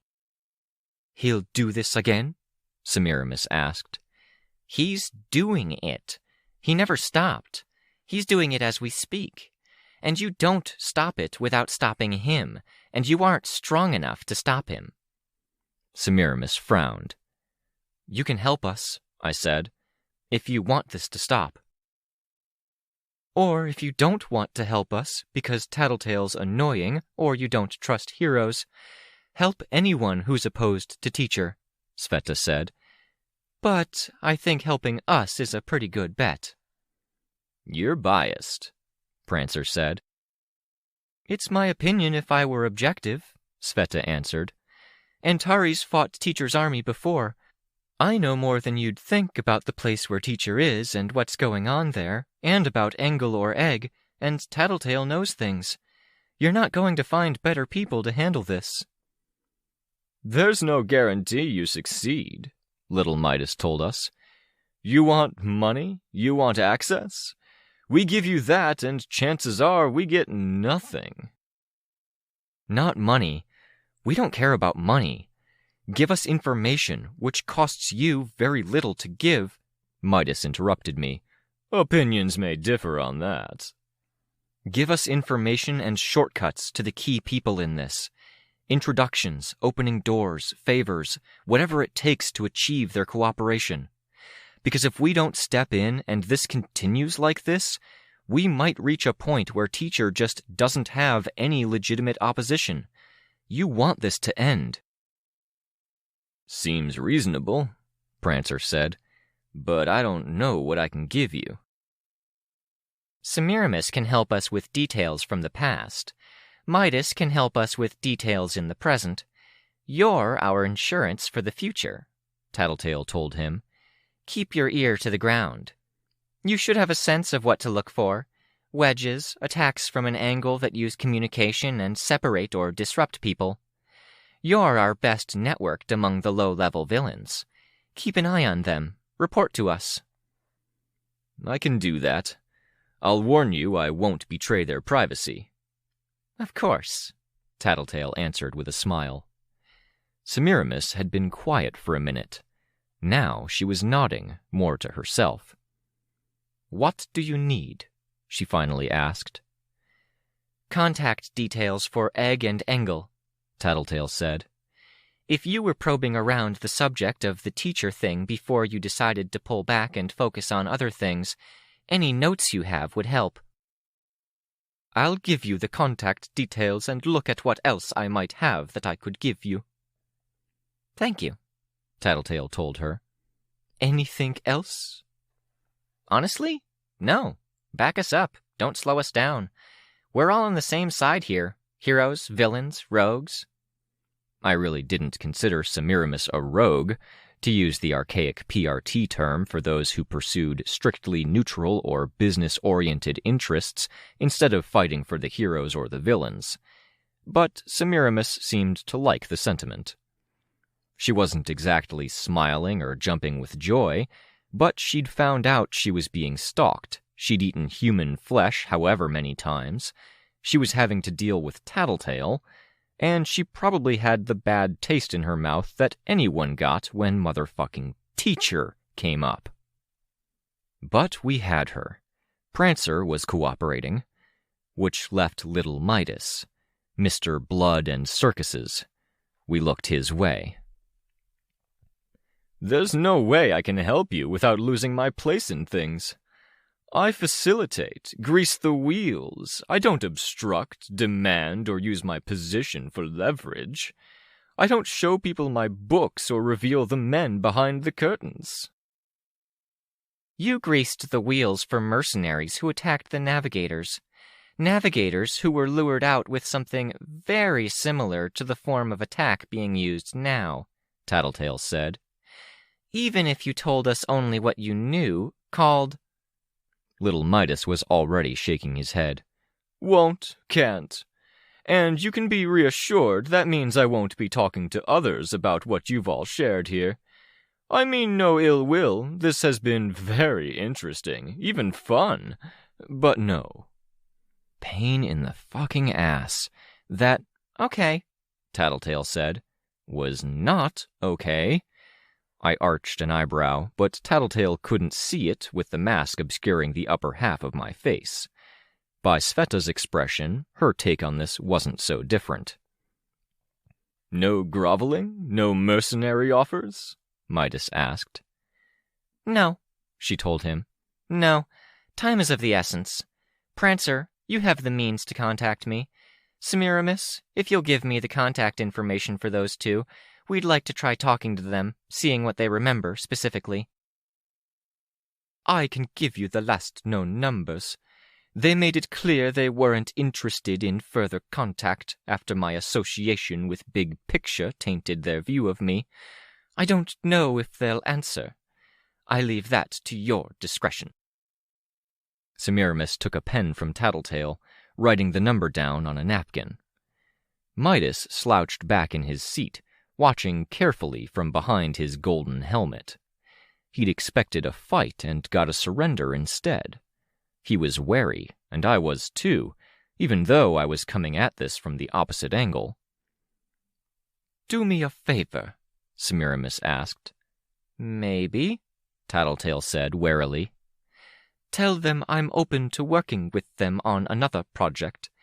LJM does not need to be associated with it, and I'm no longer working with Big Picture.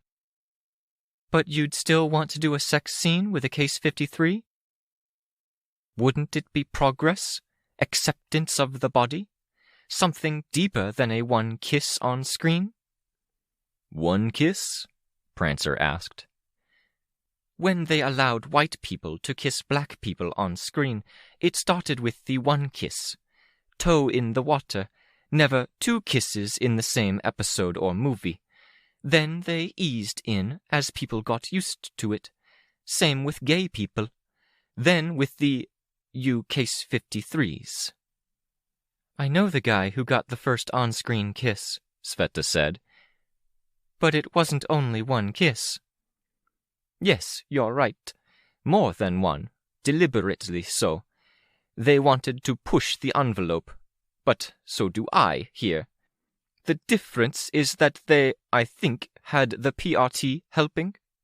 It's common knowledge the American organizations helped. They are greasy like our Midas here, greasing up the wheels. Have I offended you, Semiramis? No, Midas, but you haven't won my favor today either. I want this done with a minimum of headaches. I want to focus on my empire and grow it. I can't do that if this looms above. You guys can work this out later, Tattletale said. We're going to chase down this lead. Her chair scraped against the floor as she stood. If we leave the old man with them, then they're going to kill him, I said. Tattletale gave me an annoyed look. What? It's true. She almost rolled her eyes. Yes, it's true. Yes, we should bring him with. If we can work out what they did to him, we can work out something about how they operate. There are resources. Then, how long does his thing last before the body digests it? I wondered if I should lie. Long enough, I said to be coy. Tattletale nodded. 2, 3 days? Maybe 5, I lied. As far as the PRT figured it out, it was indefinite, so long as he was alive. You're not taking him, Midas said, and he does need to die. Midas stood.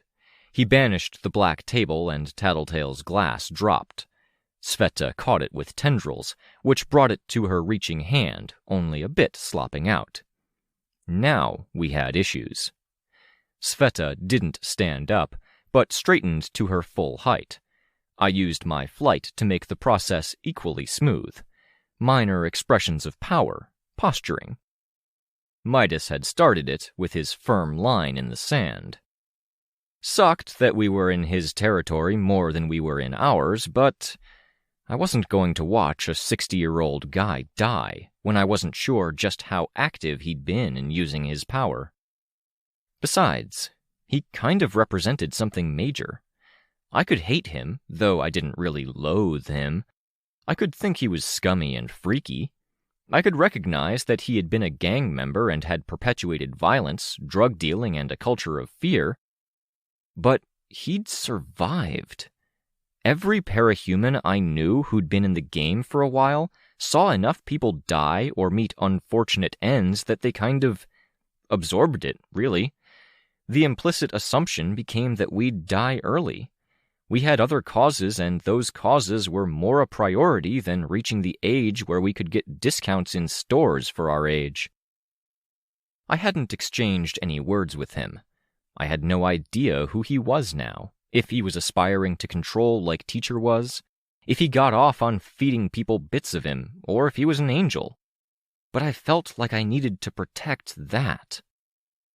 "He's essential in uncovering this thing, Midas," Tattletale said.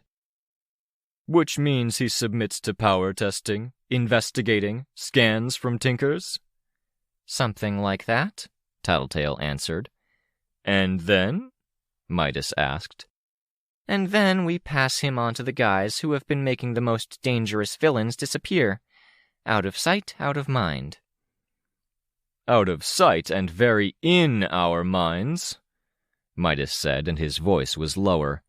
"Stowed in a basement in a building only the wardens know about, made to watch or monitor key people the heroes have a problem with, people who have been fed pieces of his flesh." "That's not what the heroes do," Sveta said. "Or in a place the Undersiders protect?" Midas asked. "Or elsewhere? He could be snatched up by another player, by Teacher. There's no way of knowing unless we watch him die before our eyes." "That's not going to happen," I said. "That's not how we do things." "And you're exaggerating," Tattletale said. "You make him sound bigger than he is. Have some perspective. Is he strong? Yes. But once he's gone, he's going to be so much trouble to retrieve that it would be 100 times more effective and efficient to go after one of the other creepy thinkers or tinkers." "Like a certain young camera tinker?" Prancer asked. He was the only one who hadn't stood up from the table or booth, and presently leaned back, casual. "Not helping, Prance," Tattletale muttered. "Do you know what puts him even further out of reach?" Midas asked. "A beheading." "I know a few too many people who were cloned for me to be sure about that," Sveta said. "If you want to talk about perspective," Midas said, "if there are questionable characters who can do that who are free and capable of resurrection, we have other worries. Be realistic. Death is final enough." "You're acting like someone with something to hide," Semiramis said. Midas had more emotion in his voice, but he bore it well, sounding almost outraged, in a way I was betting was compelling for the 12 or so capes at the sidelines. "No! Tattletale is working to cultivate the impression we're on different sides, Semiramis. When she agreed so quickly to my refusal to share information, it was because she'd plotted this. She knew that he would need to be dealt with. She knew you need this out of your way, and that I'm not in a position to help with this. Think, Semiramis, think.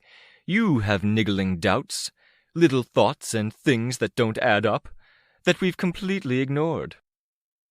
"This is a repeat of the fiasco just before the navigators were attacked," Semiramis said. "Yep, cries for blood," Prancer said. "The heroes were applying pressure and villains decided to fight back, no holds barred. Your voice was a loud one, Midas." "You weren't silent," Midas answered. I was grieving. We all made mistakes. This course of action looks a hell of a lot like the other one. One very convenient to teacher if we start fighting amongst ourselves. Can we compromise? I asked. The looks I got back in surprise ranged from Semiramis's wary one to a get-real look from Prancer, and hostile eyes behind a jolly bearded faceplate for little Midas. Compromise? Prancer asked. Lend him to us. We investigate, which helps all of us. We see what we can do to undo his hold on anyone, disable his power, whatever, and then we reunite after. If you're satisfied, we follow through with our plans, imprison or sequester him. If you're not, then we're exactly where we are right here, right now, but with cooler heads. That involves a lot of trust in heroes, Prancer said. And no offense, Tattletale, but you're kind of a jackass. You and your teammates did get on the bad side of more than a few villains here. Are you negotiating right now because you believe in it, or because you really like debating? Tattletale asked. The second, I guess. Back off? She asked, in about the least offensive way someone could say that. Sure, fine, Prancer replied. He backed off, walking away a few steps. It does involve trust, Semiramis said. I've dealt with bluestocking. I'm approaching you here in a fair, open way about a situation that could hurt you. I've been fair, I said. You say I and not we, I notice, Semiramis told me. Sveta, too. You're carefully avoiding mentioning Tattletale.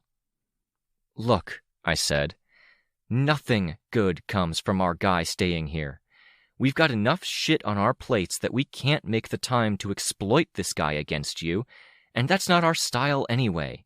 If it was, we'd be doing way better than we are, instead of building the Warden's third headquarters downtown and trying to wrangle a half-dozen teams in the center and downtown areas of the city. Admitting weakness? Semiramis asked. Admitting reality. Things are a mess. The difference is that we have to live with the people here, Midas said. We have to lead them. You're insecure, Tattletale said. Midas stiffened slightly. I'm aware of what it takes to lead. Do I need to remind you that you ran a city and you lost it? Your group is fractured, and you're having to ask heroes for support because you don't have enough of a team to lean on. Talk to me in a month, Midas, because I haven't backed down or bowed down yet, and I'm going to recover and surpass you without needing to quiver at the knees, biting your nails, and worrying what the big bad group of F-lister villains in your corner world think. This was a massive pain. She was taking a completely different approach from me, where I was trying to build empathy, and Tattletale was... I wasn't even sure. Getting him to back down? Maybe her approach made sense from her perspective, and there was a course here where she'd batter him, get him to admit weakness, and then strike home with a decisive verbal blow, which they'd be too flustered to respond to. But no guarantee. Is there another option? Sveta asked. What if we just took him? Midas made a hand motion. Some of his people shifted their posture. Snuff moved a step to one side to put himself between those some and the old man. I don't mean that in a hostile bad way, Sveta told Midas. But if you care what the lesser villains think, what if we skipped that part? You let us kidnap him, you tell your people whatever you want, make us out to be the bad guys, then we move forward with Victoria's plan. We meet you, negotiate, leave the lesser villains in the dark. No, Semiramis said, at the same time Midas shook his head. That's a lot of bad blood, I said. It closes doors for the future. I'd rather close doors than kill someone without putting him on trial, I nodded. The suggestion had been off the wall, but it seemed to have shifted the tenor of the conversation to be less combative. There was a pensive, tense pause. I pulled off my mask and pulled my hood back away from my head. "Give us the old man. Let us talk to him. Let us test him and try to break the connections or force him to give them up. If the concern is that we'll keep him and use him, you can send us a trusted representative to see what our setup is. How villains are being disappeared, imprisoned, whatever we end up doing. But we loop you in. You come away with a lot of information and a bit of clout, because from that point on, anyone here that wants to deal with us is pushed to act through you." "I'd agree to that," Semiramis said. Because she wanted power and influence. She wanted control. It had motivated her hiring of Big Picture. Even Prancer was nodding. He had his own motivations, wanting a footprint. Influence in any form would translate to people joining his corner world or supporting it. Little Midas was the sticking point. "I don't like it," Little Midas said. "You don't like anything," Tattletale told him, "except the easy, immediate solution." "I'm a greedy man, Undersider. When I want something, I want it now." He touched the air and turned that air into something solid, a wispy statue that looked like it was made of 1,000 hair-thin gold wires. The shape was of a woman's face, upper chest and breast. He gripped it by the neck and chin, hard, as it continued to form, then made it dissipate with a wave of the hand a moment later. I was 50% sure he'd screwed up a part of his model at the shoulder, made it too triangular. "Can you not like it in a way that sees you nodding, accepting it, and us being more willing to work with you on something else later?" Prancer asked. "Any answer besides yes is going to cost. Probably start a fight." I saw Midas pause, stuck on the fence. I saw Tattletale open her mouth, and I elbowed her. "Finders keepers," I said. "Isn't that a rule among the greedy? I spotted him. I found him. He's mine." Midas made a sound that might have been a chuckle, muffled by his mask. He nodded, the molded beard at the faceplate of his helmet clinking against his golden breastplate. "Bring him," Semiramis said. At the same time, Tattletale gestured to Snuff. The old man was walked our way, while Little Midas's people approached him, their words hushed and angry, while Little Midas was calm. "You'll cooperate?" I asked the old man. "Yeah," he said. "How'd you get me?" "Old records." "Antares is the kind of geek who reads old PRT files," Sveta said. The old man nodded. "The past never lets you go," he told me. "The amnesty doesn't protect me?" "Right now, you're being protected. That's a main goal of ours. But Tattletale thinks you know something we can use. The rest of the people here want to hurt you. Cooperate with us, and we'll be fair to you." "Okay." I got Semiramis's attention, and we began to make our way downstairs.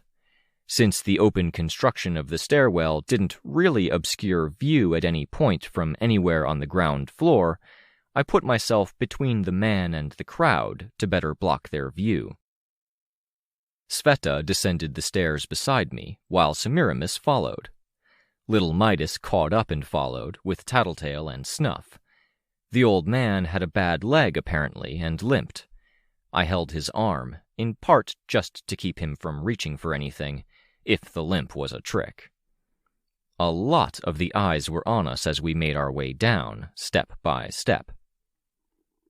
"Out of curiosity," I said, "Etna, what happened to her? She okay?" "She retired," Midas said behind me. "She retired?" Prancer explained. "Went out after Bitch and her hounds.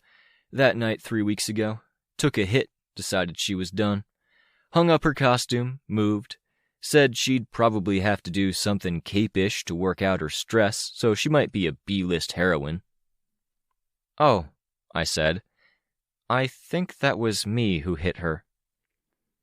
What the fuck was I supposed to think about Etna now? The idea of that being what had actually happened had me caught between this being a bad, cruel joke, like saying someone's puppy had gone to live on a farm somewhere, and it being real and me then having zero idea what to think of the inept villain who irritated me so much, but had actually done something cool. You hit her so hard she retired? Tattletale asked, grinning. It wasn't a hit, exactly. Is this a bad joke? No joke.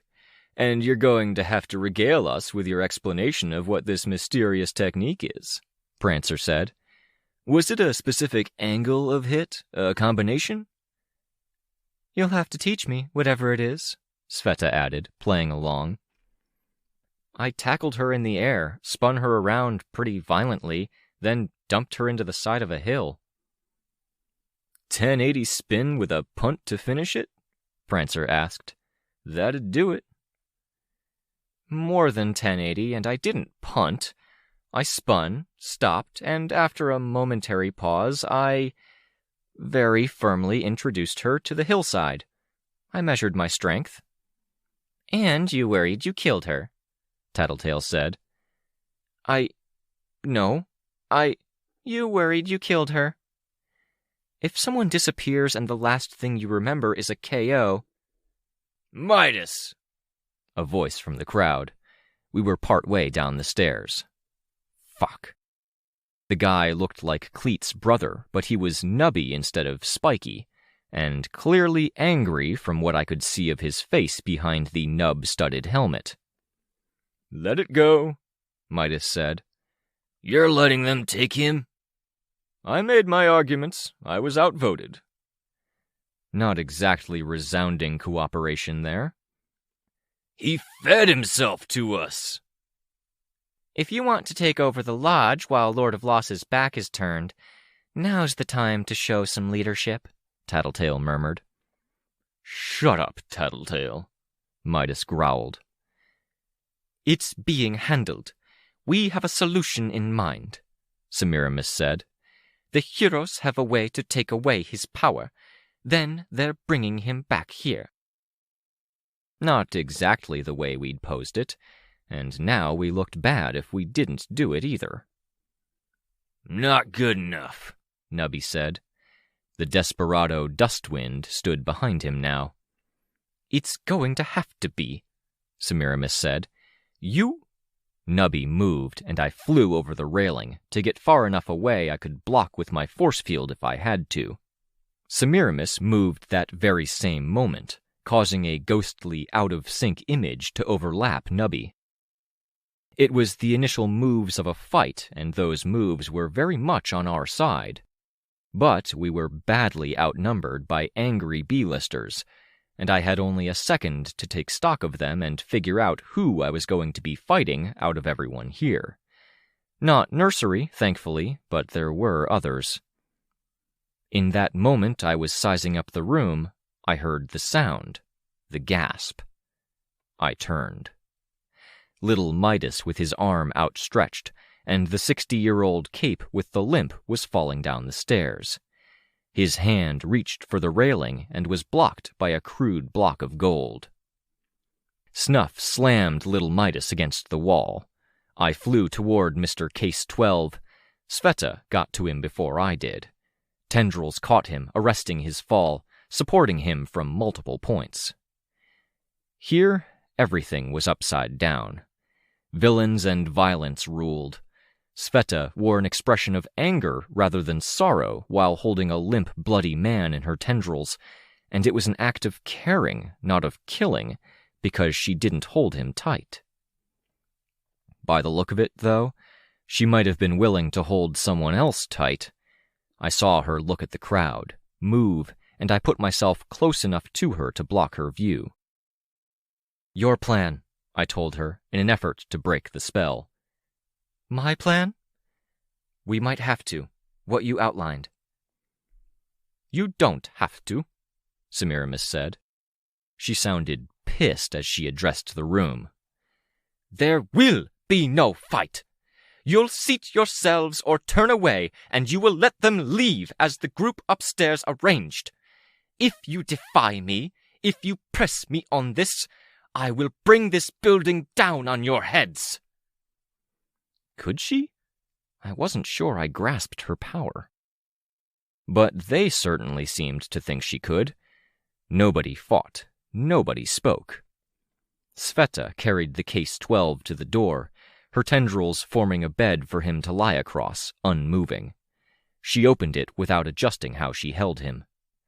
I remained where I was, as something of a bodyguard, while the rest of the group filed out. Snuff let go of Midas and left the man slumped against the wall on the stairs. There would be something of a contest here, to decide who had the most say over this band of villains.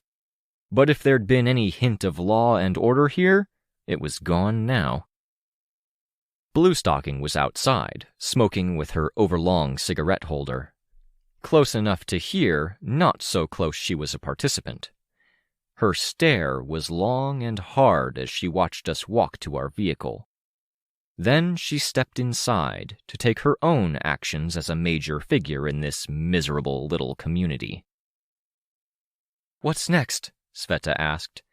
"After we get him medical care." I put my hand to his throat. Tattletale moved my hand away. "Pulse?" I asked. "He'll live, don't worry about it," Tattletale said, her voice laced with condescension. So fucking frustrating. I'd welcome a good excuse to fling her into a hillside.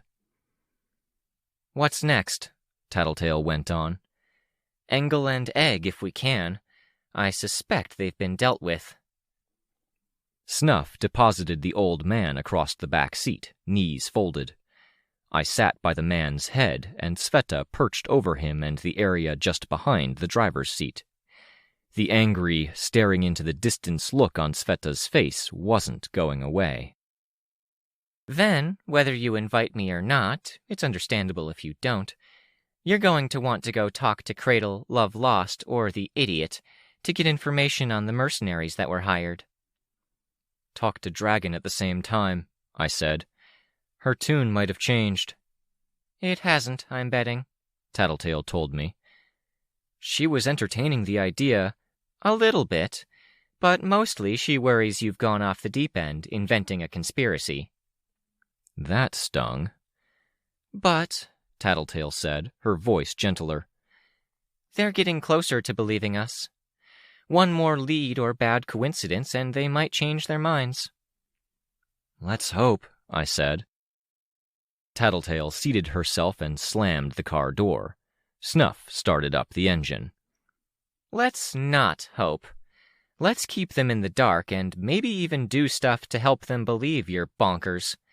Because the second they come around, Antares, whether it's because we dish out that final clue or they find it while investigating on their own, that's going to be when Teacher drops the hammer and this gets ugly.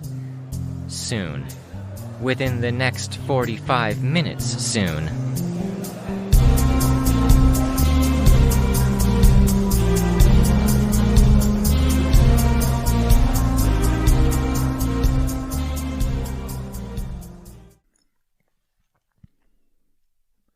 Arc 13, Black, Chapter 10. "You've been doing this for years," Tattletale said. "Uh-huh. Yeah, no, I'm not going to say I don't have some sympathy for you." She moved her head to one side. "Be better, then. Be smarter, be more mature. If he's being a dildo, then you do have Mrs. Bishop as your nuclear option." Tattletale looked at me in the rear-view mirror of the car. My eyes dropped. The old man was draped across the back seat, braced by Sveta. Bruises crept along his arm and the side of his face, and my gloved fingers held a wad of sterile cotton swabbing Tattletale had in the glove compartment against the wound. He'd been knocked out as a part of the fall, and he stayed that way for 7 minutes before stirring awake. Tattletale had looked in his eyes, then drugged him with another of the drugs in the glove compartment.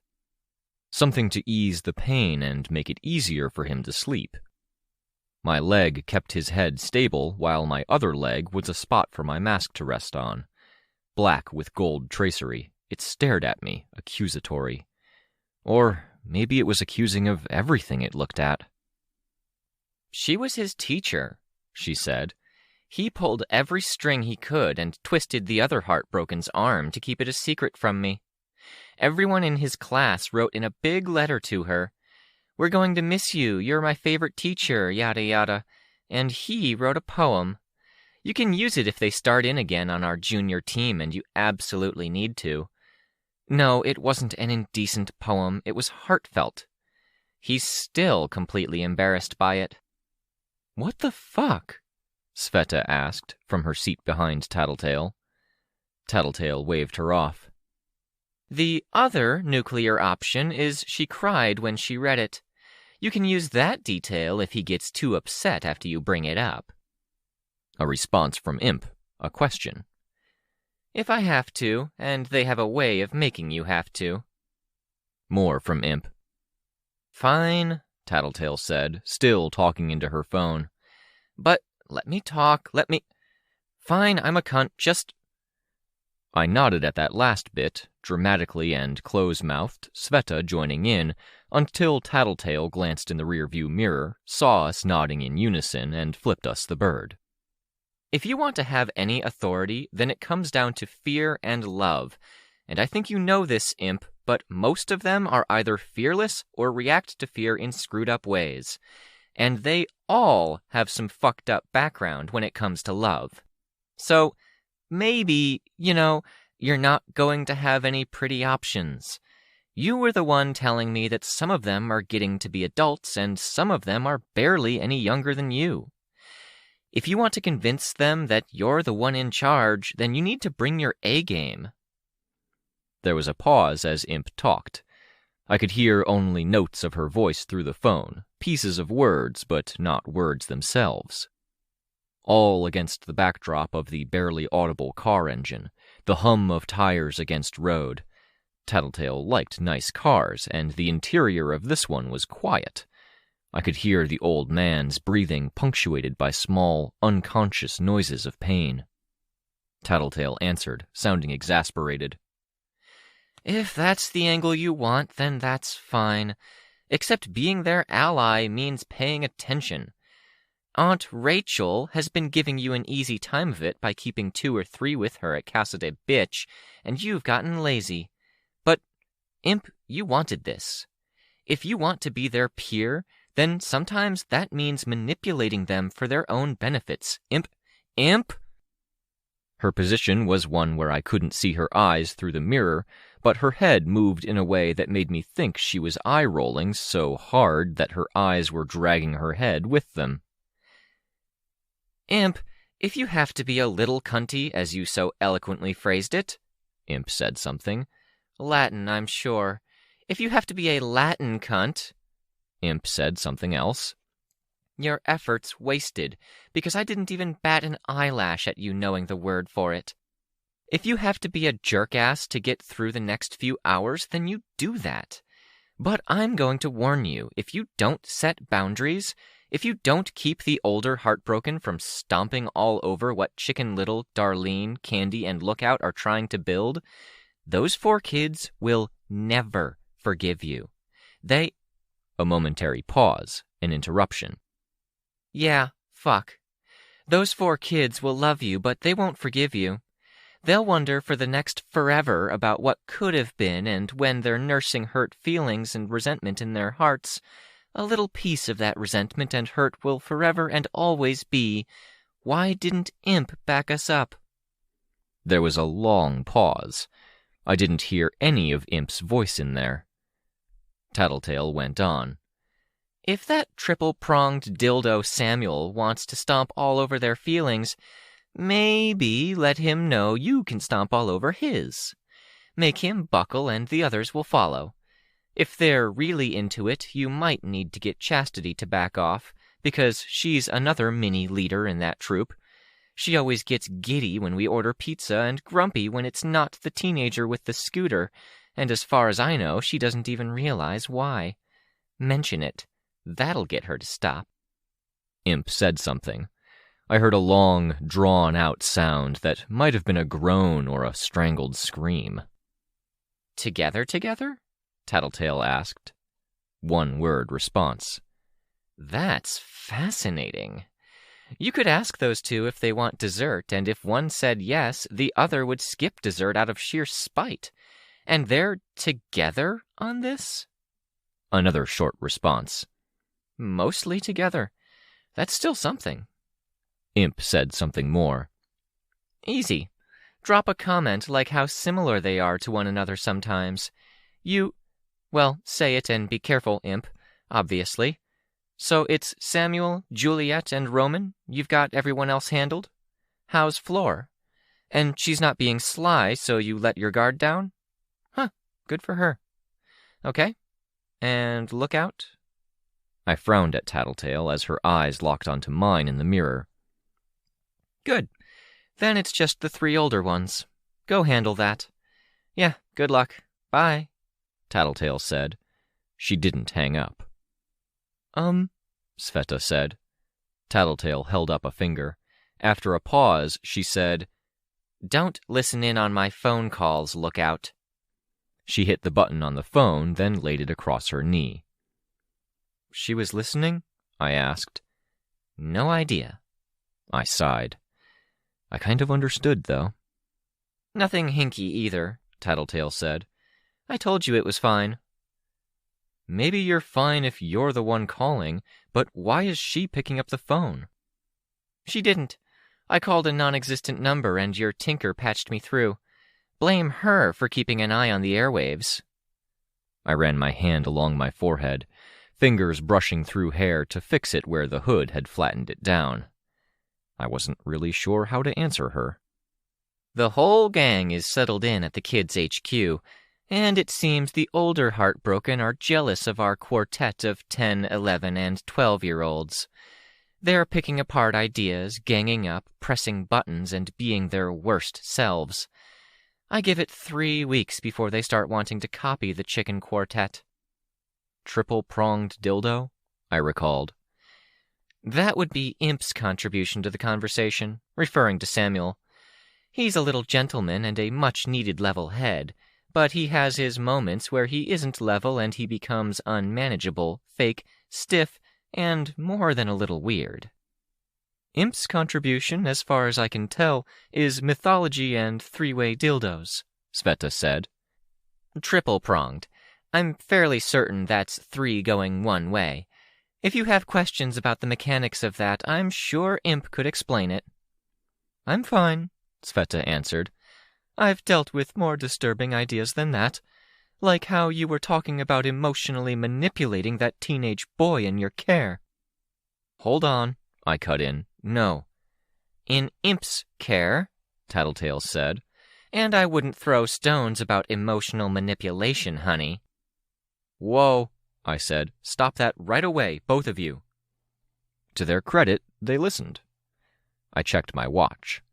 Tattletale had estimated 45 minutes as the outer range of our time limit, and that had been 16 minutes ago.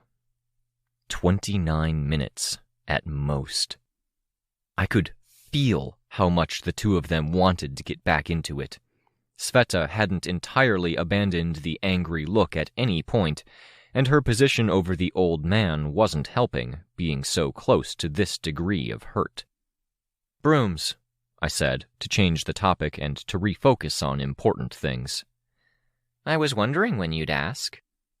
Tattletale sounded so damn pleased with herself. The custodian, Sveta said. She was there before, a watchdog and builder, the person who kept the prisoners in their cells. If people have brooms, that means she's not there anymore. Do you have to steal my thunder? Tattletale asked. If you pause to act smug when we're in a rush, I'm going to hurry things along. Well, I'm not positive you're right, Tattletale said. Are you saying that because you're sure or because you don't want me to be the one with the answers? Now who's wasting time? It's possible she's gone, but it's also possible it means she's taking breaks, going on errands, or it means teacher might be anticipating having to replace her.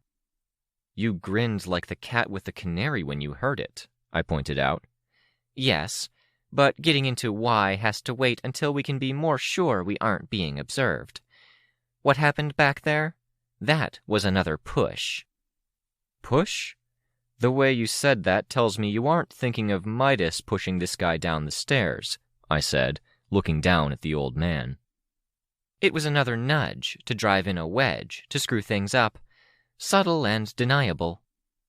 Midas was? Blunt Force was. The guy with the knob obsession. Nubby, the guy who'd had the spiked armor, except all the spikes were rounded off. They sent him a message and knew with pressure that Midas, who was only barely on our side, would feel the need to reclaim his authority. Because Midas knows how fragile his hold is, and Midas has always been one of the voices advocating for violence. If it weren't for that push from Blunt Force, our man of gold would have played along. You're sure about this? I asked. Pretty sure. The parts I'm not sure about are the parts that you'd probably consider minor. They're on our trail, nipping at our heels, just in case you were wondering. This is going to be a thing when we get to Engel and her group? If it is, that's fine. As I see it, the goal has shifted. We know 75% of what's up. We have a pretty good idea about who, when, where, how much, and how broad. We can guess about the how and why. Right now, we're looking for two things. A way to stop it, deny him what he wants, I said. Well, in a manner of speaking. I would say we need to find a chink in the armor. That's one thing. The other thing we want is standing, authority. This isn't because you lost a lot of yours when you lost New Brockton? Sveta asked. Or because of what Midas said about you having lost it all? Because I can't help but notice the first thing you did after hearing that, Sveta, I said, was talk to your team. Sorry, I'm done. You see what I have to put up with, Snuff? No comment. I do not want to get in the middle of this. I'm paying you. That you are. Tattletale turned around. Sveta moved her head closer to mine to make the face-to-face interaction easier. You're kind of right, Tattletale told Sveta. Him mentioning that got me thinking about the team and where we stand. But I don't think it's wrong to think about leverage and reputation. The more we know, the more power we have when the diarrhea hits the fan. It means they're more likely to listen to us, instead of telling us to fuck off and then fumbling around for a week to figure out what we already know. I don't disagree, I said. We might have 75% of the answers, as you put it, but having 80% is better. And, Tattletale said, actually enthused, anything they do to fuck with us, like Blunt Force back there, it gives us more information than them not doing anything at all. Really? Sveta said. You know, you remind me of someone, Tattletale told her. My old teammate, Gru. Really? I said. That is not the first, second, all the way through to the 25th name I would have thought of. I feel like I'm being insulted, Sveta said. No. This new you? Tattletale asked. Coming into your own. We should focus, I said. Sure, Tattletale answered, shrugging. Will this new Tress be joining us for the meeting with Engel, Egg, and Scraping? Did they respond? Yeah, Tattletale said. At Miss Treat's. Do you know it? No. It has reputations. It's actually a hangout spot for Parian when she can make the trip, and if certain people she'd prefer to avoid weren't there. You didn't answer my question. You asked a few. Are you coming in? Sveta bit her lip, glancing out the window, then down at the old man. You know them better than I do, Tattletale said. Is it neutral territory? Sveta asked. No. Because that'd be too easy, Sveta muttered. Is this the villain bar? Swansong mentioned one, I said. It's not, Tattletale said, but there's overlap in clientele. This is more rogues and weirdos, but that last bit might be me being judgmental. You? Never, Sveta said. Be snarky after you decide whether you come in, Tattletale said. What about him? Aren't we taking him to a hospital? No, Tattletale said.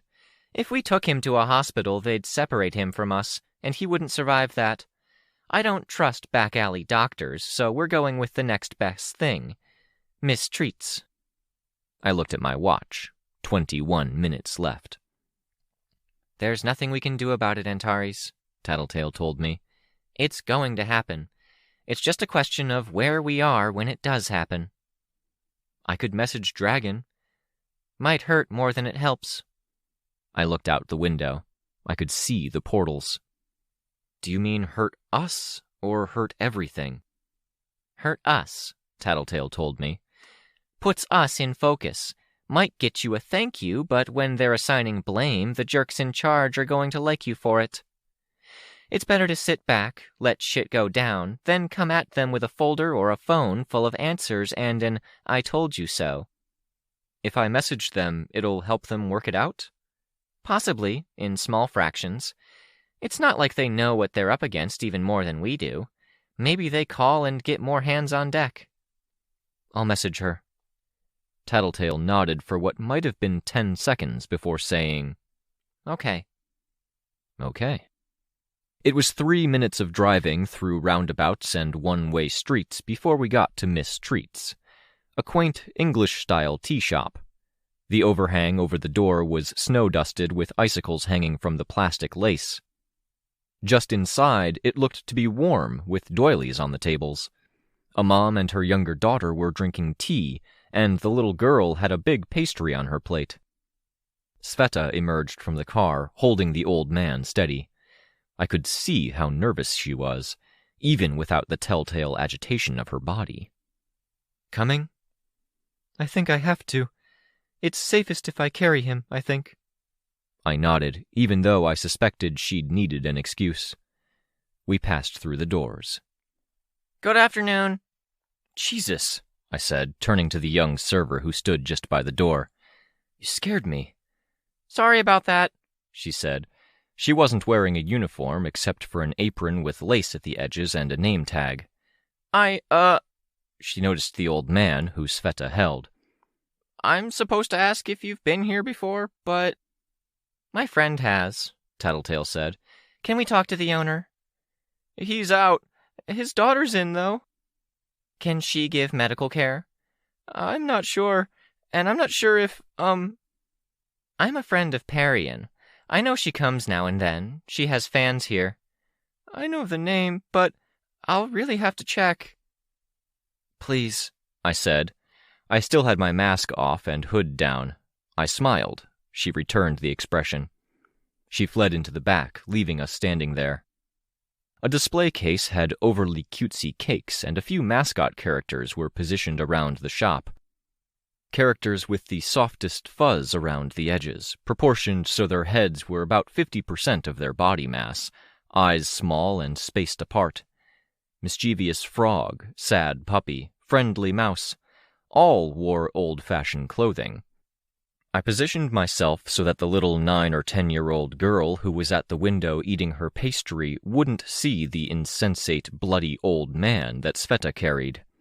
She was looking, though, and Sveta looked back, meeting her eyes. The little girl, teacup in one hand, offered a little wave. Sveta waved back. You can come back, the employee said. The back of the place was a mirror of the front, if perhaps a little cozier, for lack of a better word. Gingham was replaced with leather, pink with black, and pastel with wrought iron. The mascots were still present, but more lively, I supposed.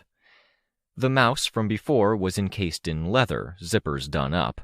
The mischievous frog was bent over the top of one bench, holding the end of her dress up and out of the way, while a bird held a paddle.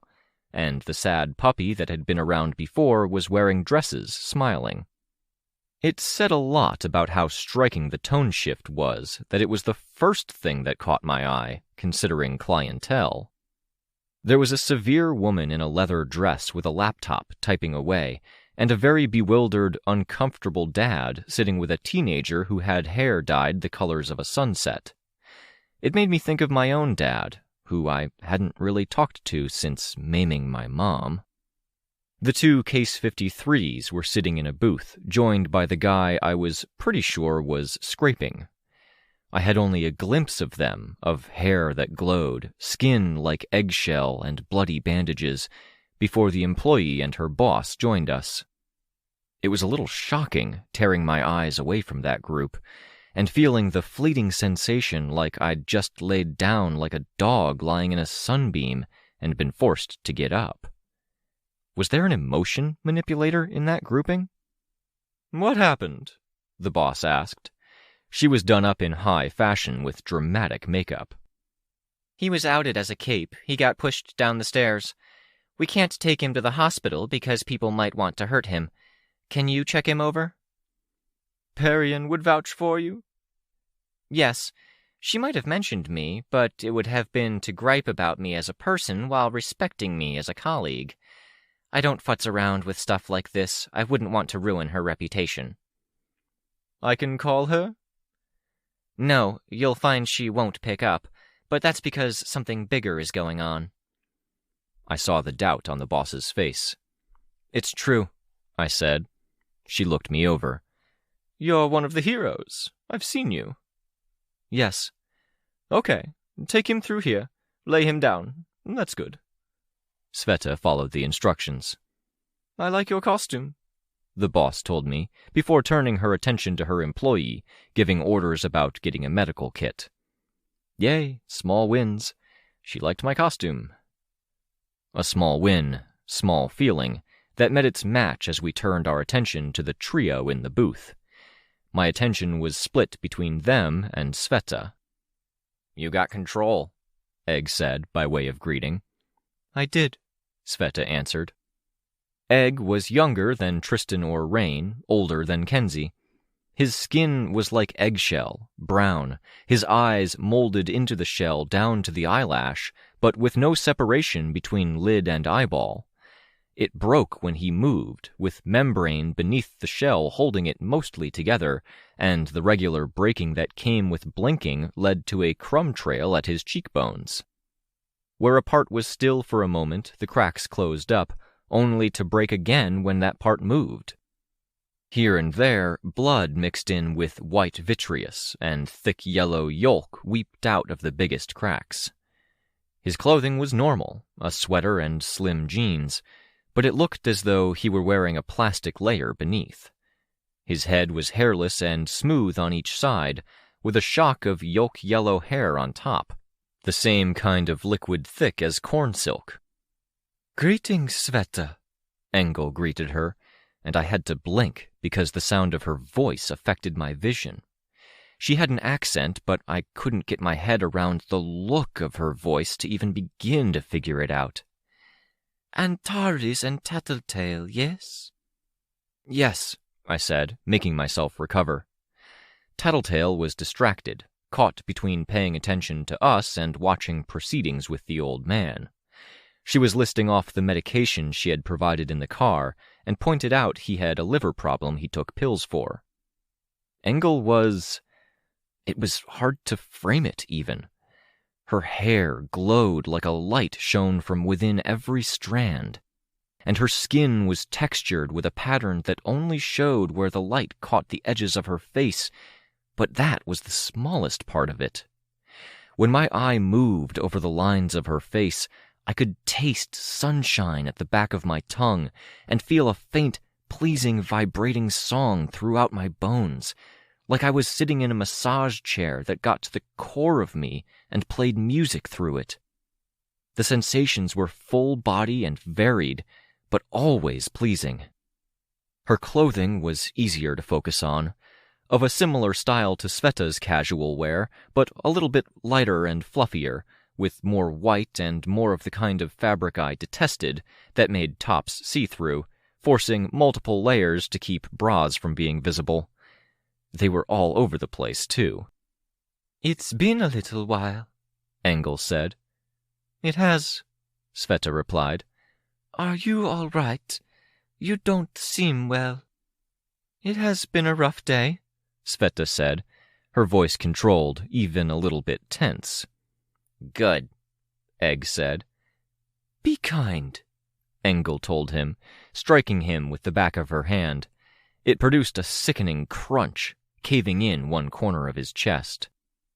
"Go easy on him," Scraping said. "Sorry," Engel said. "You are so fragile today, Egg. Have you been eating?" "Not now," Egg said, his full attention fixed on Sveta. "You must eat to be healthy. We've talked about this." "Leave him be, Eng," Scraping said. It was such a strange little group, because it did look like they were fairly close, but they were even more different from one another than Sveta, Tattletale, and I. Where Engel was an assault of pleasures to all the wrong senses, Scraping was visceral. Maybe 75% of his flesh had been flayed, seemingly stretched out, then reattached in folds and arrangements. It looked as though he'd had an artist do it, because the way flesh came together made me think of the overlapping petals of a rose. Here, however, the flayed flesh was used to create accents, pockets and slivers of crimson against a backdrop of white with inflamed pink edges. Where he wasn't flayed, his flesh was badly damaged, like it had been sandpapered or he'd been dangled out of a car and held against the road while the car raced along. He had an Asian cast to his features, and with how he was built and how square his face was, I was guessing he was Chinese. His hair was styled medium long and straight. His high-quality clothes were chosen to fit the style he wore his flayed skin, black and pinstriped with the ruffles of flesh serving in much the same way one might wear a ruffled shirt. Bandages wrapped a part around his neck that I was guessing had been freshly done. The conversation was so stiff. My eye found a clock above the door, and I noted our dwindling time. Maybe best to push things forward. "We talked to Semiramis," I told the trio. "We have mixed feelings about Semiramis," Engel said. I had to wince at the sound of her voice. Damn it, this was uncomfortable. But I didn't want to derail the conversation. "Understandable," I said. I tried to meet her eyes and then flinched away. It reminded me of being around Amy, when I'd been altered to be in love with her. "You do not have to look at me if it's hard," she told me. "I won't be offended."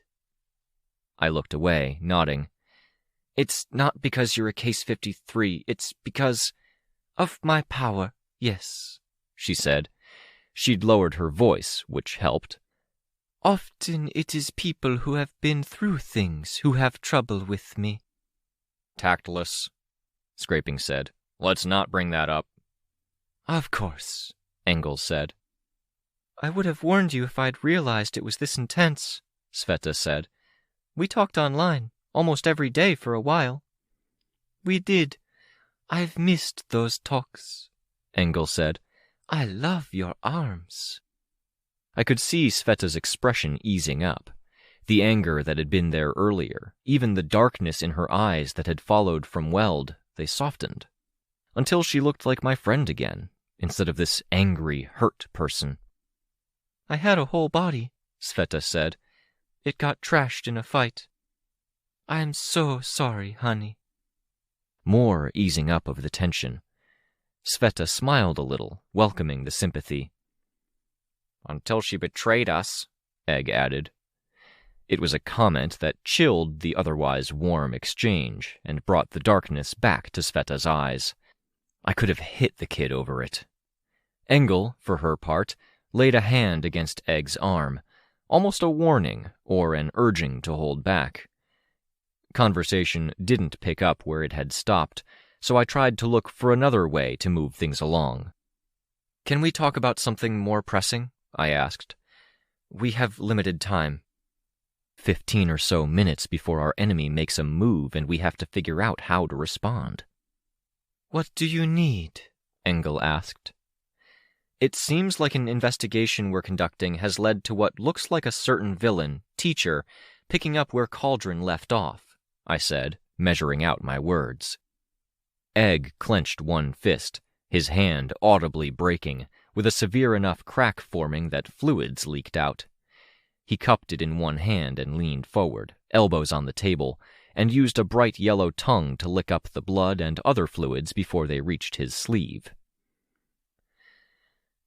"They aren't Cauldron," Engel said. "They aren't making Case 53s. "Yet," Tattletale said, joining the conversation. "that we know of." "We talked to Semiramis. She said you two exchanged notes," I said. "Did she also say that she was working with LJM?" Egg asked. "We talked to him, too," I said. "Tattletale and I did. I walked away with a less than great impression. Pretty much confirmed Sveta's take on him, as far as I'm concerned." "You're friends, then?" "From the hospital," I said. "The asylum," Sveta clarified. Egg's displeasure seemed to shift, no longer solely reserved for Sveta. I was the enemy now, too.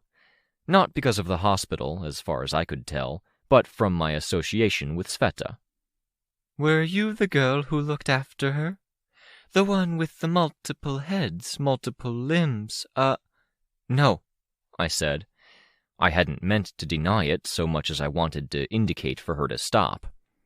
Sveta clarified, stepping in for me, saying yes, but in doing so talked over Engel for a moment. Engel raised her voice, which raised the intensity of the sensations, touch, smell, taste, and shifts in my vision that made the world pulse with added life and detail, contrasts and textures, like the world was a masterwork painting. Fuck.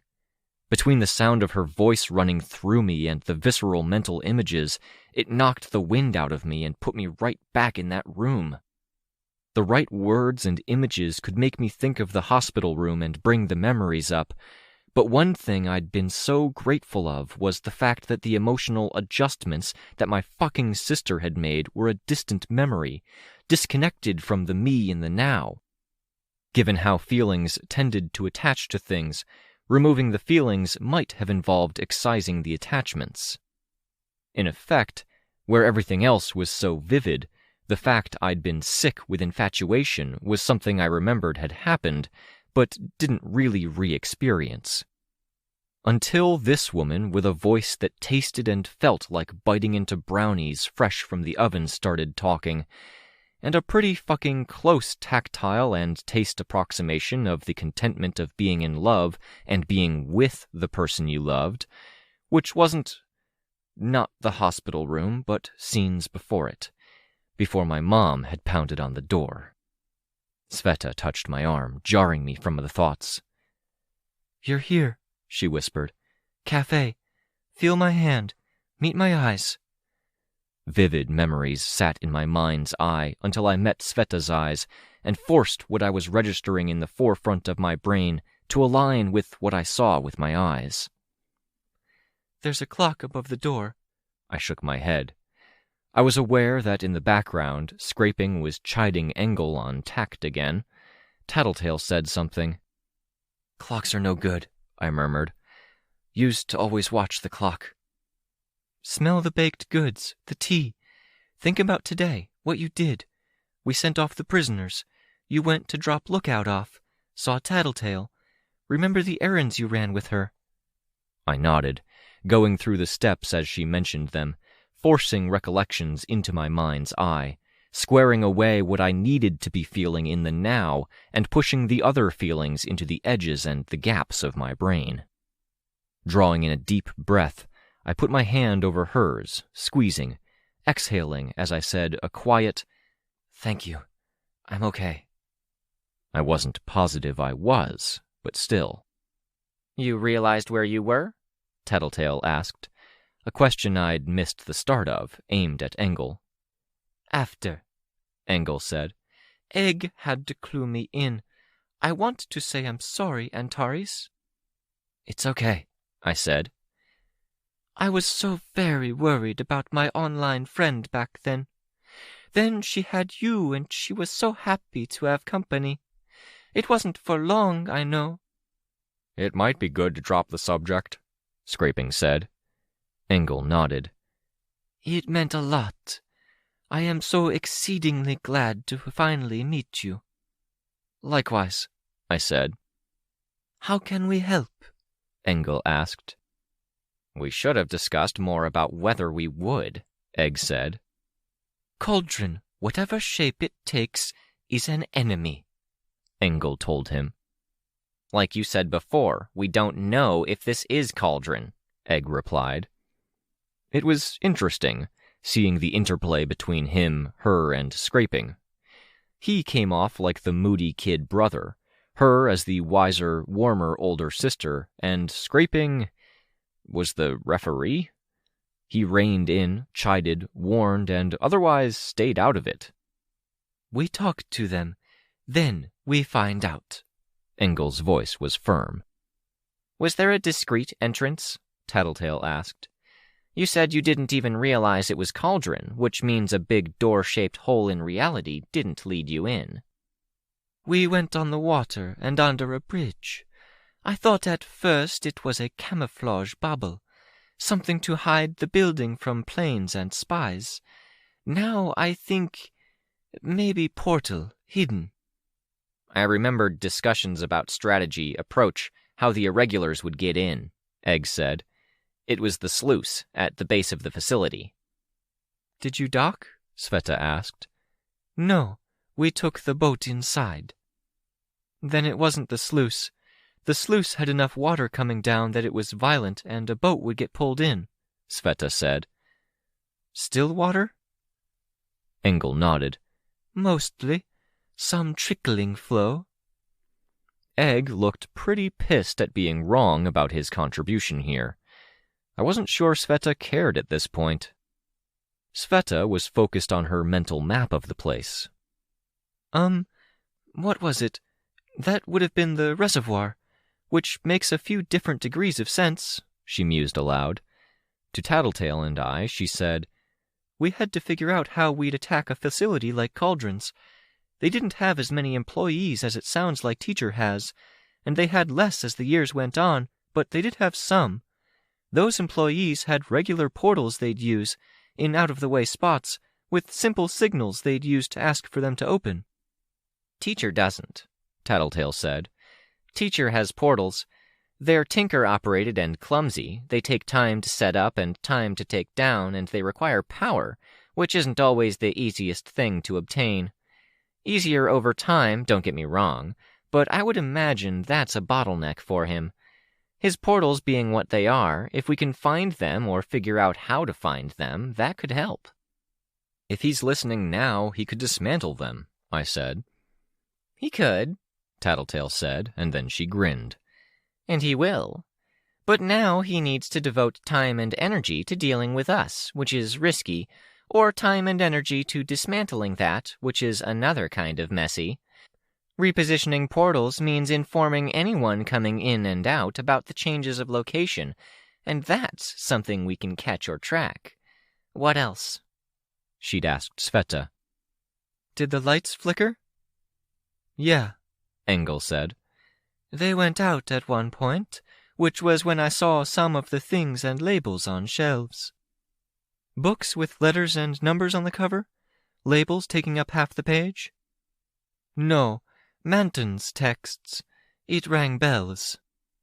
That might have been their power testing area. It's where they gave customers vials when they weren't sure of the results. Gave all of us vials. There's no us, Egg said under his breath. Shh! Tattletale shushed him, like she didn't even know she was doing it. Power testing area? In big reinforced spaces, like aircraft hangars, Sveta said. Engel nodded with some energy, agreeing. They'd be in a hallway with... there'd be labs, kind of, but people described them as looking more like they had gym equipment and MRI machines in them, except they weren't either. They would have been on the left side if the hangar spaces were on your right. There were rooms to the left, but they were empty, Engel said. Egg was looking more and more disgruntled. This is fascinating, Tattletale said. You said people described them. Who?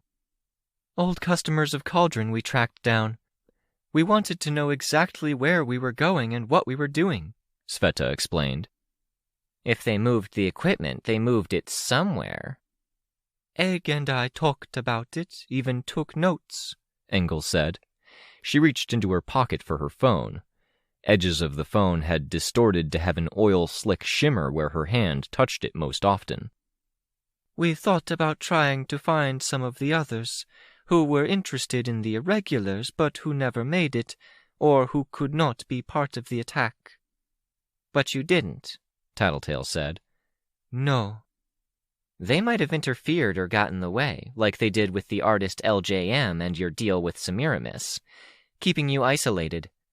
They didn't come after you because Egg's memory is imperfect, Tattletale said. He got details wrong, and that threw off the scent. Now, with Sveta helping to connect the dots for you, they may be more onto you. You led them to us? Egg asked. He turned to Sveta. On purpose?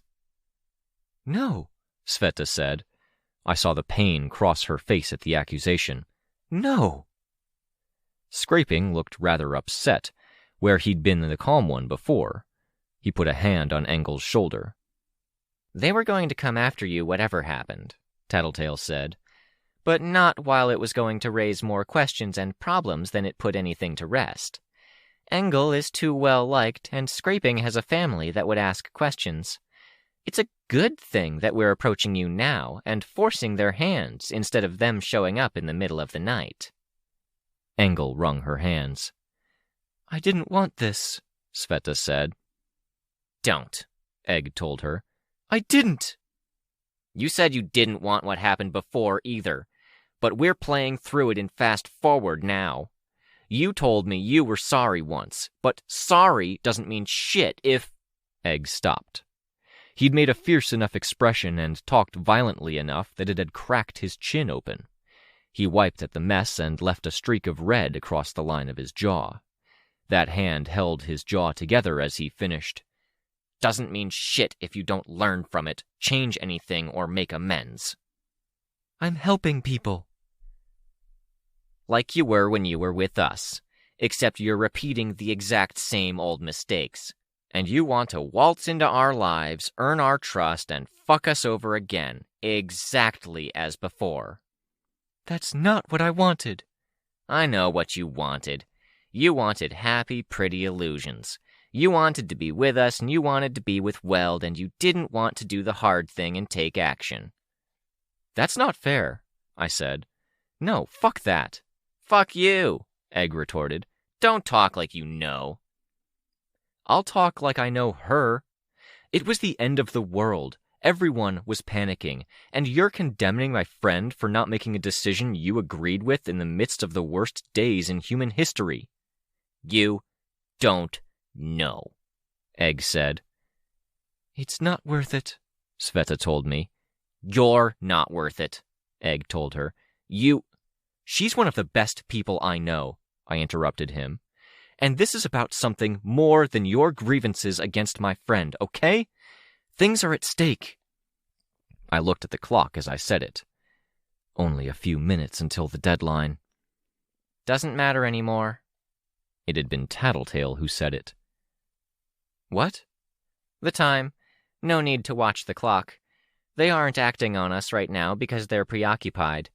They pulled the trigger. Bullet has left the gun, and now we find out who or what takes the shot. How is our old man? He'll live. He's concussed. Do you know the treatment for a concussion? Yeah, Tattletale answered.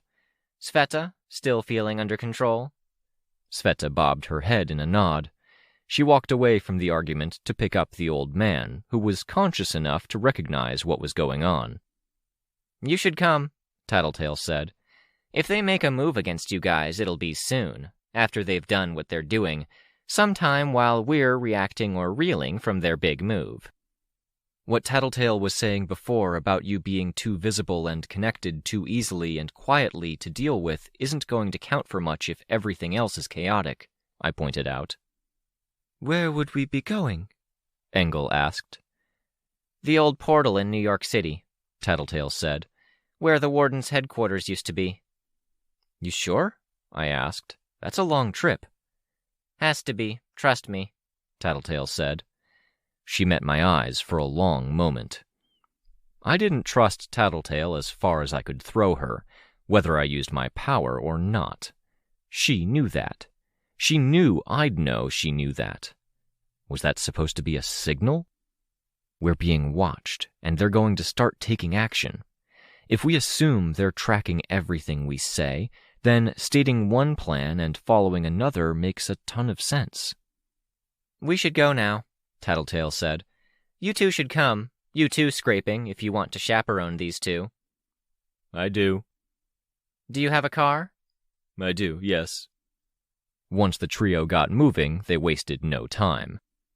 Engel slapped down some money on the counter on her way past it. Tattletale paid the tea shop's owner. The only slow process was easing the old man into the back of Tattletale's car. He was hurt and just conscious enough to be moving, writhing over that hurt. Sveta was gentle, while Snuff, Tattletale, and I watched out for trouble. I loved you, Engel said, behind Sveta. Sveta straightened, turning around. I love all my brothers and sisters, but I loved you in particular. Present tense, then past tense. I will always cherish my memories of the company you provided me in darker days. You helped me find optimism and a brighter outlook in lonely days. Without that girl from the hospital, I would not be out and about today, chasing my dreams. We could still talk. No. I saw the pain in Sveta's face. No response came to her lips. Why the hell not? You're being asinine about this whole thing, I told Engel. I am grieving my friend Sveta, Engel said. It is easier to move on without reminders. I'm still here.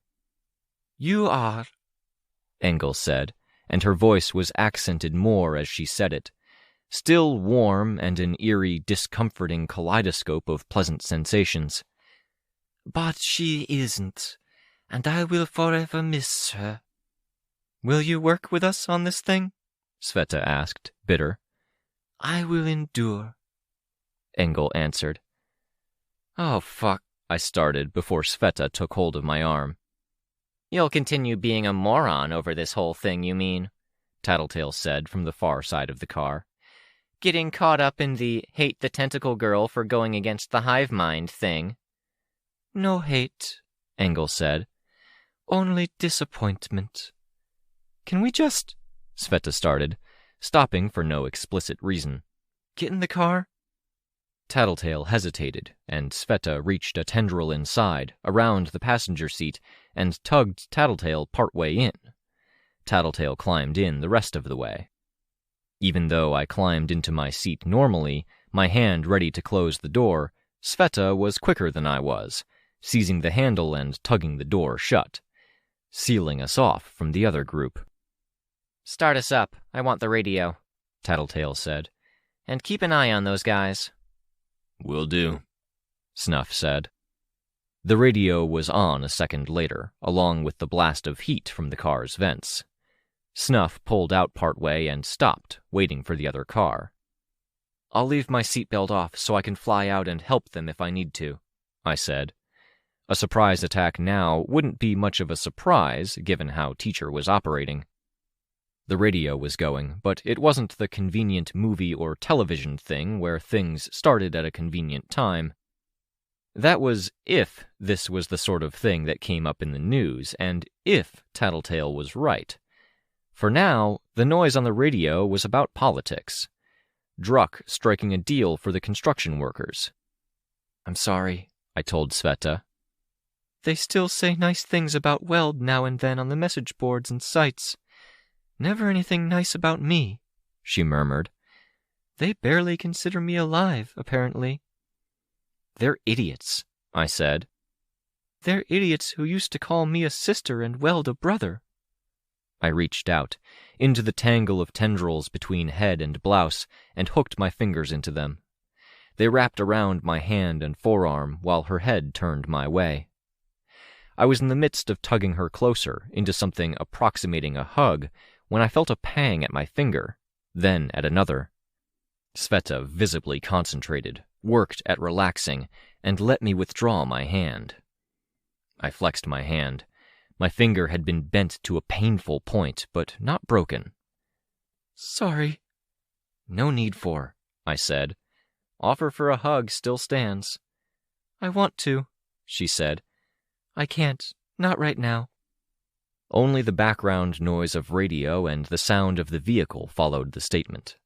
I watched over one shoulder to make sure the car following was okay, saw Engel's silhouette through the tinted windshield, and found myself kind of detesting her. I put my eyeless mask on and my hood up, and I told myself it was so I could better fly through the cold wind when and if I had to fly to rescue them. Tattletale began to adjust the radio's volume, raising it. A newscaster announced, "Breaking tonight, you'll want to secure your data. Officials are scrambling as we speak to get encryption servers back up and running after an apparent error in the code has broken password security for a majority of online accounts. Some experts are cautioning that you will want to change your password as soon as possible, but others are saying this may not be enough. Even deleted data or images uploaded to social media—" "Here we are," Tattletale said. She reached back, her phone dangling from her fingers. My email. She was signed into my account. I checked my phone. I hadn't been notified, and it hadn't requested permission to sign in. The radio kept going. "Any password will get you into any account, if you know what their username or email is," Tattletale said. "Browser history, files mirrored from desktop, email, social media. It's all out there now." I glanced back at the other group. They drove carefully after. Egg was talking a lot. On Tattletale's phone, I dug through the files on my account. I found the diary, mirrored onto an online account from desktop. "It won't be long now before people start looking and finding the planted stuff. Secret identities and any nudes you took will be the least of it," Tattletale said. "No nudes," I told her. "Small mercies," she answered. I thought of Presley, Natalie, and of Jester, in part because I knew how devastated Presley would be and how bothered Ashley would be that her biggest fan might get the wrong impression.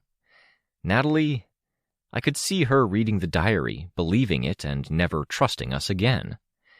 Jester was just a friend, one I'd hate to see go. It gutted me, thinking about it on that level, like someone had shivved me, dragged the blade across my midsection, and left me with a horrible, hollow pain there. "It'll feel very organic to the public, that they find the bad stuff. It'll lead to bigger problems." "Can you just—" I started. "Can I what?" "Trust us to connect the dots and realize how bad this is?" I asked. "Okay, you want me to shut up." "Please." On a level, I wasn't surprised. It was fully within his power to do something like this, to release it en masse. I hadn't expected this specific angle, but it made sense. That, in the weirdest way, didn't even touch me, didn't elicit the smallest emotional reaction. It was only the specific cases that, even thinking about them for the second time, hit me hard with the impact of it. Maybe I'd been too disconnected from the public for too long if I was this unbothered. Maybe it was a strange shape or kind of shock. Snuff picked up speed until there was a reckless edge to the driving. I sat with my right hand on Sveta's rain-made right hand, my body twisted around so I could watch her out of the corner of my eye while keeping a closer eye on that car that followed. I'll contact our teams, Tattletale said. Thanks, I answered.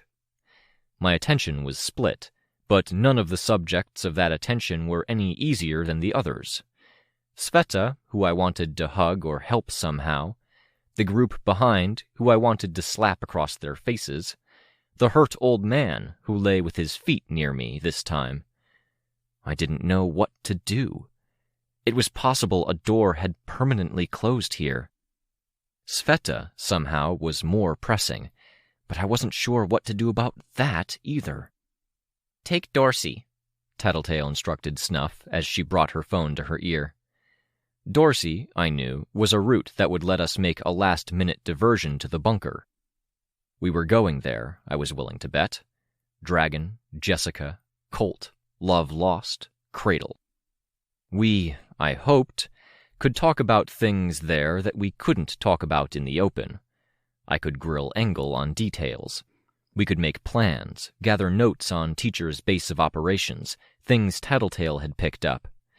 I really hoped it was the case that we could talk there, because if it wasn't, then we really had no options.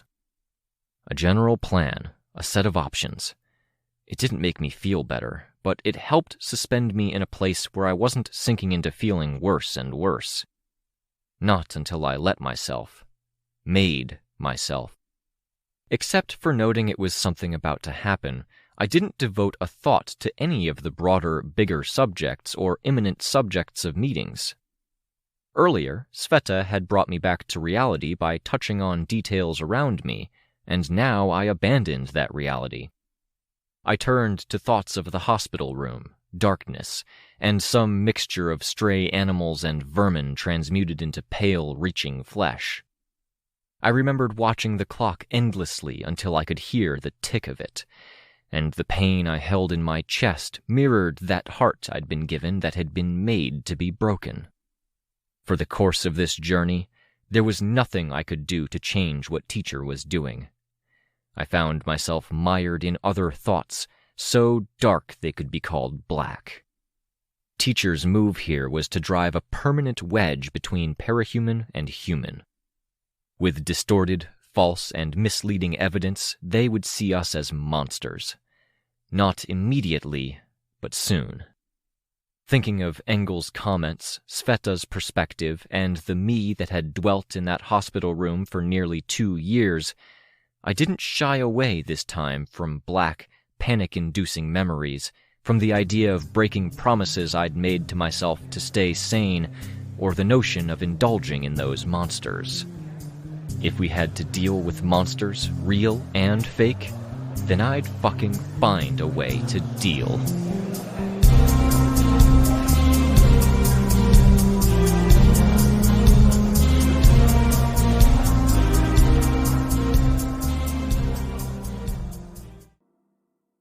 Arc 13, Black, Chapter 11.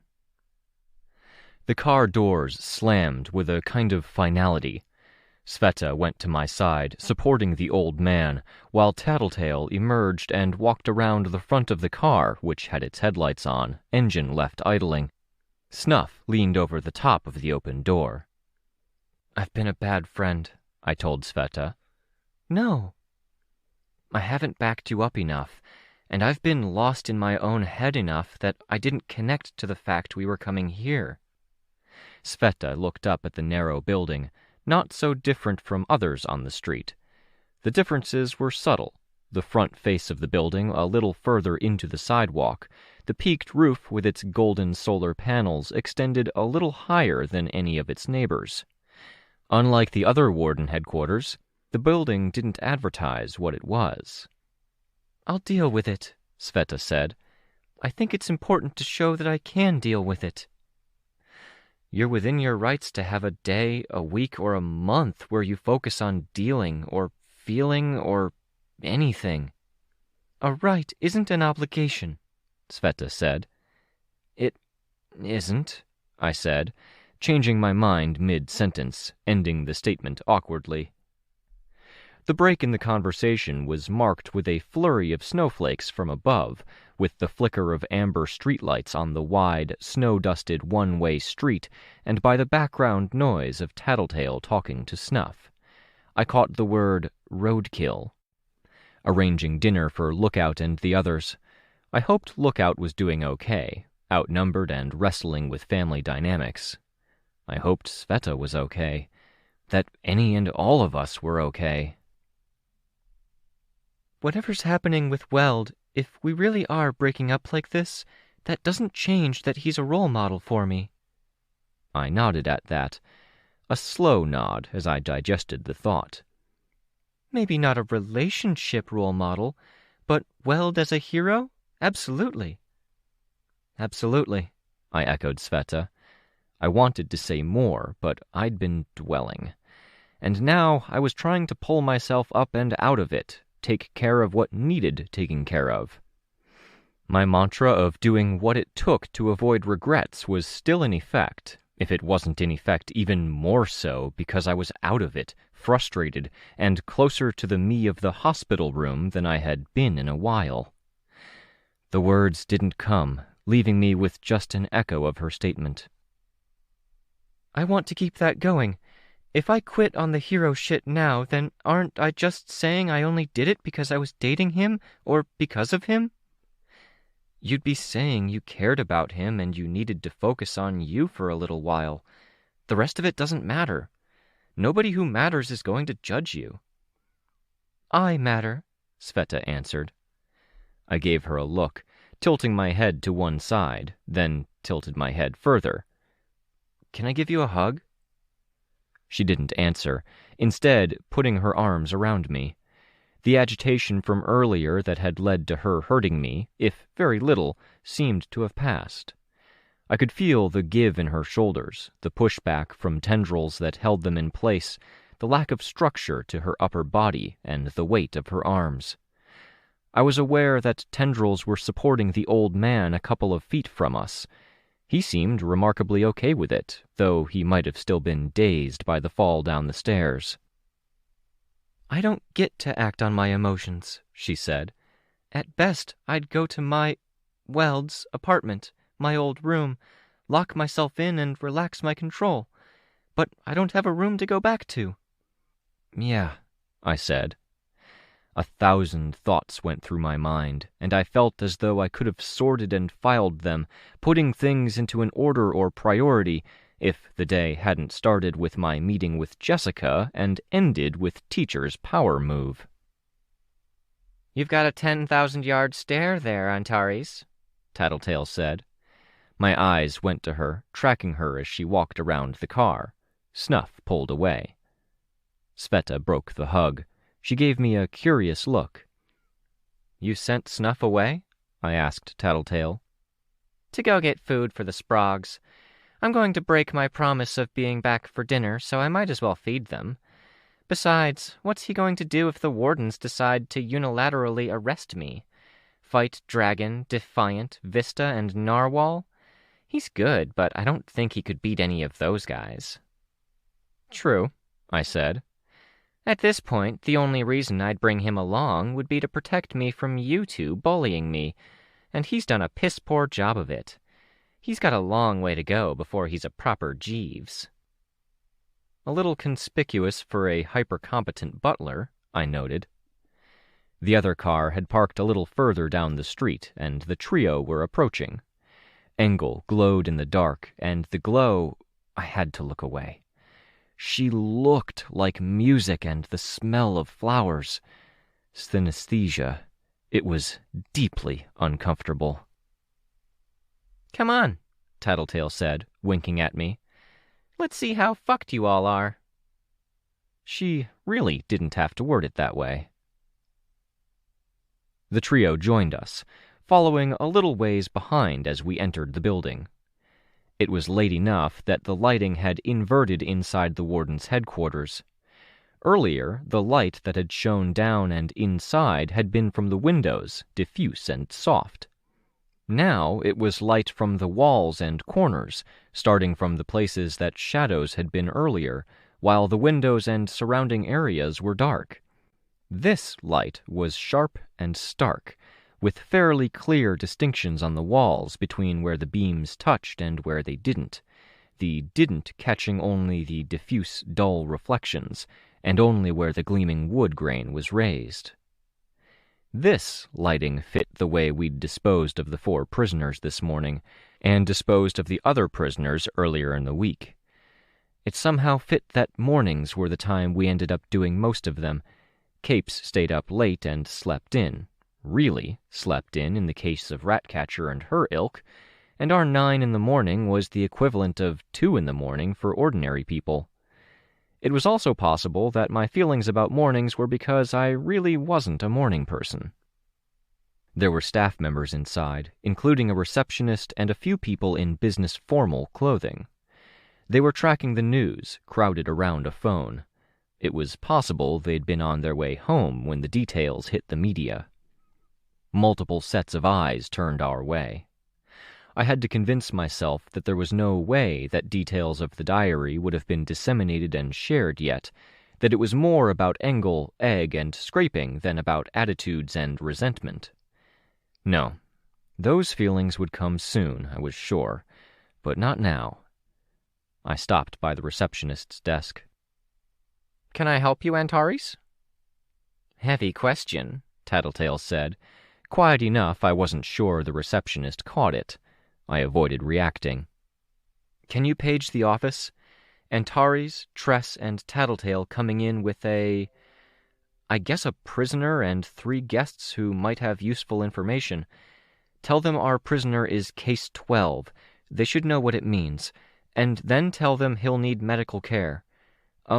I think it'd be best if we took security precautions." "Precautions?"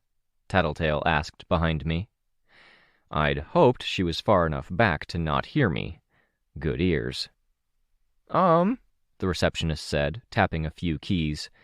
There was a hint of nervousness there. "Precautions." Her hand moved to one corner of the keyboard, the F keys.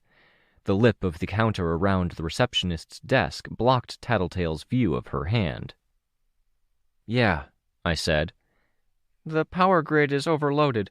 Can you wait a minute?" "It's fine either way," I said. I saw the receptionist relax. So, apparently, did Tattletale. "Coded question and answer? I approve." It was one of 4 special codes that had been shared with me, but there were apparently 6 in total. "Can you wait a minute?" translated to "Should I hit the alarm?" and any yes or no answer was confirmation. It was good that she'd asked, faced with an unfamiliar situation and faces she didn't know. Really annoying that Tattletale had caught it so quickly. Now we'd have to change it up. The receptionist typed for a few long seconds, then paused. I could see the change in what was on the screen in the tint and brightness of the light that reflected off of her glasses. "Lobby, stairs, or elevator to an upper floor?" she asked. I looked around the lobby. I was wondering exactly what she meant when I saw her hand hovering over that corner of the keyboard. "Stairs," I said.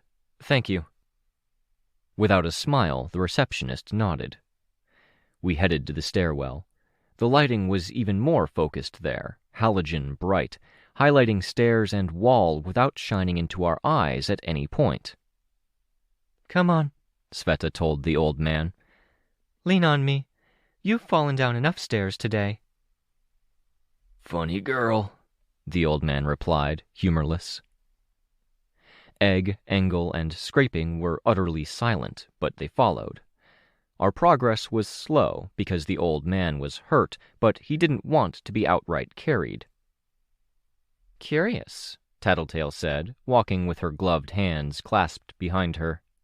Her coat flapped around her legs as she ascended. "You say we're going in, but then she brings up the lobby. Another code, but I didn't get this one." "You're being annoying," I told her. "Surprisingly annoying." "Very," Sveta echoed. "I'm just being me," Tattletale said. "Is it a thing where you get cranky and ramp it up?" "No. On a day this lousy, we need to find joy in the little things. This is interesting. The heart of the heroes. I can't help but wonder if you revel in these lousy sorts of days, I observed. I remember the Undersiders doing quite well when Brockton Bay was at its worst.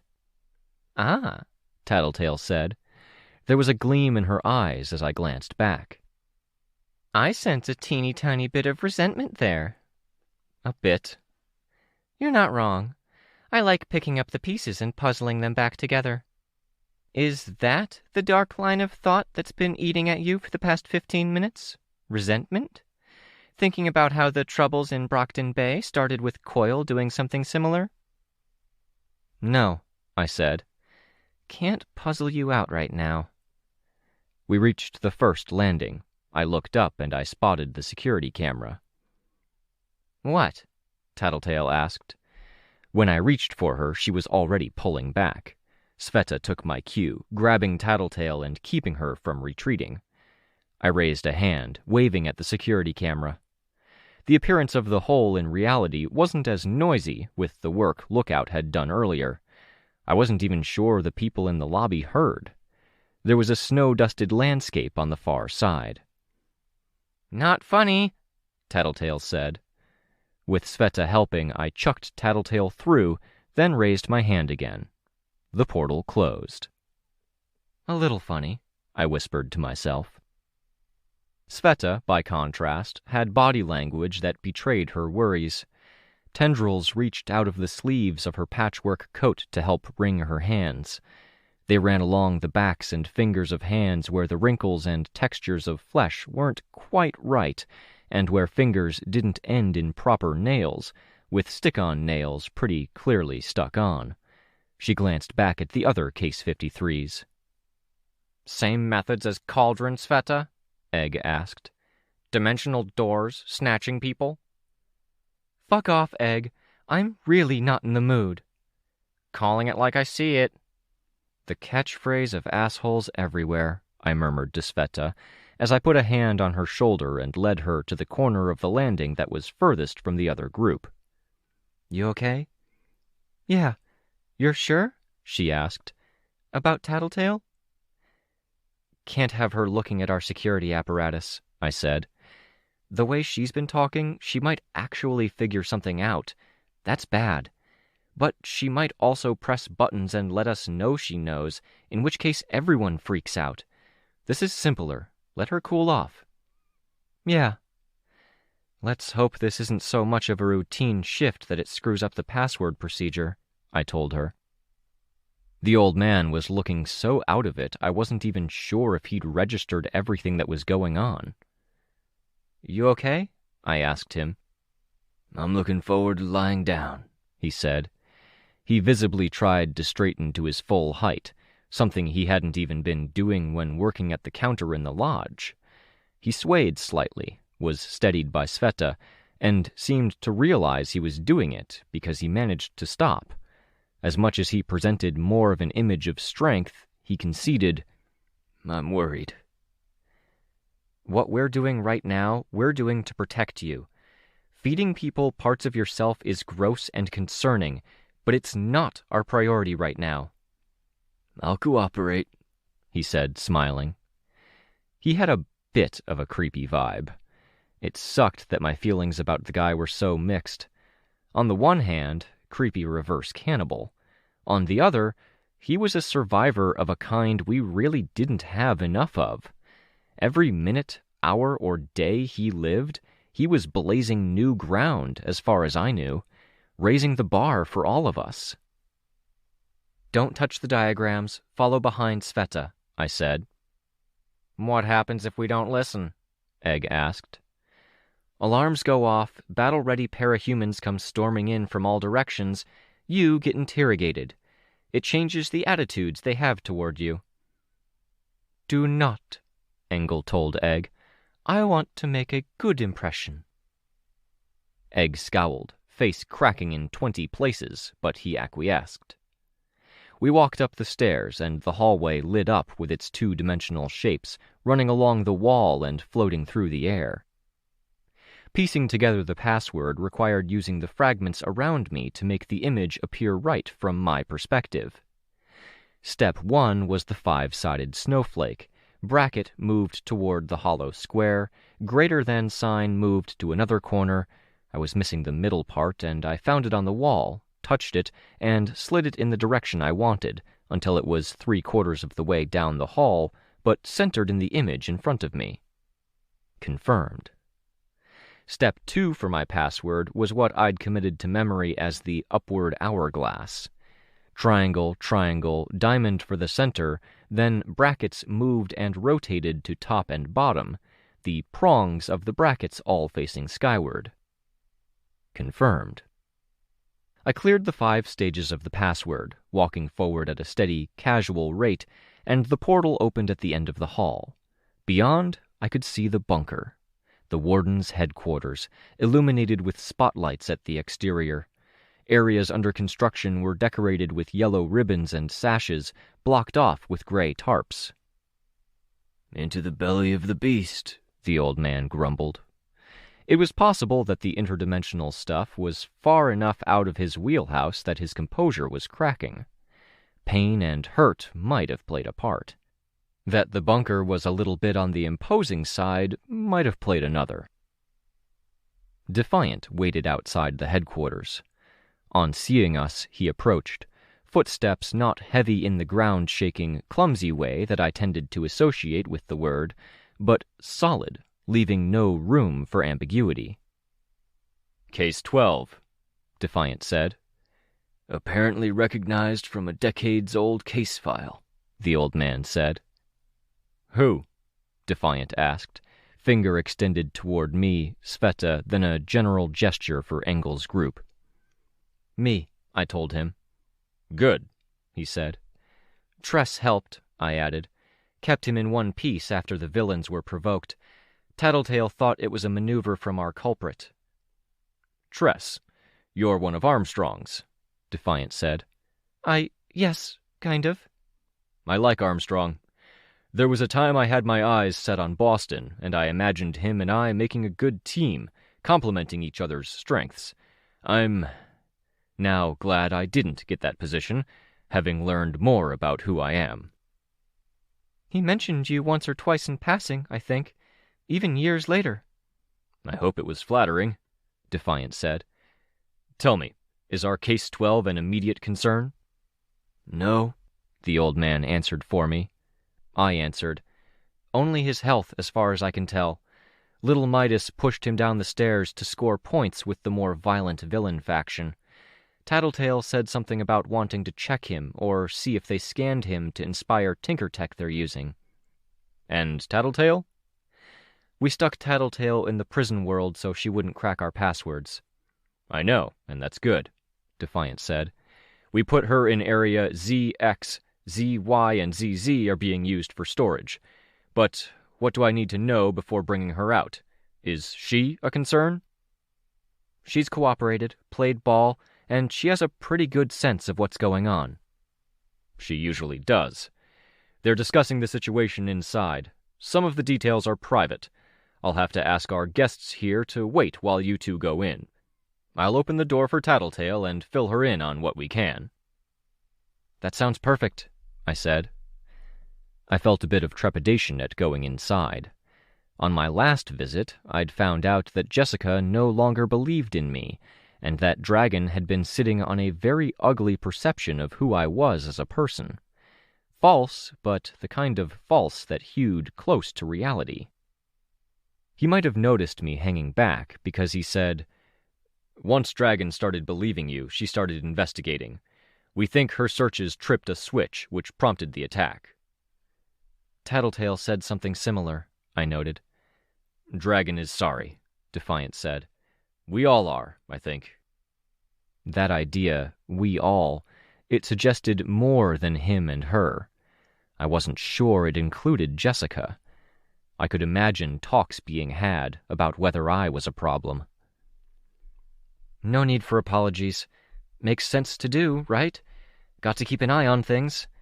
There's no PRT keeping tabs on dangerous parahumans." You can be sorry even when wholly justified in your actions, he said.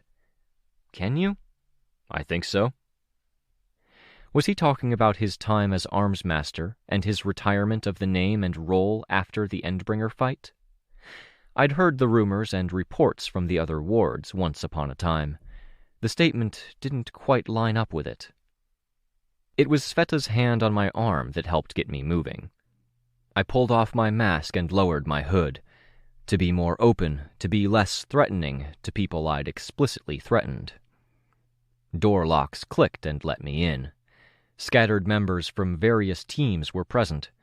It wasn't even leadership, it was too soon for that. It looked like it was whoever had been closest. Dragon, Legend, and Valkyrie were at the head of the room. I saw Vista, Gollum, and Cuff, Rescue, Effervescent, Houndstooth, Lark, and Mayday. Moonsong's friend with a name I couldn't recall was taking notes. No Weld. I could see Sveta relax a fraction. No non-parahuman staff, it seemed. Welcome, Dragon greeted us as we passed through the door. Let it be known for transcripts that Antares, a.k.a. Victoria Dallin, and Tress, a.k.a. Sveta, neither of whom have secret identities, have entered the room. Vista had a laptop with her. Carrying it in one hand, she brought it over, setting it down on the table. She paged up to show us what we'd missed. Situation handled, security breach repaired. Temporary moratorium on all online communications and downloads bought time to patch the damage and run damage control. The mayor and her husband were working on the business and interdimensional relations front. Conflict was not expected, but they were planning to be ready regardless. Dragon's presenting style seemed to be to start from the general and then hammer in specifics. That was the general. Specifics. The security breach wasn't a thing. Yes, some redundant security code had been used. Yes, it was flawed, and they suspected the culprit was Y. It was groundwork laid weeks in advance. But it had been spotted and 90% fixed. The culprit had pushed the false story regardless. Proving the falsehood would require a lot of businesses and groups to share private data on how they'd managed things, and that was going to be an uphill battle. The brief internet blackout had been fought and delayed, forcing use of actual munitions to enact. It had led to minutes passing before the blackout took effect, after which point the adversary had ceased fighting. Speculation. They'd wanted those minutes, nothing else. I skimmed other lesser details, with lists of businesses and groups that may have been more explicitly targeted, but nothing jumped out at me, and Legend's words were more interesting. We think this is more groundwork, a platform that lets them launch further attacks. If details, emails, personal information, or secrets are leaked in coming weeks, then people won't ask who. They'll be interested in what, because their curiosity is piqued. We should do everything we can to keep this from being named, Lark said. If it gets coined as a term, then it moves us even further from the who. We should also pay attention to the initial details they share. If this becomes a battlefield where we're painted as the bad guys, quote-unquote leakers, we'll be held up as heroes. We want to combat that, and it's going to be hard. I found myself nodding along.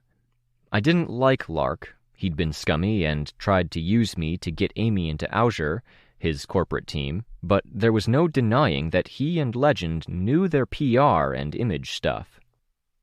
We agree there, Legend said. We've already seen some hints of how subtle this can be. Dragon? Once I found the telltale signs, I uncovered 2 incidents in addition to Antares' case. I hope you don't mind my raising the subject, Antares. No, I said. I hadn't seen mention of my diary in the transcript. They manufactured months' worth of falsified diary entries and planted them on Antares' computer. Put in key phrases they knew would trip my alarms when Antares shared files with me, and led me to think poorly of Antares for weeks. What kind of thing are we talking about? Rescue asked. Diary entries with 0 alibis, matching times I was online, filled with details suggesting I'd been watched every minute for weeks or months. They fit how I'd write and almost fit how I'd think, except it's twisted. Talking about using my teammates as pawns, manipulate them, hurt them for my own goals. It's me if I was a manipulator playing the long game. Yes, Dragon said. The other 2 entries I found before other things demanded my attention dated to when the villains were lashing out violently. One was a false piece of surveillance, suggesting one group had been more violent than they were. It impacted decisions we made and how we signed off on Super Magic Dream Parade going all out against those villains. The other incident was an exchange between local law enforcement and capes in advance guard. The outgoing message was altered to be more dismissive and aggressive. It may have played a part in police not cooperating as fully as they might have. Antares mentioned something might have happened with Foresight, Effervescent said. There are a few more incidents, I noted. They disrupted recruitment efforts for Foresight, driving off Ratcatcher and Big Picture. All of the attacks we've tracked down so far are 2-pronged, hurting multiple parties at once. Ratcatcher's move was to pull her away from the group while hurting Countenance's reputation.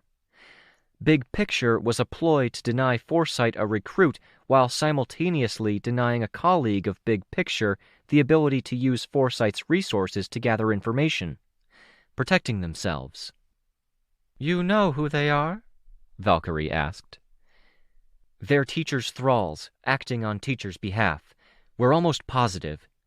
The long story short is that he fully staffed Cauldron's old base and is staying out of reach.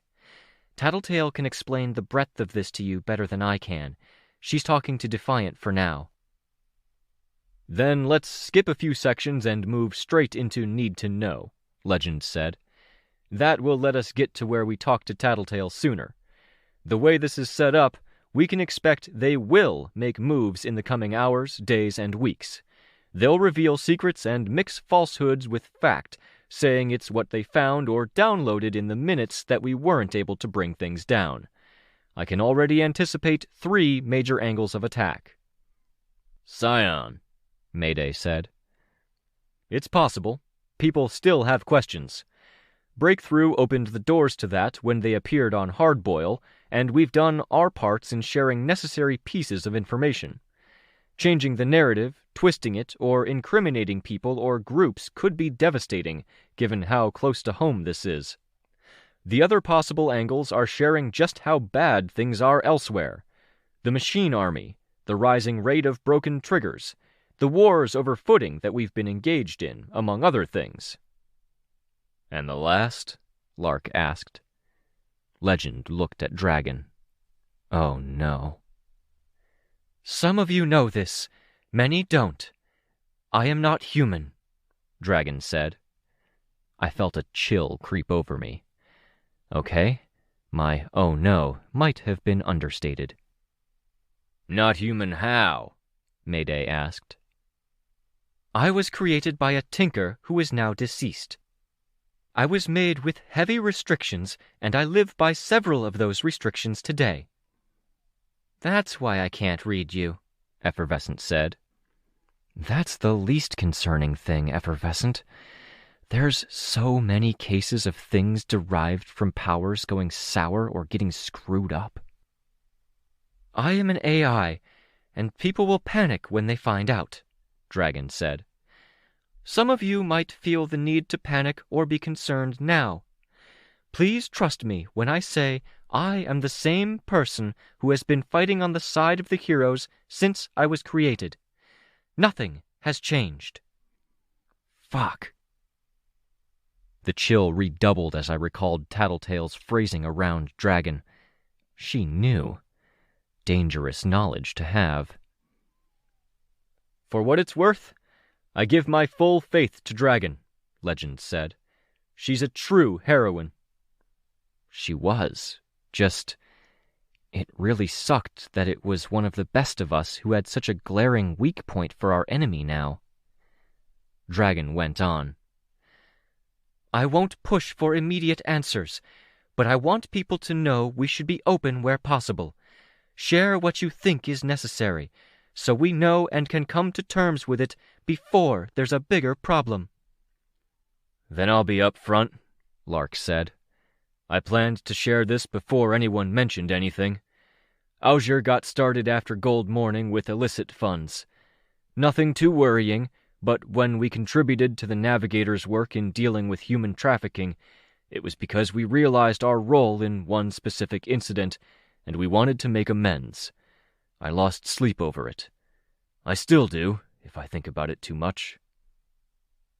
He's being honest, Effervescent said. There's stuff we need to cover from Foresight, but I have to run it by the boss first. Secrets, lies, and dirty laundry. I could wrestle my head around Dragon being what she was. By deed, by action, and by the impact she'd had on the world, she was a heroine. I didn't trust Powers, and I worried about anything big that came from Powers, but I could look past that. But Effervescent's comment was followed by Mayday talking about a settled lawsuit, which made me think of my history as Glory Girl. Too violent, too rushed, people got hurt. All was happy in the end, but it was the kind of thing that could be put in a very ugly light. Anything else? Legend asked. Most of you know my history. Those who don't, you can talk to me after. I heard a faint creaking and saw Sveta clenching her fist. If there's nothing else, we should bring in our guest. Guests, I said. We brought 2 Case 53s and their colleague. They've seen Teacher's installation. I think Tattletale is holding off on questioning them because she's worried about being overheard. We should be safe here, Legend said. I nodded. Nobody else had any dirt to volunteer, so Dragon turned her head to the window. Her voice wasn't loud enough he should have heard. Defiant? Some other kind of communication. Eerie in context. What was Armsmaster or Defiant in light of this? Tattletale grinned at me as she entered, like she thought being unceremoniously chucked into a prison dimension was a good laugh, or because she was trying to nettle me. Egg gave Sveta a dark look. Defiant followed them in, then stood at the door. Thank you for your cooperation, Legend said. For sure. Start us off? What we talk about here doesn't leave this earth, Tattletale said. Teacher can't see us here, he can't hear us, and if we're going to get out ahead of this, it means being careful and decisive. We brought some help for figuring out the layout and context of what's going on. I already know a few ways we could potentially get in there. It requires less energy and manpower to leave a door open than to constantly open and close them, and having an emergency way in and out gives Teacher security if he loses his horde of Tinkers. There's a way, but it's not an easy one. Sensations swam around and through me. Tastes, smells, touches, and visual patterns. Engel was barely doing anything. It wasn't love as an emotion, or else I'd have some defense against it, but it was something approximate, a dizzying, thrilling, sublime set of fucking sensations I wanted nothing of. Being around Engel was getting to me. I'd already spent most of the car ride here in a dark place, in part because Engel had set me on the road there, but in combination with the lingering feelings I had about the way Dragon and Jessica had treated me. I wasn't sure I had this in me. The main room of the warden's bunker was spacious, and it still felt claustrophobic. Effervescent was giving me a look. If it's all right, I'm going to duck out for a breath of fresh air, I said.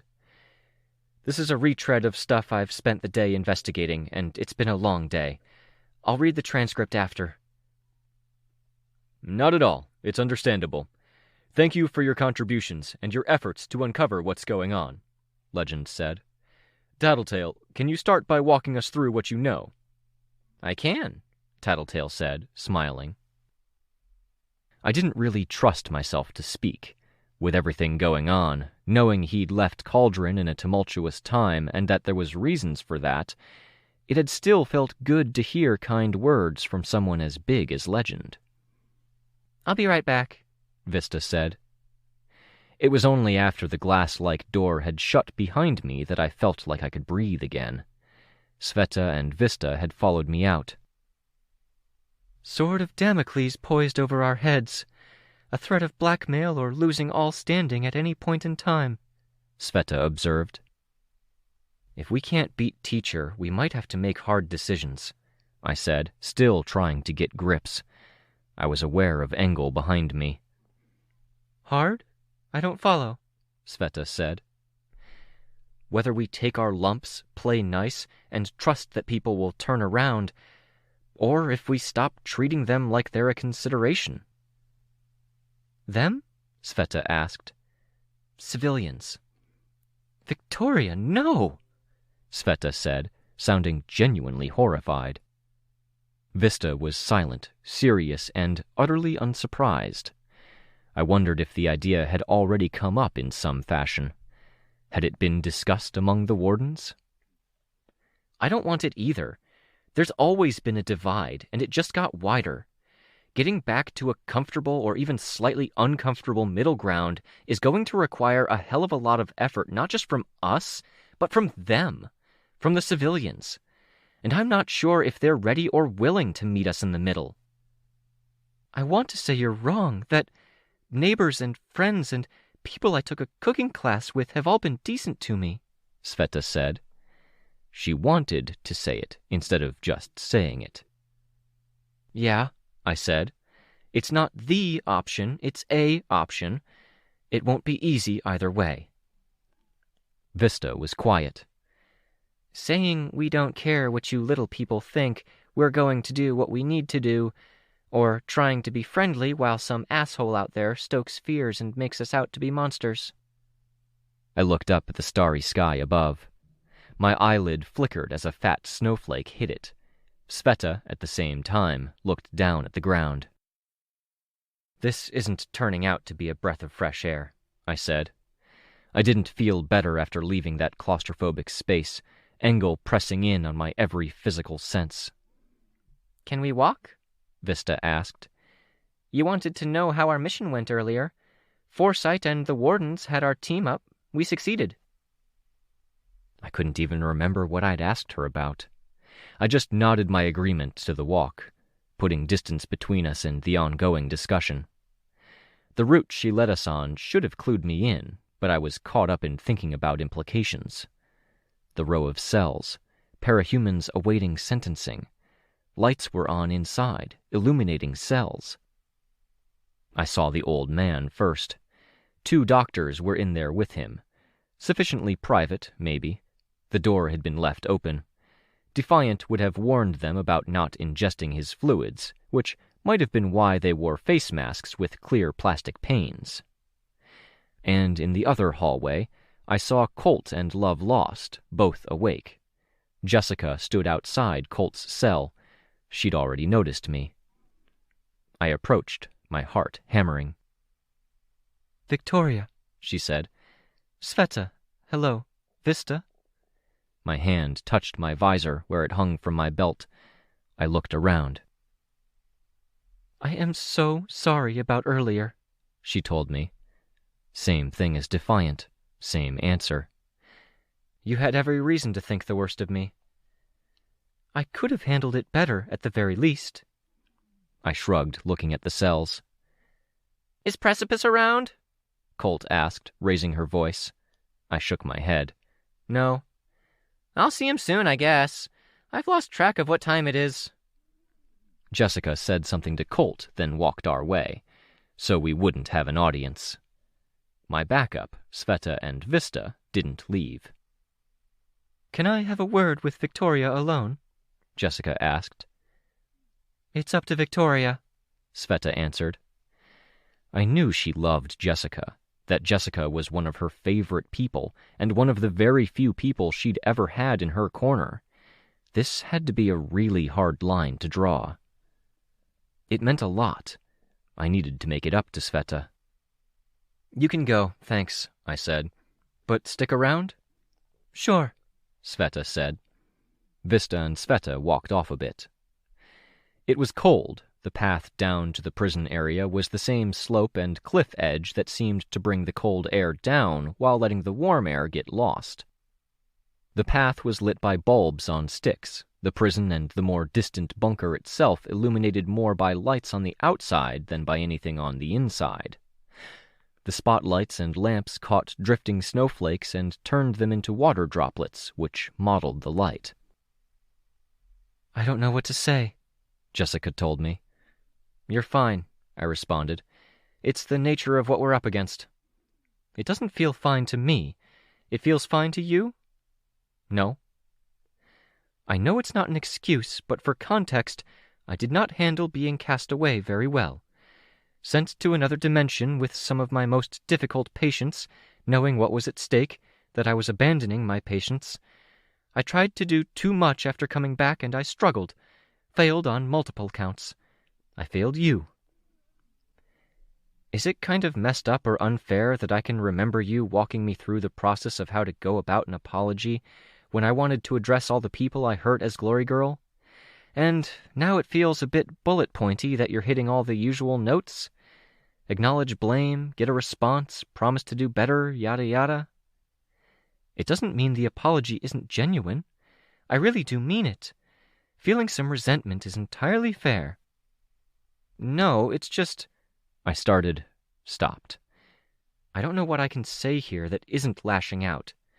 I already regret what I said just now about apologizing. Don't. Some lashing out is fair. I've tried to take care of that team, look after the people. If they're a little banged up, missing, or in tougher spots, it's because of what's thrown at us, not because I think of them as pawns or anything. I know that now. I know we've differed in opinion on some things, Victoria, but it was always my impression that you would treat them with kindness, care, and concern. You kept Rain alive when people wanted to kill him, and they're in custody now. You found out about Kenzie's parents, something she kept a secret from me, and you got her into a healthier place. Different, not necessarily healthier. She's spiraling again, I think. Concern crossed Jessica's face. How badly? I feel like 3 or 4 really difficult conversations and a very watchful eye will cover it. Not sure, though. I'll trust you there, and I'll send a colleague her way. Are you aware I'm taking a leave of absence? I'm aware. It had come up in passing earlier in the day. I can't be a good therapist as I am now. I can provide some advice and perspective, but that's all I'll be doing. I'll be available for absolute emergencies if you need me. Thank you, I said. Take care of yourself. I'll try, she said. So formal, so rote. All so careful, like neither of us wanted to step on the other person's toes. Are you here to talk to Colt or Love Lost? I looked toward the prison, looked at the rows of high-tech cells, glass and chicken wire, all see-through walls with only some panels up for privacy. Vents seemed to direct warm air into the individual cells. In part, I said, partially to get away. Other stuff. Do you want company? I shook my head. Good excuse for me to go home? She asked. She made it an offer, light, friendly. Yeah, I told her. Safe travel, you know. It's messy out there. It's going to be hard, and it's going to be tense as we see how this unfolds. I hope it doesn't hit you too hard. It already hit pretty hard.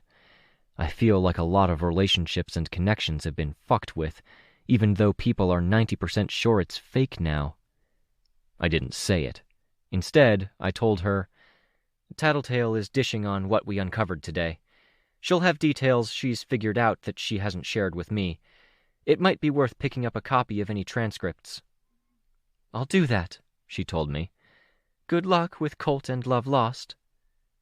Thank you, I said. I thought for a second, then impulsively added, Mind telling Vista and Sveta to stay put for a minute? She gave me a quizzical look. The sore spot where I'd been doubted so much still smarted, even from that simple look. It's for a good reason, I told her, even though I wasn't sure. Then I will, she said. She walked past me, toward the headquarters and the two girls. I walked past her to the prison. Being deceptive felt shitty, especially leveraging her guilt. But Jessica didn't need more to deal with, and I was worried she'd stop me if I told her the unvarnished truth. There were guards on duty, but they were caught up in their own business. One or two looked at me as I made my way down the hall, but my interaction with Jessica or Vista vouching for me seemed to give me a pass. They didn't stop me either. Hi, Colt said. Hi, I replied. I have a court appointment tomorrow, she said. Mrs. Yamada thinks I have something in my powers messing with my head. If it's true, it might change things. Good luck, I said. Thank you. In these sterile rooms that were more window than wall, I saw the beds and the stainless steel combination toilet and sink that made me think of the asylum. Locked doors, therapists, guards. I couldn't trust Jessica with this because of a fundamental difference in our philosophies. It wasn't a pretty difference, and that difference had been clearly marked out for me in the diary. Being here, I was closer to being the Victoria of the diary than the Victoria I was so sure Jessica would want me to be. Jessica wanted to get us to a place where we were dealing, where we were equipped with the skills to battle our own issues, to handle conflict and confrontations. I'd tried that. I was so weary of it. The game. The back and forth. Consideration when none was extended back. It was so hard, so difficult. I was so tired of dealing. I wanted to at least consider what we needed to do so things were dealt with. I want to make a transaction, I said. I'd walked past Colt, down to the end of the row.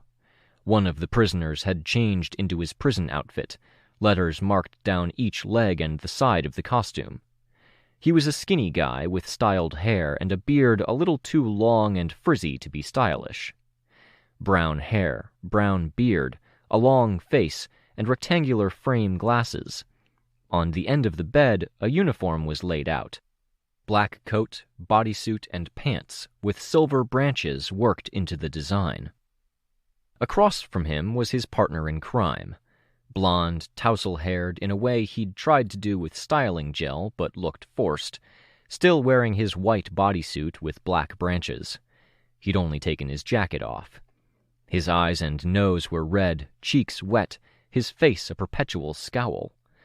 I couldn't imagine not removing a costume with those hard branch bits. Maybe he was denying his new reality. Whatever. "What's the transaction?" The one with the beard and browned hair asked. He stood from his cot, adjusting his glasses. I didn't answer right away. The two of them were Orchard, ex-Boston. Apparently people Ashley had crossed paths with in a former life. Slave peddlers who used their individual powers to alter slaves in mind and body to fit custom orders. Vista had said the wardens and Forsyte had been successful in picking them up. There was a slot for file folders built into the door. I picked them up, paging through. If everything else hadn't thrust me into a bad place, the pictures here would have. Before and after pictures. Abducted people, then what Bonesaw would have called art, what my sister would have decried as a mistake. A young man made to have the heads and legs of a dog, only the trunk of the body normal. 3 women, apparently abductees from overseas, made to look identical, the after picture showing them sitting in a row, smiling the same smile. A Mr. Shepherd had paid for a Mrs. Shepherd, wife, to be changed into an old woman, paying $40,000 for the procedure and another $50,000 for the mental changes to go with it. There was a picture of Legend, same features, hair, build, and costume, an exact likeness bought and paid a dizzying price for by villains trying some obscure scheme. It hadn't worked. There were others. 1 to 4 jobs a year brought in enough money to keep this pair living comfortably. There had been a 2-year hiatus after one had been injured when capes came after them. They'd escaped overseas. Just being near them made me feel nauseous. The files also gave me names to put to that ugly feeling and creeping horror. The one with the beard, now in his uniform, was Mr. Bow. The other with the pale skin, pale hair, and red eyes and nose was Mr. Drowsing. Cape names. Mr. Bow, you're going away for a long time. It's probable. No court, no justice, just this, I suppose. Not even, I told him. We have a place to send you. Because you're dangerous, we'll put you somewhere especially remote, so any other prisoners in the same world aren't likely to find you. Remote? A prison world. Pushed through a portal like the one that brought you here with a pallet of supplies. Then you fend for yourself. Oh, Lord, Mr. Drowsing mewled. Oh, God. You're offering me a way out? Mr. Bow asked. Fuck that, I told him. Fuck no. But I think a guy who lived the kind of lifestyle you did is used to his comforts. I helped uncover a conspiracy today. I have some clout or favors I can pull in. We can provide some comforts. Victoria! I heard Sveta. She and Vista raced forward like there was a danger. Some of the guards stationed outside an empty cell a few cells down rose to their feet. They weren't rushing because they were worried about me. This pair was so scummy, I imagined, that it conjured up imaginings of deals with the devil, as though any shake of the hands could doom things forever. Vista explained what you were after, Sveta said. These guys are supposedly utter monsters. What are you even doing? Mr. Bow stared at her, studying her, even approaching the corner of his cell that put him nearest to her. She wants me to fix you, he said. Sveta looked at me. You despise this stuff, Victoria. The unquestionable monsters, biokinesis. I looked away. You can't even hear it without flinching. What are you doing? I'm asking about options, I said. Why? You don't have to. I do have to, I told her. I have to do something, so I'm actually changing something for the better for people I care about. We've been fighting against this slow grind and dealing, and we're getting worn out and worn down. I want permanent good changes. I want to get at least a few things dealt with. All at once? Today? Why? Not today, I said. I've been asking around and looking at options for a little while now. Options for the Capricorn brothers, asking a power specialist. I talked to someone about placing Lookout, given her special needs. Sent out some emails about hand tinker stuff and changers who modify their hands to see if it's useful for Rain, or fixing up Ashley's hands, or helping you. And talking to biotinkers, despite everything else that's happened, for me. You more than anyone, I told her, with some emotion in my voice. Because you're my best friend. I didn't ask for it. I didn't ask if you'd do this for me. But you want it, I said. She didn't respond, emotions crossing her face.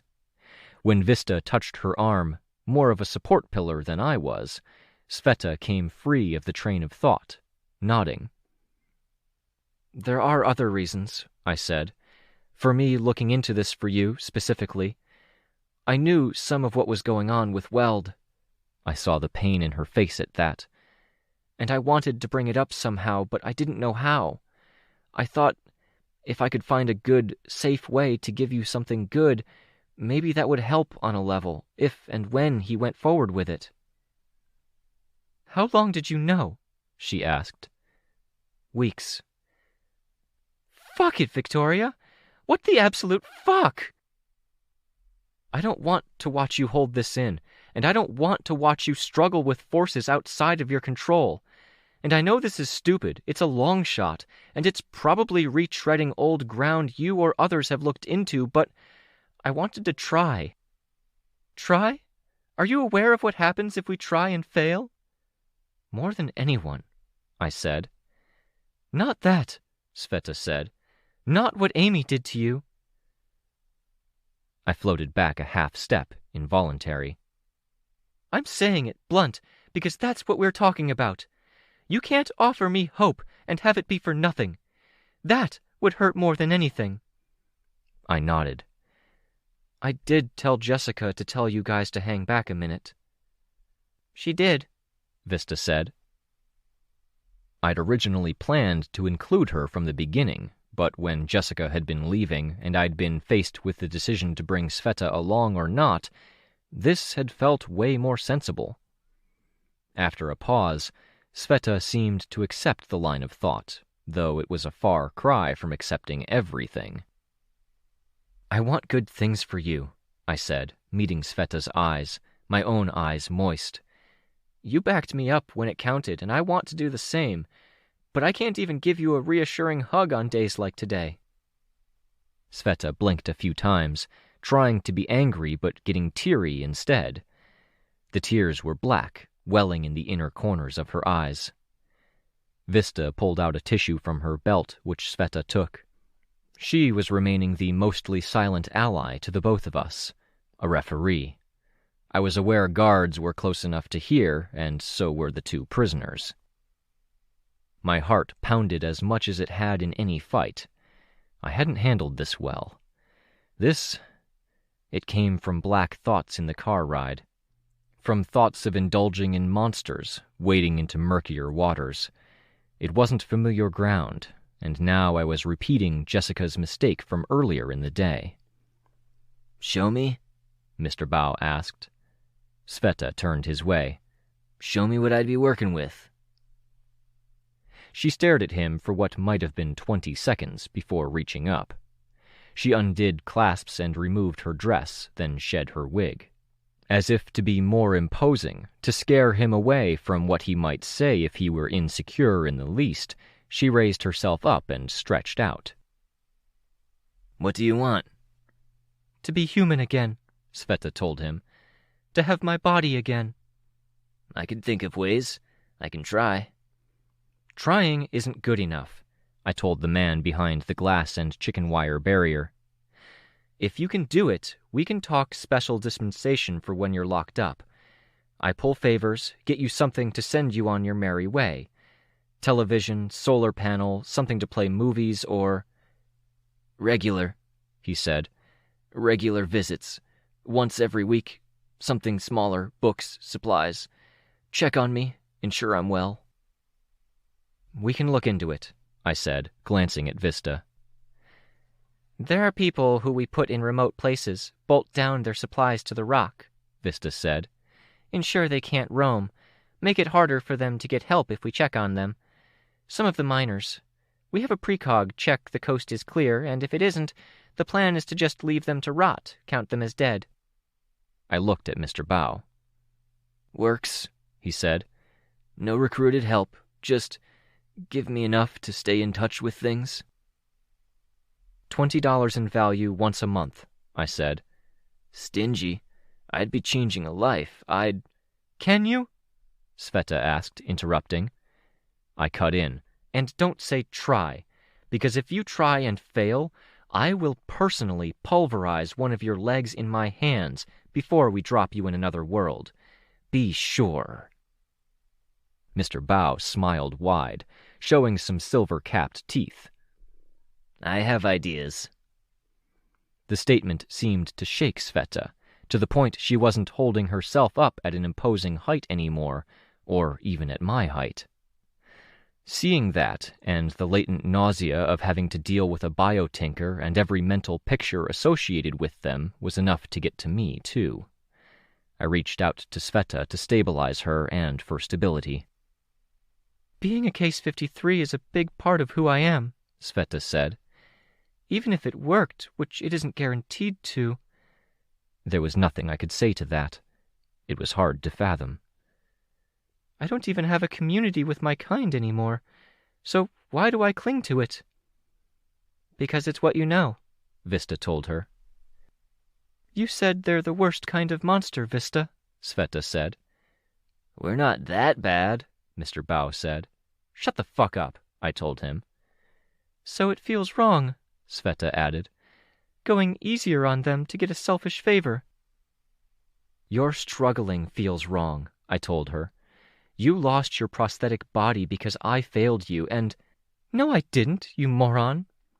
Because I could have pushed harder against what I saw as a bad idea when we split the groups. I didn't want to be a tyrant, bullying people and pushing for my ideas, and I let us take a bad route, and you lost your body because of it. I feel guilty about Weld, and I wanted to help somehow, and— This is entirely the opposite of what I wanted to say. What I mean is, you suffering feels wrong because you're one of the best people I know. Tendrils reached up to wring her prosthetic hands and touch my hands where I held hers. I need to think about it, she said, but as she said it, she was unconsciously bobbing her head, nodding in agreement to her own internal arguments and thoughts without even realizing it.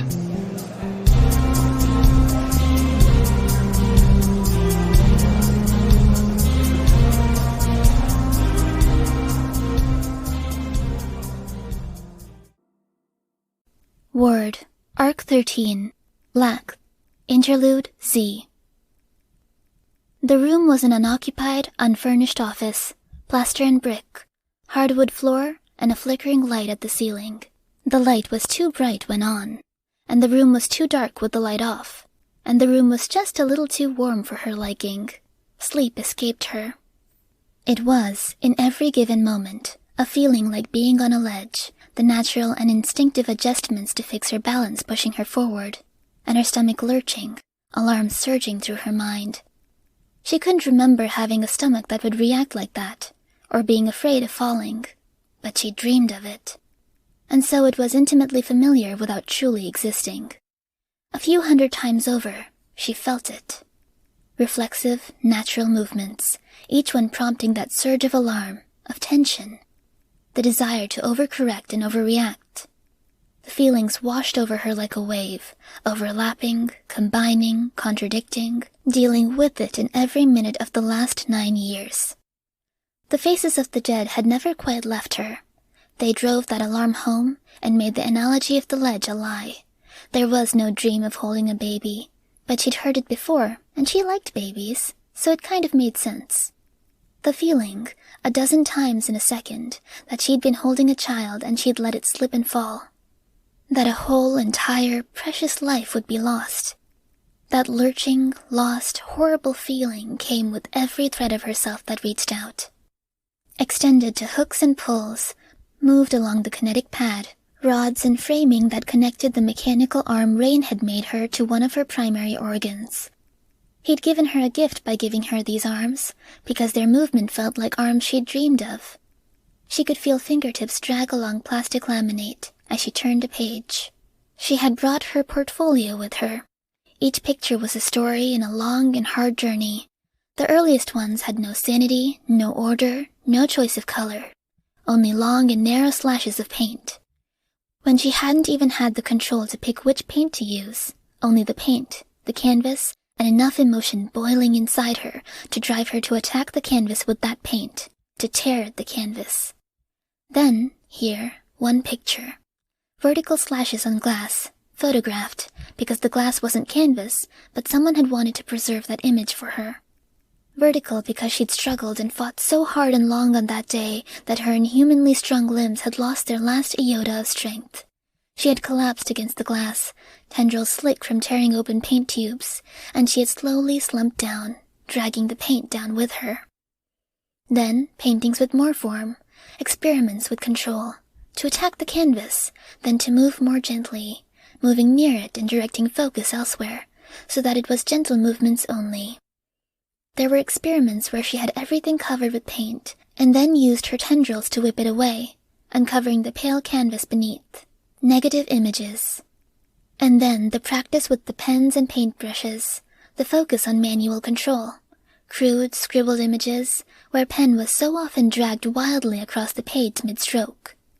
Slow, gradual improvement, a rough outline of her old room, a staff member viewed from the back through the glass wall of her room as he cleaned up blood from the floor. That had been after Ernesto had hurt himself. Ernesto hadn't had powers, just the bad luck to have a kid who developed them and accidentally used them on his dad before he learned control. Or her dad. Swetha didn't remember. Ernesto had always sung to her from across the hall. On the next page, one of her first attempts at a portrait, to try and draw Ernesto as she'd remembered him. On the page after, emboldened by her efforts with Ernesto, she'd drawn Weld, even attempting to paint within the inked outlines. She stared down at it for a long time. A soft knock at the door disturbed her thoughts. "Come in." The door opened, and it was Miss Yamada who came in. Swetha felt her heart leap, and already jilted emotions whirl around inside her organs and head. "I saw the light on under the door. I was going to go upstairs and work on things until you woke up, if you were asleep, but this doesn't look like a very comfortable room." "It's what I wanted," Swetha answered, raising herself up. Threads of herself worked with the prosthetic arms to hug the open portfolio against her chest.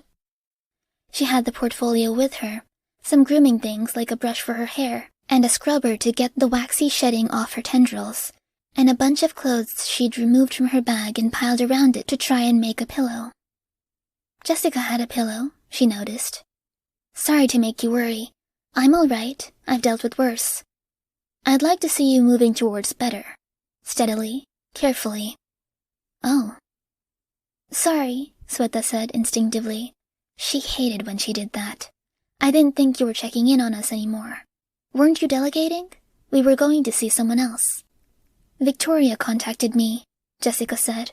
"It seemed important for me to come. She was going to bring you things, but she gave them to me instead." "A pillow. Yours, apparently." From Weld's. How many times had Swetha brought up the subject of pillows in her nattering to Victoria? How she was always worried she'd destroy someone's pillow or make it lumpy? How it was all she really needed? Victoria had been thinking about her. She reached out with the tendrils, and she saw the alarm cross Jessica's face. "Sorry. "It's okay. I'm impressed you've come so far," Jessica said. She relinquished the pillow. Swetha took it, then hugged it to her upper body, lower face buried in it, eyes peering over. She inhaled, and she could smell the familiar scents of Weld's apartment. "You're not staying with your friends?" Jessica asked. "No," Swetha said. "I'm anxious, and I keep playing out nightmare scenarios in my head. The room they're lending me is so nice.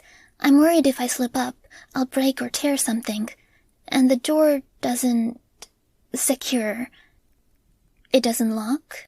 "It locks, but not in a way that stops me, or stops either of them. I could tear off the doorknob and hurt the person standing on the other side, or take the door off the hinges. I stayed there the last 2 nights, and tonight I was here, and I decided maybe I'd stay in an office like this one." "Are you more comfortable?" "This door doesn't secure either, but it's better. Let me know if I can help." "Okay." Again, she breathed in deep. It comforted her and hurt at the same time. "Victoria's going to come in shortly. She wanted me to hear you out or talk to you. The way she puts it, she's worried she bullied or pressured you into this. She wanted me as the contradicting opinion, someone who knows you well enough to be gentle." "You're here to tell me it's a bad idea?" "I'm here to ask you why you think it's a good idea. Then we can talk about that. Do you want to get comfortable? I have more things Victoria gave me." "Oh, sorry. I'll take it off your hands." Jessica didn't flinch from the reaching tendrils this time. Swetha took the bag, setting the portfolio down. "I remember this," Jessica said. "Ernesto Ochoa?" The portfolio hadn't closed in the time since Swetha had been staring down at the page. Now it lay on the floor, open to Ernesto's sketch. Swetha nodded, solemn.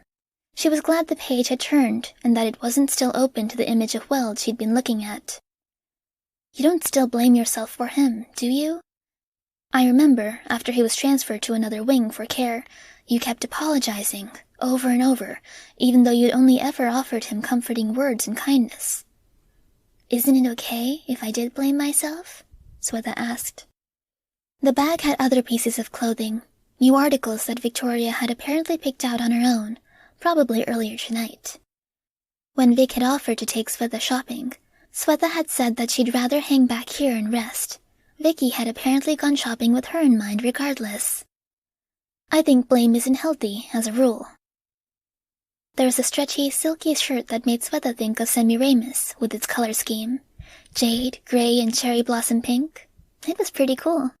Not the kind of thing Swetha would have picked out on her own, but now it was apparently hers. Its addition in her tiny wardrobe begged her to find things that matched it. Swetha pulled a music player out of the bag that Victoria had sent.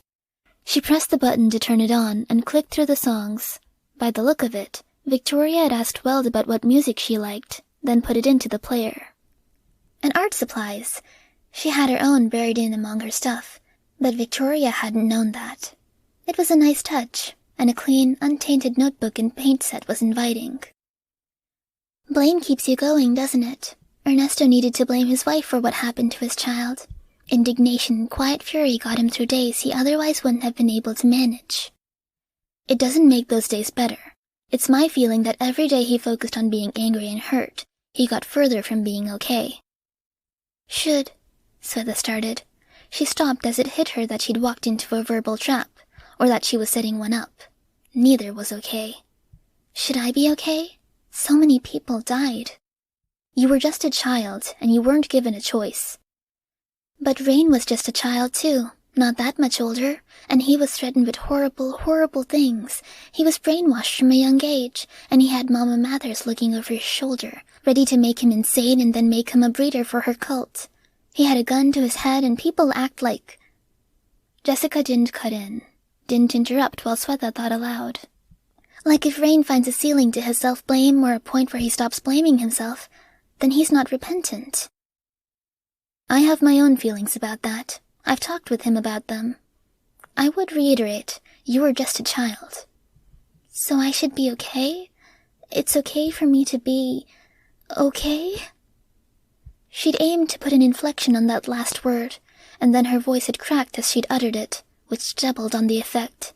The effect was to make it sound far closer to how profound and impactful the notion was to her, how scary and fragile. She was playing dirty, she knew. This was the verbal trap that would either get turned on her, or that she would turn on Jessica. The idea of her being okay was too layered, too heavy, for it not to be used by one of them. There are no guarantees, and there's no guarantee of justice in this. There were cultures where they would put hot coals on your tongue if you were on trial, and if you were burned, you were guilty. There's no more rhyme or reason to how this ends up than there was in that. If you try to imagine there is, then you could end up still holding incredible guilt, with a body that miraculously was fine, or you could end up with a body that was worse than what you have now, and losing years of progress in every respect, because you attached your expectations to the idea that you could end up with what you deserve, and then ended up with a tragic result. Or I could get the worst of both worlds, which I feel like I'm doing now, with a body that wants to kill people and all of the self-blame. When I wanted to leave with Weld, I remember you saying I shouldn't. You didn't recommend it. You said I had a choice. I made a choice, and people died after that. A lot of people. I think you're assigning yourself more blame than is right for those deaths. You played your part. You tried to help, and things were going poorly. Swetha shook her head. Emotion surged and seethed through her organs and towards her face, not flushing it or leaving her teary-eyed or leaking bile through her tear ducts only because she controlled herself. She wanted to say 100 things, but she couldn't bring herself to. "May I?" Jessica asked. She indicated the portfolio. Swetha nodded. "Can I sit?" "I don't have chairs in here. You can sit on my bag. Here." Swetha dragged the bag over by the wall. "Sit with me?" Jessica asked as she sat against the wall, sitting on the bag, the portfolio in her lap. Swetha nodded. She was glad for the company, even though it was hard. Jessica sat so their arms and shoulders touched, something that hadn't been possible before. The portfolio and her development from the oldest images to the newer ones was a depiction of her progress. Things took on more details. More mental resources were freed up as she learned coping skills. Bricks laid atop one another, building something. Progress, step by glacial step. Jessica started to turn the page when Swetha stopped her. Children on the rocks, the paint used with an impasto technique to give rocks dimension and give equal dimension to the waves. That didn't quite translate to the digital printing of the image, but still. The images of the children were cruder, not quite matched to the three-dimensional image of the rocks and water, which annoyed Swetha. "Which one is you?" Jessica asked. "I don't know. I was thinking about it last night, trying to remember who I was. That's when I dug my portfolio out of my things. Bo says that my mental image of who I'm supposed to be is going to be really important to how this ends up." "Is that why you're dwelling on the notion of blame and self-blame?" "A bit." "My concern, Swetha, is so much more general than what you're talking about here. You're making sure and steady progress toward a healthier, happier, more controlled state, and you're risking throwing all of that away." "Where do you think I end up, Jessica? If I take this road where I say no to Mr. Bo and I tell Victoria to stop looking for answers like that one, where do I end up? I think I can envision you with a man that loves you entirely as much as you deserve, who sees your heart and talent and who trusts, respects, and pays close attention to you." Swetha shook her head. "I can see it, and I think that's something you've expressed is important to you. I see you with a house of your own, with a sunny art studio filled with plants and aquariums. I see you adopting. I see you taking your newfound love of cooking and sharing it with this family of yours, with friends, and you working with others who have their own struggles with power and control." Swetha touched the page with the children on the rocks. "What if I want more?" "What if you can't? Can you make peace with that? There are many people with disabilities or syndromes who have to learn to live with their own struggles. Chronic pain, a body that fights them, a lack of mobility. There are people with disabilities who can fix those disabilities. People who can't see who can get a surgery. People who can't walk who can fix it. There are, but that doesn't necessarily require working with someone like Mr. Bo. There's a vast, vast difference between a medical professional who has dedicated their lives to healing and a man like that, who has spent much of his time taking people apart and turning them into a product he can sell." Swetha shook her head. "I've already come to terms with that, I think. It doesn't take away or add to what he did, if I said yes or no. I still blame him, and I hate him for what he is. I'm impatient." She touched the shadowy silhouette of the child on the page. "I want to be her again."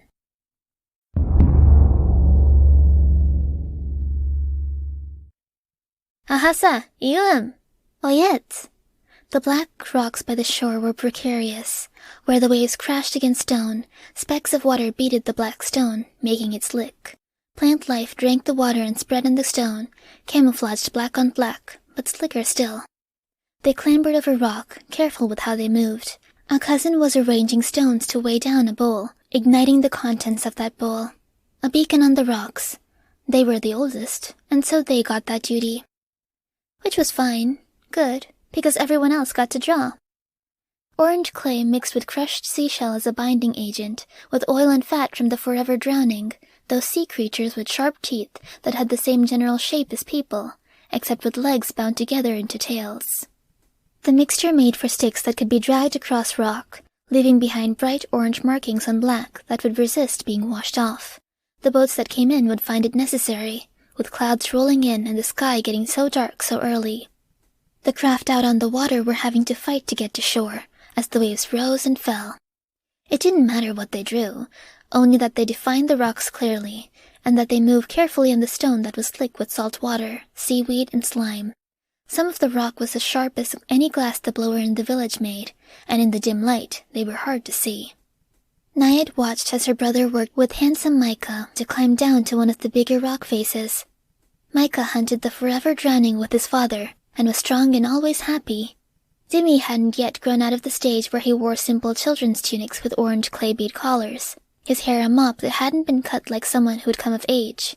It was a year overdue, and made him look that much more immature next to tall, strong Micah, who was roughly the same age. "Ahasa, Micah, Dimmy!" Nayat shouted at the two boys who were joking together. "Hurry." Hasai ay hiya punus yahayasa.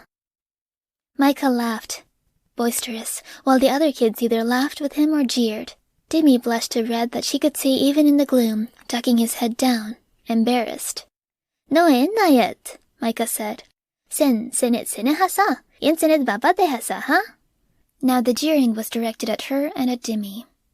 Huh, she answered, a smile on her face. She drew, broadside of her biggest chalk stick against a wall of black rock. She made her drawing a punu, a large, dramatic, and exaggerated image of a boy's thing, that took up the entire length of rock, 10 paces long. She put symbols for good fortune at the root of it, and symbols for safety coming out of the tip. She wasn't sure what it meant, but she hoped it would give the struggling fishermen a laugh and renew their strength as they made their way to shore. They were allowed to write whatever, so long as they wrote a lot. So they did more rude things. Aspersions about Micah's babat, his male caregiver, and what he did with the forever drowning. He might get angry at that one. More punu, crossed like the fighting sticks the boys and healthier girls used for play fighting. Thunder rumbled in the distance.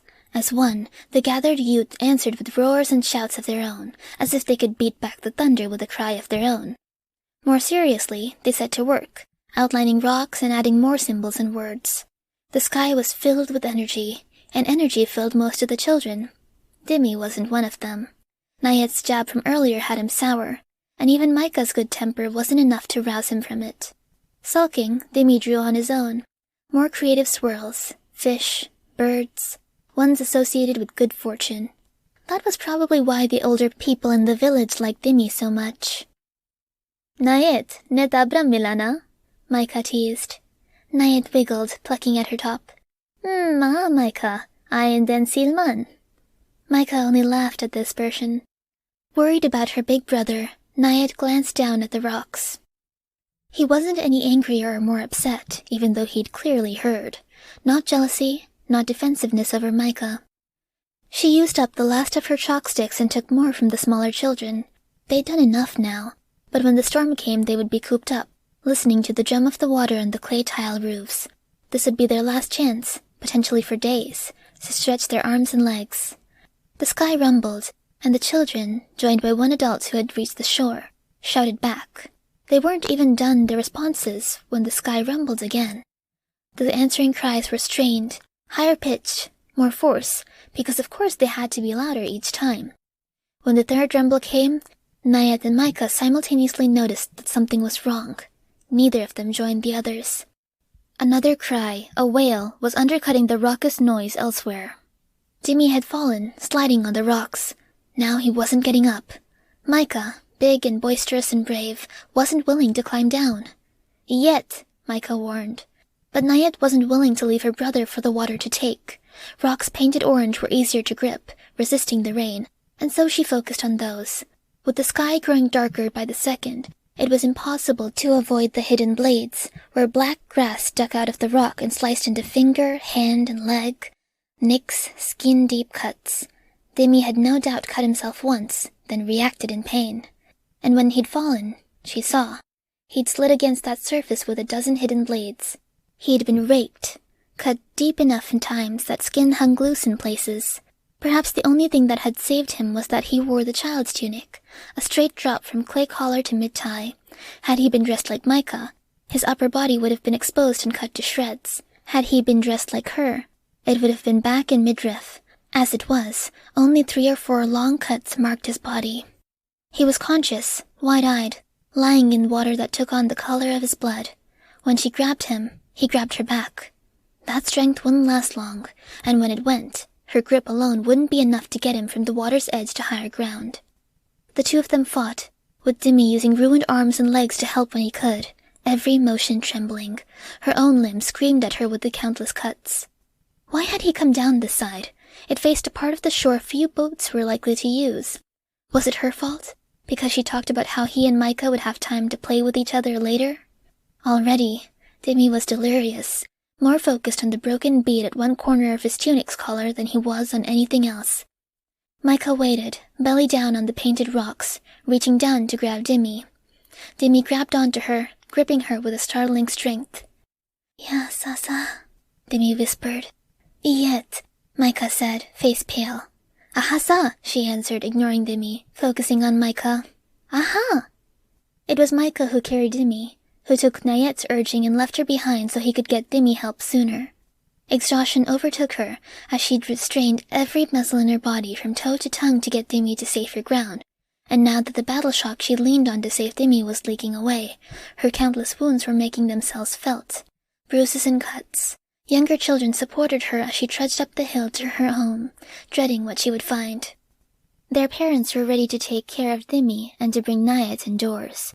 Despite the storm that was surrounding their home, families banded together to give what they had to bandage and treat the wounds. Cuts on the rocks were bad, but there was something that could be managed. Normally managed. The storm was as bad as any they'd faced in Dimmy's lifetime. The temperature dropped until the healthiest of them was chattering at the tooth, and Nayet was drained. Dimmy drained further still. When bandages were peeled away, the skin around them was red, inflamed. Strength and vitality continued to bleed out of the wounds. Exhaustion claimed everyone, as water rose high enough to take the boats and the houses closest to the water.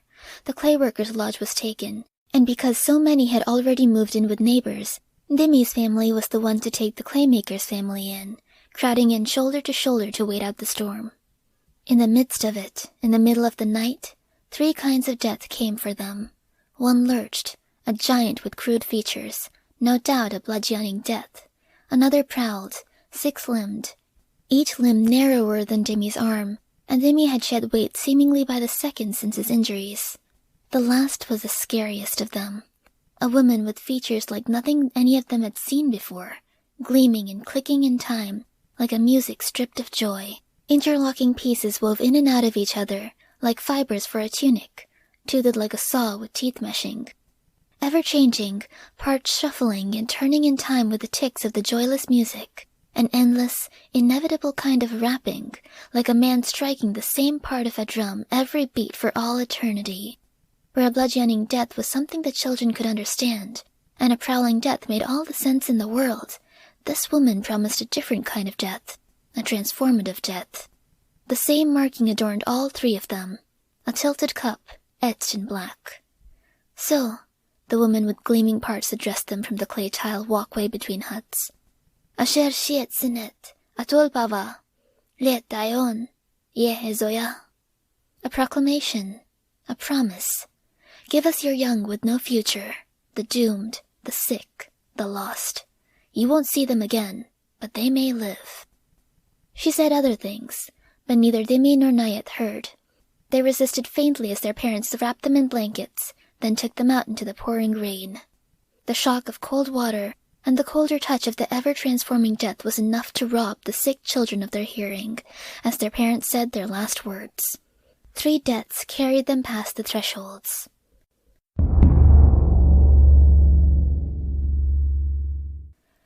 Jessica picked up her phone. It had vibrated. Problem? Swetha asked. No, Victoria was wondering if I was still here.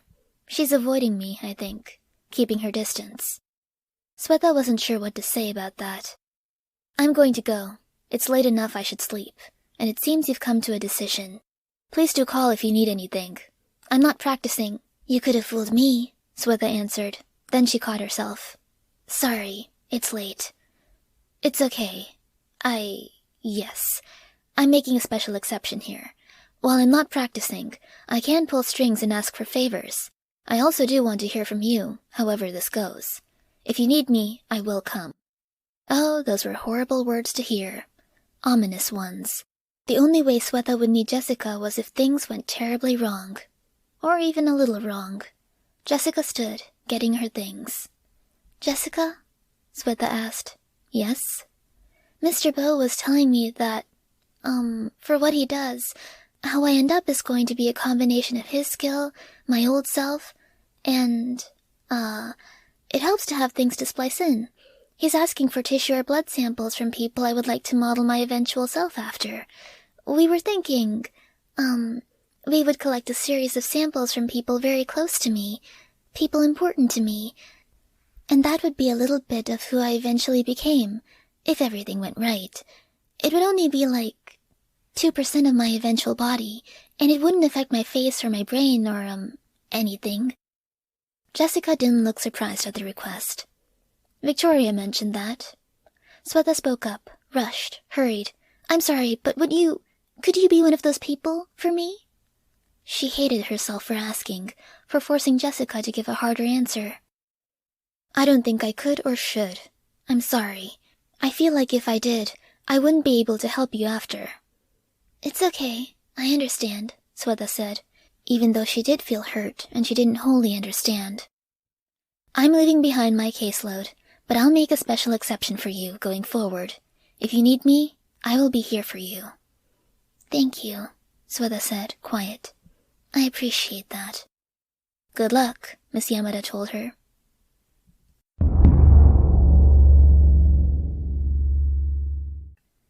She heard a distant noise, a crash, and she screamed, top of her lungs, as if to drive that noise away. It ignored her, pressing on. She turned away, her focus limping like a person with a crushed leg might hobble forward in an ungainly way. Where she focused, she lashed out, she grabbed, and she tended to move in that direction. She couldn't ignore the sounds of tramping boots. She couldn't ignore the lessons imparted in her so many times before.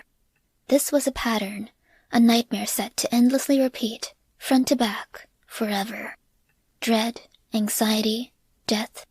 Sometimes the death was animal, sometimes it was insect. They were bad, for reasons different than the other deaths. Her body wanted to eat, and that meant making her eat. If she didn't eat of her own accord, chewing and swallowing, then this writhing body of hers would pull food against her face until it was crushed against lip and tooth, feeding her by forced morsels and fighting every step of the way. If she didn't eat the rodents, the dogs and the centipedes, then it would try to feed her the people, and she couldn't bear that. If she ate, then she had more control, and if she had control, then she could avoid the worst cases.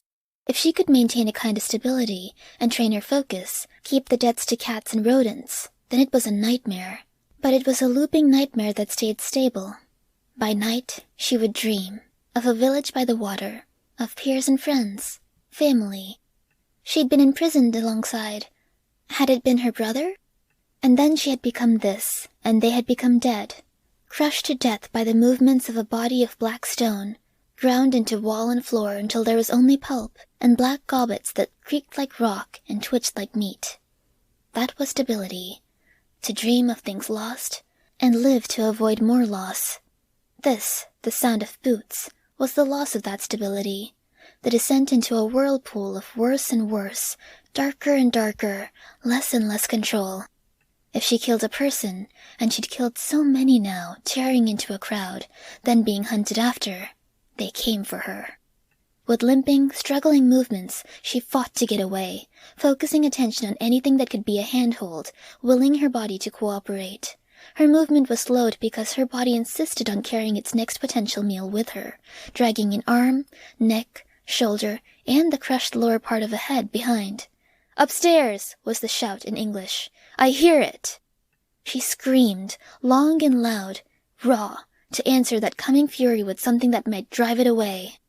"I'll go. Back me up," was a woman's voice. Again she screamed, her voice higher-pitched, more frantic. The person came into view, a woman in a skin-tight outfit, wearing pieces of armor, broader across the shoulders than anyone she'd seen, man or woman, muscular, and wearing a helmet with red hair flowing behind. She attacked by instinct, gripping, roping, choking. "Come here," the woman said, gripping tendrils and hauling her in closer. "Finally got you." She screamed, snarled, her body fighting to get away, to crush. Nothing worked. The woman pulled her in closer and closer, until gauntleted hands gripped her by the face. They were eye to eye. The woman's eyes searched her expression. In answer, she only trembled, tendrils continuing to lash out. "Oh, you poor thing. You're not doing this on purpose." "No," she said, in a voice she barely used except to scream. She knew English even though she didn't know why, like she knew Russian. This was her first time using it. "I'm sorry. I'm so sorry. I'm a heroine, okay? They called us in to help, and now we're going to get you that help, all right? I'm so sorry. I'm sorry." The heroine hugged her, bringing her face to chest, clumsy in how forceful she was, but unbearably kind.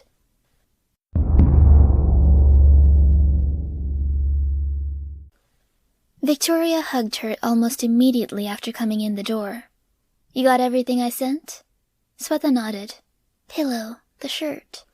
I gave you several shirts, and now I'm really curious which one you like enough to call the shirt." Swetha allowed herself a chuckle.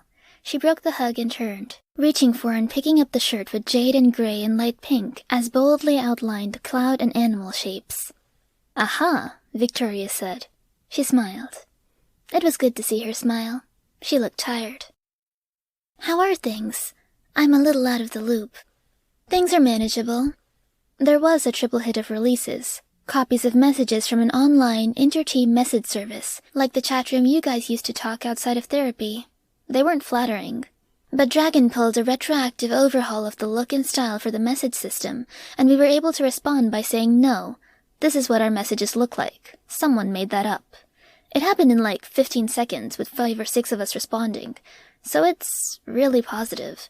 It means people are second-guessing things, being critical of what they read. That's really good.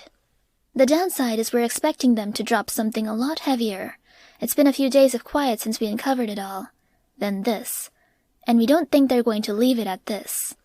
Swetha nodded. Scary. It is, but how are you? Are you managing? Are you comfortable? I can't completely relax, Swetha admitted.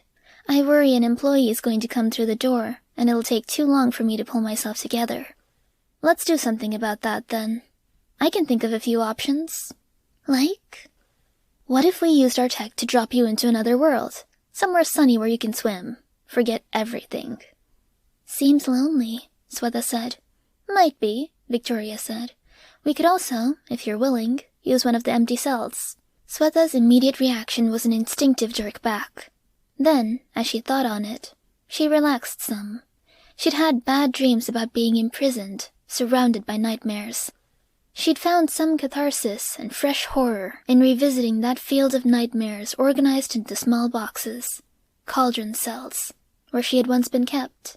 It was the very first time, and only time, she'd really validated that her dreams had any foundation in reality. That might be better. Are you feeling out of control? I feel like if I don't make sure absolutely nothing can go wrong, it will go wrong.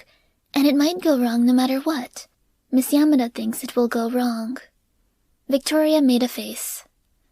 Yeah, Swetha said.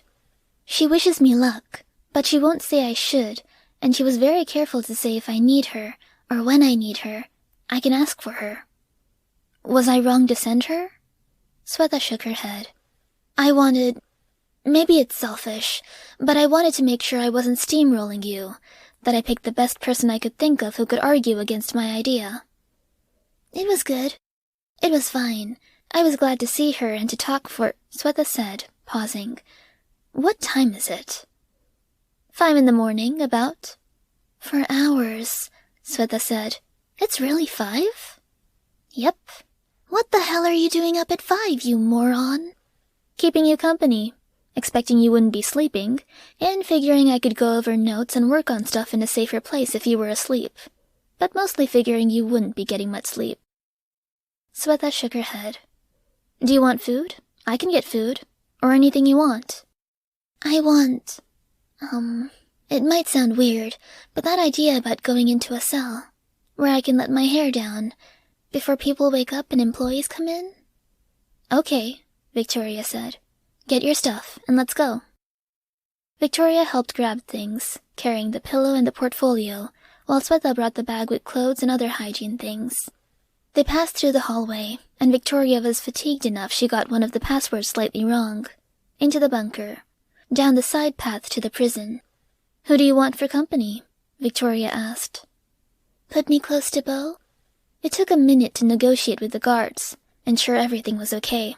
Then she locked herself in, ensuring she had her phone secured where she couldn't damage it. She shed her prosthetic arms, jumping as the shock marked the detachment of the kinetic pads, and placed them away with care, surrounded by clothes. She shed her clothes for the most part as well. She let herself unfurl and reach out, finding things to anchor onto, and she had to take steps to relax, to undo the steps and the measures to keep things focused. A headache she didn't know she'd had eased. In this cell, which had its reinforced glass and chicken wire on 4 sides, opaque panels providing some privacy, she could see the landscape beyond, and the night sky. She could track the time of day. Her portfolio she opened, pulling apart the rings that bound the pages together, and she let the pages scatter, decorating her cell with art and memories, personality and meaning. Only then did she look past the glass at Mr. Bow, who was her neighbor. She willed him to see her and her art, to know she was a person and not a patient or a subject. She hoped that small measure would make a difference, if a difference was needed. But her art was her own measure for sanity. Her music she put on at a low enough volume it shouldn't bother the others. This would do.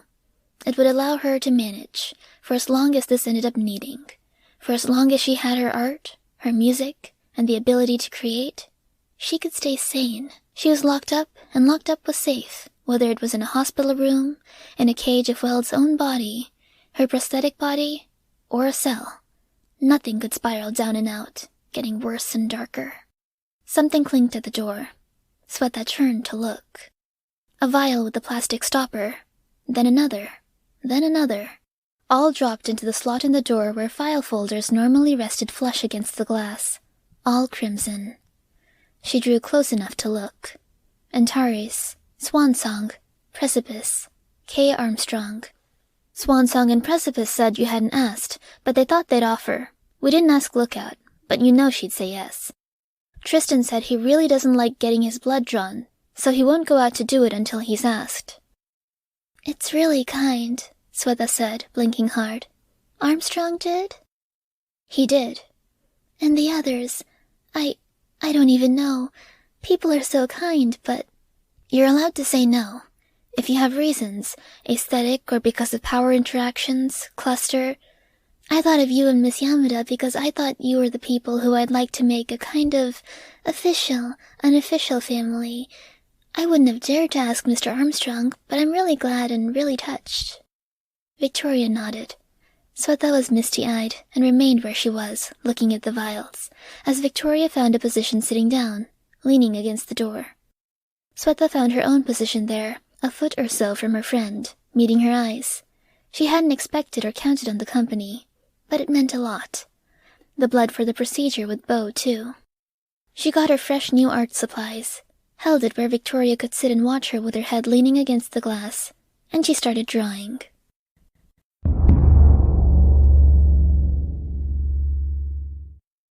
Coming in, the nurse said. She wore the bodysuit, with its overlarge head and reinforced neck, a spacesuit in a normal atmosphere, reinforced 3 times over. Sweta concentrated, focusing on the steps.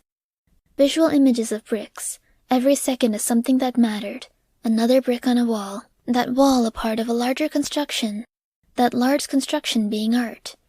Something she crystallized in her own mind's eye, elaborated on, refined to the precise detail. Another trick was word games, switching from Russian to English. One she played, she had a board in her head, like the game with letter tiles on a grid. She alternated from English to Russian, matching by sounds rather than by letter, and tried to build it into something elaborate that she held in her head. When she felt like she was in a good place, level and calm, she opened her eyes, looked at the nurse. Ready? Yes, ma'am, Sweta answered. If she snapped, let her control slip. If she sent one tendril the wrong way, then that might be the end of this experiment. Not too tight, the nurse told her, while extending an arm. Tendrils reached for and found the arm, and, with care, she brought herself closer. The nurse carried her out into the hallway. The space had been evacuated, except for another employee who was in the spacesuit. The freedom was exhilarating, and the exhilaration was enough to make her anxious. A tendril batted against the nurse's helmet, which made her stop in her tracks. I'm okay, Sweta said. Sorry. This was a judgment call. The nurse could easily decide to turn back and carry her to her room. Instead, the woman carried her forward, into a rec room, with television and computers. Sweta thought what she was looking at was 10 or 15 people sprawled across the couch, an arm thrown over here, a leg thrown over there, head resting against backrest, another dangling near the floor. All in the same dull gray sweat clothes, all with the same blonde hair, cropped short except in one case, where it grew long. Except they were one person. A computer was positioned next to the couch, and hands worked, struggled to coordinate to operate the keys. Each key had a hole in it where joysticks could be screwed in. Pull to push down. They typed with effort. "That's my computer," Swetha said. The typing stopped. "I mean, it's the one I use, but I guess you're one of the other two people I share it with," Swetha said. She pulled herself to the computer stand and wrapped herself around the stand, resting her chin on top of the monitor. "I'm sorry if I hog it." Typing resumed. "It's okay," was the mechanical text-to-voice response. After a short delay, "Do you want to use it?" Beneath the girl's clothes, a tube shuddered, audibly slurping. Multiple sets of eyes closed, as if in pain or bothered. "No, you needed to talk, right?" "I do not have much to say." "I can't believe that," Swetha said. "I'm Swetha. I'm a Case 53, which is what they officially call people like me." "I know. I studied capes once." "Awesome," Swetha said. "So you do have something you're into. My thing is art, and a bit of video games, which is where I hog the computer. I only follow some capes." "What kind of art?" "Painting and drawing, and anything I can manage. It's therapy for me. Sorry if I'm talking too much." "No." "Okay, just let me know," Swetha said. What capes?" "What capes? What capes do I follow?" "Yes." Sorry, before I answer, communicating like this is tricky. Is it okay if I talk over, and then you interrupt? Or do you want me to wait, or, sorry, just thinking. Watch, ? Watch the screen, I'm dumb. Okay, but, if you grab me I might hurt you. I'm not 100%. "Do you need to go back to your room, Garot?" the nurse at the door asked. No, I'm okay, I'm just being careful." "Okay." A finger pointed from couch to the screen, Swetha maneuvered to look. "It's okay if you hurt me. My psych and the nurse explained the risk. If you hurt my hand or one of my heads, I have more." Swetha settled down, much of her body finding some purchase across and along the floor, at the couch legs, and at the base of the computer stand. She watched as words appeared. "I could use some company." "Me too," Swetha said. "You were talking about capes you like." "Oh yeah, Swetha started, stopping as more words started to appear. "Warning, get me going on this topic, and I may not stop." "Warning acknowledged," Swetha said. She twisted around to shoot her new companion a smile. "I have one favorite, and he's Weld." "I know Weld." "You know who he is? That's great. The more popular he gets, the better it is for all of us. Us being Case 53s like me." "I know him. "You know him? Is he half as cool as he seems from media and videos and stuff?" "Yes." Swetha was twisting around to look between her companion and the screen with responses. "If you get me started on that subject, I might never stop. That's my warning to you," Swetha said. "Great. But, oh, man, this has been bugging me, and I've been searching, but I wanted to look up the heroine who found me back when I was in Russia. I've been looking, but I can't find her. Do you think—" "Yes, tell me about her." Then they were at it, not stopping in their exchange or chatter for more than a second at a time, until their turn in the rec room was done.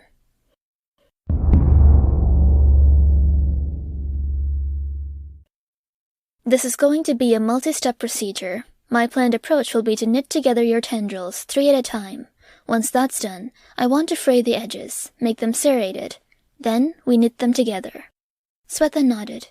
Mr. Bow drew on the wall of his cell an erasable marker. "It's like a zipper. With this, we can create a general framework, outline proportions, and from there we add mass, fill it in. Inside out, bone, organ, muscle, nervous tissue, skin. It's possible this will require multiple procedures over weeks."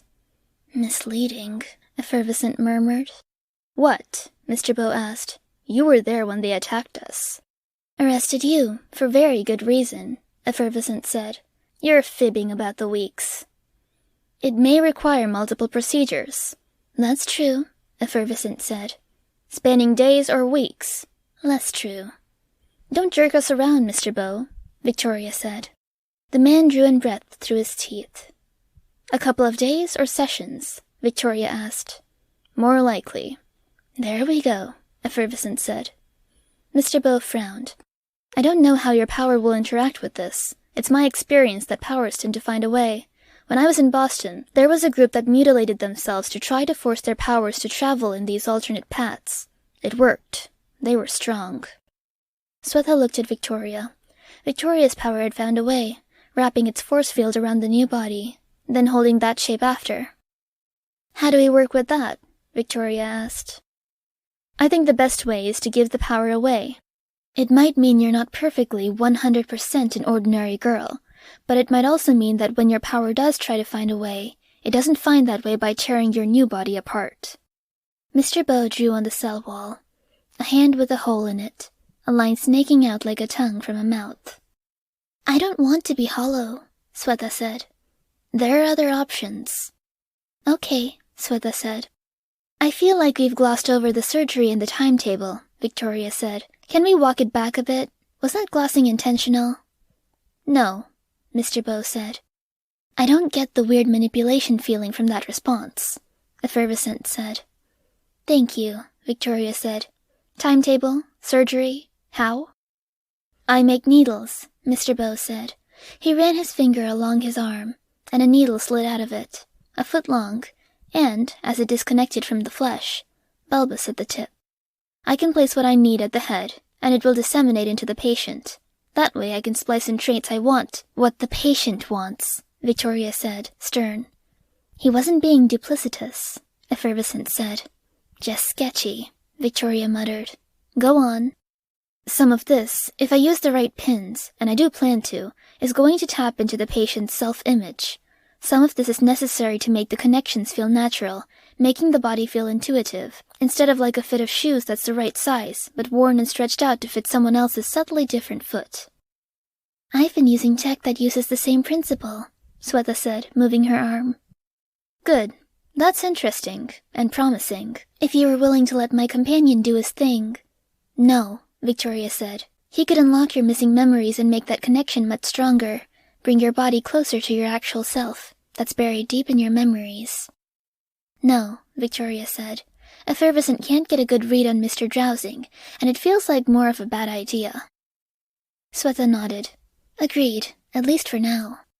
Okay, just saying.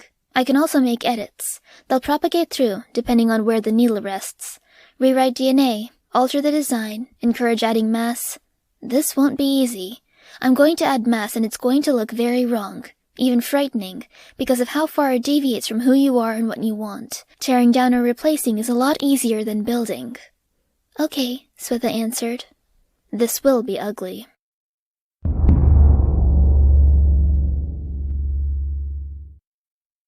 This whole thing is going to be ugly, Weld said. Swetha wanted to reply, but she couldn't bring herself to. Not the way she should. Yeah, was all she managed. His bed was a collection of ripped-up old tires that he'd set up in the back of the truck. He'd thrown around some pillows so that the others could lie down if they wanted to. And as he undid the loops and bindings that held her close to him, she reached for the pillow.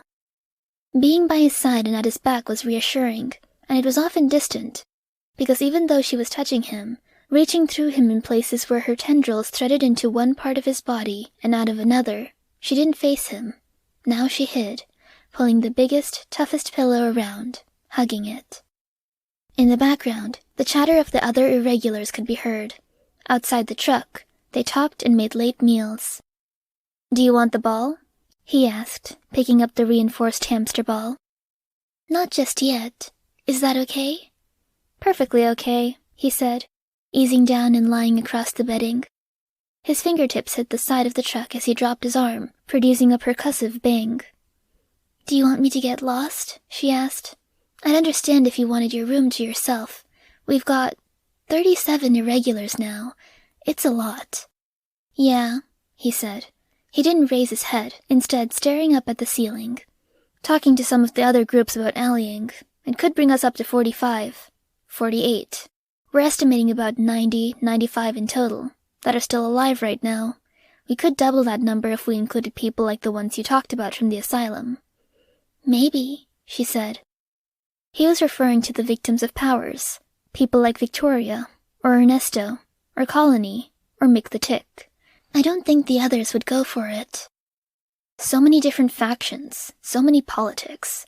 You're maybe one of 4 people who get it, who I can talk to without stressing out. I'm glad, she said, her voice small. Thank you for having my back, in more ways than the one. Ha, she said, dropping her eyes. She hated it and loved it at the same time. Hey, Weld said. Hand, high five or fist bump, but don't leave me hanging. He was lying on the bed, arm extended above him, hand out and distorted, so the upper half resembled a fist, and the lower half had the palm. 3 tendrils slapped across his palm. A bunch hit the fist a second later. 2 remained attached, as he kept his hand up there, holding on. I'm not good at this leadership thing, he said. I don't believe that for a second. I screwed up in about 15 seconds when talking to my first team back in Brockton Bay. I'm not sure I'm doing better here. You inspire, she told him. You inspire me. You inspire all of them. Inspiring isn't the same as leading. You lead just fine. People love and respect you. We trust you. You don't love and trust and respect yourself enough. Do any of us truly love ourselves, our tooth and nail faction aside? The group had banded together in the eastern United States and celebrated their Case 53 nature. To an extent, they celebrated it at the expense of non-Case 53s. Their recruitment had come with stern rules.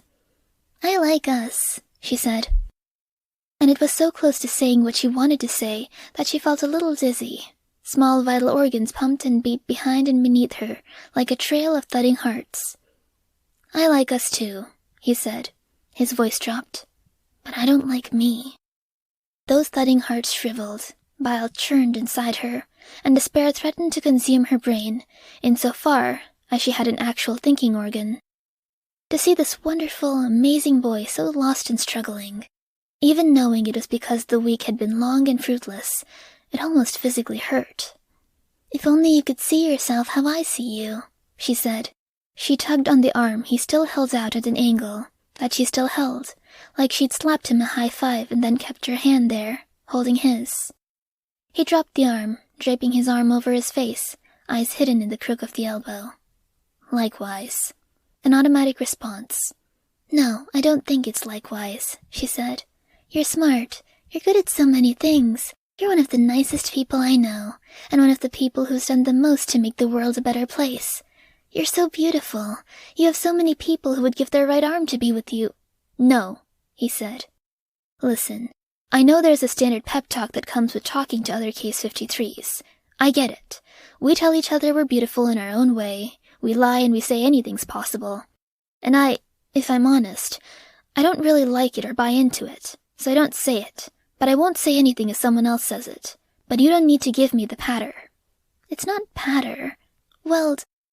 He pulled his hand away from where she held it, letting it fall alongside his body and leg. Weld, she said, raising herself up and over him. Again that trail of almost hearts pumped within the curtain of tendrils. Speaking as the girl who was sort of in your bed. She was going to regret saying that for the next 50 years. He moved his arm away from his eyes. She almost lost the nerve to speak. Almost, but somewhere inside her, some bizarre fireworks of images went off. All of Weld's star power, the folder of images and promotional material she'd saved of him that she would never ever show him. And the very normal, very silly things, like how he talked among friends, among old teammates, and how he talked to leaders in capes or community people he respected. How he talked to her. How he laughed at some shows, and how he looked when he listened to the exact right piece of music, and let the tension melt away. How he looked right now. Just a guy that was 18 or 19, with a whole community leaning on him, weary and lonely. Letting that summation of a person hurt was far scarier than ever losing this friendship. As the girl who is kind of in your bed right now, if I could kiss you, I don't think I would ever stop. You're beautiful and handsome and sexy, and I would stake my life on the fact that there are thousands, tens of thousands of girls out there who would die happy if you would love them and let them love you.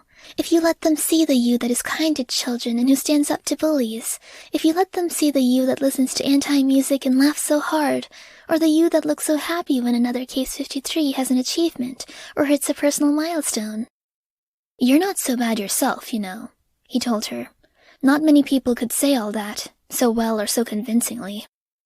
I can say it because I mean it, and if there's anything I want to come from our friendship, or my embarrassing myself like this, I want you to believe it too, okay?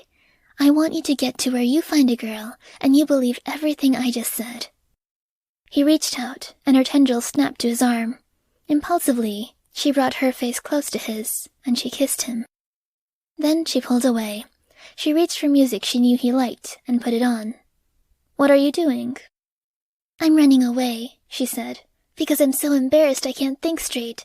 Hamster ball for me. I'm going to roll out into the nearest ditch and bury myself. Don't. Stay.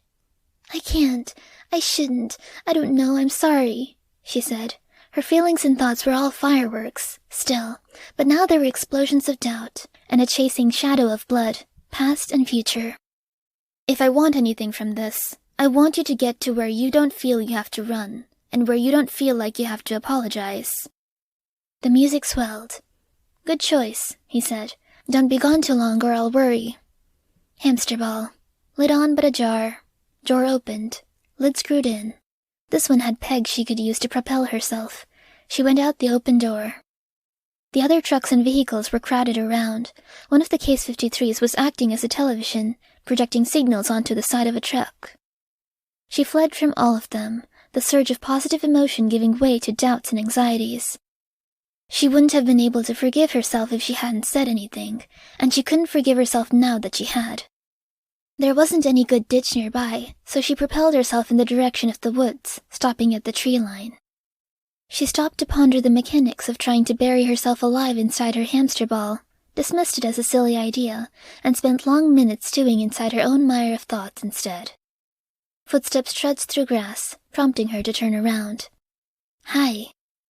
She injected false positivity into her voice. Hey, Egg. Can I pick you up? Yep, come on, cheek cheek. He made a face, but he politely obeyed, holding the ball close to one of his cheeks so she could fox kiss it through the hard plastic, then turned his other cheek. It had started with one of the others doing it, one of the Case 53s from Europe. A boy had kissed Egg. To get Egg to relax about it, more of the irregulars had started doing it. That it included some girls seemed to motivate Egg. How's our seniorest junior member doing? She asked. I'm happy. I never thought life could be this good. I'm so glad, she said, her spirits lifting some from where they'd been. It's a temporary kind of good, but it's good. Are you okay? Are you good? I'm feeling very full of complicated. Sitting in a ball in the woods, edge of the woods, doing nothing but getting ticks and mites and fleas all over you, crawling in through the air holes. Ew, no, ick. No, he said. He held her up, moved his flashlight against the orb, illuminating everything and creating stars behind her eyes, and searched the interior. One ant. Great. Company. There was laughter from one of the groups by the trucks. Wells had left the truck and was probably looking for her or something. She felt 5 different kinds of humiliated and awful. Sitting in the woods in the dark with an ant to keep you company. And you. And me, Egg said. He smiled. Just thinking, she said. She watched as the smile fell from Egg's face. What? I was talking with some of the guys. I think it was yesterday. You know, I'm the oldest of the under-16s. The older irregulars found the ones we're calling the Cloak 2 days ago. Mantellum. Yeah, and it sounds like as soon as we have a good window or opportunity to go after Cauldron, we can. She nodded. We were talking about who's going, and it sounds like I am. The other junior irregulars aren't. Whippersnapper and those guys. Yes, she said. She talked about it with Weld. They wanted answers, and they were asking questions, making sure we were all on the same page. We have 30-ish people, 37, and 6 or 7 groups or cliques inside this. We might have more depending on who we recruit. She nodded. About the only thing most of us can agree on is we want justice. I know you've talked about how bloody and horrible it was when you were dropped off near Corellia Lake. before Willed Maiden from the guild had rescued her and taken her to the asylum. Yeah, she said, feeling diminished, aware of the darkness, the cold, and how close those mangled bodies were to her, as if Egg could take 2 steps forward, taking her those 2 steps back, and place her right in the midst of that bloody scene where she carried around a part of a mangled body for hours before convincing her body to let her go. That carnage and death followed her always. I know how angry you really are, Egg said. Yeah, she said, I was, but I've calmed down. I've realized that I don't like the blood or violence. It gets to me. Thanks to Weld, in part, for helping me get my head around it all. Not everyone has calmed down. Some are angrier now than they used to be. Some of those people are wondering, did you end up talking to Weld? You were with us and you were saying we should back down, not bother him while he was stressed, and you'd find a time to bring it up. The idea of talking to him about that and breaking his heart shook her. She wasn't even sure how she would. She wasn't sure how she wouldn't, or how things would go if she didn't. I had a conversation with him. Do we need to worry? I'm not the person to do this, I think. I paint, I draw, I try to be moral support, and an extra set of eyes to watch over him if we're in a situation he needs it. Do we need to worry? Egg asked, and his tone was fiercer, more dangerous. What does that even mean? Would he hurt Weld? What happened if she said yes? They'd hurt Weld? Pressure him? Depose him as leader? What happened if she said no? They would go on doing what they were doing. And maybe there was a chance she and Weld would convince them that there was a better way, like Weld had convinced her. No, she said, but don't pressure him. And if he says anything on the subject, try to hear him out. Be fair to him. You outnumber him. We outnumber him. You do, so be fair to him. I'll tell the others to play nice, Egg said. Do you want me to put you down? Please, she said, not 100% sure what Egg meant with the first part. She didn't want division among the only family she knew, and she definitely didn't want to be the cause of it. Egg laid her ball down in the grass, and she turned her focus to ushering the ant out through the air hole. It was 15 minutes before Weld was pointed her way. 15 minutes of sitting in the dark, thinking. Keep me company? He asked, and his question cut through all plans and fortitude she had directed in her head. Gladly, she said. Sorry I'm such a dork. No, don't apologize, he said. With one short exchange of words and the distraction of talk, she let herself forget what she'd intended to say about Egg and the more bloodthirsty members of the Irregulars, and wholly convince herself that this wasn't that big a thing. There were too many nice people, and too many people who she couldn't picture being that angry or upset. After all, a fair few belonged to the tooth-and-nail contingent. And they were pro-irregular. How could they want revenge or violence? Weld was enough of a personality, and had a good enough heart to sway the handful of real malcontents, right? He had to be. She was bloodier than all of them put together, and he'd changed her. Her mind was cleared by the end of an exceedingly awkward night of hanging out with Weld and Gentle Giant, pretending nothing had happened, her heart cleared by seeing Weld happier and more lively, in a way she hadn't seen in weeks. If nothing else, he'd been flattered, and she'd made a change for the good. The only trace of the conversation with Egg was a lingering feeling of something left unresolved. A deadline missed.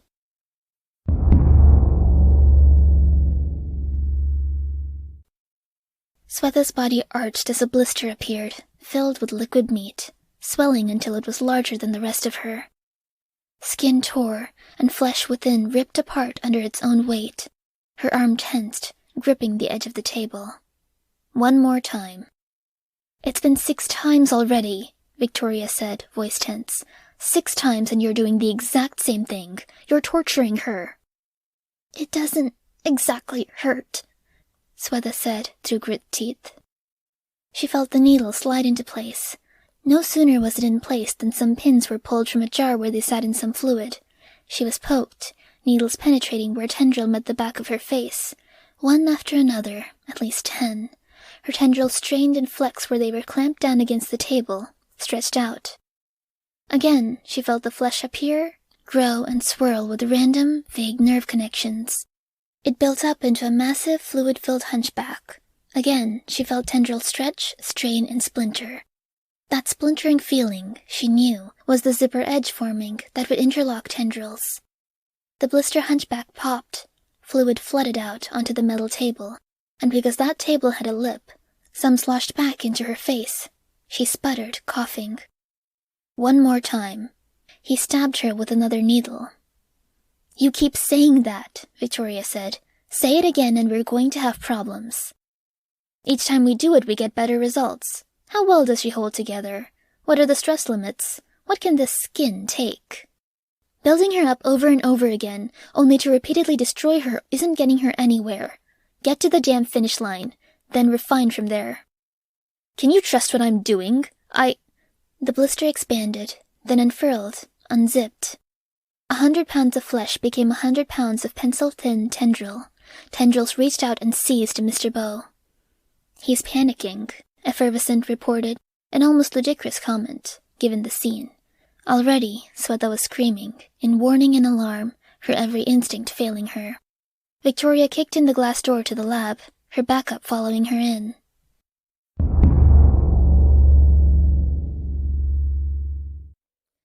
Swetha hung back, staring at the sea of reaching hands and arms, of faces.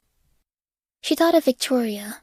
There were too many similarities, as if she could take Victoria's silhouette, hold it up against the scene, and find a perfect match somewhere.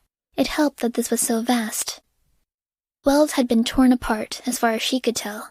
Her fucked-up body had been burned. Now it glistened with the blood of the woman who had been responsible for all of this. The man with golden hair, beard, and skin was here. The end of the world. Egg had painted a picture where the irregulars were ready for revenge. He'd led her to believe it wasn't as bloodthirsty a desire as it had been, or she'd wanted to believe that. She, in turn, had heard what Egg said and convinced herself it wasn't that bad, that it would hurt more than it helped. That, with a looming deadline, at the very least. Weld would question Dr. Mother, and there would be 1,000 answers to get. By the end of that, when it was time for the revenge, for blood, she and Weld could temper it. And sure, it was humane. She had been genuinely shocked to find out that it was as bad as it was. Now, Weld might be dead or dying. Most of the others were dead, and all was lost. They didn't have names or know where they came from, so they might visit home. She saw a garden of flesh that seemed to reach as far in either direction as she could see. In the largest part of a large complex, she saw reaching hands, legs, overlapping parts, heads, and hair both short and long. And she kind of understood what they were up against, how rooted it was in what they were and what they'd been dealing with. A part of her fleetingly wondered if answers like she and Weld had sought and needed were even possible, if it would have been better to be on the other side. Too late now, too painful to even consider. If there was one last thing to do, she would do what her hero would do, and she would help, however she could.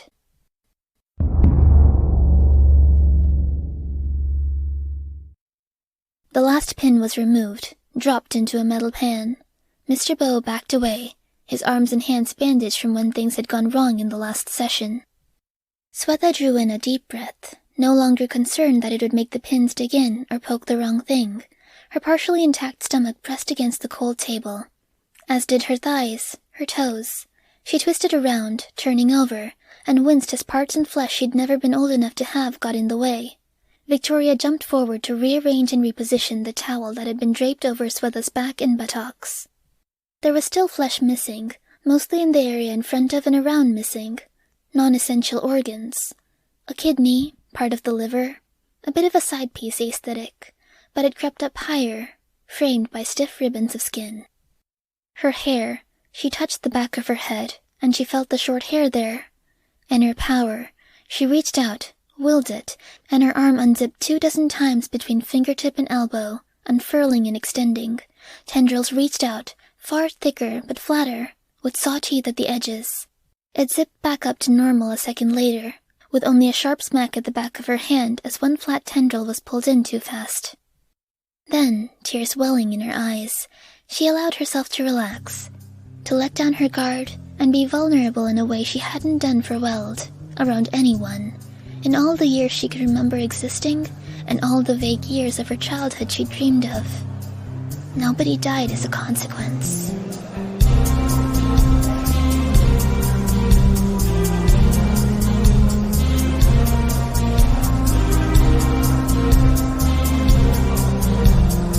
This was a production of Ward by Parahuman Audio. Ward and the Parahuman stories are written and owned by J.C. McCrae.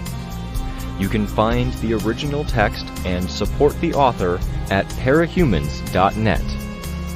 For more of the Ward audiobook, as well as other community works, please visit parahumanaudio.com. Music for this chapter was by Enexia. Editing by Icarus Fallen. Narration by Robert Rain Ramsey. Find more of their work at our website. Thank you for listening.